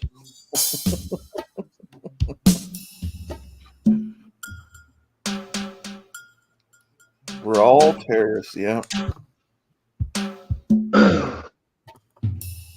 Llamas bite too. They're assholes, man.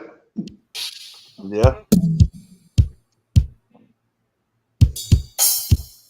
They're worse than fucking camels.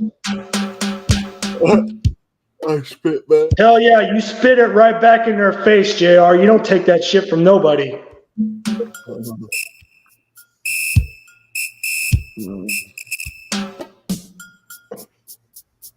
Yeah, we're all labeled terrorists. Imagine that.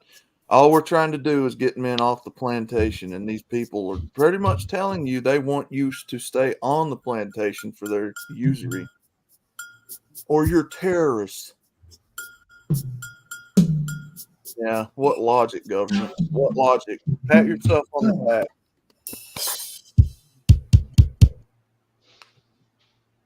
You stupid sons of bitches. You know how stupid that sounds, seriously. Telling a man about the usury that's happening against him.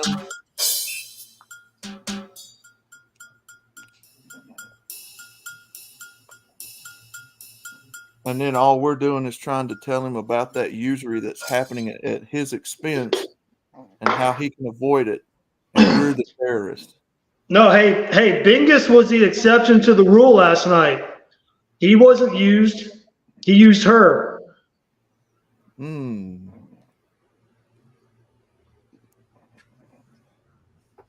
But did he get a blowjob? That's all. I don't know. I never asked him that. I don't know. Saw a llama go for a woman's mammary to nibble. What? The JR said it. I don't know. What does that mean? Mammogram? What? Diaphragm? I don't know, Bingus. You're in a safe place. Was there any sexual contact last night?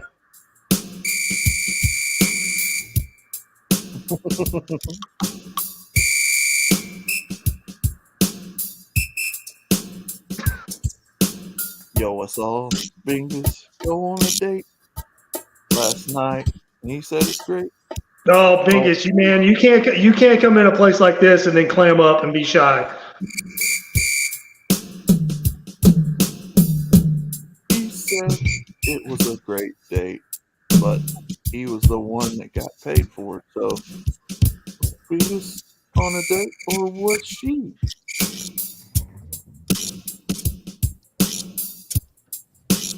Mammary or tit old biddies outlaw, you ignorant.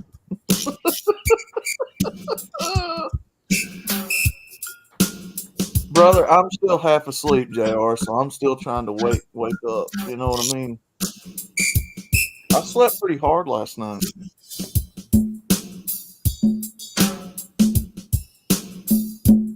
Oh, I bet you did.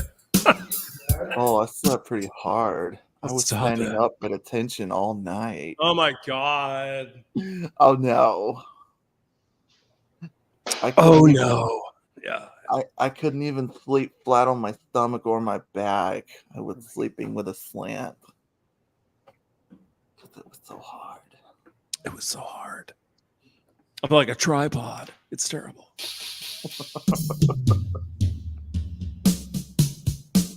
You gonna sing us something or not? Do a little Me? rap.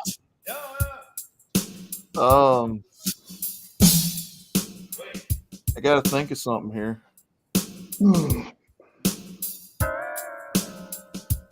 Oh, yeah. Starting to kind of feel it, yeah.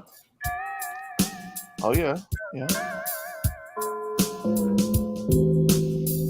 Well, I heard that Bingus went on a date last night. So Bingus, she was willing, but you didn't pursue.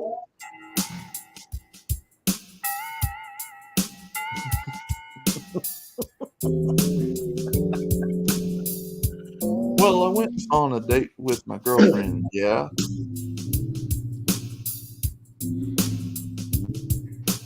But I didn't pay. She paid, lads. I don't know. Maybe Bingus was just erring on the side of caution because of all the potential pitfalls that come with that. Could have. Maybe he was being smart. So I ordered the biggest thing on the menu. And she paid for it because that's I mean to. I don't know. I can't think of nothing. Yeah, Bingus, since she was paying, what did you order? Did you order like the most expensive shit on the menu like most bitches would do? I got the lemon Bingus yum. had the donkey special. The donkey special for Bingus. Bingus Right. loves the donkey special. Special Bingus donkey special. What's up, Rebel Against Defeat? Good to see you, brother. I ain't seen you in a while. Howdy, Rad. Yeah, I ain't seen him in a while. The donkey special is for little good boys who love their girls and play with toys. Yeah. It's a donkey in his pants. Donkey in his pants. It led to romance. That donkey in his pants. Me and JR showed up on our llamas to try to get Bingus to avoid the baby mama drama. JR, that's the dream, brother.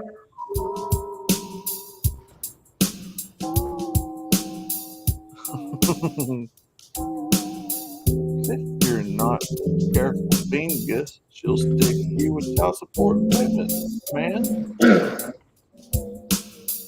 She said, "Hey there, Mr. Bingus. I like you 'cause of cunnilingus." So, Bingus, did you pay for anything like an Uber or anything after dinner? Did you pay for anything, or was it all on her? Bingus is a man whore. He don't pay or she shows the door. Yeah. But I gotta tell you, Bingus, Mr. Hemi don't like me singing this song. So I'm on thin ice today, man. Bingus, we just want to know how the date went. Yes. How was Sunflower? Oh God. Oh my God. There you go, Bingus. Attaboy. Hey, still streaming. Big Angry Phil still streaming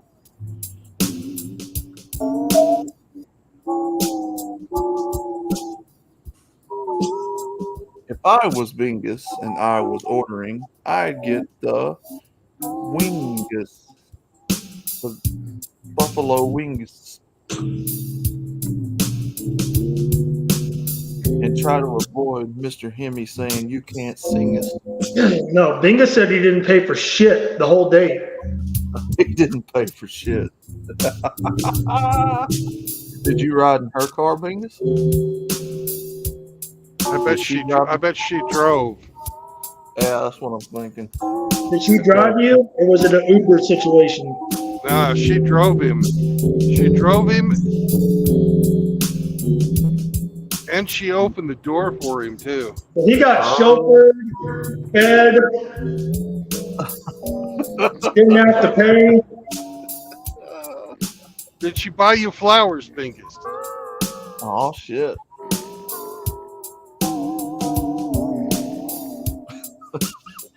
That music's killing me, man. Oh, that music's awesome.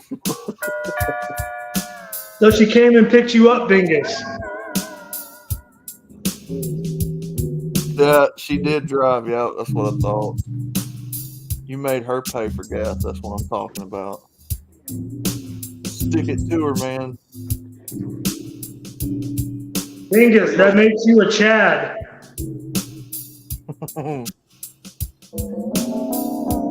I made my date, pay for gas, and when we're done eating, she's gonna give me that ass.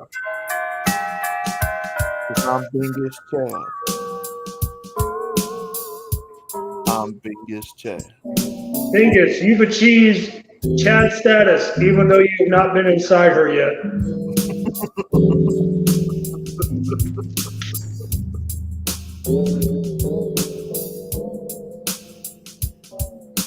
I don't pay for dates. I don't pay for meals. I don't pay for gas. I just make them squeal.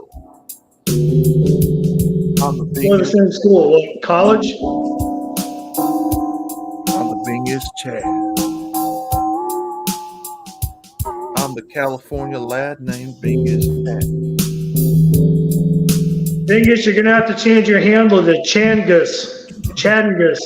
Makes you not feel like an Bingus. asshole. Bingus. Bingus, that's the point, brother. They love it when you treat them like assholes. They'd love for you to be dominant. Making them pay is you making them pay and you being dominant over them. Hey, Bingus, serious question. Have you communicated with her since the date ended? Yeah. Do you see a second date coming from this thing? Yes.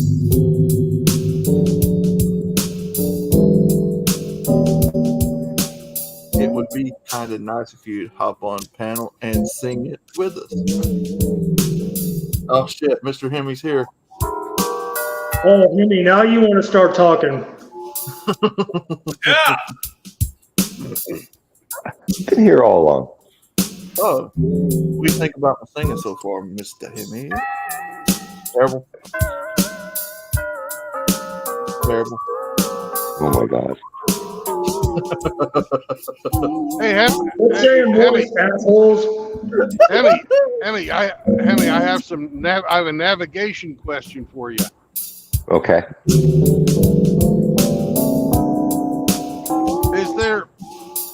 Is there a Love's about 100 miles east of Indiana? I mean, of Indianapolis.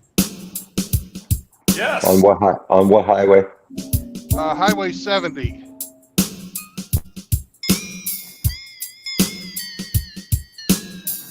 Ride the llama to the date. Yeah.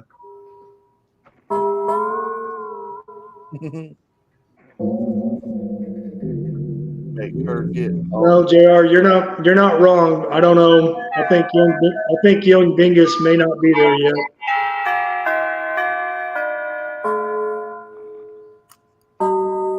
We ride riding mama to the date. Or get off and clean his shit. Yeah. Dingus, have you talked to her today?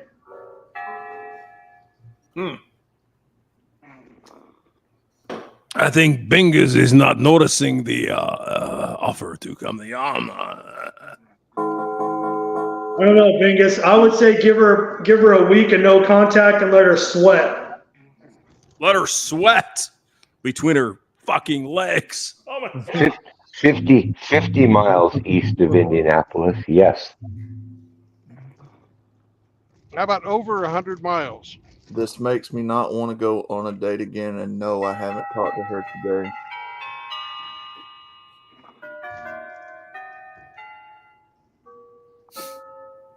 Hey, Bingus, I'll give you a hint.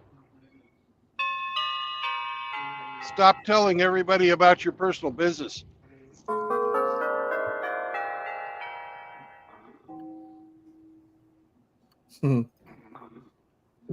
Sweating in between the legs. We're just looking out for your best interest, Bingus, even though we're busting your balls. That's where it's coming from, a good place. Oh, God.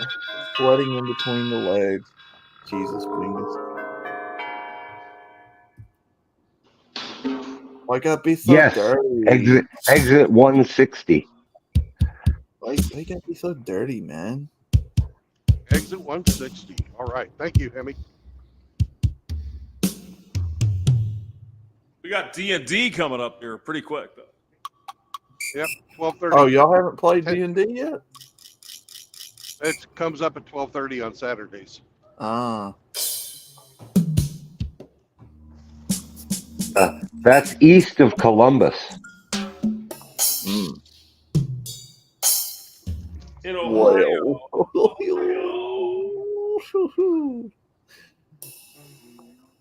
I'm in Indianapolis now, and you're saying it's on the other side of Columbus? Yeah. Yes.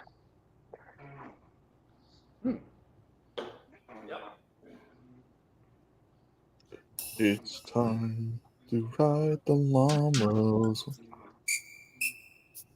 'Cause I don't want no baby mama drama. I think I'm going to have to go to someplace other than Love's, because I don't think I can get to the other side of Columbus. I've only got... Well, Indianapolis is exit 96. Yeah. And you wanted a... Yeah, but they're different states.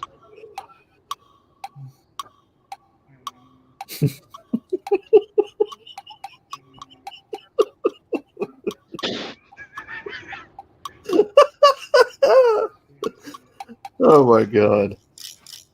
That crazy hamster. That's so good. Oh man.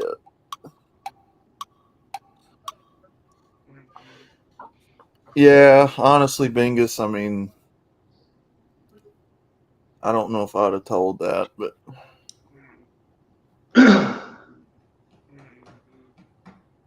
No, Bingus, I get it. But you put it out there. So we're going to talk about it. But you got to do what you feel is best for you. So it's about 50 miles from Indianapolis to the state line. Yeah. And then you want another 50 miles from that, right? Yeah. Yeah. Mm-hmm.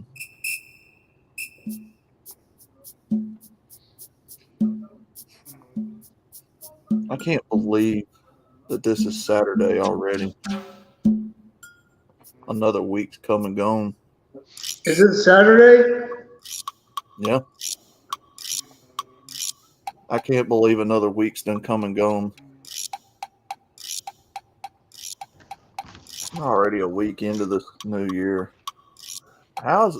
Where's the time going, man? Just wait till you get older. It just goes faster the older you get. Yes, At sir. least that's the way it seems. That's scary.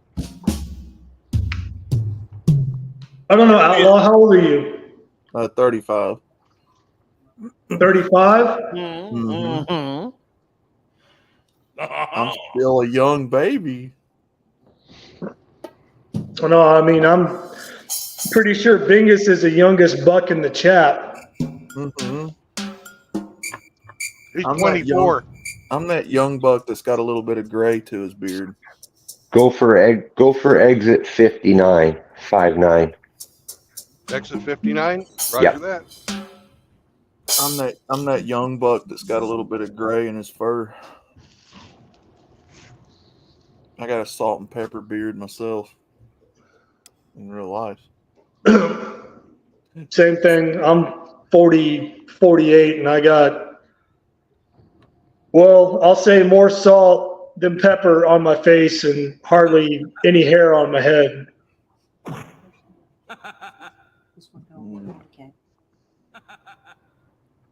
Who's laughing? It's a hamster. Of course it is. Oh. Somebody's laughing. I don't know. Do you guys think we were riding Bingus too hard? Nah. Yeah. I just made up a song about him. I don't know. I usually, if I do that and they're like, I kind of not feeling it today, Mr. Outlaw, then I kind of stop. You know, you can kind of tell by their body language. And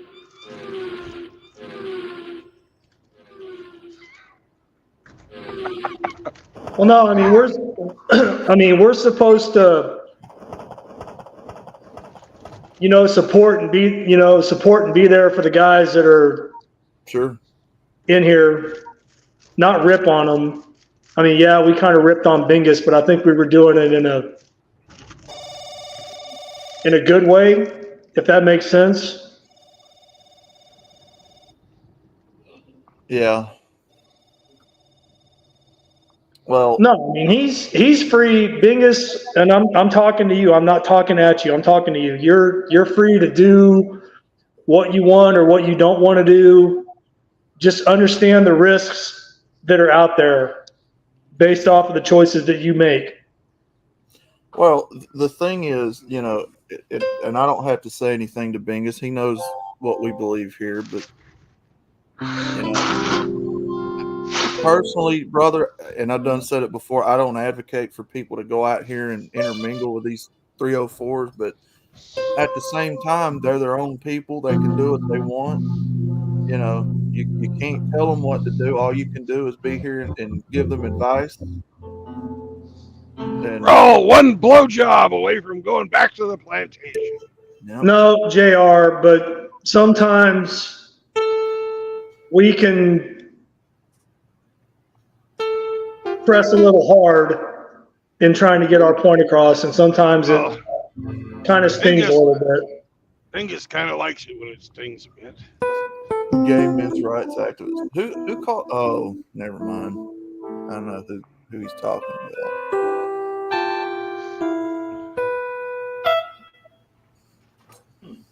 No, because Bingus hasn't experienced or been Bingus through is here. what a lot of us have been through.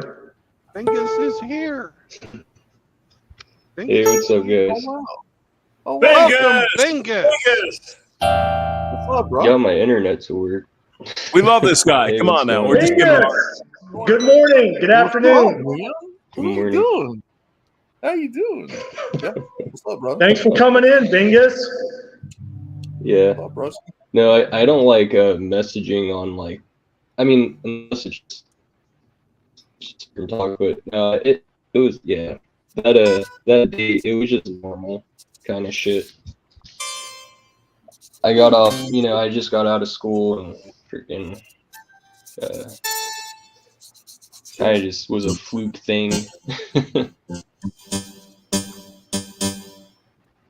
So what happened? I She kinda just was like whatever. I mean, was she took- hot? Was she a good-looking girl, or Yeah. what happened? Yeah, she's Redhead? Yeah, she's Yeah. she's a brunette. She's like 5 foot. tall. The fun sized. Was she of the Dingus? Was she of the Asian persuasion? No, I think she likes the Asian persuasion. She was like, "Oh, you want to get Japanese food?" And I was like, "Oh, yes." So. And she paid. It's like, yeah, I haven't. Yeah. And she was like, "I haven't been to this like restaurant in a long time. So you wanna go?" And I was like, "Yeah, I'll go." Was and it I didn't hibachi? actually realize hibachi. No, it was like just like a Japanese restaurant. They're not like a barbecue, not like Japanese barbecue or anything like that. But, So what the hell was it? Yeah. Jesus, come on, Bingus. Where'd you go? It was Applebee's or what? No, it was, I forgot what it was called. Because I don't you were know. so I forgot. enraptured. Of course you with the forgot girl. what it's called because you didn't fucking pay. You weren't paying attention to all that bullshit. You were just enjoying the ride.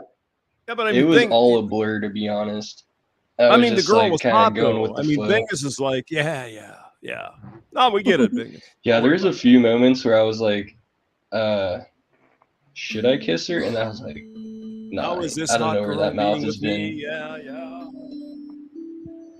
But So did you or didn't you? no, it was no, I didn't. Did you slam it in? Did you give it the high? No, must protect I your was virtue. thinking about it, but I didn't. I mean, Bingus, you're what, 18, 19? You're a young guy, so we've No, all I been just there. I just turned 24, but yeah. Well, we were all 24 at one point too. So We've all been 24, Bingus. Confucius say, protect your virtue. Do not Yeah, plant one so on the lips. So no More on that. contact since the date ended. No, I just seen if she, the drive was okay and all that, whatever. I mean, do Make you, sure do she you, was do you like- want there to be further contact? Is this something that you're trying to pursue? Honestly, I didn't feel much during the date, but I think she was all feeling it. Oh yeah. All right. Mm-hmm. Yeah, All right, I didn't really. I don't know, but there were times where she looked pretty hot, like to do stuff with at moments, Well- and then I thought to myself, and then I started thinking, I was like, every time I was thinking that, all these things start, thoughts start popping up in my head, and I was like, I don't know where this mouth has been, in the past 2 weeks, or a month, or fucking even 3 months. Well, So the teachings are rubbing off. Dingus, is this a girl that you've been pining for, or like low key under the table trying to pursue, and it just happened to where you guys got together? Well, she goes to the same school as me, so yeah, she like I know her, but I don't know what she really does on the outside world kind of thing. So I mean, But is this? I got to know her a but I little mean, more. I guess what I'm getting at is this something that you're trying to pursue or get No. into, or was this just a one and done thing and you're just moving on? I mean, I'm not sure, to be honest. I'm gonna still talk to her and stuff, just normal person kind of thing. Well, no, you have to see her. You have to see her because you guys go to school together. But Yeah. you don't have to interact with her outside of that. No, I don't. So Unless I if you see her if you wanted to flip the asshole switch, meaning I'm just gonna cut you off and deal with you when I want to fucking deal with you. Do you think that Yeah. would be something that she would come around to? Well, I didn't do anything with her, so I mean, I'm just kind of, I can just be like just kind of just normal with her, just not friends. I mean, I guess friends. Never been friends with a chick though, so I mean, I have, but not really. Well, I don't know, man. I mean, she must have thought pretty highly of you if she took you out, picked you up, paid for your dinner. Because most chicks don't do that. Yeah, I know. I was thinking, I was like, oh, yeah, I know. You are special. I see all this stuff happening, but I'm not. Yeah, I don't look at it like I haven't been on a date for I haven't even really talked to a girl like that for like 3 years. So like ever since my Did last you guys relationship. exchange numbers? Yeah, we have each other's numbers.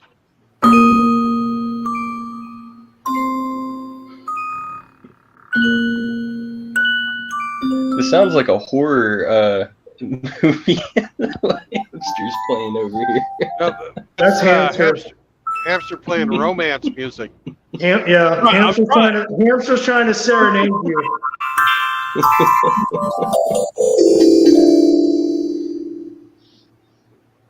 No, Bingus. I can only speak for myself. I may rip on you and give you shit because you're younger and less experienced, but it's coming from a good place, man. Just protect yourself. That's all I'm saying. Yeah, like Weigh the risk versus reward if you want to move forward. That's all I'm saying. But you are going to get shit for this because you brought it into the public domain. So well, she didn't give, well, like that's what they're good at, like not giving off any red flags. I feel like nowadays. Well, what does that mean? But she seemed pretty genuine as a person.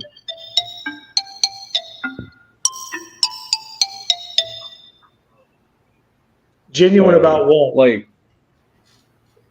just normal as in like just the things we were talking about, which we talked about a lot of just random shit. But I mean, why are we trying to discourage the man from going out with the girl? Come on now. I'm not, Hamster. I'm just trying to get an idea of how the date went. I mean, she's cute, so Bingus likes her. So what? Good. Go for it. Call her again. I don't like her. Hamster, I don't like her. I just think she's cute. What is it about her that you don't like? I like that. Something didn't hit right. So what was it? Yes. I'm with Hamster on this one. That's enough to drill into fucking Vegas. It was something about like, I don't know. Oh, that's what it was. I saw her ID from like a long time ago, and she had like fucking blue hair, and I saw it on her ID. I was like, what the fuck? You got blue hair? She's like, I don't want to talk about that. She's like, but she didn't have blue hair on the date? No, she didn't. It was like an old ID. She had that, yeah. Well, no, I mean, come on, what the fuck? You gotta think. I mean, she's in a higher education, indoctrinated. She's a goddamn feminist. They're going to fucking community college for welding. This is not fucking, like she's going to Stanford. I mean, if you want to stick your dick in crazy, I'm not turning you off to that because I've done it myself numerous times, and it can be fun. But Just be It's careful. aerospace welding and pipe welding and stuff like that. You're going to school to be a welder? Yeah. Really? For That's aerospace cool. welding. That's your future goal. Right now, you're learning basic welding. Like yeah. Like MIG and TIG stuff. So. And also, Yeah, it seems to me, hey, Bingus, you gotta you know want- how to do stick. Hey, if you want my advice, you like the girl, call her back. Whatever. Right? So what? You're 18, 19, 24, whatever the hell you. Shit's going to happen. Maybe she's the one. You know? I'm not as negative about the girls, right? There are some good ones out there. Maybe she's one. You never know. Right? Just don't sign any goddamn contracts, Bingus, okay? Just don't do that. No, I agree 100% with Hamster. I don't. All I'm saying is keep it in the back of your brain housing group, Bingus. Protect yourself. I don't want kids, so. Oh, just be No, careful. baby Bingus. Don't believe her if she says she's on the pill. No, baby Bingus. Because they will fucking Imagine baby a trap you. No, baby Binguses. Don't believe them if they say they're on the pill. Because that's how your Uncle Brandon got roped in and lost $2 million. Yeah. Whoa. Oh, I mean, I've it's heard pretty it simple, before. Bingus. Yeah. You can't get a chick pregnant unless you fuck her, right? So don't do Wow. it. You know what I'm saying? Just Wow. chill with her, see what happens, right? Meow. Unless you didn't, and then she claims that you did, and the baby comes out a different color. and then she, yeah. And if the court buys that, then we live in a whole different kind of world, guys. Don't stick your dick in a pussy unless you got it wrapped. Don't fucking take the word for nothing because you just wind up the clap. Hey! The clap. I went to make some eggs for breakfast, then I come back to Bingus song. I cannot believe what I am hearing. No, it's all good though. I don't think. I don't know. I don't think. That's the end of that. Yeah, I got epic. Well, you got to do what you want to do, Bingus. Don't listen to us. We're old fucking heads here. We're going to give you a hard time. Yeah, no, Bingus, don't listen to us. We don't know what the fuck we're talking about. Thing. No, I do listen. If you're gonna fuck her, wrap your rascal. Double wrap it, Bingus. No. Wrap your hamster. That's what you got to do. I don't think. Hey, Bingus. Bingus. Yeah. Bingus. Do you know why you put duct tape on a hamster? Why's that? Hamster, did you just crack one open? Or was that me? That was you. Hamster. I mean, you put duct tape on your hamster so they don't explode when you butt fuck them.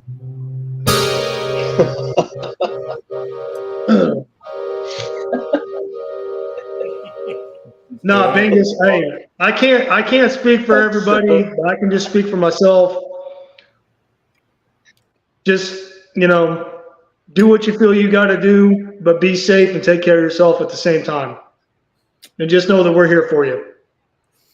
It's your Yeah, thing. it was just Do what you interesting. gotta It was just do. interesting because I haven't, talked to a chick like that for like 3 years. So. Well, no, I was just surprised that you were so willing to come on a live stream and start talking about that. Because you had to know that you were going to catch some shit from that, right? No, I did, and I was just like, I had to tell you guys, but like I went on a date, but I wasn't like saying it like just I didn't want to talk about it. I just wanted to tell you. Yeah, it's your day. Well, no, you can't. But it No, wasn't- man, you can't drop something like that into the chat or a live stream and think that it's not going to get talked about. I knew it was gonna get talked about, but I didn't want it to be like the main focus or anything like that. But you know. Wow, chicka wow wow. These eggs that I built were Because I'd rather, honestly, I'd rather talk about other shit than just some. Well, then don't talk about your dating life anymore. These eggs. But I don't know. These eggs. I had to say. I didn't have to say. I just was like, I haven't talked to a chick for like so many years. Like that. So Were it's just like, you bragging, kind of trying to show off? You're like, hey, No, fuckers, I went on a date tonight. What the fuck have you done? No, not at all. All right. This is an official show announcement. No Yes. more Bingus talk. I'm tired of listening to this shit. Yeah, same. These are- eggs No that I eggs. could. Leave the guy alone, man. He's got to make his own mistakes. You know, that's what I say. Anyway, Yeah, that's What do I know? Hamster said. Hamster said it. Agree. What do I know? These eggs that I Snowing over there. These, Damn. these eggs were made for frying, and that's just So what else is going on, Bingus? We'll fry them over easy and eat them up too. Yeah. Well, it's not snowing like that in San Diego or whatever. Did you say, Bingus, did you say you're going through welding school? Yeah, I am. hey, Brandon.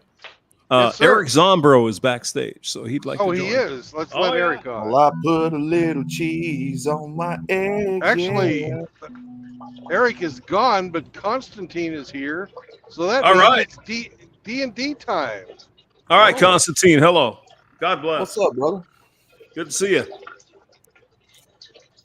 And I put a little bit of seasoning on my egg. And I put some cheese on it, yeah. Hello, Constantine.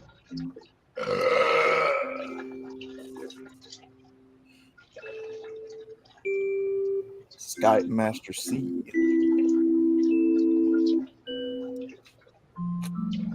Damn, JR.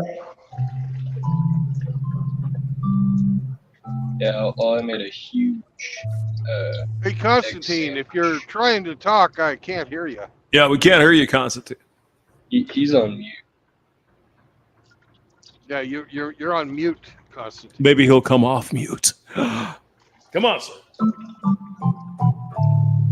When I press that mute button, I can't talk for days. But when I don't get that, Zombro's in? Easy's not here, brother. I think he left. Yeah, he took off.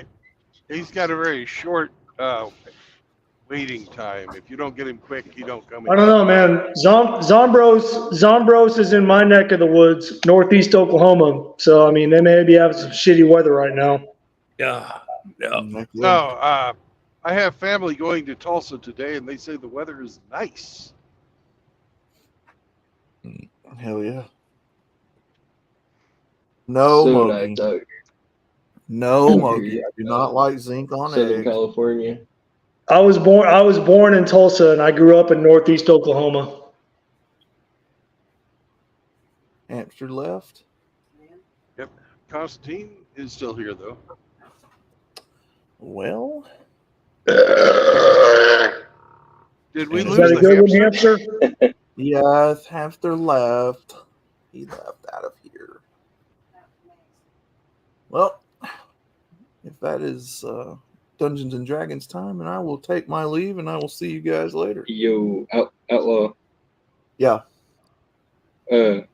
You going in the Discord later? Yeah, I can. Or you got like? All right. Yeah, I can. It's all good. Oh shit. Yeah, just message me, brother. All right, for sure. All right, you All right. guys have a fun game. I'll see you guys later. Bye. Have a good D&D show, Brandon.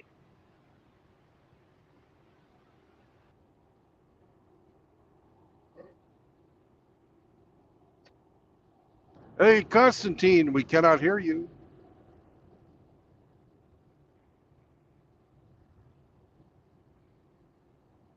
But if you can hear me, check your Telegram. We bought I bought another lottery ticket for you last night. True Blood, I can still hear you. Are we still live? Yeah, we're still live. And I have the first of the D&D players has come in. Oh, okay. You're doing the D&D. Okay, man. I don't do that. All right, man. I'm gonna drop out. All right. Have a good day. All right, hey brother. Thanks for having me in. Appreciate it.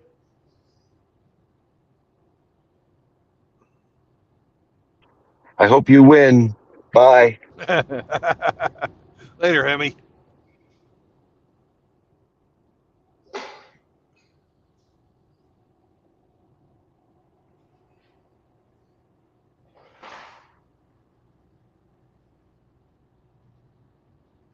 R.O. It's time to go.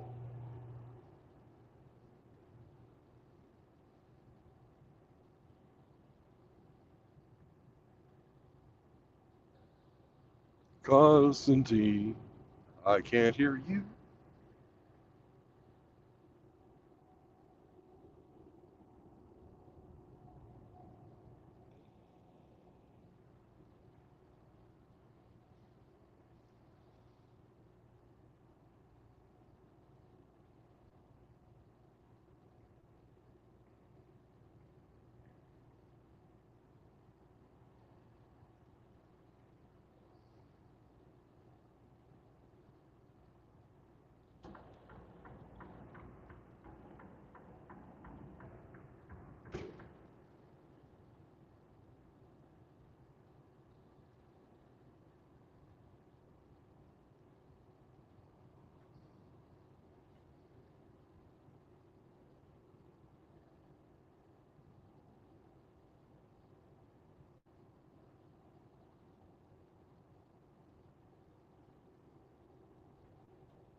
Hello.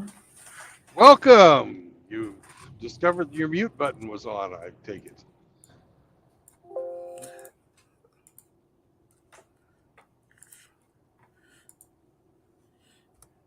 Constantine, can you hear me? Yeah, now I can hear you. Okay. Yeah, you had yourself muted there for a while. Because I tried to join a long time ago and nobody care, and I just move a little bit to not annoyance people when I, in some point, will join. Because you forget about me for a long time. It's not a big deal. I will copy that stream to. Yeah, I was driving through a city and I had to navigate, so I wasn't watching the phone. Sorry. Not a big deal.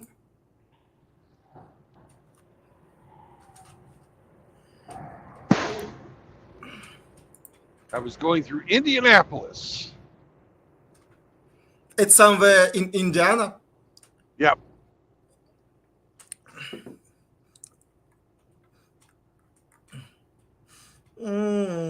Some people say that Americans not have a good fantasy because you have a lot of city with just streets with numbers.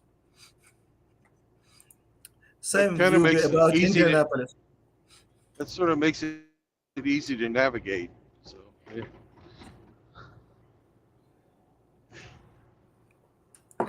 I We got agree that with from that. Ben Franklin. Ben Franklin was the one that instituted that.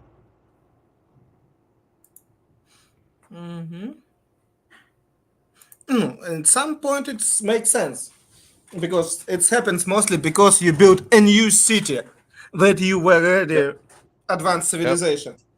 historical Like city, in- when you start something with from Roman times, it's a little bit different.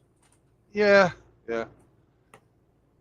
In the town where I grew up, we had numbered streets going east and west, and alphabetical streets because they were in actually alphabetical order, going from north to south. And what happened when you have one more street on south and one more street on west? Well, you just got to know where the fucking switchover line is. On the east or the north and south ones, used like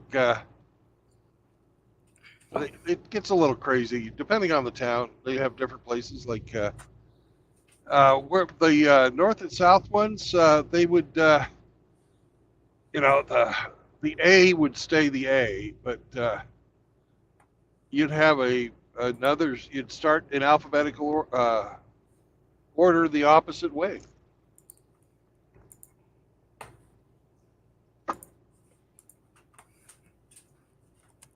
Like my town was sort of weird because the main streets in town were 4th Street and Broadway. Yeah, I know. I know we stole fucking Broadway from New York. That was the main street in our town. So we didn't actually have the A Street being the center of town. Nor was 1st Street. Mm-hmm. Do you have minus street somewhere? Minus? No. Yeah. It'll be like North 1st Street and South 2nd Street or something like that. They do that kind of crap. Yeah. Somebody join us and mute it now. All right. They'll I be think here. we, Hello. Hello. Happy New Year. Hi. Is it okay? Yeah. Ah, I hope everybody had still a in nice holiday. Yeah, we are still alive. We have few bombardment, but all alive. Just Yep. Mhm. some ashes in the air from few fires, but in all other stuff, it's good. It holidays and still warm. We have still light and internet. That's already good. Yep.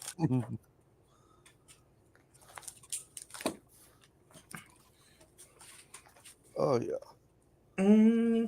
How your holidays going? Oh, real nice. I went up and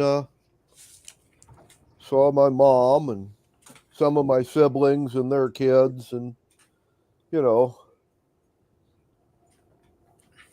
stopped on the way home and visited a couple of friends from that I hadn't seen for months, and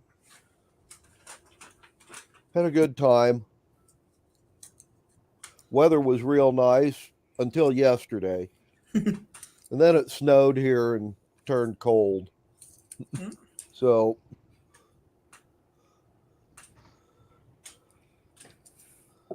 anyway.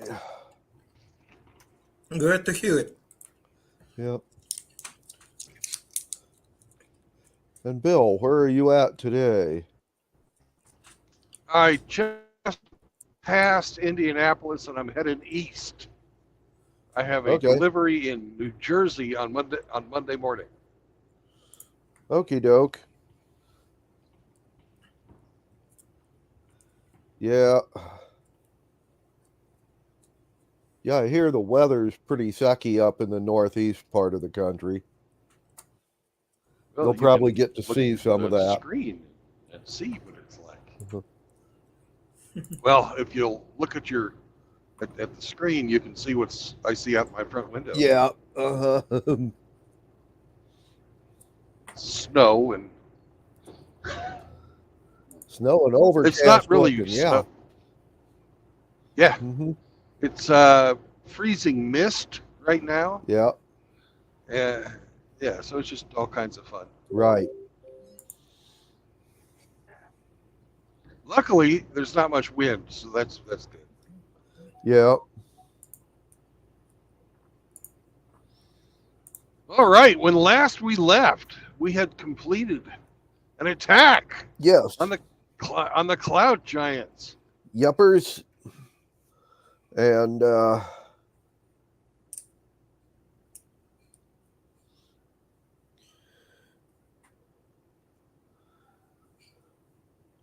you had pretty much disabled all of their giant size ballista, killed one of their sentries, and pretty much got away clean. Two. We killed two of them. Killed two of the sentries. Sorry. The one guy was dating the big guy's daughter, but we don't know that. No, but yeah, he wasn't too upset about that one being killed.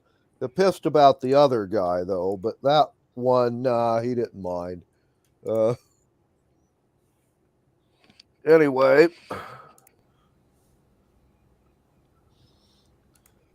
So you had headed back to camp to have a long rest. And we're planning on going back and hitting them again. Right. After it got dark. Yep.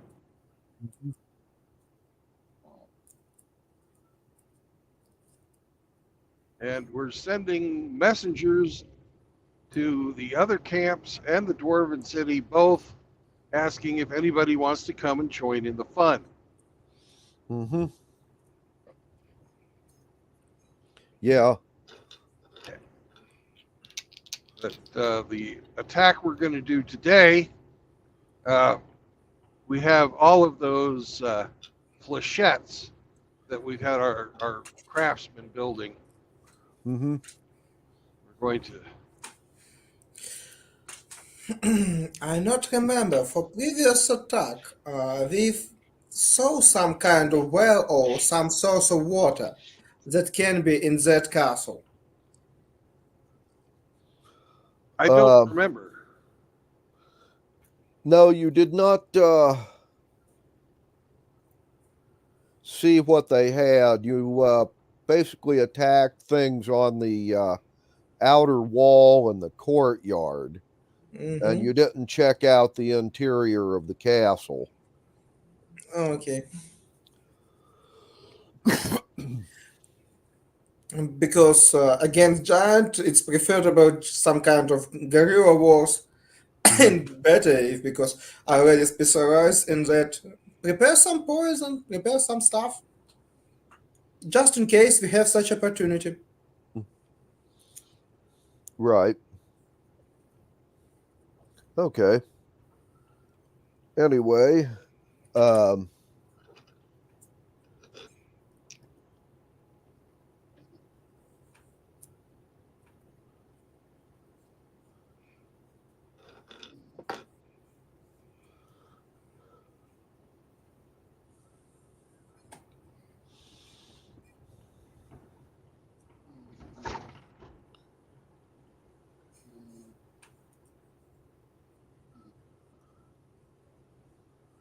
right.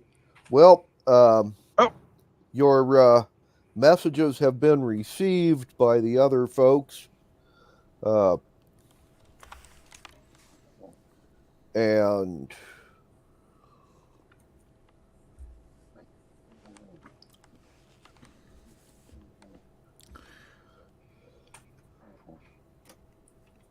the dwarves in the city have relayed a message to you via the semaphore. The semaphore, yeah. And letting you know that they will be ready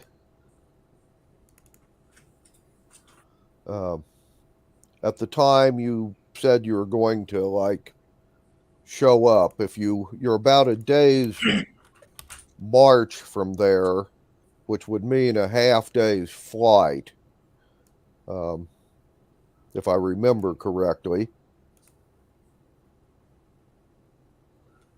So Yeah, we weren't camping in the actual zone of fighting. no, you were not. You were just outside.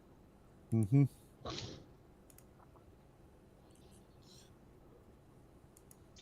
And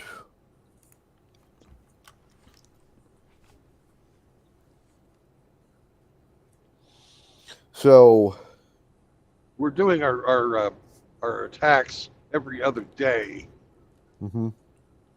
because it's it takes a lot out of our flyers to fly there, do Right. their thing, and then fly back. Right. But then they get Okay, to so rest. you're going to basically rest for a day and then head out the day after. And basically, are you going to show up about sunset or are you going to show up about midnight? I don't know. What do you think, Constantine? Roma? I don't know. By the way, can you hear me? Yeah, Yes, we can hear you. Okay. I think about midnight, but Okay. I don't know. Yeah, we are not much of a nocturnal fighters, Right. but We're doing this at dark because that's the only time Roma can fly. Yeah. yeah, that's an Okay. advantage. So basically, you're going to leave about sunset and show up there about midnight. The other groups will coordinate. Right.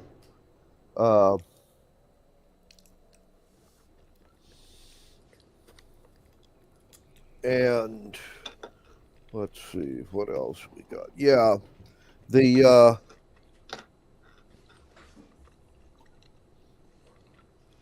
Rangers and Druids are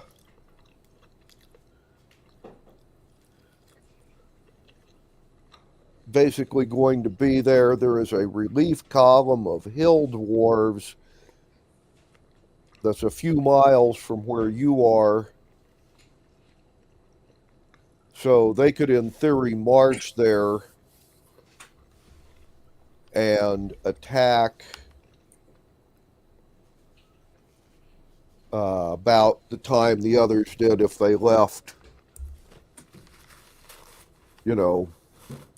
about midday or before.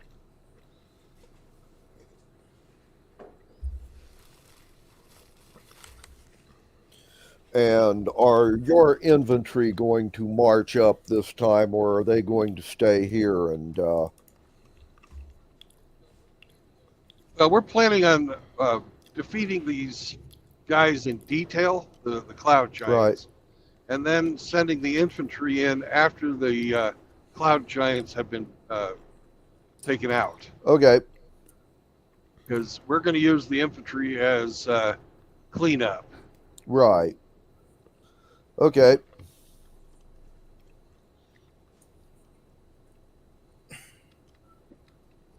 Right. And tonight is going to be the flechette night. Okay. We're not taking extra clerics with us to cast their spells this time. It's right. Okay. The flyers are going to be weighed down with baskets of flechettes. Right. Which they will be out of bow and spell range, dropping from a great height. But for that, we need to move out as much giant as we can outside roofs, their heights and so on, that they was on open surface. I have a plan for that. Okay. Would you like to hear it? Sure. They're going to be waiting for us. Yep. And they're probably going to have a bunch of flunky monsters on the walls and on the towers. So we're not going to dick around with the walls and towers this time, except for the central tower. And what we're going to do is we're going to fly in there, flash off something, some spell, or hell, fucking in the time we were waiting, I'm going to throw a fucking fireball in the ring of spell storing and give it to Roma. Anyway, so you're going Yeah. to fly in and make a big kaboom. Yeah, it's not And Right. then, And here's the fucking cute part. uh-huh. When the archers see the big kaboom, that's when they're going to fucking pick their targets because it's going to light up. But we're not going to fly in and stay. I'm going to cast fucking rope trick. Uh-huh. We're going to go inside the fucking rope trick while they drop their flechettes because, well, let's face it, they can't aim worth a fuck. Right. From that height, we're saturating the fucking tower. Mhm. Then we're going to come out of the rope trick and do a little fighting of whoever's left alive. Right. Okay. Well then, somebody give me a percentile for your resting day. Okay, I will roll it, and probably I will roll for you today, Bill. 30. Exact 30. Hey, 3-0. Yep. Okay. Well then,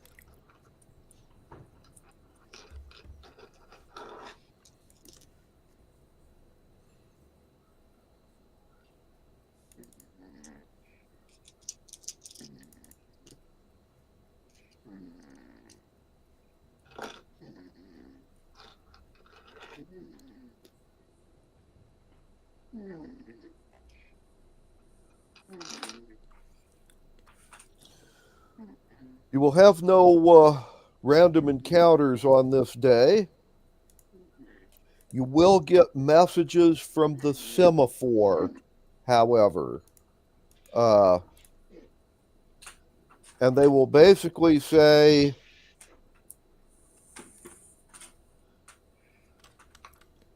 the cloud giants did a control weather and they summoned up a storm around the dwarven city.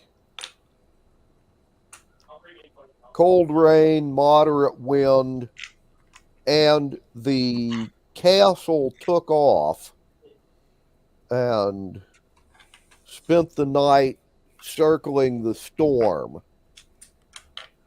and landed in the morning. Storm lasted about 8 hours. Mm-hmm. They not understand that we coming from outside, and it's good. Mm-hmm. All right, they're probably going to do the same thing tonight. Mm-hmm. Mm-hmm. Well, we'll just have to fly above them. Okay. Well, I will need one more percentile. Mm-hmm. It will be for me. Okay. You can do it if you want. 27. And once again, you have no random encounters. Your flyers and you guys will take off at sunset. The hill dwarves are going to start a couple hours before noon and start marching, and they will tell you they will be there about midnight or shortly before. And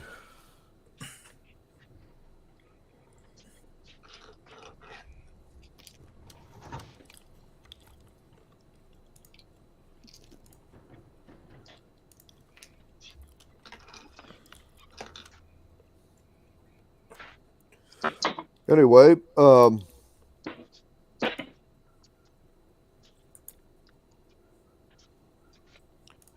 Oh, and this time I'm riding with Constantine. I'm not using a fly spell. okay. Right. Well Give me then, one more third level spell. mm-hmm. By the way, control weather spells cover an area about 5 miles in diameter. Mm-hmm. So when you get about 2.5 miles from the Dwarven city, there's a storm in progress, by the way. Just so you know. And visibility is pretty bad. So if you would all give me perception checks. Roma, you will roll for Bill or I roll for Bill?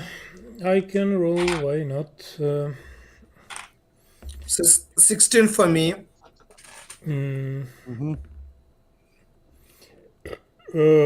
15 for me and 19 for Bill. Okay.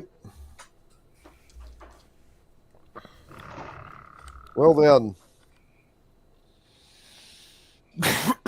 Oh, and Constantine, could you roll me 2 20-siders, please? 11 and 16. Okay, 11 and 16. Yes.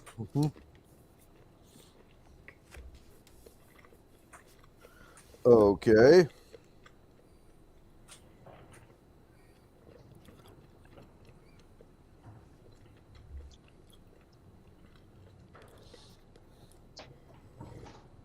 Well then,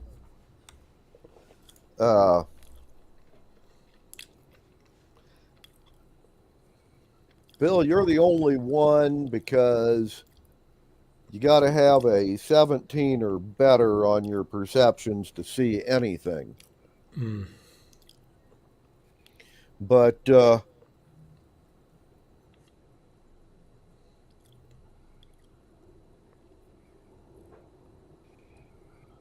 when you look around, you cannot see the castle.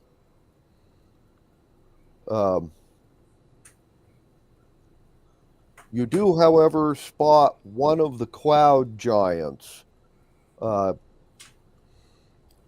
basically on the ground in the frost giant part of the war camp that's on the north side of the Dwarven city. All right, that's tonight's target. Okay. Well then,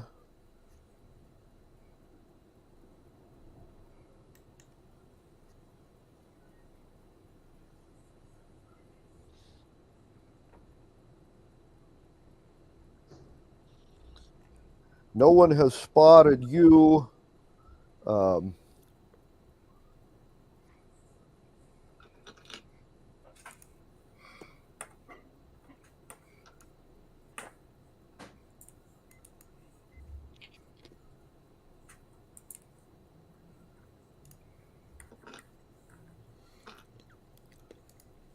However, on the giant encampment south of the Dwarven city,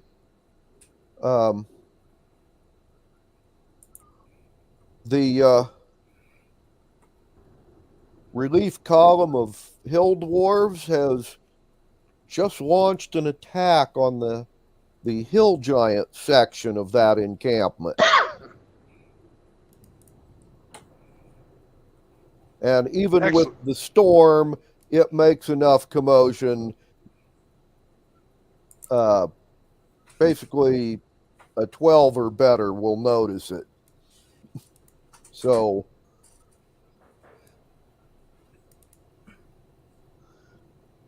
you have surprise. So I'm assuming you're going to swoop down and hit the cloud giant on the ground. Right, he's in the middle of a frost giant encampment, and we have an area of effect fucking weapon. Well, yeah. There you go. Okay. So, the three of us will lead off the attack and do our thing with the, with the fucking rope trick. Right. And the Okay. archers will dump their flechettes. Mm-hmm. One question before we begin, Glenn. Yes. How many baskets of flechettes can each archer carry?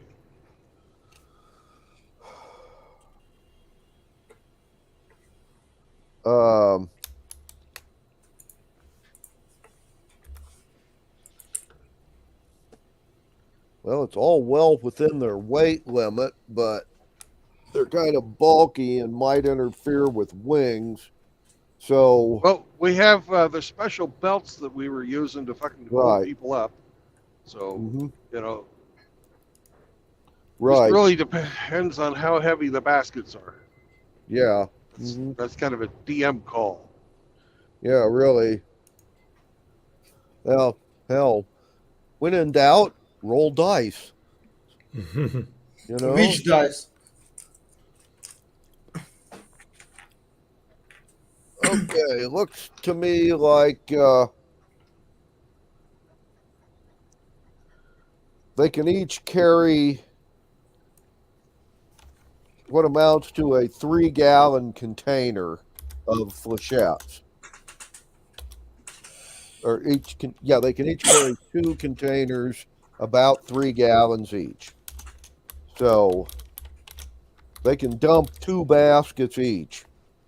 Okay. So 2 rounds of flechette dumping, and then they go to archery. Yep. And basically, you guys will swoop down, and they will fly up to gain altitude. And then once they see the bright flash, they will start dumping flechettes. So. And their target is the cloud giant, but anybody else they get is cool. Right. Okay. Well then.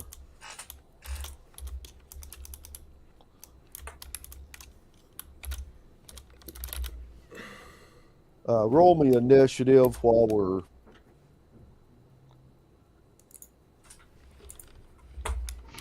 Mm.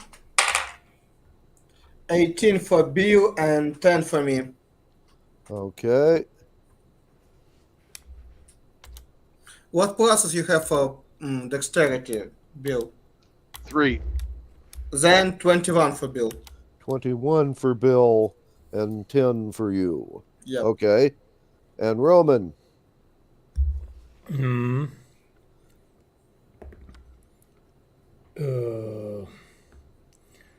Well, I have 5 plus 3.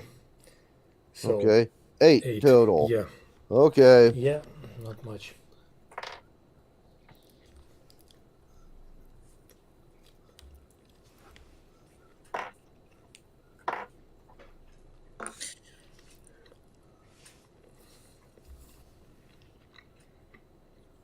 I'm going to hold off on my attack so I can attack simultaneously with Roma. And I will also be casting another fireball. So he's going to get hit with 2 fireballs this time. Actually, no, I can't do that. I have to fucking cast the... you have to cast the rope trick. The rope trick. Never mind. So Roman will cast a fireball. Constantine, anything you want to drop on this giant, feel free. And Bill, you will cast the rope trick. Okay. So I just shoot him from crossbow, but I roll a natural 20. Well, that hits. Roll for damage and double it. And don't forget all your fucking crazy ass fucking pluses.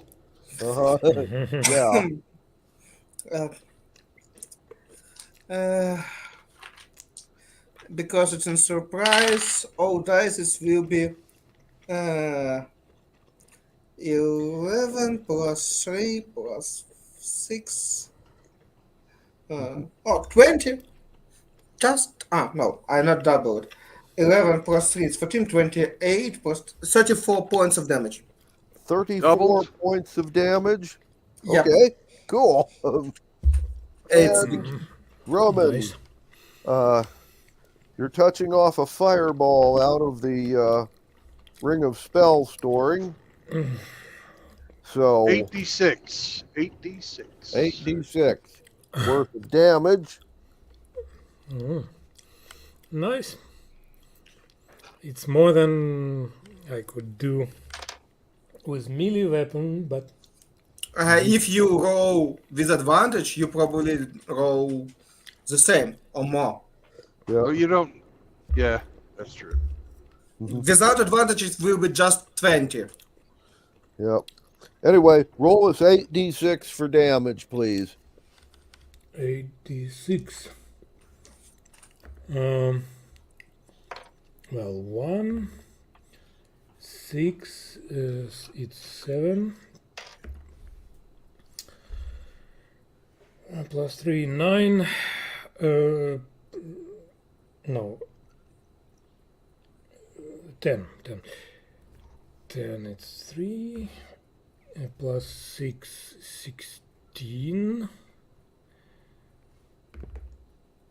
Plus 3, 19. 5, 24. 26. And the last one, 28. 28. Okay, 28 points of damage. The Cloud Giant made his save. He will take half damage. The 6 Frost Giants that were caught in the blast with him rolled a 1 on their saving throw. They will all take full damage. And then you guys will use your movement to, well, climb up the rope into the sanctuary space. Oh, fly into it. But yeah. Or fly into it, whatever.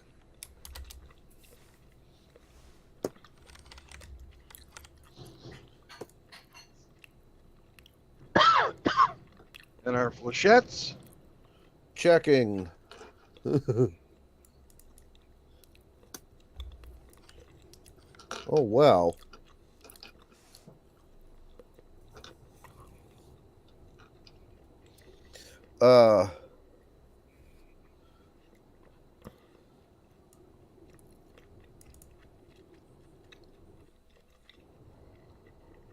Your flechettes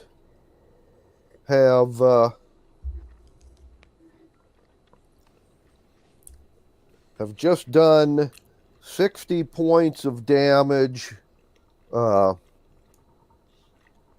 to the Cloud Giant and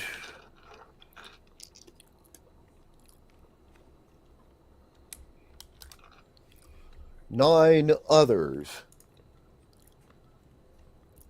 6 of those 9 were the ones previously wounded by the fireball.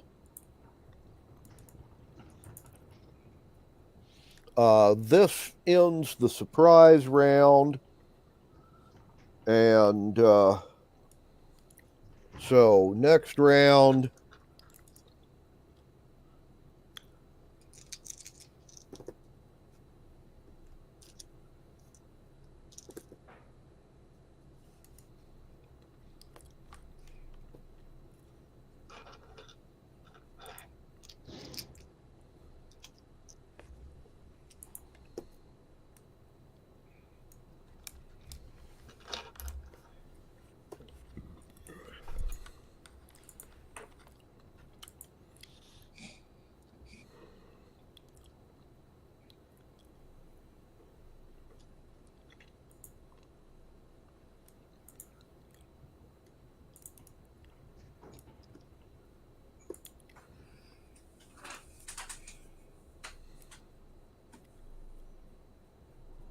okay.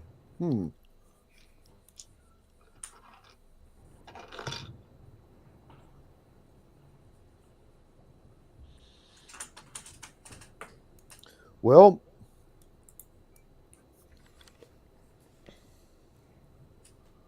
the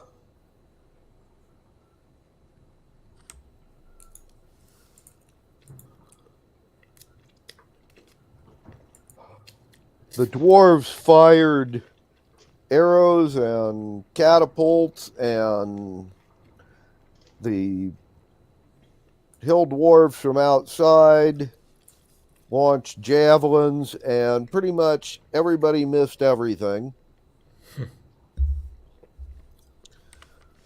And then your allies, your troops dumped their flechettes from high altitude, and they did 50 points of damage to 11 different hill giants, missing the frost giant part of the encampment entirely, but hitting the hill giants. Giant response was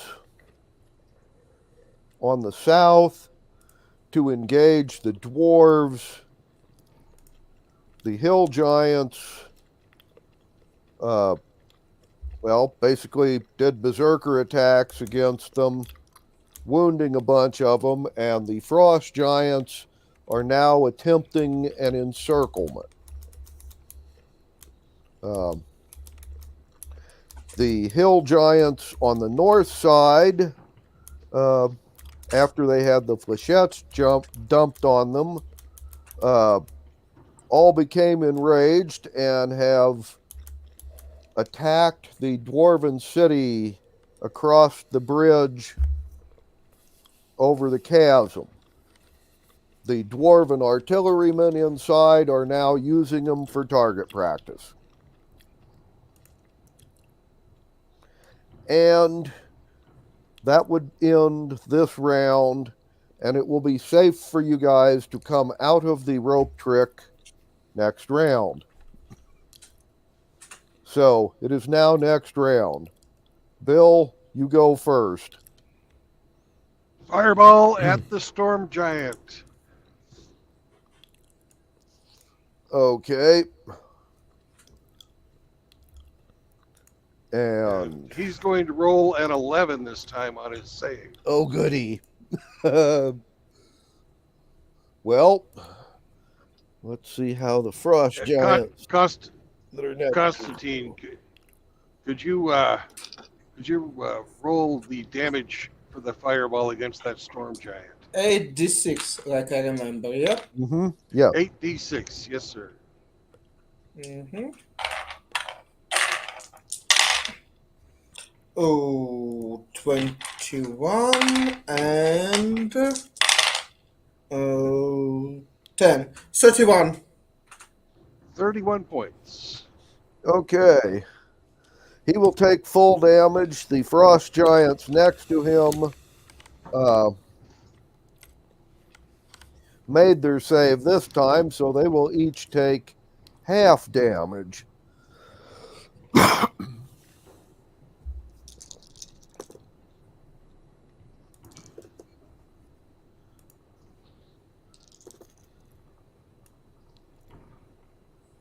But they've got to be hurting pretty fucking bad right now. They've had 60 plus. So they had 28, and then they got an additional 16. Yeah. And then they got an additional 60 on top of that. Yeah. And now this. So, yeah, they're all have lost pretty close to 100, 120 hit points apiece out of that group.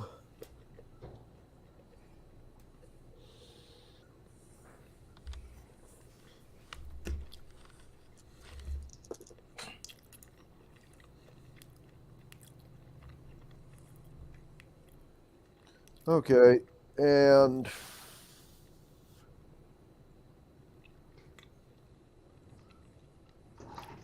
dwarves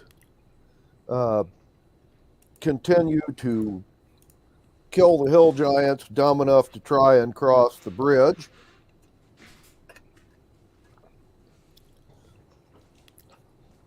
And on the south, the dwarves in the city have opened their gate, and their army is now sallying forth. And the hill dwarves have gone into a defensive position, and the hill giants are now trapped between the two dwarven forces. Hammer and anvil time, baby. Yep, hammer and anvil time. The frost giants are about to finish their encirclement of the hill dwarves, but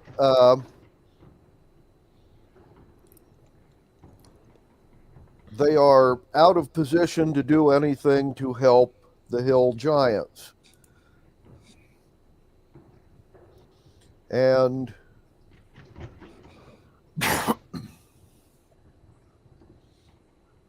that's what they're doing. The giants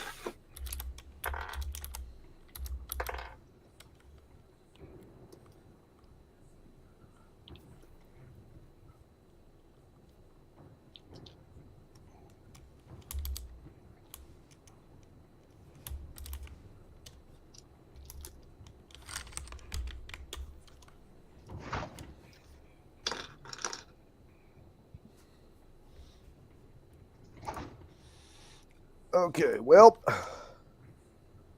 frost giants on the north side where you are all going to raise shields to prevent anything hitting them from out of the sky. And are throwing large rocks at your flyers. None of these hit. Because we're out of range. The hill giants to the south are panicking, and the frost giants to the south have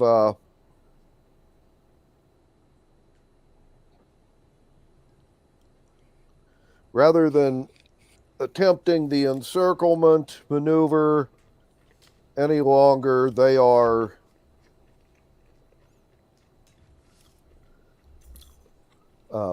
reversing direction and making hit and run attacks at the dwarven flanks while they slaughter the hill giants. And Constantine, it is now your turn. In all that nonsense and massacre, I want to kill at least one more frost giant. Do I see any of them still alive around us? Yeah. We still have that storm giant to kill. Yep. And I will try to perform the same stuff. Steady aim, shooting with advantage in this bonus damage.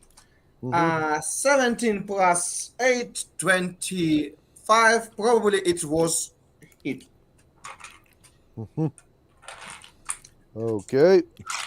And damage, it's 5 plus 8, 13 plus 6, 19. It's all what I can give him now. Okay. And it's very simple. It's all my turn. Right. Okay.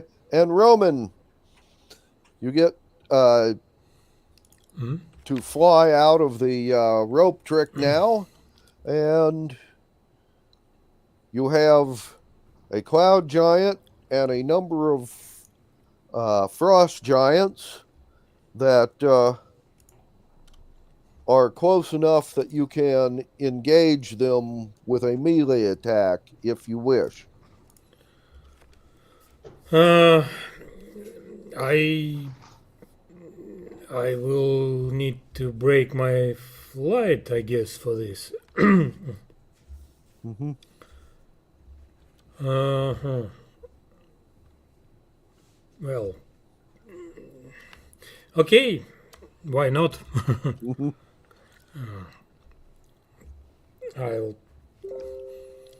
I'll attack the, like, maybe the one is which is separate from the group, Yeah. Mm-hmm.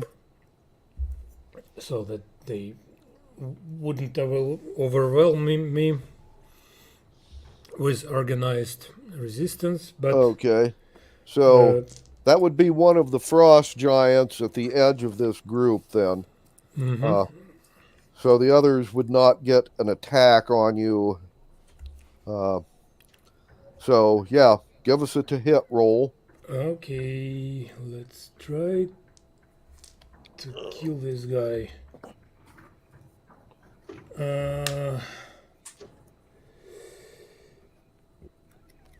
It's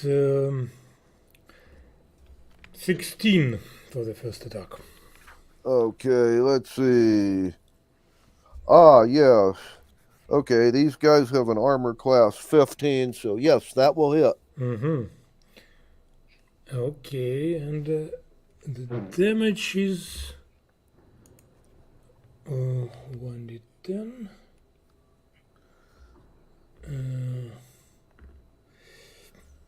This will be 5 plus 9, it's 14.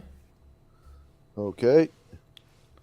So you have just done him 14 more points of damage. Yes, and the second attack. Mm-hmm. Yep. It's 8 plus 6, it's 14 to hit, and it misses as long as Okay, got to have a 15 or better to Yeah. hit him. Yeah. So the second attack misses. So the second attack misses, and that would end this round. So Except Bill. for our archers. Oh, you're right. The archers get They a get shot. 2 shots at disadvantage. Yeah. And at the storm giant or the cloud giant. yeah, at the cloud giant.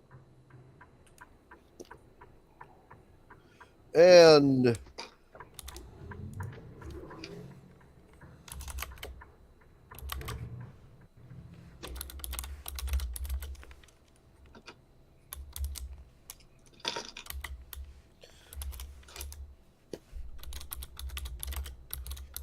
right.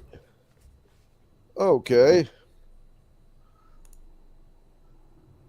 And your archers have just done the cloud giant an additional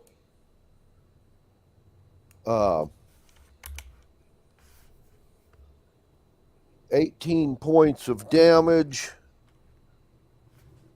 However, with disadvantage, that second volley missed everything. So 50 or 18 out of 50 guys only did 1 fucking point? What is this? No, it is.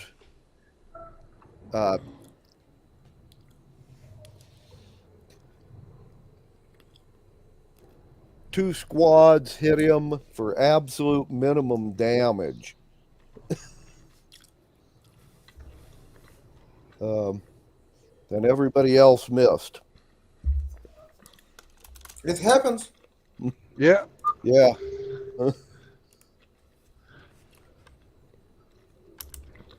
Anyway, that would end this round. So, Bill, back to you.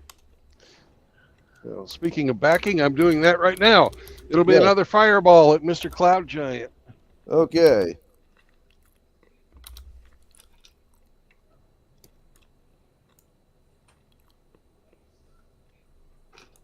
Roll for damage.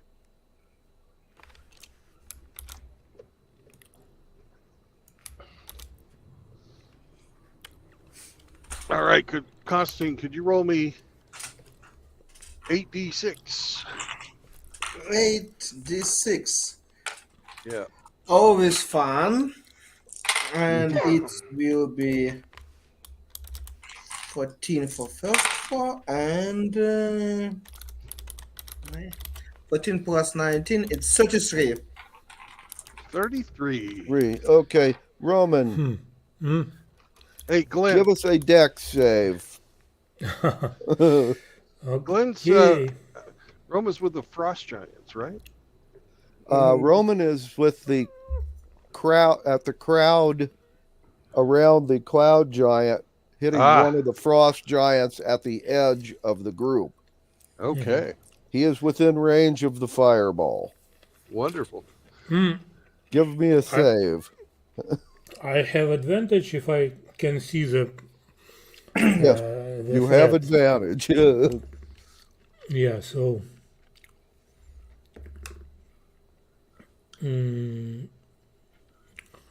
Well, it's 12 plus 3, it's 15 for the save. Okay. Bill, what is your Oh, he didn't make it. 17. Okay. Roman, you take full damage. Yeah, regretfully. What is full damage? 33 points of fire damage. 33 points. Okay. Yep. Now, the Frost or the Cloud Giant made his save. He will take half damage. The Frost Giants around there did not.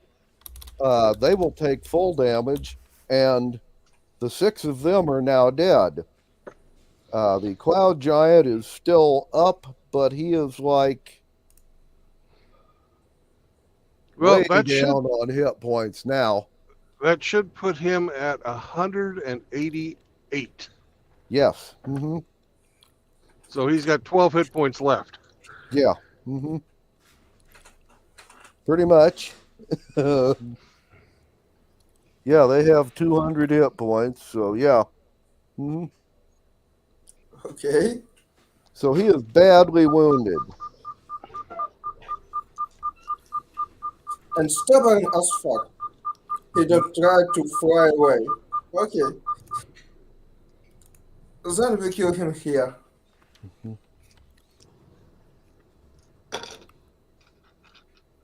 Okay. And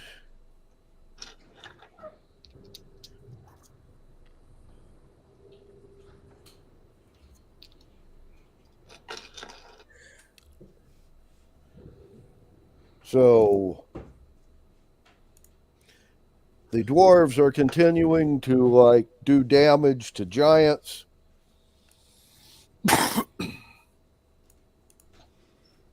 And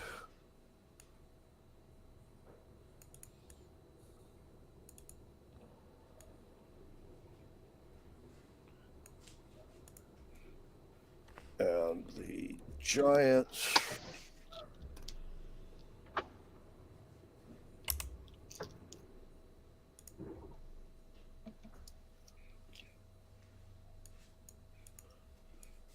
are responding, and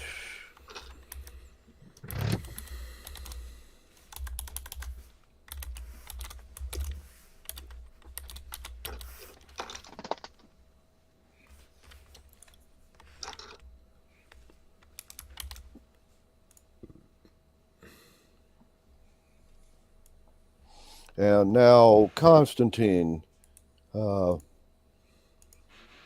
you're up. And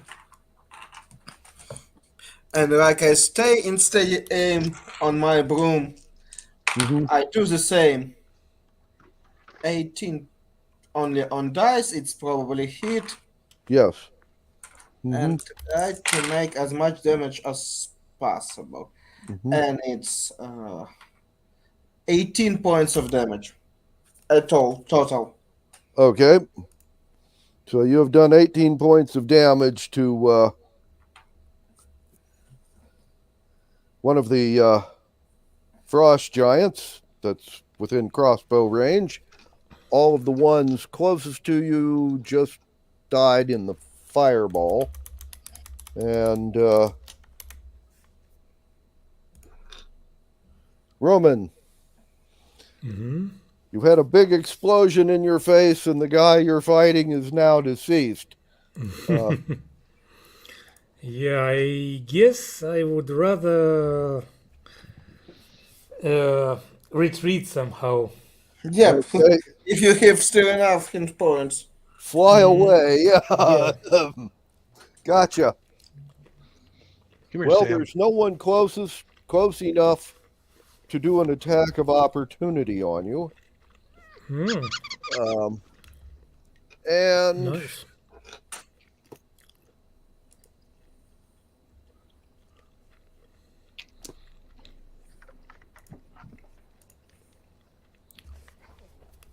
And with disadvantage, your archer's response are a 4 on the first volley and a 6 on the second one.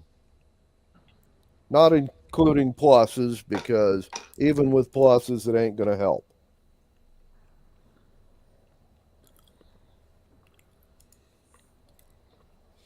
And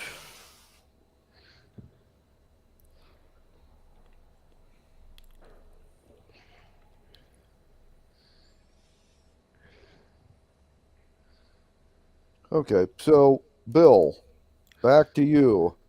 Is the cloud giant dead or alive?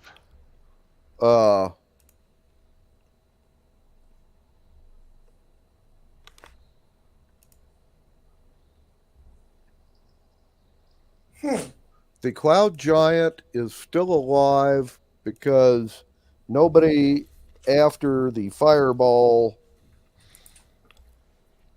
or hit him. Hit him. Yeah. Okay. But he was way down on hit points. All right. I'm going to cast True Strike. Uh-huh. 2 True Strike, which makes my first shot a natural 20. Constantine, could you roll a D8? Mm-hmm. Twice? No, just 5. once. 5. 5 and 2 makes that a 7. And then could you roll a 20-sider for me, please? 18. And all right, 18 and 2 makes 20. That's a hit.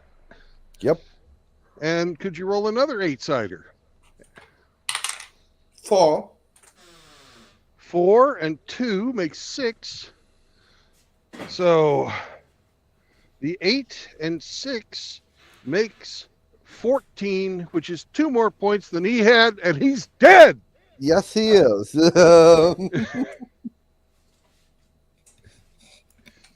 All right. So you've taken care of the cloud giant.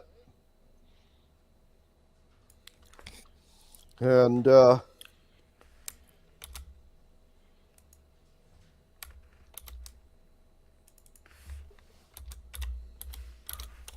Constantine. Okay, if that huge again against the same frost giant is still alive. Okay. Yep. 16 plus 8, it's 24, probably hit. And damage is 9 plus 6, 15. Okay. I roll 4 dice for damage. 1, 1, 2, 5. Right. Okay.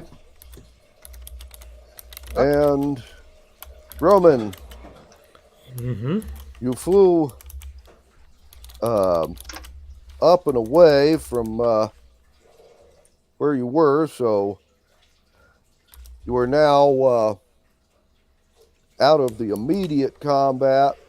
You can use your movement to fly down and attack one of the still living giants, or you can stay up and out of range.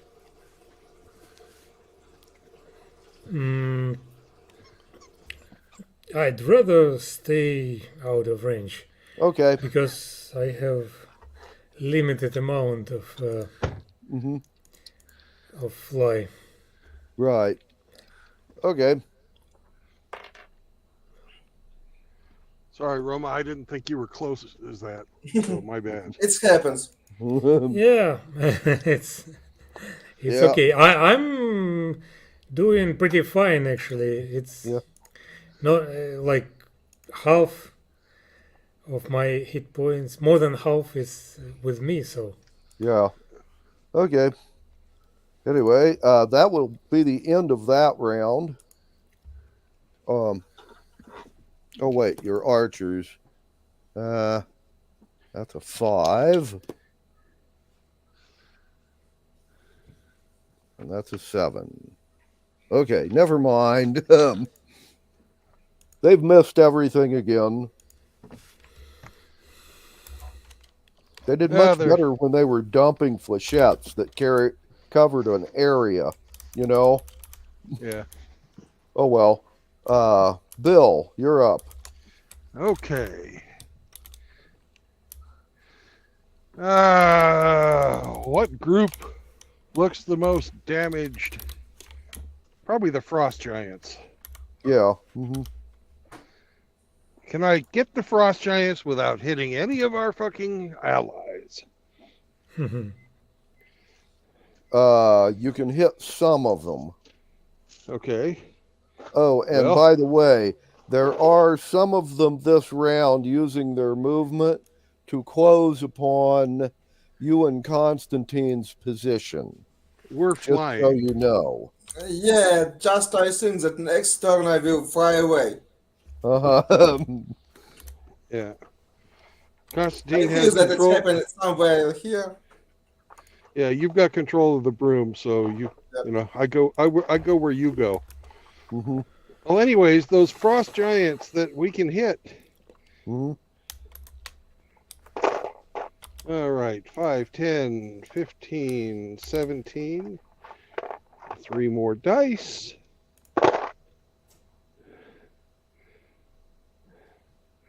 20, 25, 29 points. Okay. And let's see. Oh, they have rolled a 19 on their saving throw. That saves. So they will only take half damage. Okay.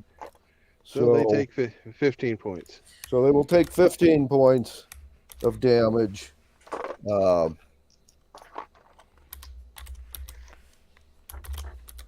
are 4 of them in the area of effect. Okay.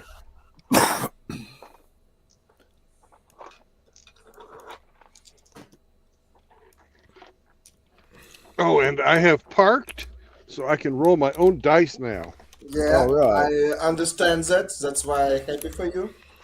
Yep.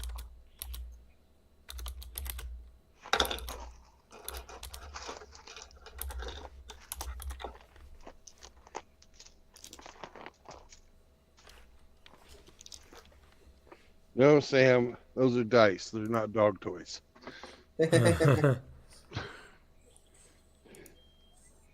Right. This, on the other hand, is a dog toy.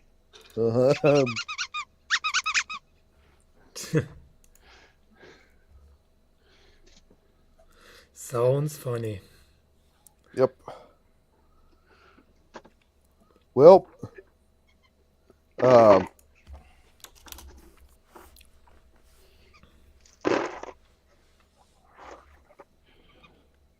dwarves on the north have run out of targets because the hill giants have given up trying to attack the place. Dwarves on the south are continuing to slaughter giants.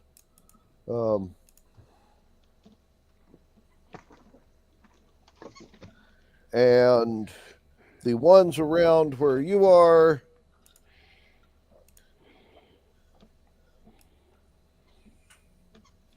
3 of them have gotten within ranged attack of you, and they have thrown rocks at Bill and Constantine.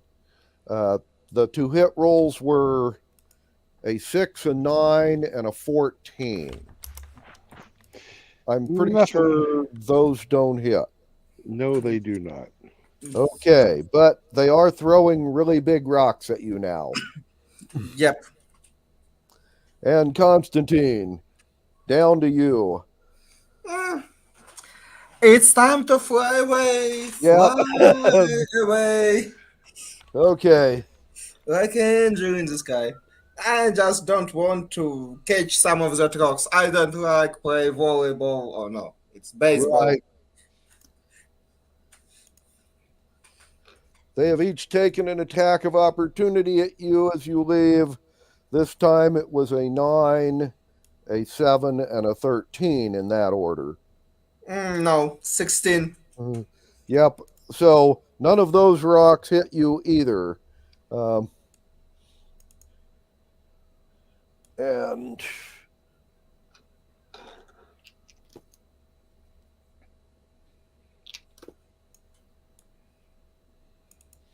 And your archers have actually hit somebody this time around. Yay! And have finished off one of the wounded frost giants between them.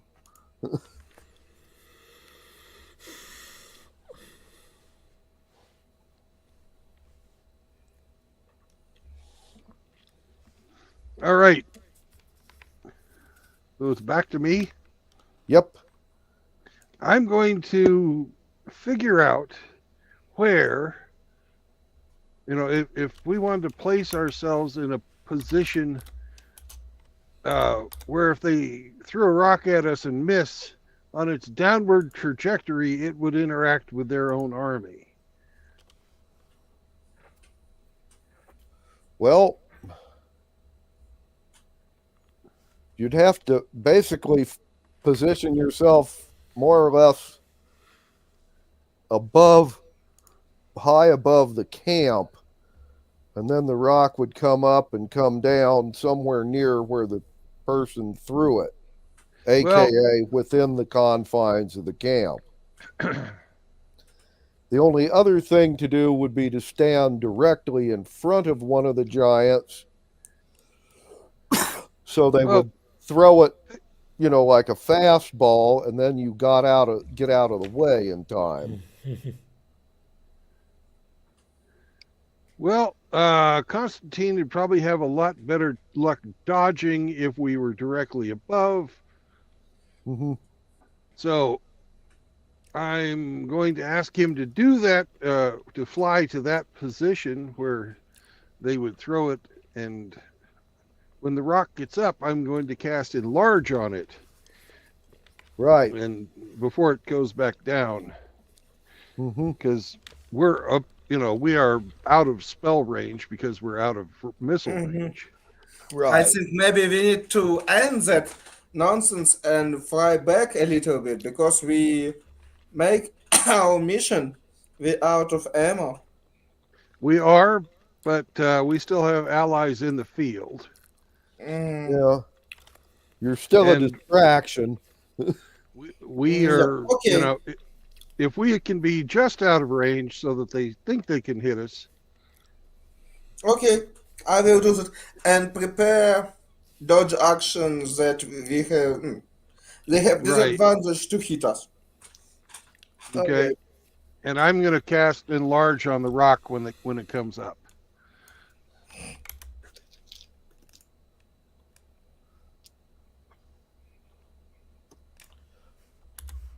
Okay.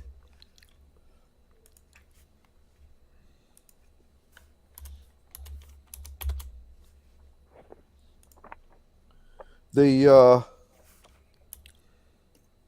frost giants have figured out that you are now out of range. They are basically simply going to turtle up under their shields. So arrows aren't going to hit them anymore. They are undercover. The hill giants, most of them were bright enough to figure out you were out of range, but 2 of them were not. And they are now going to throw big rocks at you. Yay! Mm-hmm. Constantine, you can do a dodge action and get out of the way once they throw. And Bill, you can cast an enlarge on one of the 2 rocks. Okay. And let's see.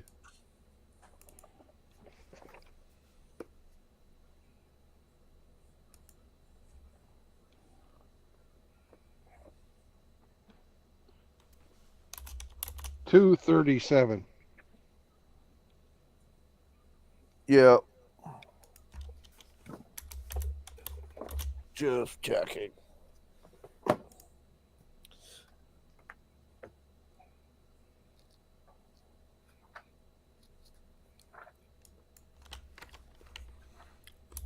All right. Its size doubles and its weight is multiplied by 8. Okay. Right.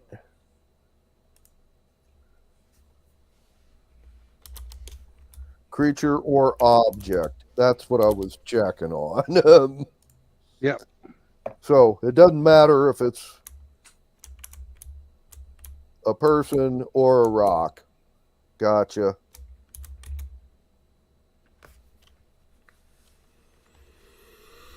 Okay.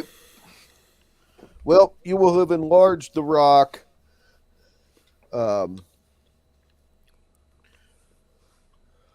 Rolls indicate that they will land inside the encampment, but they won't actually hit any of the living giants. Okay.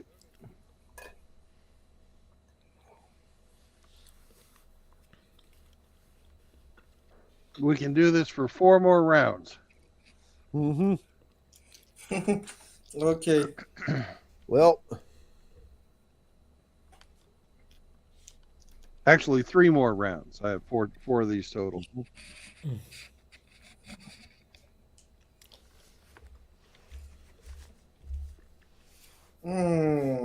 What's well then?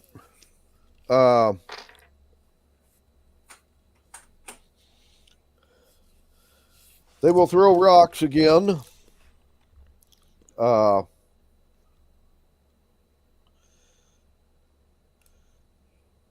And Constantine, you get to do a dodge action again. Yeah, and I want to see what's going on with our allies. They winning, they full move forward, they full back. What's going on? Okay. Give us a perception roll, I guess. 11 on dice with my perception proficiency. It's no, I not have proficiency. And perception, I have +2. It's 13. Okay.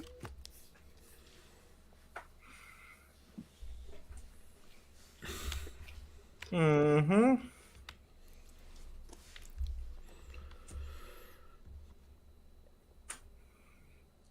Right. And Bill, you're going to cast an enlarge on the one of the 2 rocks. And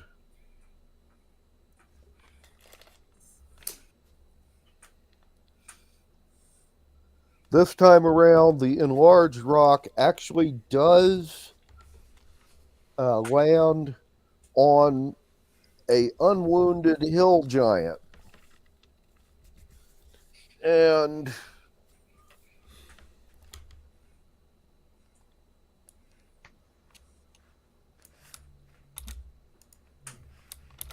no. Mm-hmm.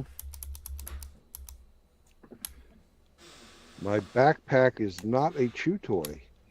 Anyway, and basically, he is now badly wounded. Constantine, when you fly up and look around to see how things are going,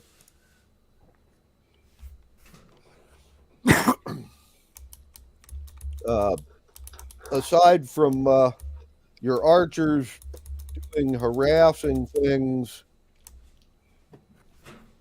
on the giants north of the city, most of the fighting up north has already quit. South of the city, the giants have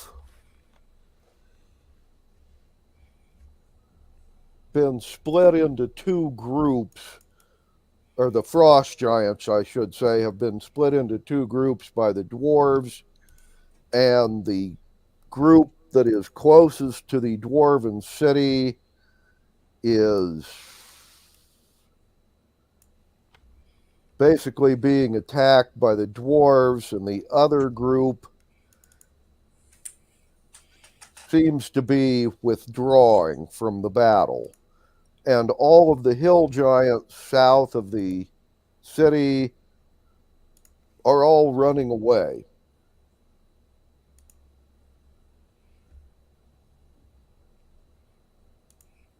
Hooray! We have a trouble. Mm-hmm. They will fly away with their flying castle. We need to catch them. Well, the hill giant, we don't know where the castle is. We haven't seen it. Yeah.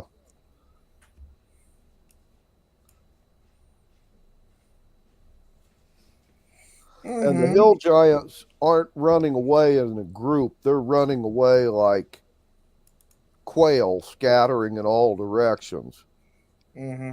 So the frost giants are basically withdrawing from the battle and going back to their encampment that's outside of artillery range from the dwarven city.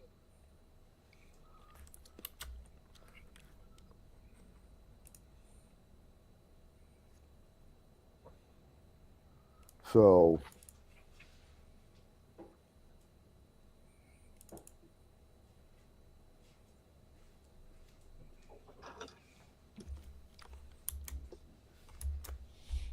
and Bill, yes. North of the city, the frost giants have made the hill giants quit throwing rocks at you.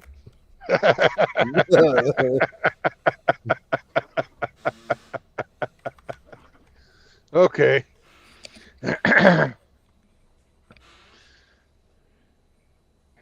Well, this time around, I'm going to fire my fucking signal arrow into the air, signifying that the aerial contingent is going to withdraw.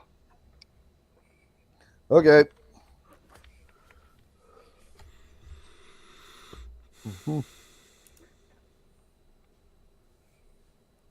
All right.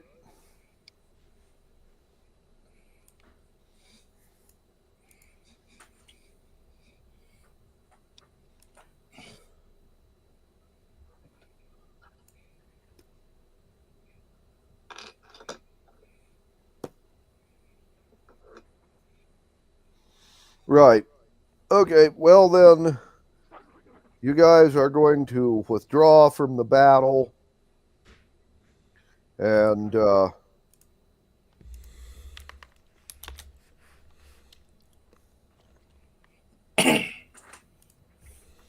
and fly back to your encampment. You should get there about dawn, or slightly after. If you would all give me perception checks. Do you roll your own dice? I do. And I rolled a 1. Okay.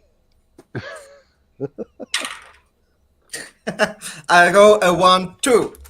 Okay. And Roman, would you give us a perception check?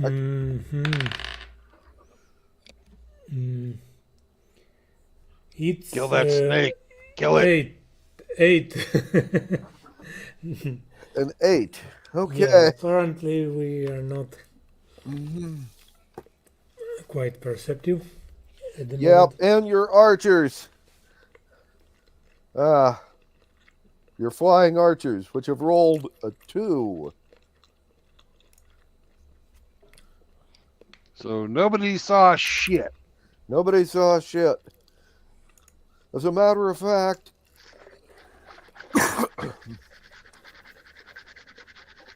you guys will land inside your encampment before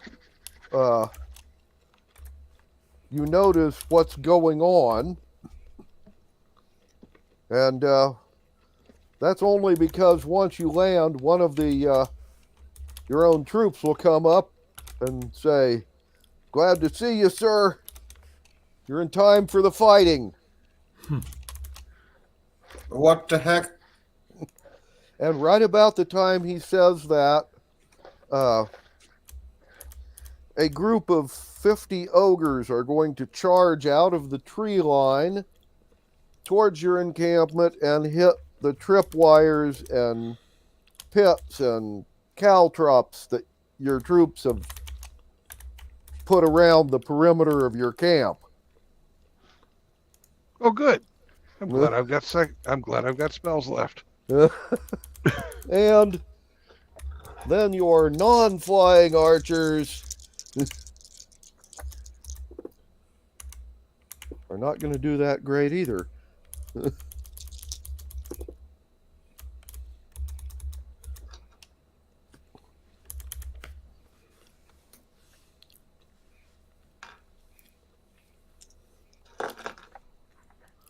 However, your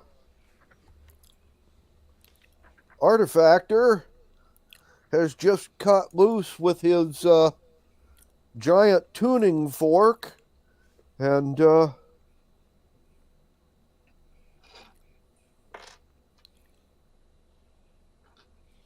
done damage on the front 3 ogres, pushing them back, 10 feet and all that.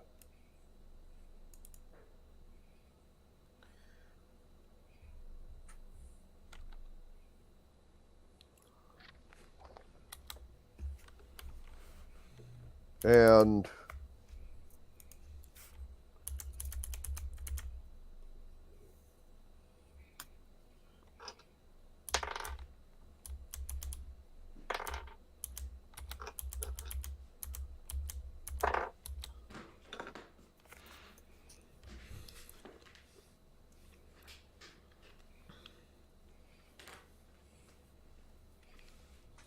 anyway, and at this point in time, I will ask you for new initiative rolls because a battle has just started. Okay.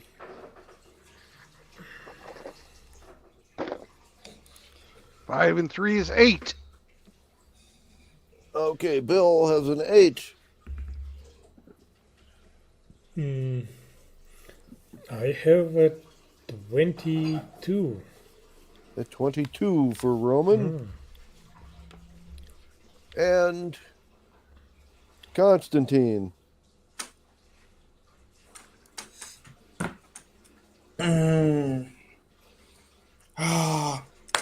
I fly up on the broom. Bill, you still on my broom? Yep. Anyway, what is your initiative? My initiative will be 15. A 15, okay. This process, yep. Right.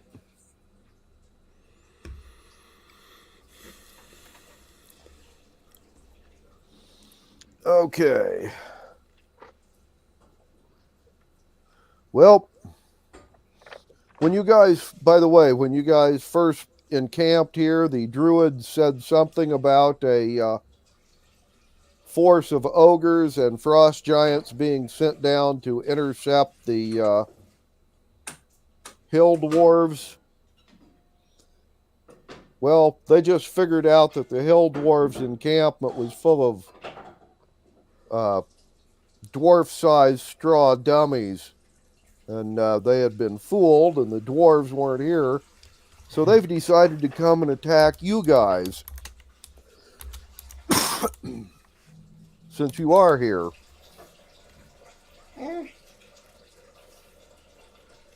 Anyway, Roman. Yeah. You go first. You are back at camp. There are clerics here that can do heal spells on you. If you want to use your action getting a cure wounds spell.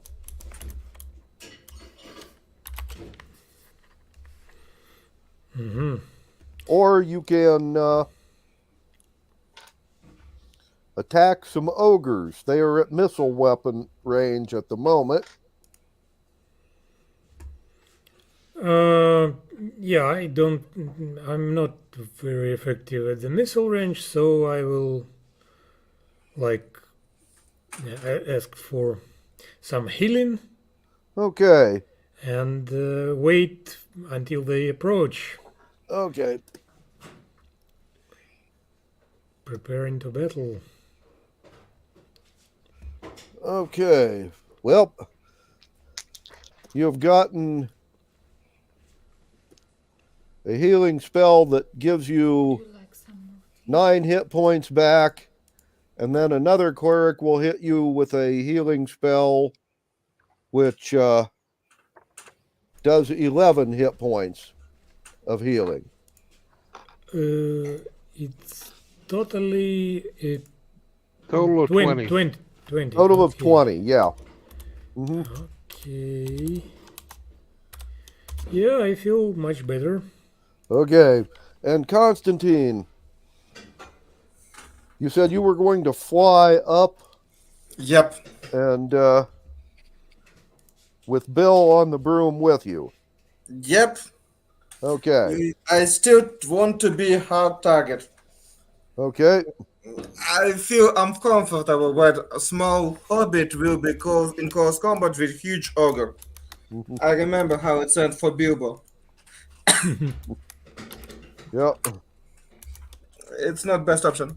And just will shoot because I already move. I can steady aim.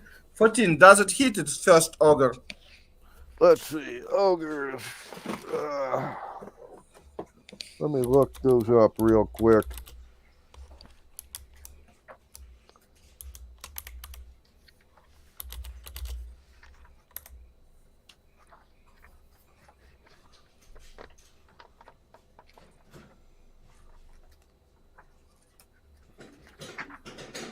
And we have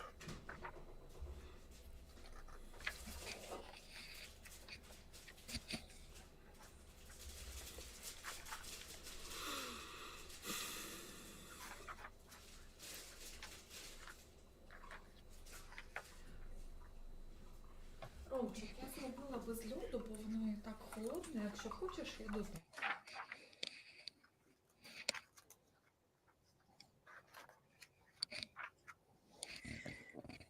ogres. Oh, yeah, they have a Saki armor class. So, yeah, 11 or better hits them. Okay. So, roll for damage. And it's 7 total. Okay. Because disadvantage, without sneak attack, without anything. Okay.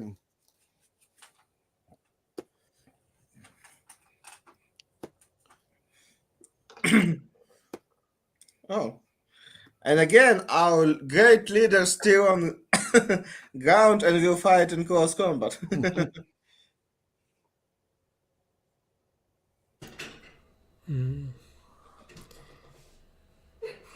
And your archers have fired and basically accounted for 6 of the 50 ogres attacking.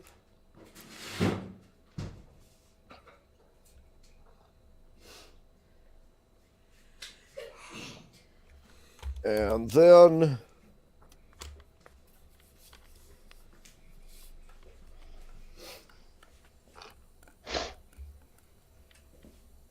the frost giants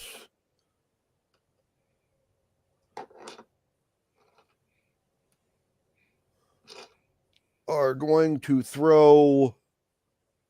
step out of cover and throw boulders that will strike inside the encampment. And 15 of your infantry will take 20 points of damage each. And the rest of the ogres are going to attack your camp from the other side and hit the tripwires and pits that are there.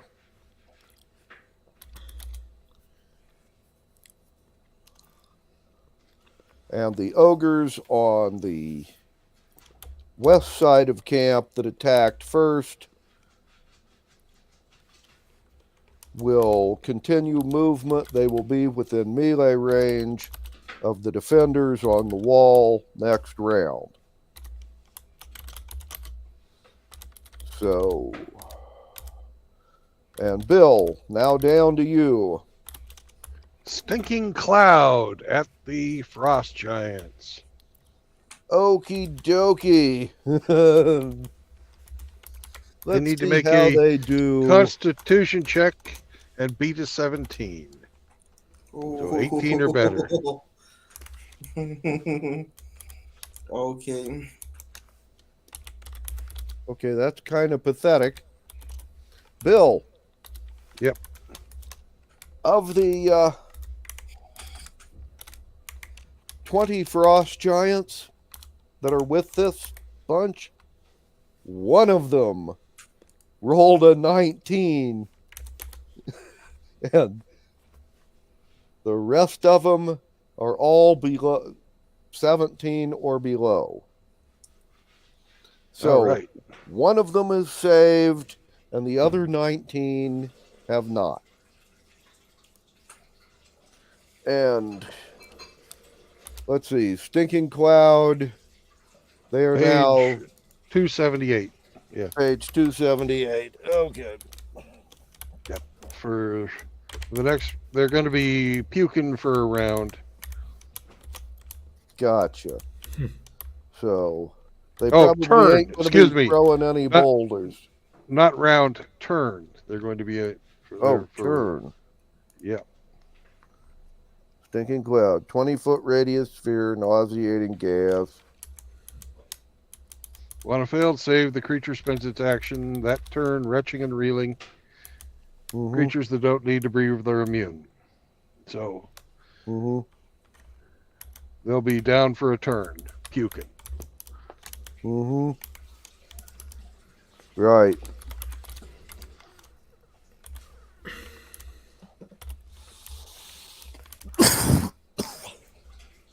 And there's one guy up. Yeah. Yep. Okay. And that ends this round. So next round, Roman, you get to go first. Mm-hmm. There are ogres within melee range of the wall. If you want to yeah, excellent. go after one of them.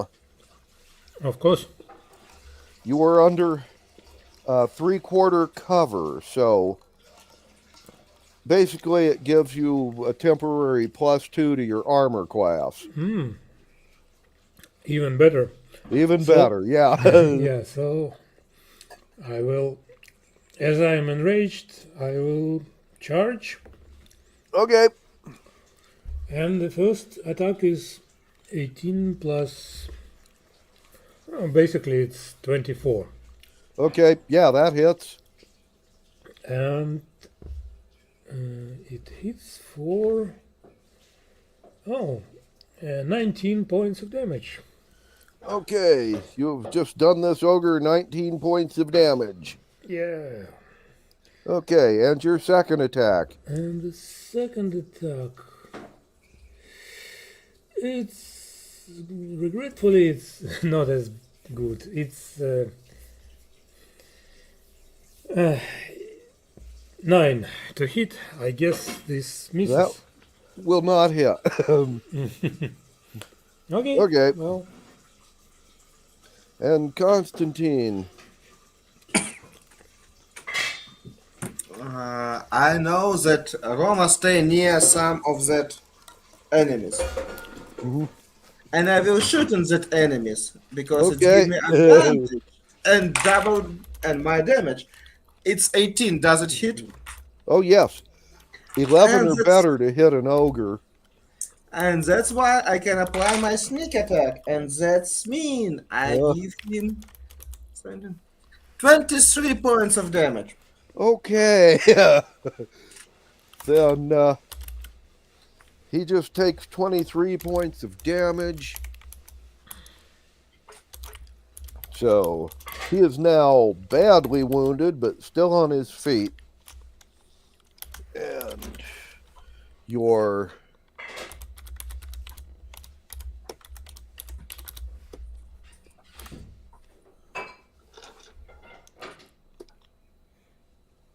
okay, that's pathetic. Oh,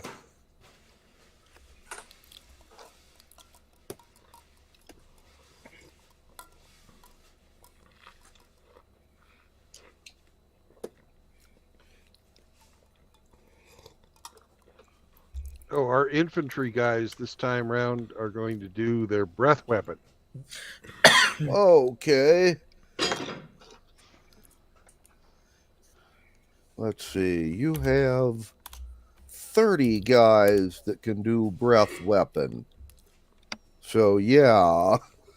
Let's see how the ogres do on their saving throw. A 6. Okay, that don't save worth a damn.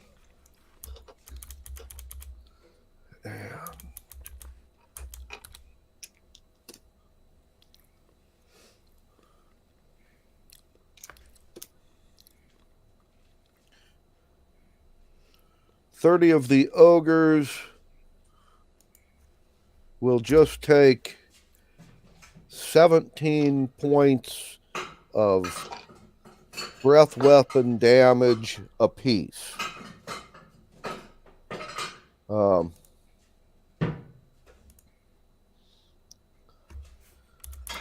others will be killed by archers, and 10 more by your infantry on the wall.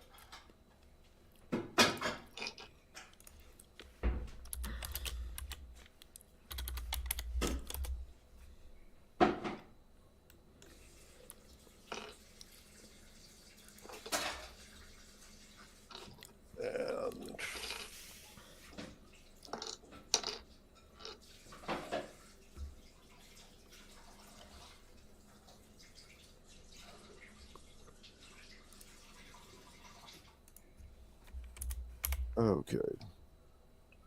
The one giant that is a frost giant that's not barfing is going to throw a rock at Bill and Constantine. And he has rolled a natural 20. Oh. So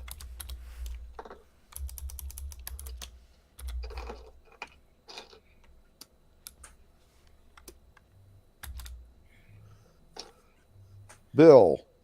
Yep. You and Constantine have been hit by a flying boulder. You each take 22 hit points of damage. All right. And I guess we're making a dex check now. And you both need to make a dex check to see if you get knocked off the broom. 13 and 21. 13 and 3 is a 16. Okay, and Constantine? 21. A 21. Yep. Okay, Constantine, you are still on the broom. Bill, you are knocked off. Okay.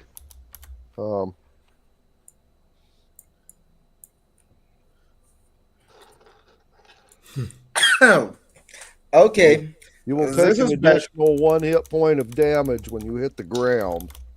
No, I won't. But Okay.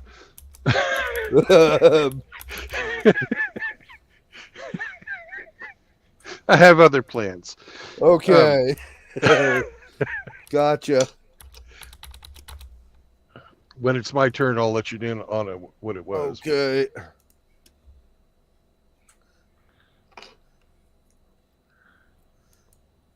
Roman, the wounded ogre in front of you has just rolled a natural 20 on his to hit roll.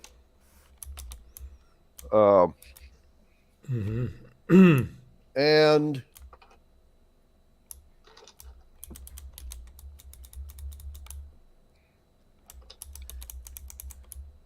he has just done you 15 points of damage with his club. Oh. That's serious. I have a damage reduction though. Yeah. So that'd be a good time to use. yeah. It's how 15 points. Yep. So it's halved. It's 7. Okay. So he only does you 7 points of damage. Yeah. And Bill, now down to you. All right. I'm going to go ghostly form. Okay. And I'm going to cast grease at the rock thrower. Okay. He needs to make a dexterity check. Let's see how he does. Beat a 17. He rolled a 5. That doesn't cut it. No, that don't cut it. Alrighty. And our clerics, 15 of them will hit the guys that got tagged for 20 points each with a healing spell, and the remainder of them are going to cast. Where's that fucking cleric stuff go?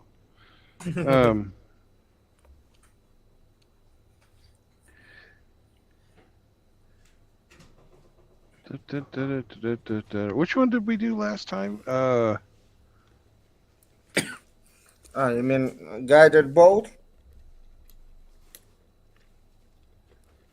Was it guiding bolt? Yep. Yeah. That give They're gonna- advantage to next attack of to that same enemy. Yeah, they're going to cast let's see, we have 22 healers, so Yeah. that would be 15 of those guys are out. So 7 of them are going to cast guiding bolt.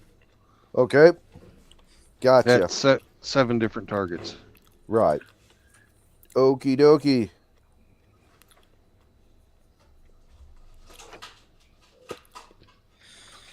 And checking on that real quick.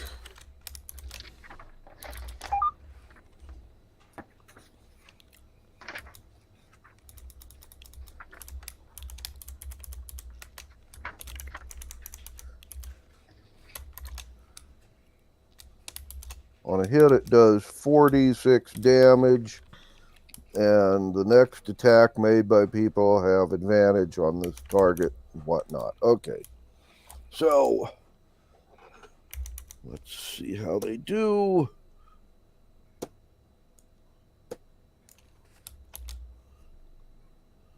Okay, 2 of them have missed, and the others have hit.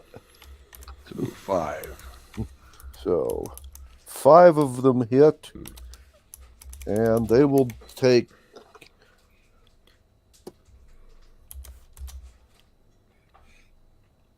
Those 5 will take 12 points of damage each.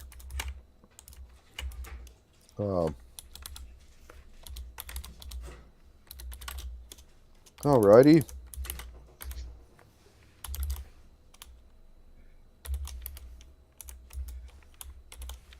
And that will end this round. And Roman, back to you. Okay, let's continue the fight.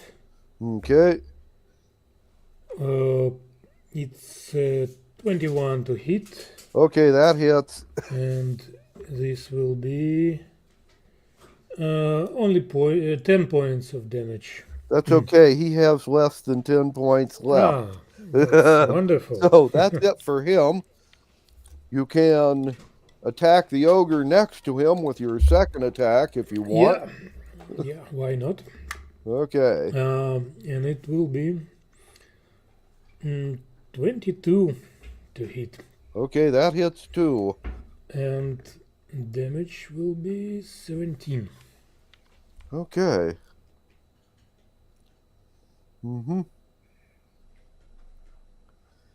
And you've now done this guy 17 points of damage. Okay. And Constantine, you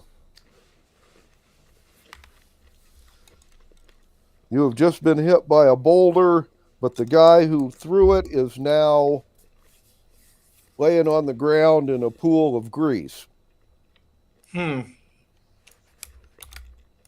Okay.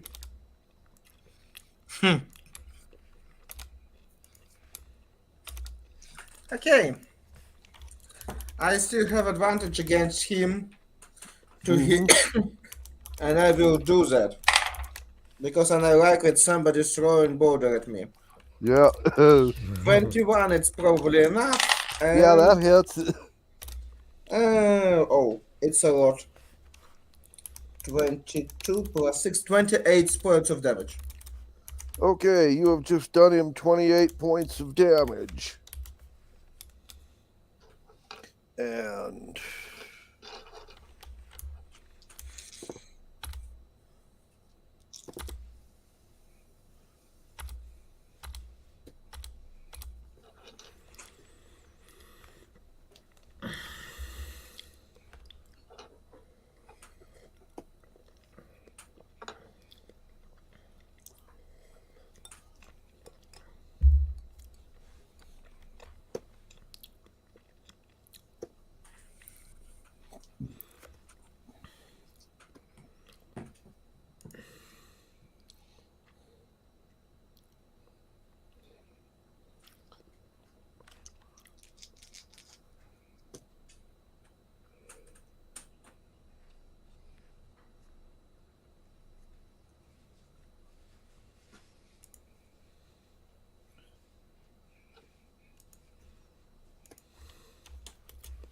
alrighty.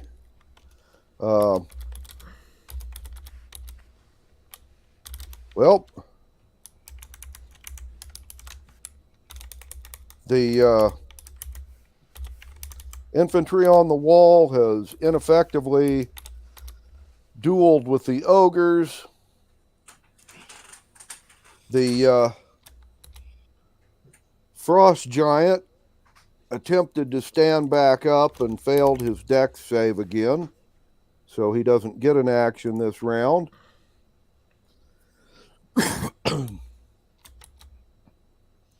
And your archers have wounded 19 more ogres without killing any of them.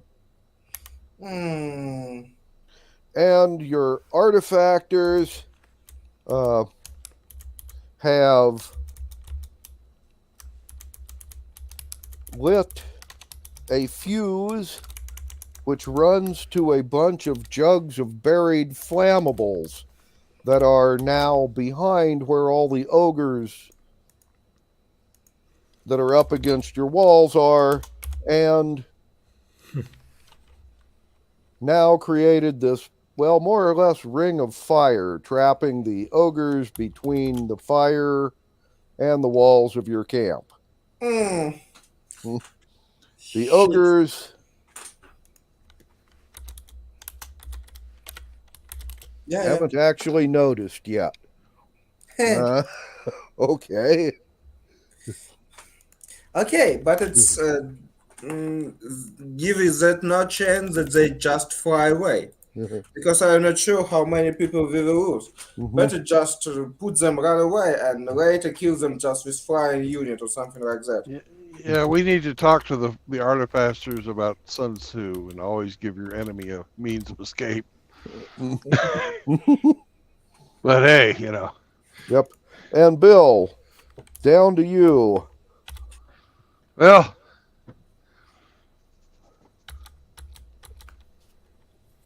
I'm going to levitate Mr. Grease Boy. And so that he's now above the pool of grease. And that's my action this round. Okay. Well then, Roman, back to you. Okay. You have the guy you wounded last round. Yeah, let's try to finish him. 18. Does it Okay, that hits. Wonderful. 12 points of damage. And one more attack. Oh, it's natural 20. Okay, that hits. And yeah, before pluses, and the damage is 13. And I have to double it? If so, then 26. 26. Yeah. Which this guy was already wounded, and that finishes him off. So yay! He is now deceased. And Constantine, back to you.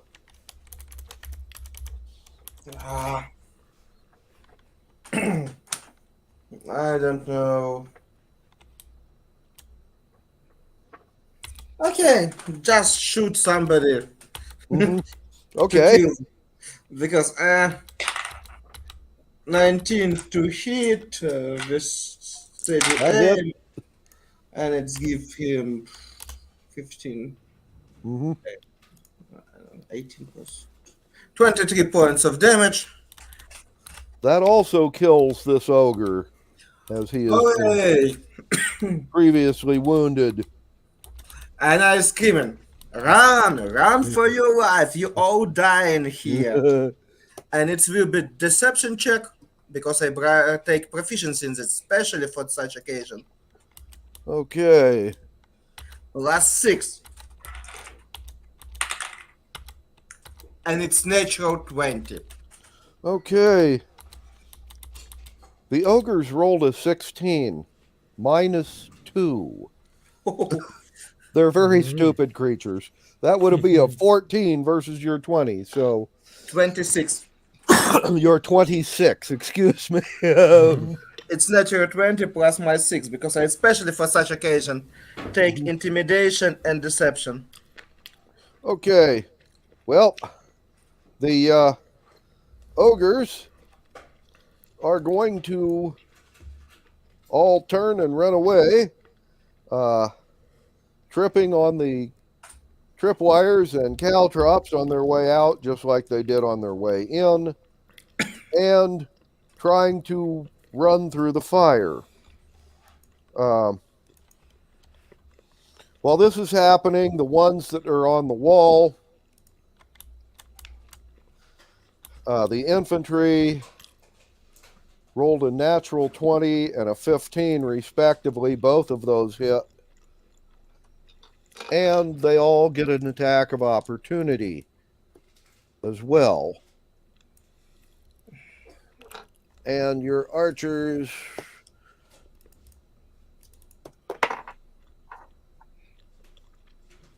have hit on their attack of opportunity anyway, but missed on their regular shots.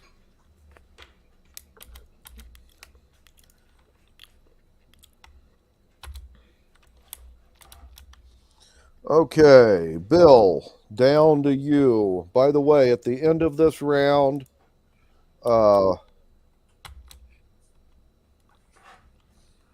only 35 of the 100 ogres that attacked you are going to be alive, and all of them will be wounded and running away.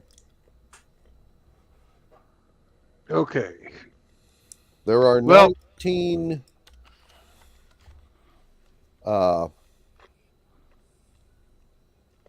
frost giants that will be coming out of the stinking cloud this round as it disperses. well, at the end of this round, At they'll the come end out. of this round, yes. Right. Mm-hmm. Well, I'm going to hit the 19 guys that are puking with a web, and then I'm going to shoot a flare into the grease, and making sure that the web also touches the grease. Uh-huh. Okay, Gotcha. we've got one guy levitated over the grease, and the web is flammable, so the frost giants are going to be on fire. They don't get to make their dex check because they're prone. Yep. No, they don't. Okay. So They're going to all take fire damage. Yep. And be stuck there. Mm-hmm.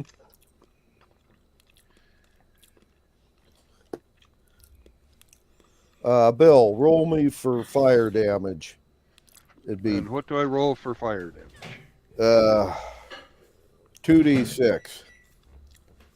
All right. 8. Okay. Well, they will all take 8 points of fire damage. And they're on fire. And they're on fire, yeah. So they will take another d6 per round until they put the fire out. Mm-hmm. Okay. And that will end this round.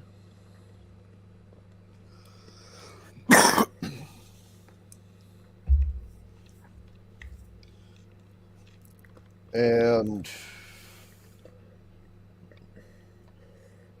checking on frost giants. They need to make a strength check to see if they can stand up. Yep.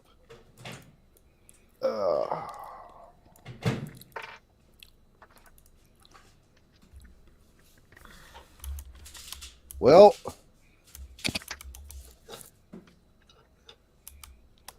$15 of them can. And let's see, you levitated the one guy. It's not like Tensor's floating disc. He can't jump off. No. He's just floating there. Okay. So yep.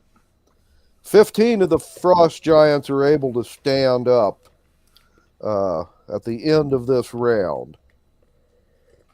But they don't get a movement until next round.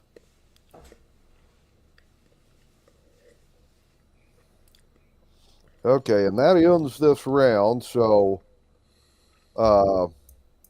Roman, the ogres are running away. If you wish to attack them, you have to use a missile weapon. Okay, why not? Not many chances, but let's try. What do I have? I have a pistol crossbow, and let's take a shot and see what it does. It's oh well, it's natural one. Okay, that doesn't hit nothing but the ground. Okay. And Constantine. Worst try. Yeah. The ogres are running away. And the frost giants are on fire, but back on their feet. Some of them, anyway.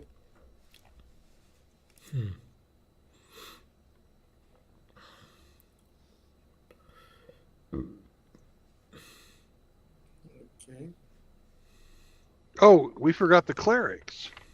Oh, No. yeah. The clerics get to... No. Clerics, let's keep them spell slots. I need to recover as much wounded or down fighters because we need to save them to restoration because I don't know how many we lose in close combat in all that Okay, situation. okay. Okay, so Well, we'll nobody. basically have the clerics do healing spells this round. Yes. Okay. Cool.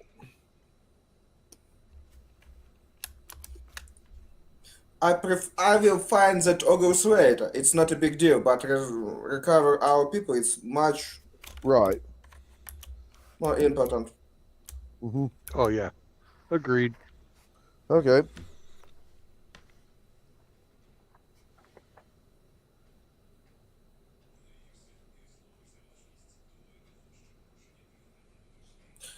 Whew.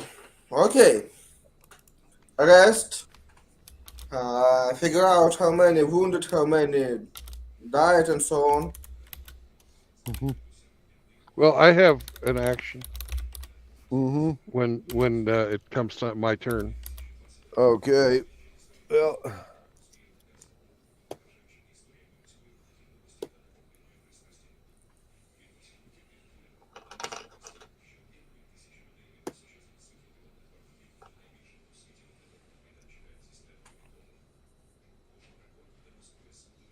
Right.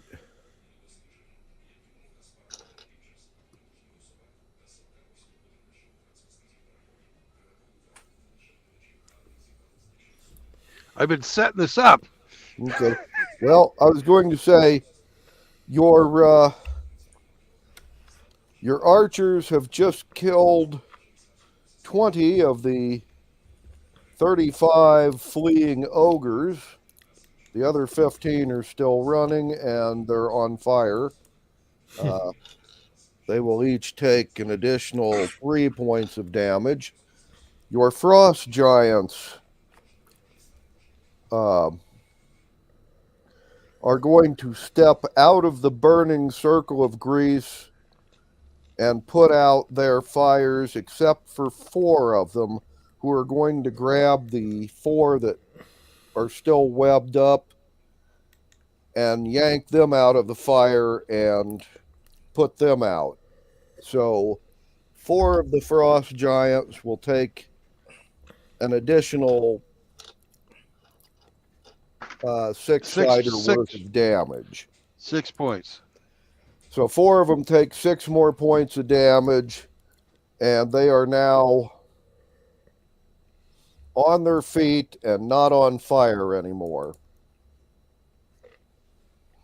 But they are within missile weapon range of you. So, Bill, you're the only one who has not used their action this round. All right. Well, that's a good thing, too. Because I'm casting an illusion at them. They've all been engulfed in a fireball. They need to make a saving throw with their intelligence. Okay. And beat a 17. Right.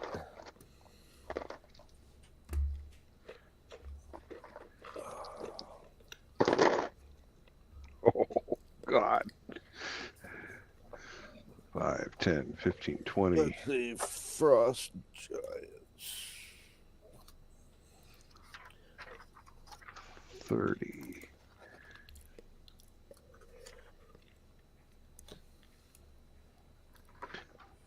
Those who make their saving throw will take half damage of 32 points. You know, the 32 points halved is 16.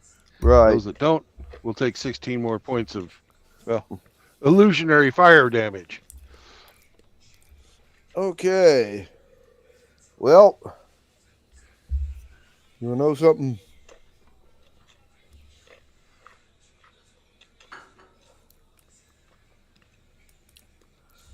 Well, 15 of them failed their save, and the others would have passed, except Frost Giants have a -1. So they actually did roll a 17, -1 makes it a 16. So they all failed their save.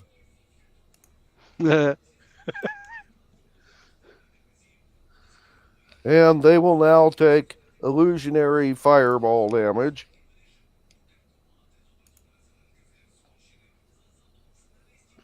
And I'm down to first level spells. Okay, and that will basically end this round. Unless you wish to go out and chase the ogres, you'll get a missile attack at them this round, and then they will be out of range. Missile attack. We need to restore our ammunition on our people. Mm-hmm. Okay. Roman, you can take a missile attack or a ranged attack at one of the ogres or one of the frost giants. Well, I'll try again, but well, I guess the ogre would be more appropriate target. Okay. For the crossbow attack, and this will be 14 to hit.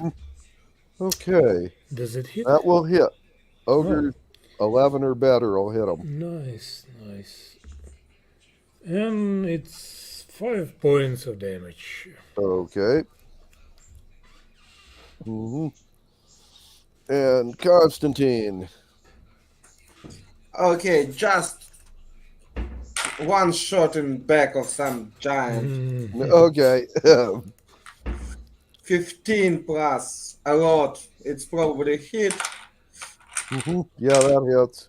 11 points without any sneak attack and so on. Just okay. You've done him 11 points of damage then. Yep. And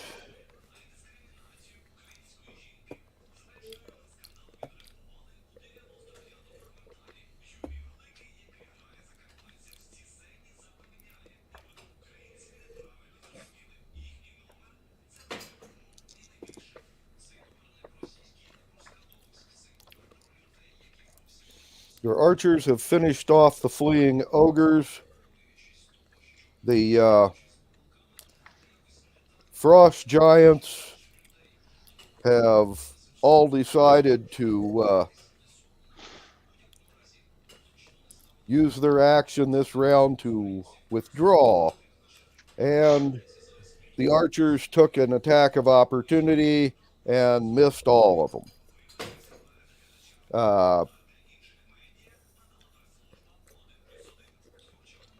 Roman, Constantine, Bill, if you want an attack of opportunity on these guys as they leave, you may do so. Bill, you've got a regular action and an attack of opportunity if you want it. Okay. My regular action is to cast Silent Image of caltrops under the feet of the frost giants. Okay. And let's see how they do on their saving throws. That guy probably smarter. Well, they've got to beat a 17.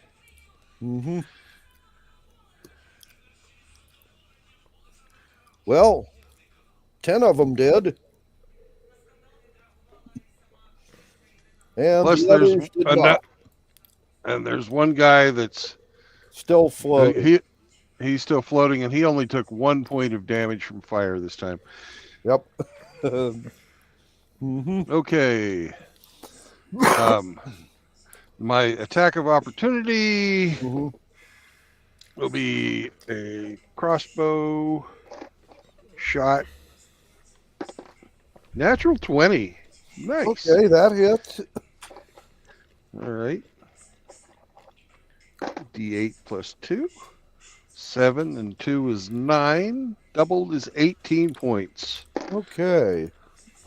So he has just taken an additional 18 points of damage. Right. Okay. And Constantine or Roman, if you want an attack of opportunity on these giants before they leave, this is your chance. Well, Last. yeah, please go ahead.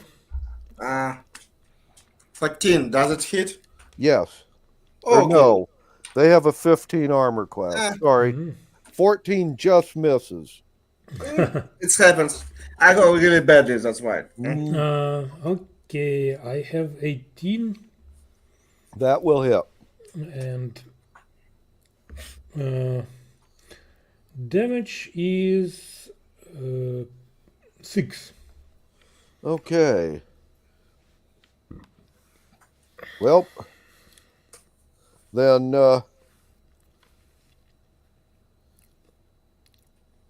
at the end of this round, the ogres are all dead, and 19 wounded frost giants have left, and you've got one frost giant that's still levitating above the ground. Do you wish to take this guy prisoner, or would you like the archers to just turn him into a pincushion? Pincushion. Okay, they will just use him for target practice until he runs out of hit points.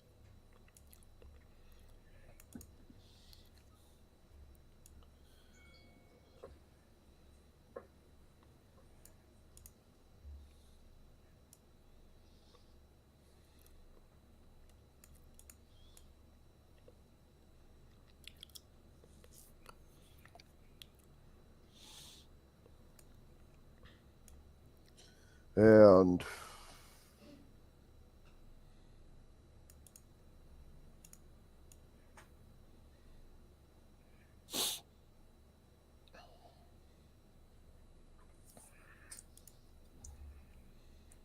all right, well, the combat then ends. It's a couple hours after dawn where you're at, and you guys have just flew north, had a battle, and flew back and had another one here. So I'd say you all probably need a long rest. Yeah. Mm-hmm. And maybe a little bit of healing. But anyway.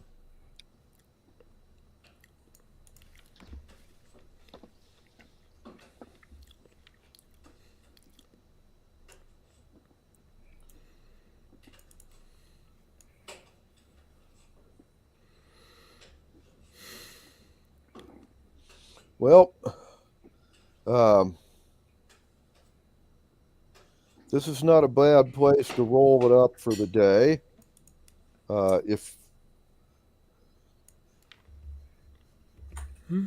If you guys have a plan of what to do for your next move,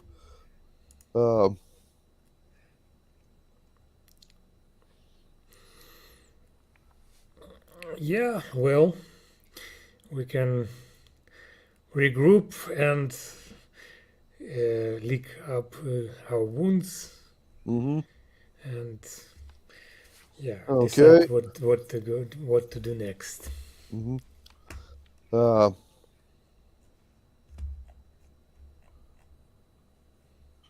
Well, somebody roll me a percentile for the day. Okay. Yeah. 88. Okay. Have we had our long rest yet?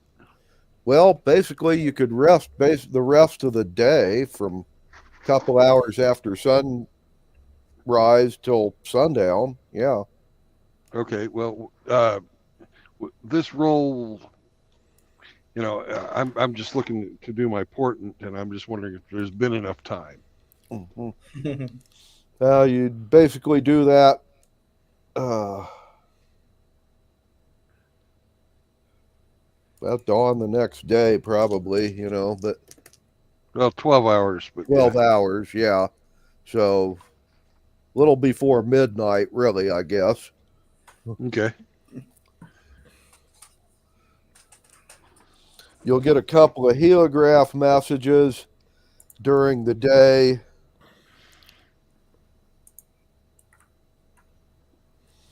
Apparently, the Flying Castle did not land this morning. The storm dissipated.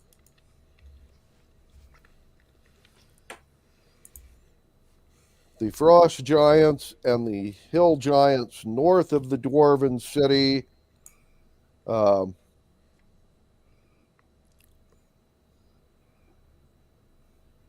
you know, buried their dead and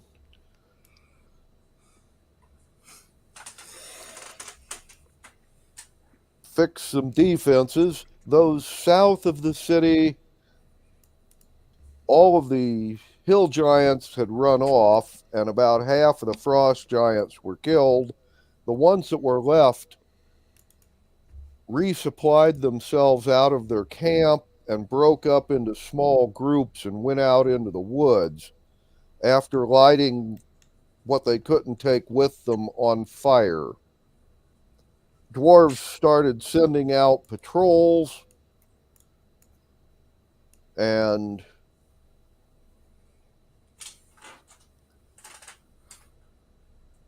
the giants would take a couple of shots at the patrols and then fade away most of the day. But they are still out in the woods somewhere.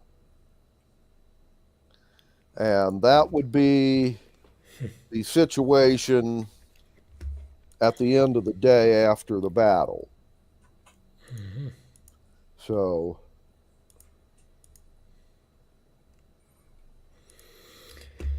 well, at least we temporarily won. Mm-hmm. We won. We Yeah. definitely won. Yeah. And well, have some time to recover. The dwarves are going to start since they can come out of their city now.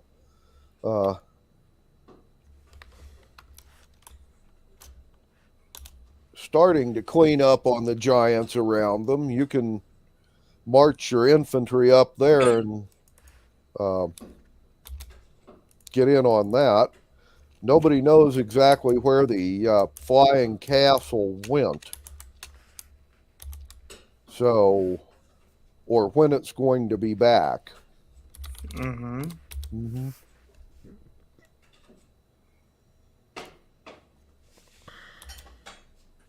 Anyway, I say we fold it up for today, and you guys think about what you want to do next. And we will play, well, next Saturday. Thank you for good game. Yep. Okay. Yeah. Yep. Thanks. Okay. You guys have a good weekend.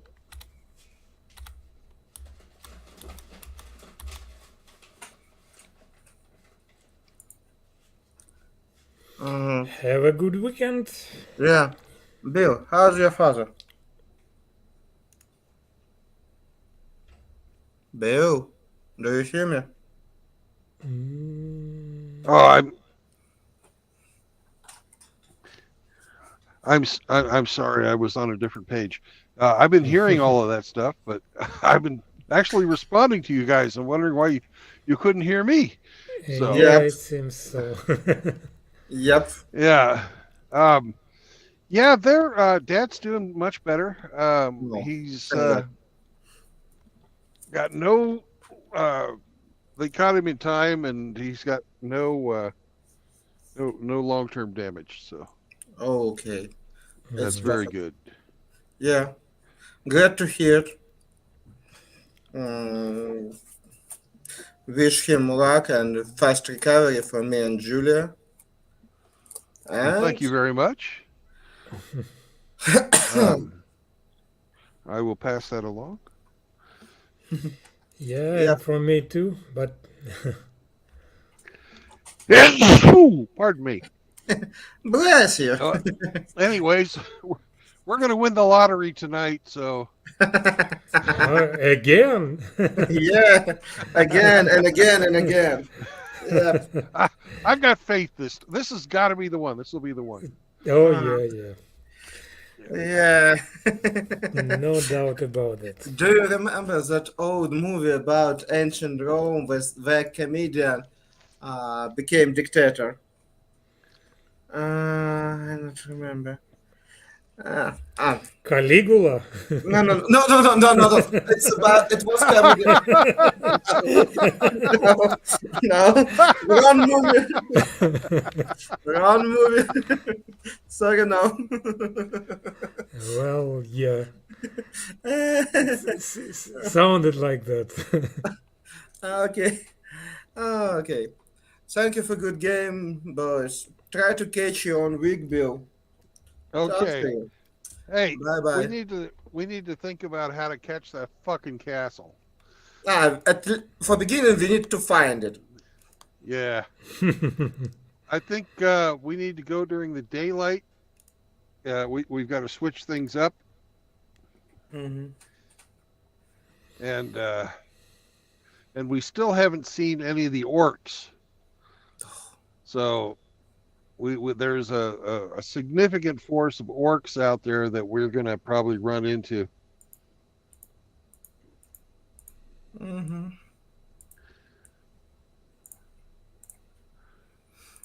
Orcs, it's not a big deal compared to Storm Giant. Yeah. Because I was expecting Storm Giant can throw lightning or do something like that. Yeah. I expect that it will be much I worse. thought they had spells too. Yep. They just got a shitload of hit points so far. Yeah. Oh yeah. I expect legendary resistance and something like lightning strike or something like that. Call lightning and a lot of spells that can be.